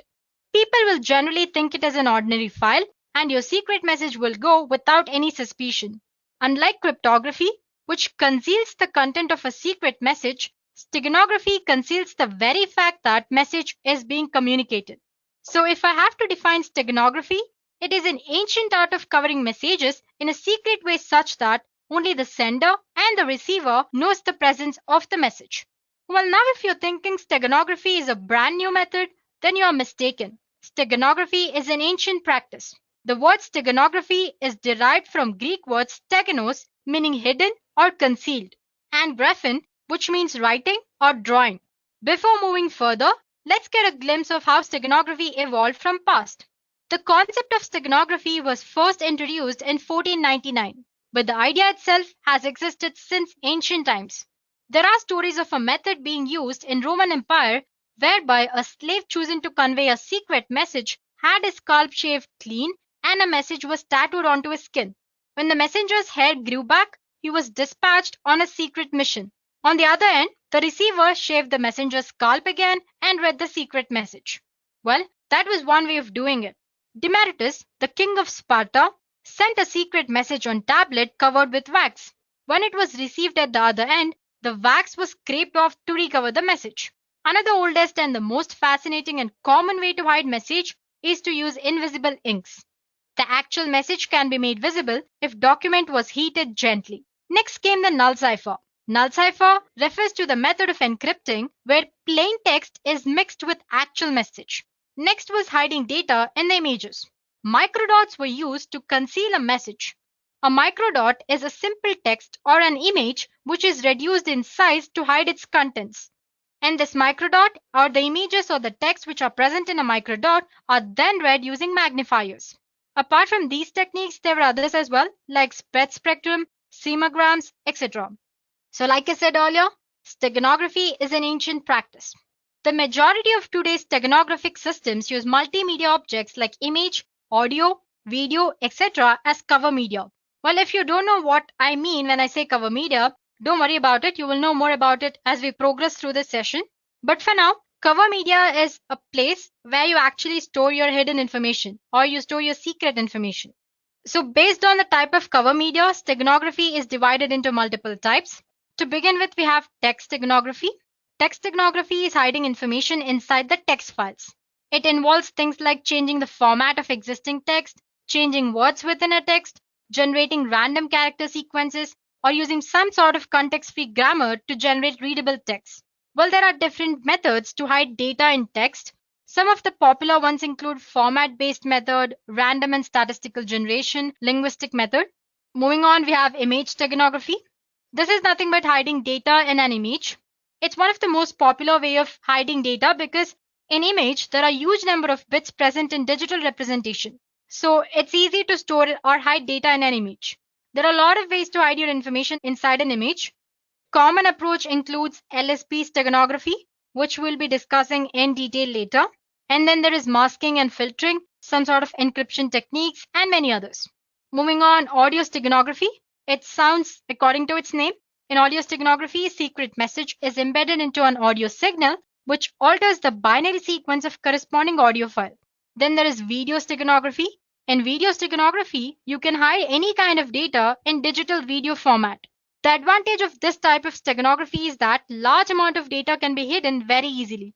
You can think of it as a combination of image steganography and audio steganography. Well, there are two classes of video steganography. One is embedding data in uncompressed raw video and then compressing it later. Other one is embedding data directly into compressed data stream. And next there is network steganography. Like it sounds, it's a technique of embedding information within network control protocols like TCP, UDP, ICMP, and many others. For example, you can hide information in the header of an TCP/IP packet in some fields that are either optional or not important. And finally, there's email steganography. It's not a very well-known type, but anyway, email that contains the files embedded within hidden information using steganography can be very difficult to detect as well as read. Now that we have learned of different types of steganography, let's take a look at few features that a steganographic technique must and should possess. I'm sure you can see an image of an adorable and cute kitten on the screen, right? Well, that's our cover image or the file where we store our secret data. So the first feature that any steganographic technique must possess is transparency. It's an important feature. Each cover media, it can be image or audio or video, has certain information hiding capacity. If more information or data is hidden inside the cover, then it will result in degradation of cover media. As you can see, the stego image or our final image after hiding data inside our cover image is not proper or exactly similar to our original image, right? So there's some sort of distortion. So if attacker notices this distortion, then our steganographic technique fails, and there is possibility that our original message can be extracted and damaged by attacker. Well, that's the first feature. Next feature is robustness. Robustness is the ability of hidden message to remain undamaged even if the stego media undergoes some sort of transformation like cropping or scaling and blurring or linear and non-linear filtering or some sort of hindrance. So we have to make sure that technique in any way doesn't affect our secret message. And the last property, tamper resistance. This is one of the most important feature because if attacker is successful in destroying the steganographic technique, then the tamper resistant property makes it difficult for the attacker to alter or damage the original data. Well, you can think of it as a last step that as a sender you can do to protect your data from other people. Okay, so till now we have covered what steganography is, a bit about its history and its types. Now let's go through a basic steganographic model. Well, it's pretty simple concept. But before we start, we should be aware of few technical terms that I was using earlier and which I said I'll explain later. So here we go. We have something called cover object or cover file. This is the file that we will use to hide the information. It could be an image or a video or an audio or network or the different types which we discussed earlier. And then there is our secret message. As you know, this is the secret information that we want to hide into cover object. And sometimes you also have something called stego key, and I'll explain you what that is when we encounter it. So let's get started then. So there is an steganographic encoder, which uses some sort of steganographic method or function to embed the secret message, which is represented by M, into our cover object or cover file X. So as you can see, there's a function which takes X, which is our cover file, M that is secret message, and another input that's K. Like I said, K is nothing but key or stego key. It is a key to embed data in a cover and extract data from the stego medium. Well, it's optional. Using a key provides extra security, that is all. So basically our steganographic encoder method or function takes this cover image, secret message and key as an input and embeds our secret message into cover object. Embedding process generates a stego object and the stego object looks exactly like our cover object. Now, this stego object is sent to receiver through the network without any encryption here. So this is where our steganographic encoding process ends. Now, if on the other end, receiver wants to extract the secret message, all he has to do is feed the stego object into steganographic decoder, which also takes key as one of its input, and then as a result, he gets secret message which was intended for him. So like I said, it's a very simple process, right? So if I summarize, you have your cover file, which could be image, audio, or anything. And then you have your secret message. Both of them, along with the key, if you want, are fed into steganographic encoder. As a result, you get your stego object, which looks exactly same as cover object. And this stego object is sent to receiver through secure communication channel with or without encryption. On the other end, if receiver wants to extract the secret data, he feeds this stego object into steganographic decoder and he gets cover object and secret message as an output. So this is how steganography actually works. Well, if I want to make this process more secure, I can add one more step, which is encryption. Let's see how to do that. So like I said, there's a sender. Before actually feeding the secret information into steganographic encoder, he encrypts this secret message along with an encryption key. As a result, he gets a ciphertext, or like we discussed when we were discussing cryptography, the meaningless text or the ciphertext. This ciphertext along with steganographic key or stego key and cover file is fed into steganographic encoder. Embedding process generates a stego object, and this is where our encoding process ends. This stego object, which looks exactly like our cover object, is sent to receiver using a secure communication channel. Now on the other end, if the receiver wants to extract the secret message, he feeds this stego object along with stego key into steganographic decoder. As a result, he gets a ciphertext, and to decrypt the data, he feeds this ciphertext and the key, that's decryption key, into decryption algorithm. And as a result, he gets the secret message which was intended for him through the sender. So there you go, guys. That's simple. So like I said earlier, we discussed the most simple process. If you want to make it more secure, you can include encryption as well. So basically, any type of steganographic method or technique works this way. It's just that the type of algorithm they use or the encryption algorithm or the technique they use to embed data into an image or a video, or it could be anything that's cover object, is different. So guys, till now we've learned about what steganography is and how a steganographic technique actually works. It's time that we should learn about one of the most popular steganographic technique, which is LSB steganography. If you remember, earlier we talked about image steganography, where we hide secret data inside an image. Well, one of the popular technique to hide secret message inside an image is LSB steganography or least significant bit steganography. Now, before we jump into what LSB steganography is, let's take a look at a few basic concepts. On the screen, I have an image. To be more precise, let's call it a digital image. Every digital image is a finite set of digital values called pixels. You have probably heard the term before and generally know that pixels make up an image. Pixel is actually short for picture element. Well, you can think of them as dots of illumination, typically so small that you're unable to see them. Thousands or even millions of individual pixels together make up an image. So each pixel can be one color at a time. However, pixels are so small that often blend together to form new colors. In this session, we will work with RGB color model.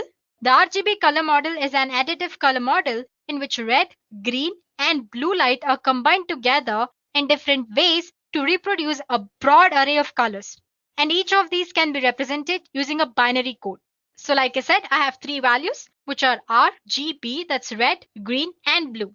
And each of this value is represented in a binary code. So by mixing the 8-bit binary red, green, and blue values, pixel can be any color. And the color is usually determined by number of bits used to represent it. Well, in this case, we are using 8 bits. So we can display for about 250 colors. Moving on, when we are working with binary values, we have more significant bits and less significant bits. The leftmost bit is the most significant bit.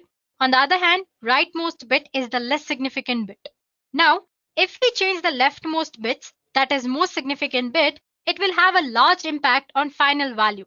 For example, let's say I have 255 and its binary representation, which is 8 ones in 8-bit representation. Now, if we change the leftmost bit from 1 to 0, the decimal value will change from 255 to 127. As you can see, the amount of change is very huge here. It has made a large impact on final value.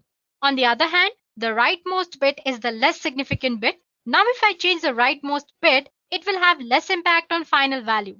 For example, if we change the leftmost bit, which is 1 to 0, it will change the decimal value from 255 to 254. And you can note that the change is about 0.002%, which is very less when compared to most significant bit. So the point I want to state here is that if we change most significant bit or MSB, it will have larger impact on final value. But if we change LSB, the impact on final value is very less. This very point is made use by LSB steganography. So in this method, which is LSB steganography, least significant bit of an image or of a pixel in an image is replaced with a bit of a secret image. The result of this process alters the original output very slightly. So your cover image and your stego image, that's your final result, after hiding the data, look exactly same without any difference. This technique works very good for image, audio, and video steganography. Well, let's consider a simple example. Suppose we want to insert letter A into an image. The binary representation of A is 1 followed by 5 zeros and again 1. Now, like I said earlier, we are using RGB color model here. So, and I'm using 8 bits to represent each of these values, which is red, green, and blue. So I'll be needing about 3 consecutive pixels. That's about 9 bytes to replace all the least significant bits by the bits of the letter A. Well, don't worry about it. You'll understand once you see the next image that I show you on the screen. So like I said, I'm considering 3 pixels, which is about 9 bytes. So these are the pixels before insertion. I've picked like random pixels. So as you can see, I have 3 pixels, 1, 2, 3, and 9. So totally 9 bytes I have here. And now if we replace the last bit or LSB for each byte with a bit from binary representation of A, what we get is this. So as you can see, I have replaced the 0 with this 1 here. So as you can see, 0 is replaced with 1. And then I have 5 zeros, 0, 0, like 5 zeros followed by 1, 1, which is already 1, so I'm not replacing anything here. So as you can see, all the color bits have been replaced here. So once you are done with replacing, you'll find that the final result or the stego image is very much identical to your actual image. That's your cover object. On an average, LSB requires that only half of the bits in the image can be changed. As you can see, I've like left 3 or 4 bits unchanged here. For example, this one, and the 0 here. The 0 in the first line, in the last line, I have 2 ones left without changing it. So if need required, you can hide data in the least and the second least significant bits as well. And still, the human eye would not be able to discern it. So guys, that's all about least significant bit steganography. Well, that's the concept. So to summarize, every pixel can be represented using different color models. Well, in this demo, I've used RGB color model, and each of these values are represented using 8 bits. while you can use a different number of bits as well. And this number of bits used usually determine the color which pixel displays. Like I said, we have used 8 bits here. And in a binary format, we have least significant bit and most significant bit. Like I said, changing most significant bit makes more changes to our final value, but that does not happen when we change the least significant bit. So we made use of that point. So basically the least significant bit steganography make uses of the fact that changing LSB doesn't make much change to our actual image. So it replaces the LSBs in the cover object by the binary bits of secret message. So there you go, guys. Now you know the theory part of the concept. It's time to perform a small demo. In this demo, we'll see how to use the concept of LSB steganography and hide secret text in an image. So here are the steps involved. First, to encode the text into image, the program loads an image and looks or considers each pixel hexadecimal's value. Then the program asks you for the secret text and converts it into its binary form. And then one by one, it stores the secret message bits into LSB of image pixels, which is our blue value bits of RGB model. After the message is embedded into an image, program adds delimiter to the end to determine when the text ends. So here ends the encoding process. Suppose you want to retrieve the data, then the program extracts all the zeros and ones from the stego image until delimiter is found, and there goes our secret message. So these are the steps we'll be performing in the program.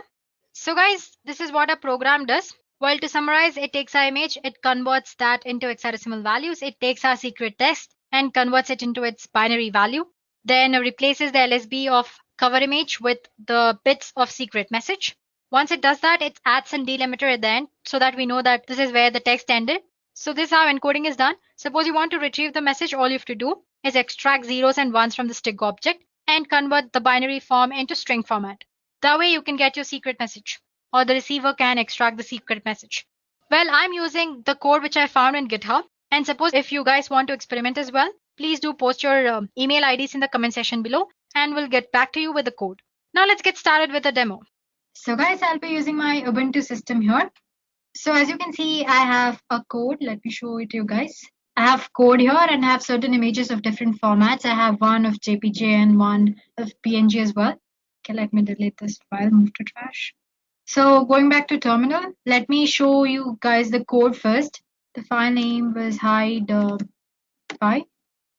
Okay, I think I've misspelled it wrong anyway. Let me just check it anyway. It's HID. Silly mistake, hide.py. Here we go, guys. I already have code because I've already extracted it from Git and I'm using it here. So I'm just going to explain you the basic concept of how this code works actually. So like I said, we're going to convert our image into its hexadecimal format. So I have a code which converts RGB values to hexadecimal values. Before that, since we're using images here, we need to import certain libraries. We need Python library image or PIL, which is below. Well, if you're using Windows operating system, you need to separately download it. But if in Ubuntu, it comes by default. And suppose if it doesn't work, let me go back. Well, if it doesn't work, all you have to do is make sure you have Python 3 version installed.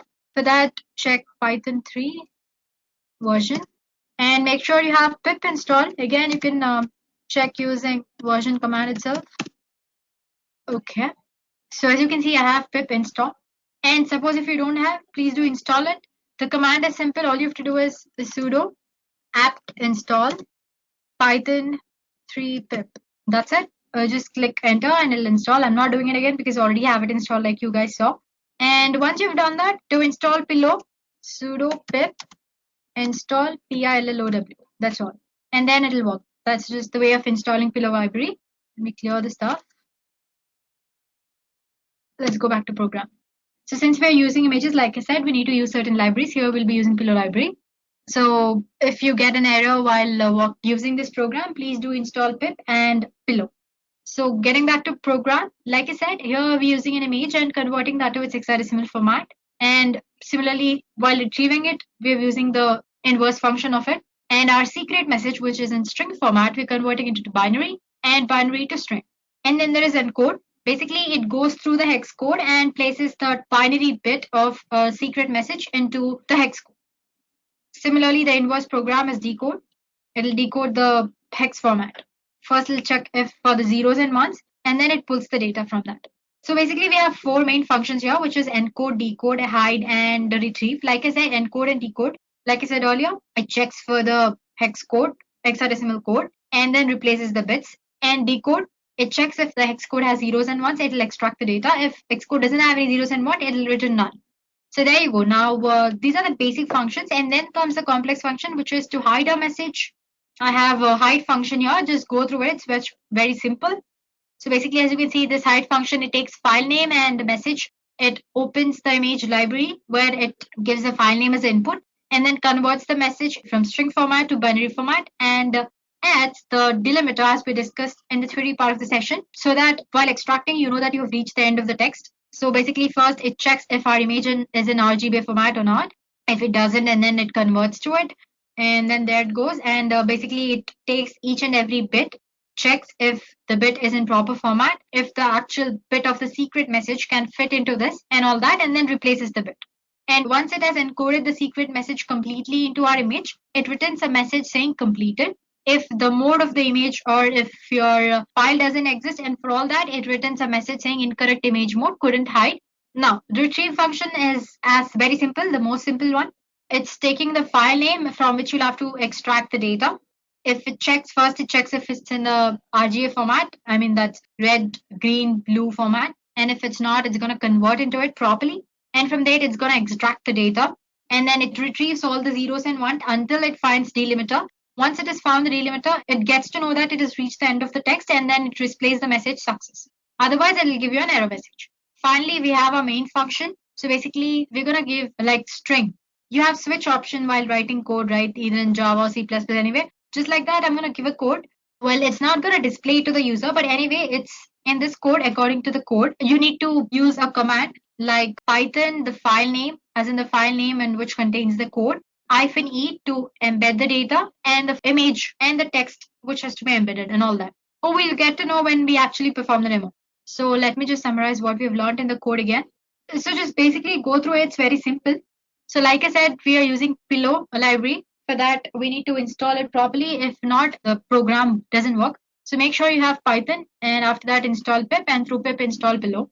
And like I said, we're converting our image into its hexadecimal format using this function, and inverse using this function, and our secret message to binary and binary to string. Encode, it basically checks for each and every hexadecimal of our image and replaces that by 0 or 1 of a secret message.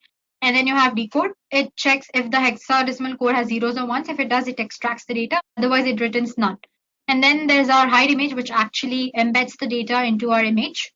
So it'll take file name and message as input. It checks if the image is actually in RBF format. And before that, it converts our message into binary format and all that. And then based on certain conditions, it embeds the data properly into the image. If there is some error regarding the mode of the image you're using, or if the text file doesn't exist, it shows an error message. Same goes for the retrieval as well. It checks for the zeros and ones, extracts until it finds a delimiter, and then it gives you a success message. So there we go, guys. The program is simple. So if you guys want a copy of the code, and please do post your email ID in the comment section below, and we'll get back to you with the code. Now that you've understood the code, let's go ahead and see if this works properly. For that, I'm going to exit. Before that, like I said, I have my few images here, dogs.jpg, then cat and cube and all that. I need a text file to hide, right? So here I go. Okay, I've just typed some random message. Board meeting is on Tuesday. Please do send weapons, lawyers, and food. So I'm going to save it in my home page itself. Let me just give it a name, msg.text, and click. Let me close it. So now going back to files, as you can see, I have a file here which says msg.text. Now I'm going to use a docs.jpg, the image. Oh, sorry, I forgot to tell you this program only works for PNG images, so I can't use docs image. Let's take cube.png. So Python, because we are using the Python code, I meant the file is in Python format, right? Python, and the file name is py, e to embed, and the file name, which is cube.png. Enter a message to hide. Well, basically, this doesn't actually take a file which contains the message. It directly asks you to enter the message to hide. But don't worry, the file which we just created, I'll show how to use it for while we are discussing the steganographic tools. Anyway, getting back to what we were doing, hide a message. So it says it's completed. Now let's get back to files. Now, if in case I open QPNG, it's same as before. You won't find any changes here. Getting back to terminal, if I want to extract the message, -D and enter. Success. It says the message is extracted, which is hi, 10 weapons. Do you know where? So that's easy, guys. Well, it's a very simple program. It's just taking an image. Is asking you to enter the message, and it's embedding in that. So, well, you can take this as a base code and create your own code, which performs many things, or advanced steganography as well.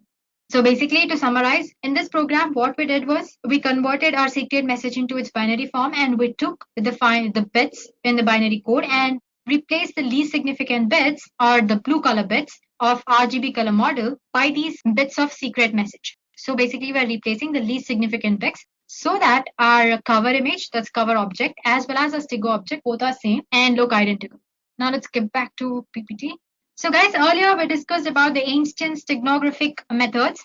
There are various ways of achieving the steganography in this digital communication world. However, you do not need to perform coding to achieve this. There are various software tools are available for steganography. This software can hide your secret message behind the image file or audio file or video file or any kind of file, basically. So we are going to take a look at few such tools, and I'm going to show you how to use them, maybe at least 2 or 3. So there we go. The first tool is Stigo Suite. Basically here you can hide any kind of text inside an image. Then you have Stigo Hide. It hides a secret file in an image or audio file. Then you have Steganography. It's a free software where you can hide your files inside BMP images or WAV files, that's WAV files. And then there is Suite Pixel, which works as in it's similar to other tools where you can hide data and images, but the way it works is slightly different. I'll show you how it actually works, so don't worry about it for now. Then there's OpenPuff, where you can conceal all the files in an image, audio, or flash files. Then Camouflage, tools that let you hide any type of files inside any other file. So these are very few. There are other tools outside as well. As for today, we're going to explore 3 to 4 tools, which is Stigo Suite, other one is Stigo Hide, then Steganography, and Suite Pixel. So there we go, guys. Let's begin with Stigo Hide. Let's go back to our Ubuntu. So this Steg Hide is an open source steganography software that lets you hide your secret file, an image or audio file. You will not notice any change in the image or audio file. It is a command line software. Therefore, you need to learn the command line to use this tool. And therefore, I have come back to Ubuntu here. So I've already have it installed. It's very easy to install. Apt-get install Steg Hide. It'll install. Use the command just sudo apt-get install Steg Hide and click enter. I'm not doing it. It's going to take time. Since I've already done it, I'm going to straight away use it. So Steg Hide. Well, as soon as you enter the command Steg Hide, it'll show you the help command related to the Steg Hide. So basically, it says the first argument should be one of the following. That is, either you should embed the data or extract the data. And you have various options that you can add in commands to use your cover object or the Stigo object or your secret message. And you have options to compress and encrypt the file before actually putting it into an image for hiding it as well. And then suppose if you want entire information about your file after encrypting it, you can use different commands as well, which, for example, you have info command here. If you use that command, it'll display all the information about your file.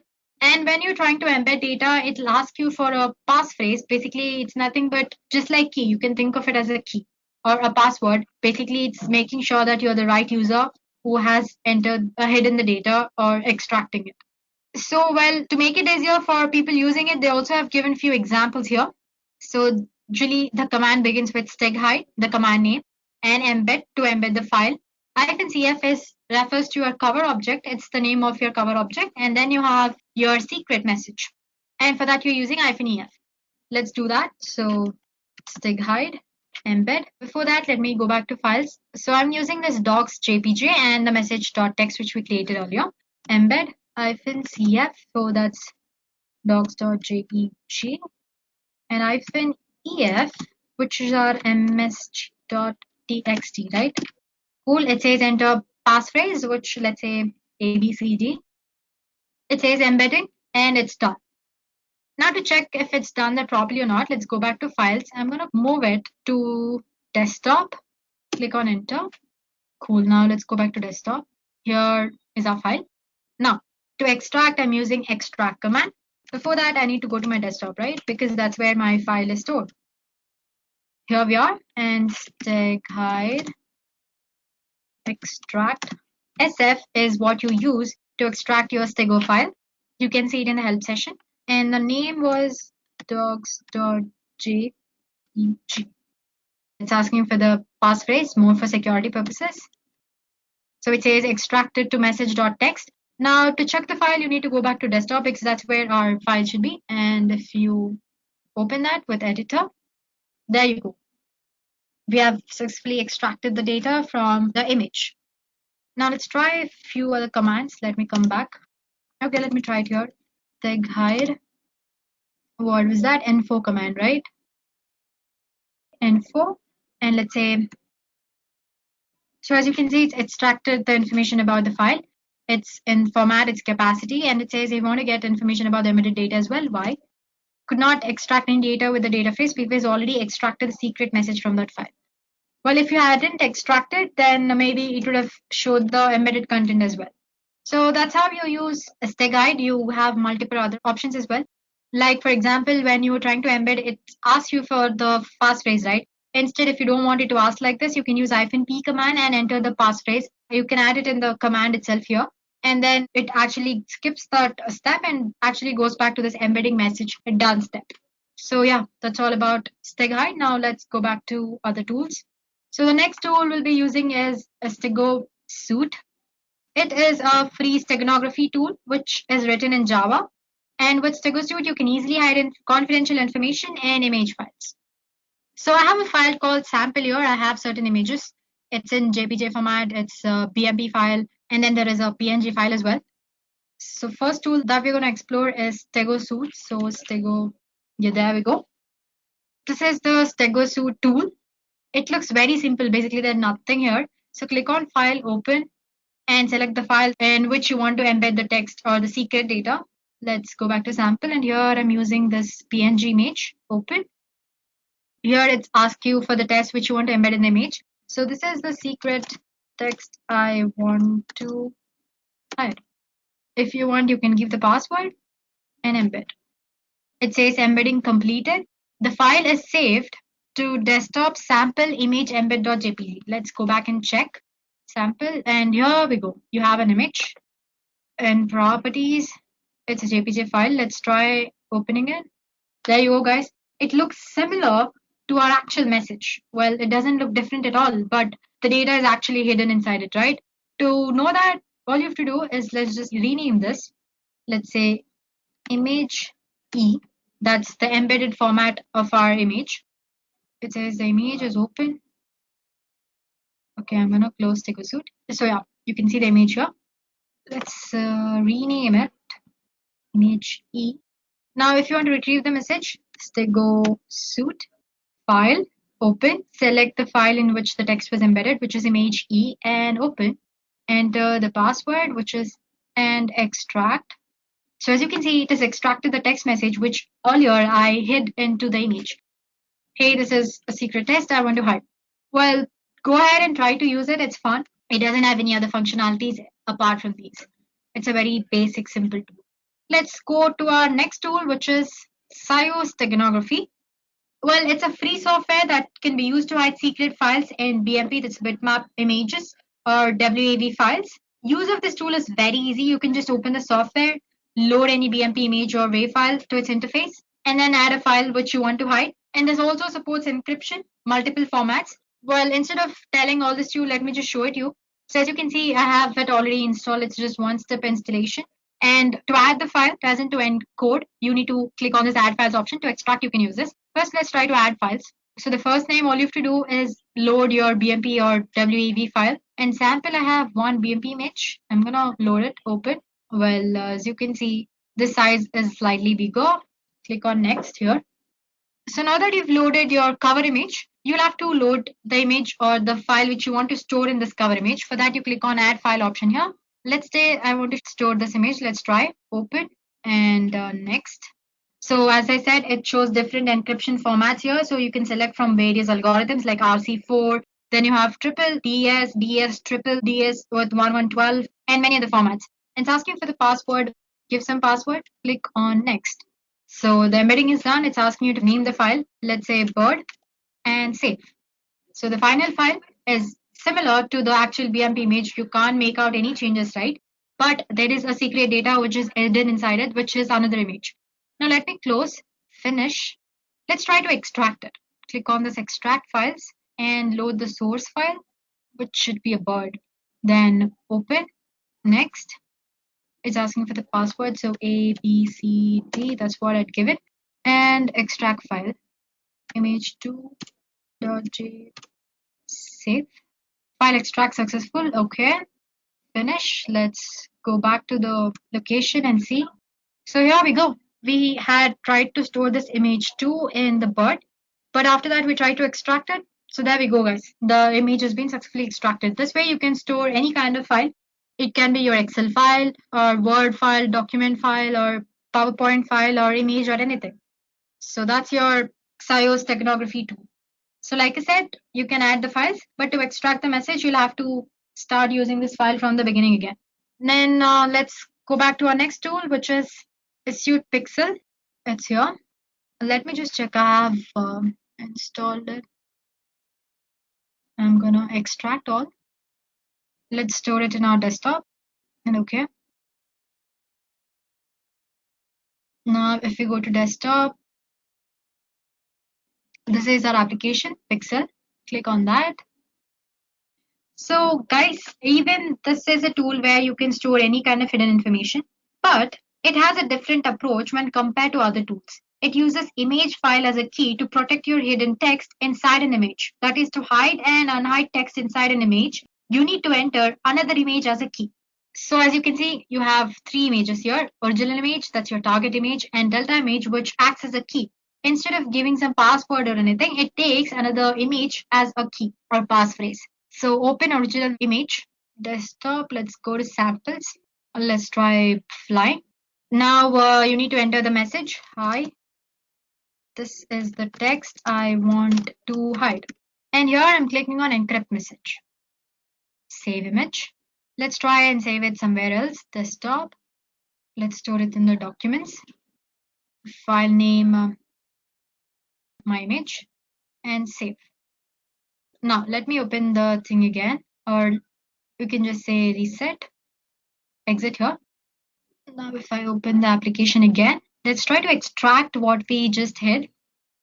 So open the original message, which is in desktop, right? Sample, that's flying, open, decrypt image. So there you go.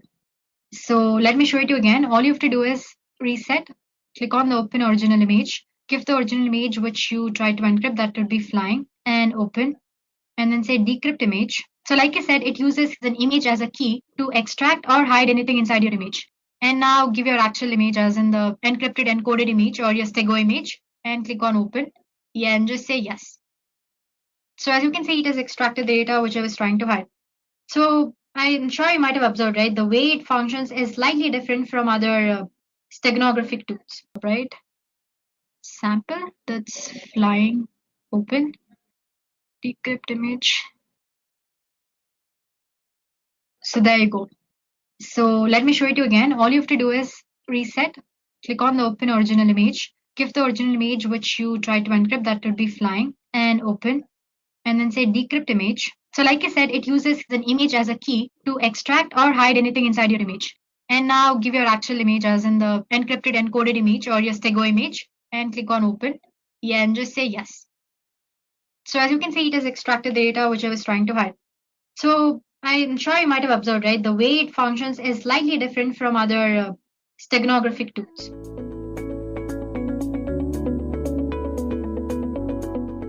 Now let's talk about the roadmap to become an ethical hacker. How your ethical hacking career begins depends on your current field of work. If you're not in an information technology field, you should definitely try shifting into one. Even though most jobs require you to have a bachelor's degree in computer science or cybersecurity related fields, exceptions are made for people with sound knowledge of operating systems, databases, and networking. Also, it is nigh impossible to directly become an ethical hacker. Most ethical hackers begin their career as tech support engineers who climb their way up by earning certifications like CCNA and CISSP before working towards the ultimate CEH certification. After earning your CE certification, it is time to market yourself as an ethical hacker. Okay, now let's go over the roles and responsibilities of an ethical hacker. Now, there seems to be a general misconception that a person with an ethical hacking career is only responsible for penetration testing of systems and applications. This is not true, and an ethical hacker is responsible for much more. For example, he is responsible for scanning open and closed ports using reconnaissance tools like Nessus and Nmap. Scanning is a set of procedures for identifying live hosts, ports and services, discovering operating systems and architecture of target systems, identifying vulnerabilities and threats in the network. Network scanning is used to create a profile of the target organization. Secondly, it is the responsibility of an ethical hacker to engage his organization's member in social engineering awareness activities. Social engineering for the purpose of general hacking has proven to be one of the most effective ways over time, and knowing how to avoid any form of social manipulation is key to organization security. Thirdly, an ethical hacker also gets to test new patch releases and software updates pertaining to the company's product and peripherals. It is their responsibility to identify any vulnerability that might exist in the patch and notify the appropriate team to fix them. Fourth, ethical hackers are also responsible for building and maintaining effective intrusion prevention systems and intrusion detection systems. They will also try to evade IDS and IPS systems, firewalls, and honeypots just to demonstrate how they could be attacked. Intrusion detection is the process of monitoring events occurring in your network and analyzing them for signs of possible incidents, violations, or imminent threats towards your security policies. Intrusion prevention, on the other hand, is the process of performing intrusion detection and then stopping the detected incidents. These security measures are available as IPS and IDS systems, which become a part of your network to detect and stop potential attacks. Last but not the least, ethical hackers are responsible for employing strategies like sniffing networks, bypassing and cracking wireless encryption, and hijacking web servers and web applications for testing and security of a system. An ethical hacker strives to replicate the working of a black hat hacker by analyzing the defense protocols and social engineering aspects of an organization. His job is to make sure an organization reacts to these situations well enough if they're not already doing so. Okay, so those were the roles and responsibilities of an ethical hacker. Now let's go over the skill sets that you might need to become an ethical hacker yourself.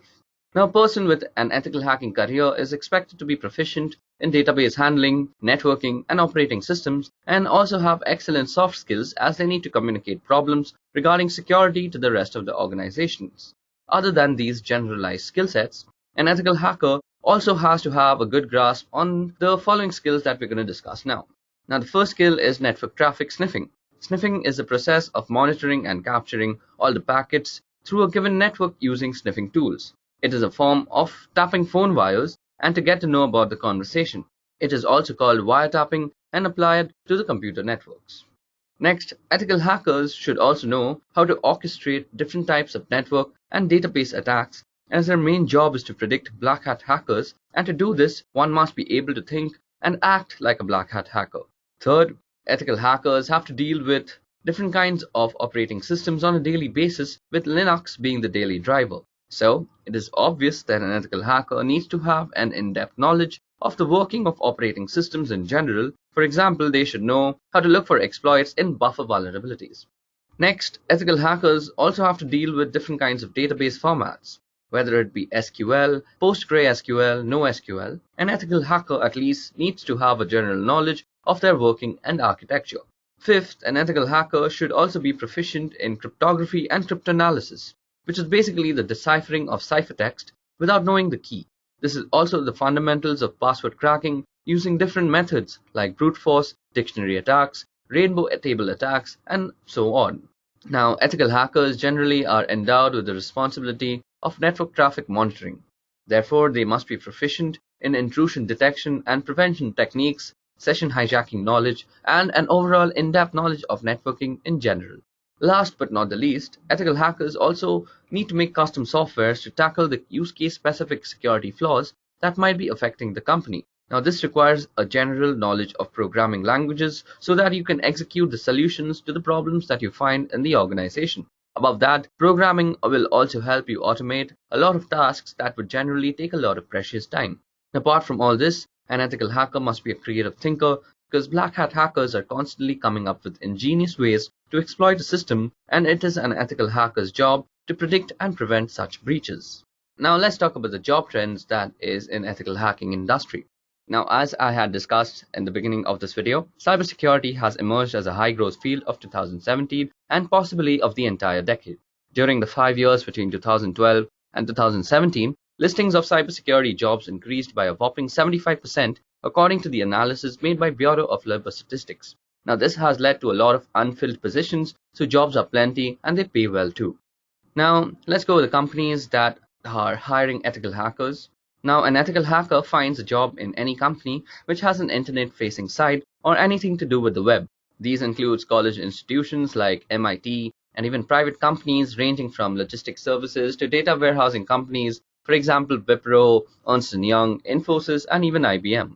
Now, apart from these, you can also get a chance to work for the military and top secret intelligence gathering agencies like CIA, Mossad, or NSA. Now, coming to the final question, that is, how much money does an ethical hacker make? So, a certified ethical hacker makes an average annual income of $88,000 according to payscale.com. Now, the average starting salary for a certified ethical hacker is around $95,000 according to the EC Council Senior Director Stephen Graham. Also, the founder of Novaya Security, Edureka, estimates a more or conservative $50,000 to $100,000 per year in the first years of working, depending on your employer, experience, and education. And those with a few years of experience can pull up to $120,000 and upwards per year, particularly those who work as an independent consultant. Okay guys, so that was all about ethical hacking and a career in ethical hacking. We spoke about how you can become an ethical hacker yourself and the roles and responsibilities and skills of an ethical hacker. Above that, we also discussed how much salary you'll get as an ethical hacker and the different companies that you could work for.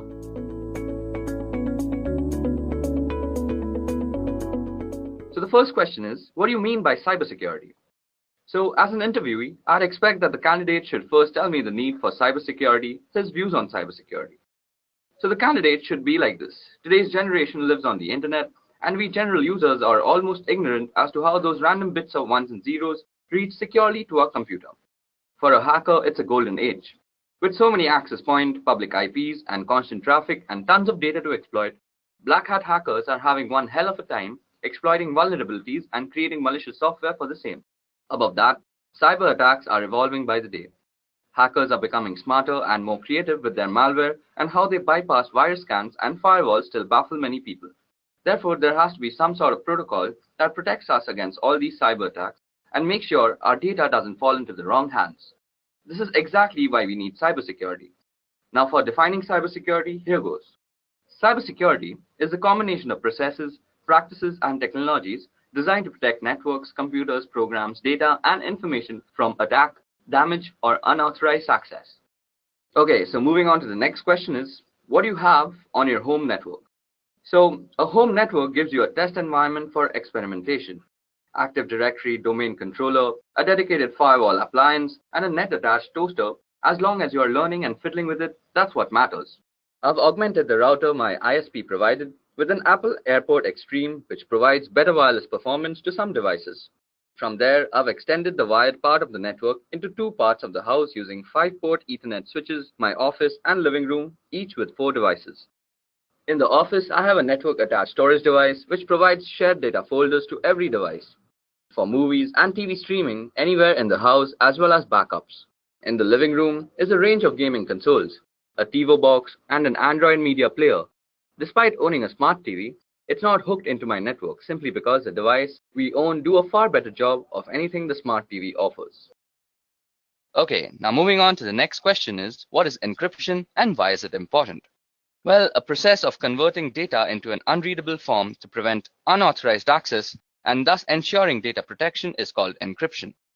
Encryption is important because it allows you to securely protect data that you don't want anyone else to have access to. Businesses use it to protect corporate secrets, governments use it to secure classified information, and many individuals use it to protect personal information to guard against things like identity theft. Okay, so that explains encryption and why it is important. Moving on, tell me the difference between symmetric and asymmetric encryption.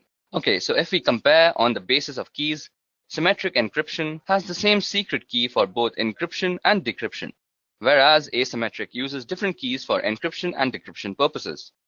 Performance-wise, symmetric encryption is fast but is more vulnerable, while asymmetric encryption is slightly slower due to high computation. Some examples of symmetric are DES and 3DES, while asymmetric, the most popular is RSA and Diffie-Hellman. Okay, so time for the next question. So what is the CIA triad? Now, in this question, the candidates should explain what is CIA triad and what it is used for. So here's the answer.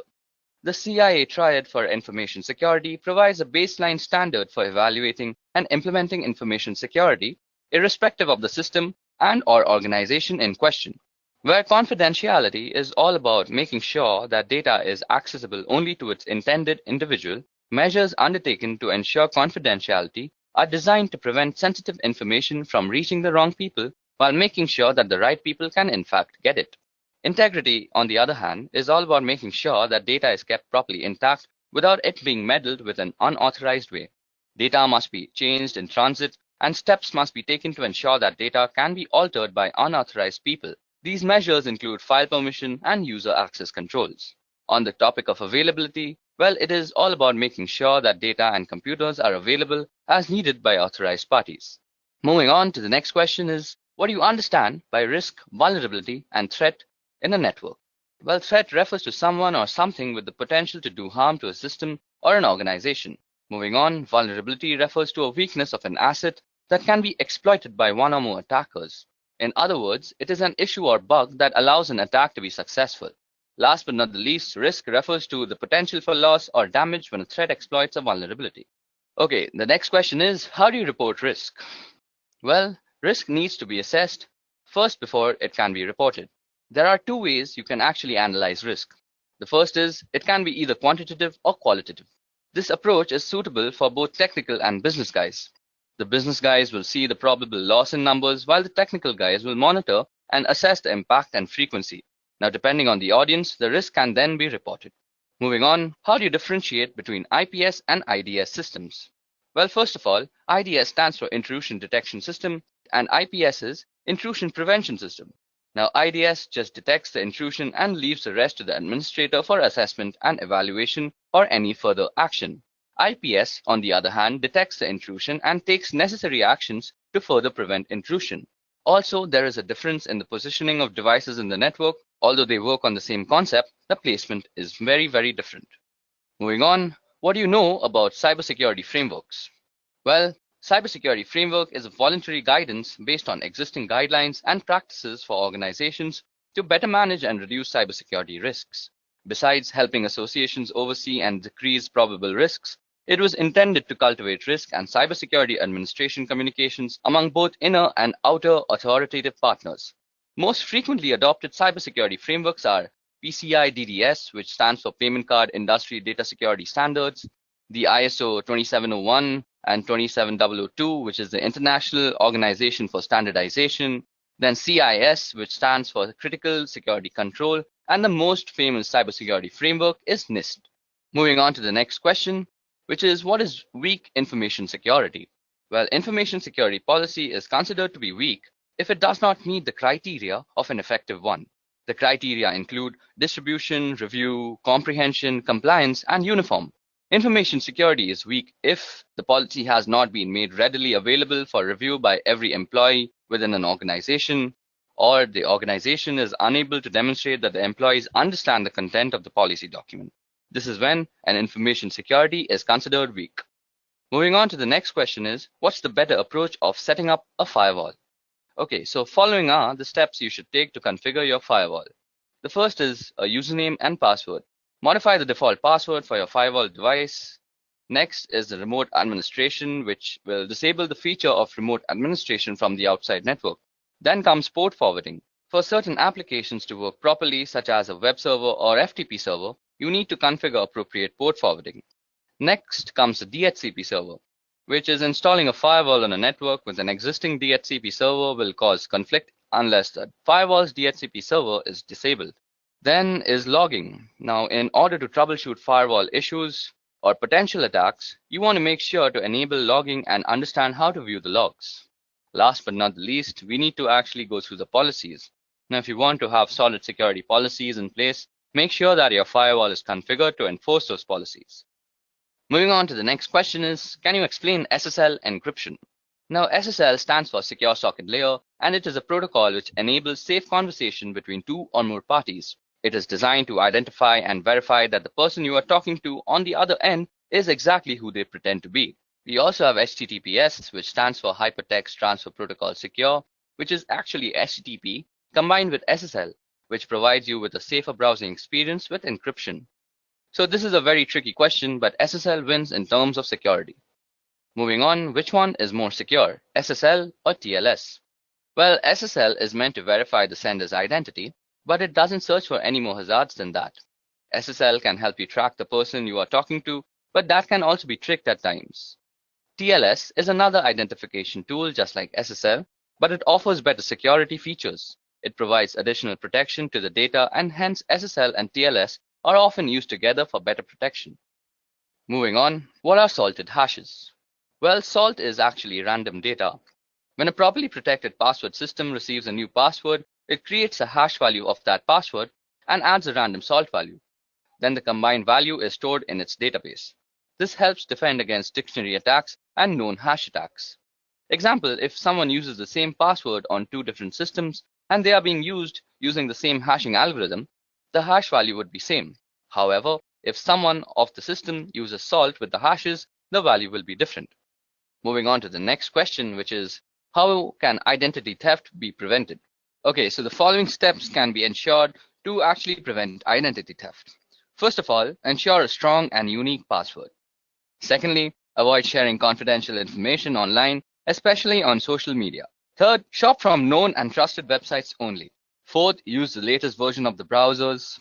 Fifth, install advanced malware, spywares, and tools. Next, use specialized security solutions against financial data, and always update your system and software. And last but not the least, always protect your social security number. Now moving on to the next question is, how can you prevent a man-in-the-middle attack? Okay, so an MITM attack happens when communication between two parties, that is systems, is intruded or intercepted by an outside entity. This can happen in any form of online communication, such as email, social media, web surfing, etc. Not only they are trying to eavesdrop on your private conversation, they can also target all the information inside your devices, and the outcome could be pretty catastrophic. So the first method to prevent this attack would be to have encryption, preferably public key encryption between both the parties. This way, they both will have an idea with whom they are talking with because of the digital verification. Secondly, to prevent this, it is best to avoid open Wi-Fi networks, and if it is necessary, then use plugins like HTTPS, force TLS, etc. Moving on to the next question, which is, state the differences between encoding, hashing, and encryption. Okay, so the purpose of encoding is to transform data so that it can be properly and safely consumed by a different type of system. That is, example, a binary data being sent over email or viewing special characters on a web page. The goal is not to keep information secret, but rather to ensure it's able to be properly consumed. Examples include ASCII, Unicode, URL encoding, and base64.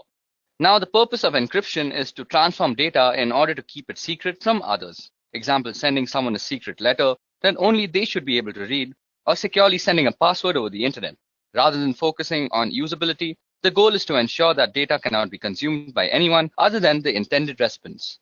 Examples include AES, Blowfish, and RSA. Now, hashing serves the purpose of ensuring integrity. That is, it makes sure that if something has changed, you know that some change has taken place. Technically, hashing takes arbitrary inputs and produces a fixed length of string. Example are SHA-3, MD5, which is now obsolete, and SHA-256, etc. Now, moving on to the next question, which is, what steps will you take to secure a server? Now, Secure Server uses the Secure Socket Layer protocol for data encryption and decryption to protect data from unauthorized interception. Here are 4 simple ways you can actually secure a server. So the first way is that you make sure that you have a secure password for your root and administrator user. Secondly, the next thing you need to do is to make new users on your system. These will be the users you'll use to manage the system. Step 3 is remove remote access from the default or root administrator accounts. And the last step is to configure your firewall rules for remote access. Okay, so the next question is, what is a DDoS attack and how is it mitigated? Okay, so DDoS stands for Distributed denial of service. When a network is flooded with large number of requests, which is not recognized to handle, making the server unavailable to the legitimate request senders. DDoS can be mitigated by analyzing and filtering the traffic in the scrubbing centers, and the scrubbing centers are centralized data cleaning stations wherein the traffic to a website is analyzed and malicious traffic is removed. Okay, so the 20th question is, why do you need DNS monitoring? The domain name system allows your website under a certain domain that is easily recognizable, also keeps the information about other domain names. It works like a directory for everything on the internet. Thus, DNS monitoring is very important since you can easily visit a website without actually having to memorize their IP addresses. DNS has an important role in how end users in your enterprise connect to the internet. Inspecting DNS traffic between clients' devices and your local recursive resolver could be revealing a wealth of information for forensic analysis. DNS queries can reveal both botnets and malwares connecting to the CNC server. So this is why DNS monitoring is very essential. Moving on, what is a three-way handshake? The TCP three-way handshake in transmission control protocol is the method used by a device on a network to set up a stable connection over an internet protocol-based network. TCP's three-way handshaking technique is often referred to as the SYN, SYNAC, or more accurately SYN, SYNAC, and ACK because there are three messages transmitted by the TCP to negotiate and start a TCP session between two computers. Moving on to the next question is, what are black hat hackers, white hat hackers, and gray hat hackers? So like all hackers, black hat hackers usually have extensive knowledge about breaking into computer networks and bypassing security protocols. They are responsible for writing malware, which is a method used to gain access to these systems. Their primary motivation is usually for a personal or financial gain, but they can also be involved in cyber espionages, protests, or perhaps just addicted to the thrill of cybercrime. Now, white hat hackers choose to use their power for good rather than evil. Also known as ethical hackers, white hat hackers can sometimes be paid employees or contractors working for companies as security specialists that attempt to find security holes via hacking. They employ the same method of hacking as black hats with one exception, that is they do it with permission from the owners of the system first, which makes the process completely legal. Now there comes grey hat hackers. As in life, they are grey areas that neither black nor white. Grey hat hackers are a blend of both black hat and white hat hackers. Often grey hat hackers will look for vulnerabilities in a system without the owner's permission or knowledge. If issues are found, they will report them to the owner, sometimes requesting a small fee to fix the issue. Okay, now moving on. How often should you perform patch management? Well, patch manage should be done as soon as it is released. For Windows, once the patch is released, it should be applied to all machines not later than 1 month. Same goes for network devices. We should patch it as soon as it is released. And proper patch management process should be followed too. Question number 24. What do you know about application security? Application security is the practice of improving the security of applications using software, hardware, and other procedural methods. Countermeasures are taken to ensure application security, the most common being an application firewall that limits the execution of files or the handling of data by specific installed programs. Moving on to the next question, which is differentiate between penetration testing and software testing. Now, penetration testing helps identify and address the security vulnerabilities, whereas software testing focuses on functionality of the software and not the security aspect. A good penetration tester truly thinks differently than the other two. They don't care about the proper behaviors of the system or software, and they are crafty, looking for that one small chink of vulnerability that was not mitigated. And software security testers generally have a fair amount of crossover, as they usually know the full details of the system or software, and they know how it's supposed to properly behave when properly used. And they can test for a lot of the common end user misbehaviors. Moving on, when to use traceroute or traceroute. So traceroute is a command which can show you the path a packet of information takes from your computer to the one you specify. It will list all the routers it passes through until it reaches its destination, or fails to and is discarded. In addition to this, it will tell you how long each hop from router to router takes. Now, when you connect to a website, say howtogeek.com, the traffic has to go through several intermediaries before reaching the website. The traffic goes through your local router, your internet service provider's router, onto larger networks, and so on. Okay, so moving on to question number 27, which is tell me something about the common cyber attacks that plague us today. I'm going to be discussing 8 cyber threats. Firstly, it's malware. Now, malware is an all-encompassing term for a variety of cyber threats, including Trojans, viruses, and worms. Malware is simply defined as code with malicious intent that typically steals data or destroys something on your computer. Next is phishing. Now, phishing, often posing as a request for data from a trusted third party, phishing attacks are sent via email and ask users to click on a link and enter their personal data. Phishing emails have gotten much more sophisticated in recent years, making it really difficult for some people to discern a legitimate request for information from a false one. Phishing emails often fall into the same category as spam, but are more harmful than just a simple ad. Next is a password attack, and a password attack is exactly what it sounds like. That is a third party trying to gain access to your system by cracking a user's password, usually using some algorithm like brute force, dictionary attacks, or software which is a keylogger. Next is a DDoS attack, and a DOS attack focuses on disrupting the service to a network. Attackers send high volumes of data or traffic through the network until the network becomes overloaded and can no longer function. Next is a man-in-the-middle attack, and a man-in-the-middle attack is an attack where somebody is impersonating the endpoints in an online information exchange. For example, if you're a banking online, the man in the middle would communicate with you by impersonating your bank and communicate with the bank by impersonating you. Next is drive-by downloads, and this is a malware which is actually implanted into a legitimate website, and a program is downloaded to the user's system just by visiting the site. It doesn't require any type of action by the user to actually start to trigger the download. Next is malvertising, and malvertising is actually malicious code which is hidden behind advertisements on websites, and it is also downloaded to your system without your knowledge. Last but not the least is rogue software, which is malware that masquerades as legitimate and necessary security software that will keep your system safe. Okay, so moving on to the next question is, what are different OSI layers and what is the job of the network layer? Okay, so OSI, or Open System Interconnection, is a reference model for how applications communicate over a network. A reference model is a conceptual framework for understanding relationships, and the purpose of the OSI reference model is to guide vendors and developers so the digital communication product and software programs they create can interoperate, and to facilitate a clear framework that describes the function of a network or telecommunication system. The 7 OSI layers are application layer, presentation layer, session layer, transport layer, network layer, data link layer, and the physical layer. Okay, so the network layer is actually used for controlling the operations of the subnet, and the main job of this layer is to deliver packets from a source to a destination across multiple links. Moving on to the next question, which is, how would you reset a password-protected BIOS configuration? Now, since BIOS is a pre-boot system, it has its own storage mechanism for its setting and preferences. In the classic scenario, simply popping out the CMOS battery will be enough to have the memory storing these settings lose its power supply, and as a result, it will lose all its setting.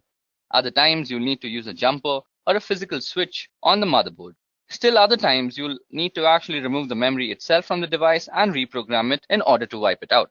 The simplest way by far, however, is if the BIOS has come from the factory with the default password enabled, try the whole word password.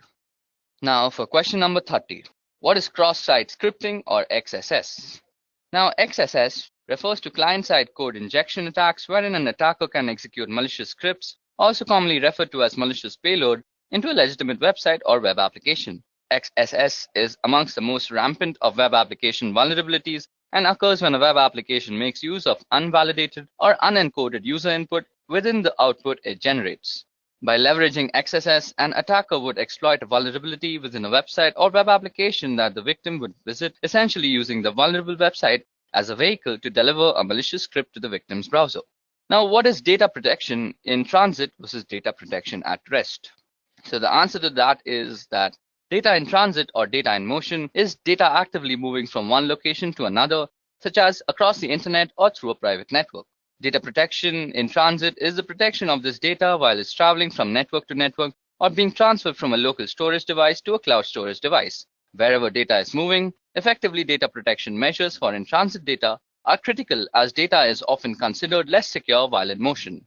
Now, data at rest is data that is not actively moving from device to device or network to network, such as data stored on a hard drive, laptop, flash drive, or archived/stored in some other way.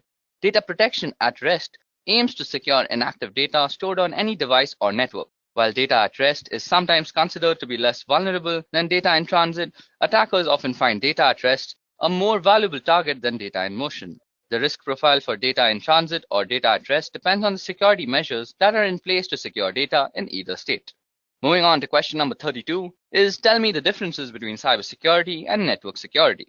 Okay, so cybersecurity describes that the policies and procedures implemented by a network administrator to avoid and keep track of unauthorized access, exploitation, modification, or denial of the network and the network resources.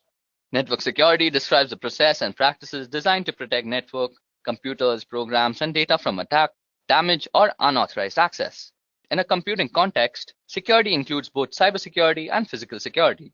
While cybersecurity is concerned with threats outside the castle, network security is worried about what is going on within the castle walls. The cybersecurity specialist is the crusading knight defending the kingdom, and network security focuses on the barbarians at the gate and how the castle connects to the world around it. Moving on to question number 33, which is how will you prevent data leakage? Data leakage is when data gets out of the organization in an unauthorized way. Data can get leaked through various ways, that is emails, prints, laptops getting lost, unauthorized upload of data to public portals, removable drives, photographs, etc. A few controls can be restricting uploads on internet websites, following an internal encryption solution, restricting the mails to internal networks, or restriction on printing confidential data, etc. Moving on to the next question, which is what is ARP and how does it work? Okay, so Address Resolution Protocol, or ARP, is a protocol for mapping an internet protocol address to a physical machine address that is recognized on the local network. On the topic of how it works, when an incoming packet destined for a host machine on a particular local area network arrives at a gateway, the gateway asks the ARP program to find a physical host or MAC address that matches the IP address. Now the ARP program looks into the ARP cache, and if it finds the address, it provides it so that the packet can be converted to the right packet length and format and send it to the machine.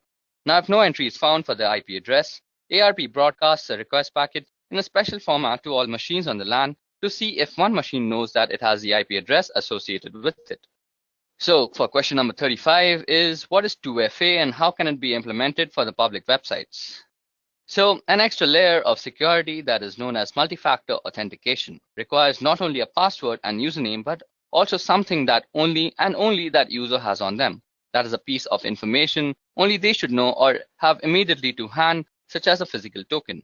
Authenticator apps replace the need to obtain verification code via text, voice call, or email.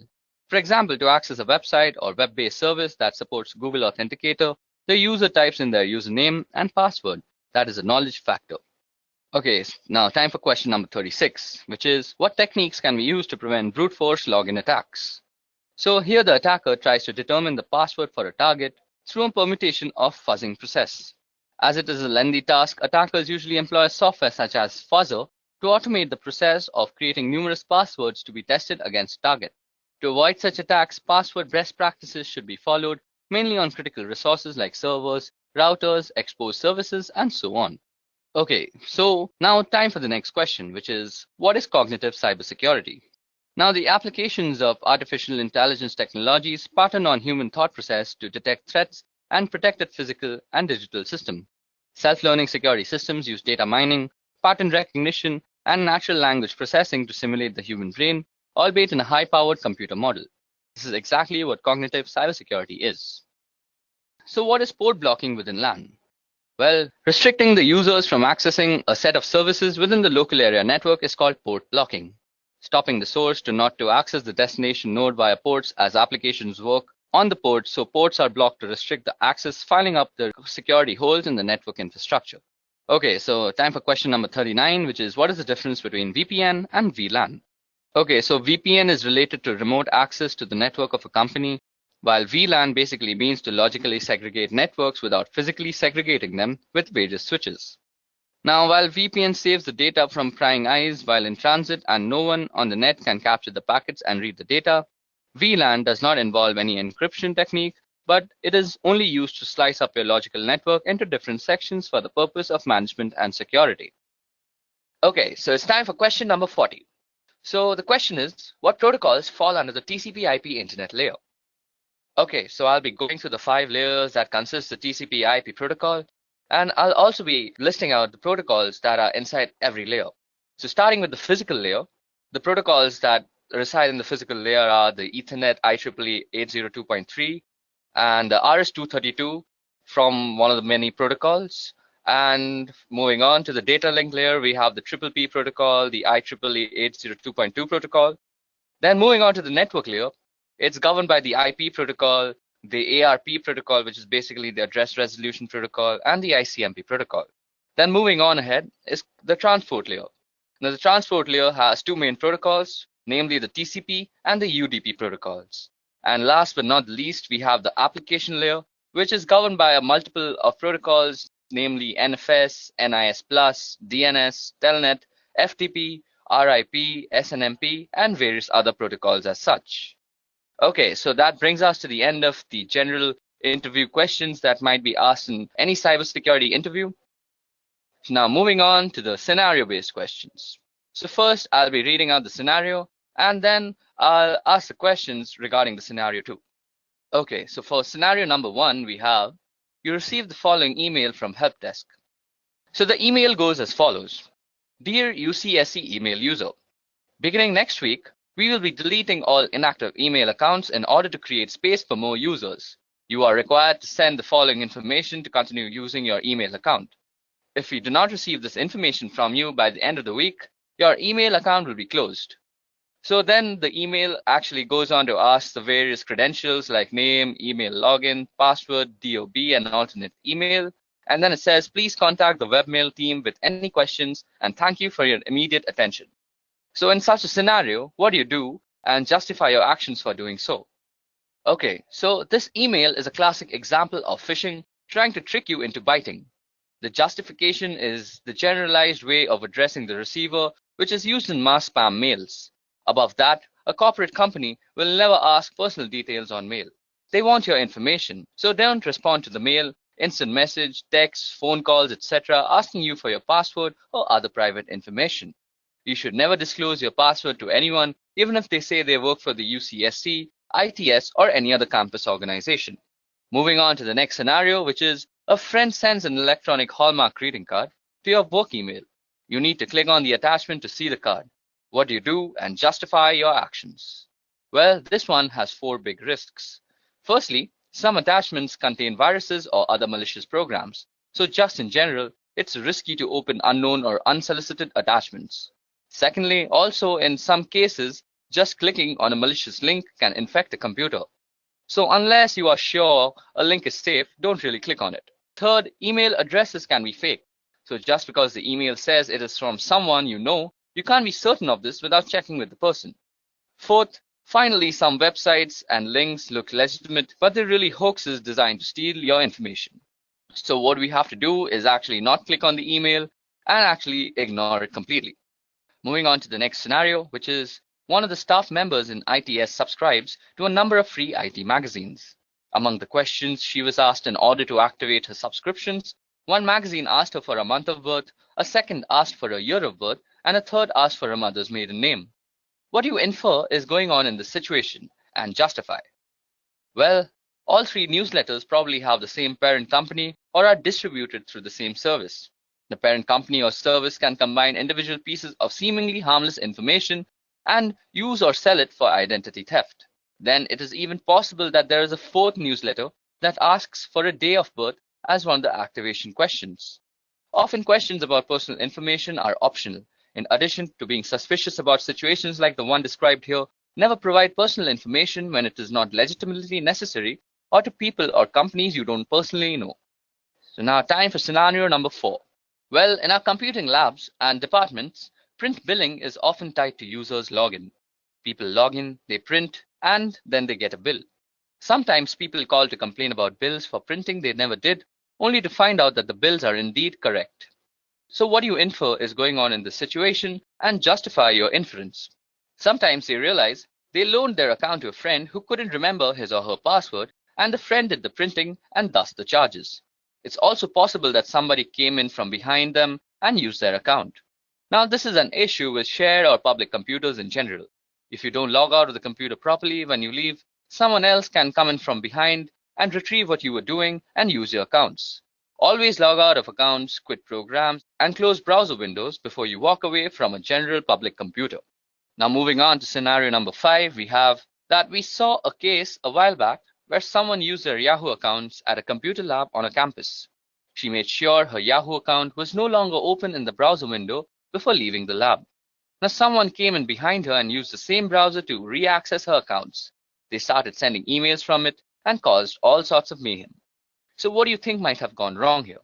Well, the first person probably didn't log out of her account, so the new person could just go into the history and access it. Secondly, another possibility is that she did log out but didn't clear her web cache. This is done through the browser menu to clear pages that the browser has saved for future use. Time for scenario number 6 now. Okay, so 2 different offices on campus are working to straighten out an error in an employee's bank account due to a direct deposit mistake. Office number 1 emails the correct account and deposit information to office number 2, which promptly fixes the problem. The employee confirms with the bank that everything has indeed been straightened out. So what is exactly wrong here? Well, account and deposit information is sensitive data that could be used for identity theft. Sending this or any kind of sensitive information by email is very, very risky because email is typically not private or secure. Anyone who knows how can access it anywhere along its route. So as an alternative, the 2 offices could have called each other or worked with the ITS to send the information in a more secure fashion. Okay, moving on to the next scenario, which is the mouse on your computer screen starts to move around on its own and click on things on your desktop. What do you do in such a situation? A. Call your coworker over so they can see. B. Disconnect your computer from the network. C. Unplug your mouse. D. Tell your supervisor. E. Turn the computer off. F. Run an antivirus. Or G. All of the above. So we have to select all the options that apply in this situation. So the options that apply are B and D, which is basically disconnect your computer from the network and tell your supervisor. So this is definitely suspicious. Immediately report the problem to your supervisor and the ITS support center. Also, since it seems possible that someone is controlling the computer remotely, it is best if you can disconnect the computer from the network and turn off wireless if you have it until help arrives. If possible, don't turn off the computer. Okay, time for scenario number 8. So below are a list of passwords pulled out of a database. Now, which of the following passwords meet the UCSC's password requirement? Okay, so the third password, which is option number C, is the only one that meets all the following of the UCSC's requirement. It has at least 8 characters in length. It contains at least 3 of the following 4 types of characters, which are lowercase characters, uppercase characters, numbers, and special characters. And not a word is preceded or followed by a digit. So it's the third option which is correct in this situation.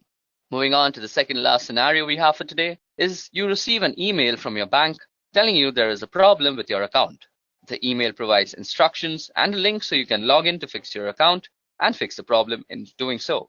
So what should you do? Well, we have to delete the email, and better yet, use the web client that is Gmail, Yahoo Mail, etc. and report it as spam or phishing and then delete it. Any unsolicited email or phone call asking you to enter your account information, disclose your password, financial account information, social security number, or any other private or personal information is suspicious, even if it appears to be from a company you are familiar with. Always contact the sender using a method you know is legitimate to verify that the message is indeed from them. Okay, so it's time for our last scenario of the day, which is a while back, the IT folks got a number of complaints that one of our campus computers was sending out Viagra spam. They checked it out and the reports were true. A hacker had installed a program on the computer that made it automatically send out tons of spam email without the computer's own knowledge. So how do you think the hacker got into the computer to set this up? Well, this was actually the result of a hacked password. Using passwords that can be easily guessed and protecting your password by not sharing them or writing them down can help to prevent this. Passwords should be at least 8 characters in length and use a mixture of uppercase, lowercase letters, and numbers and symbols.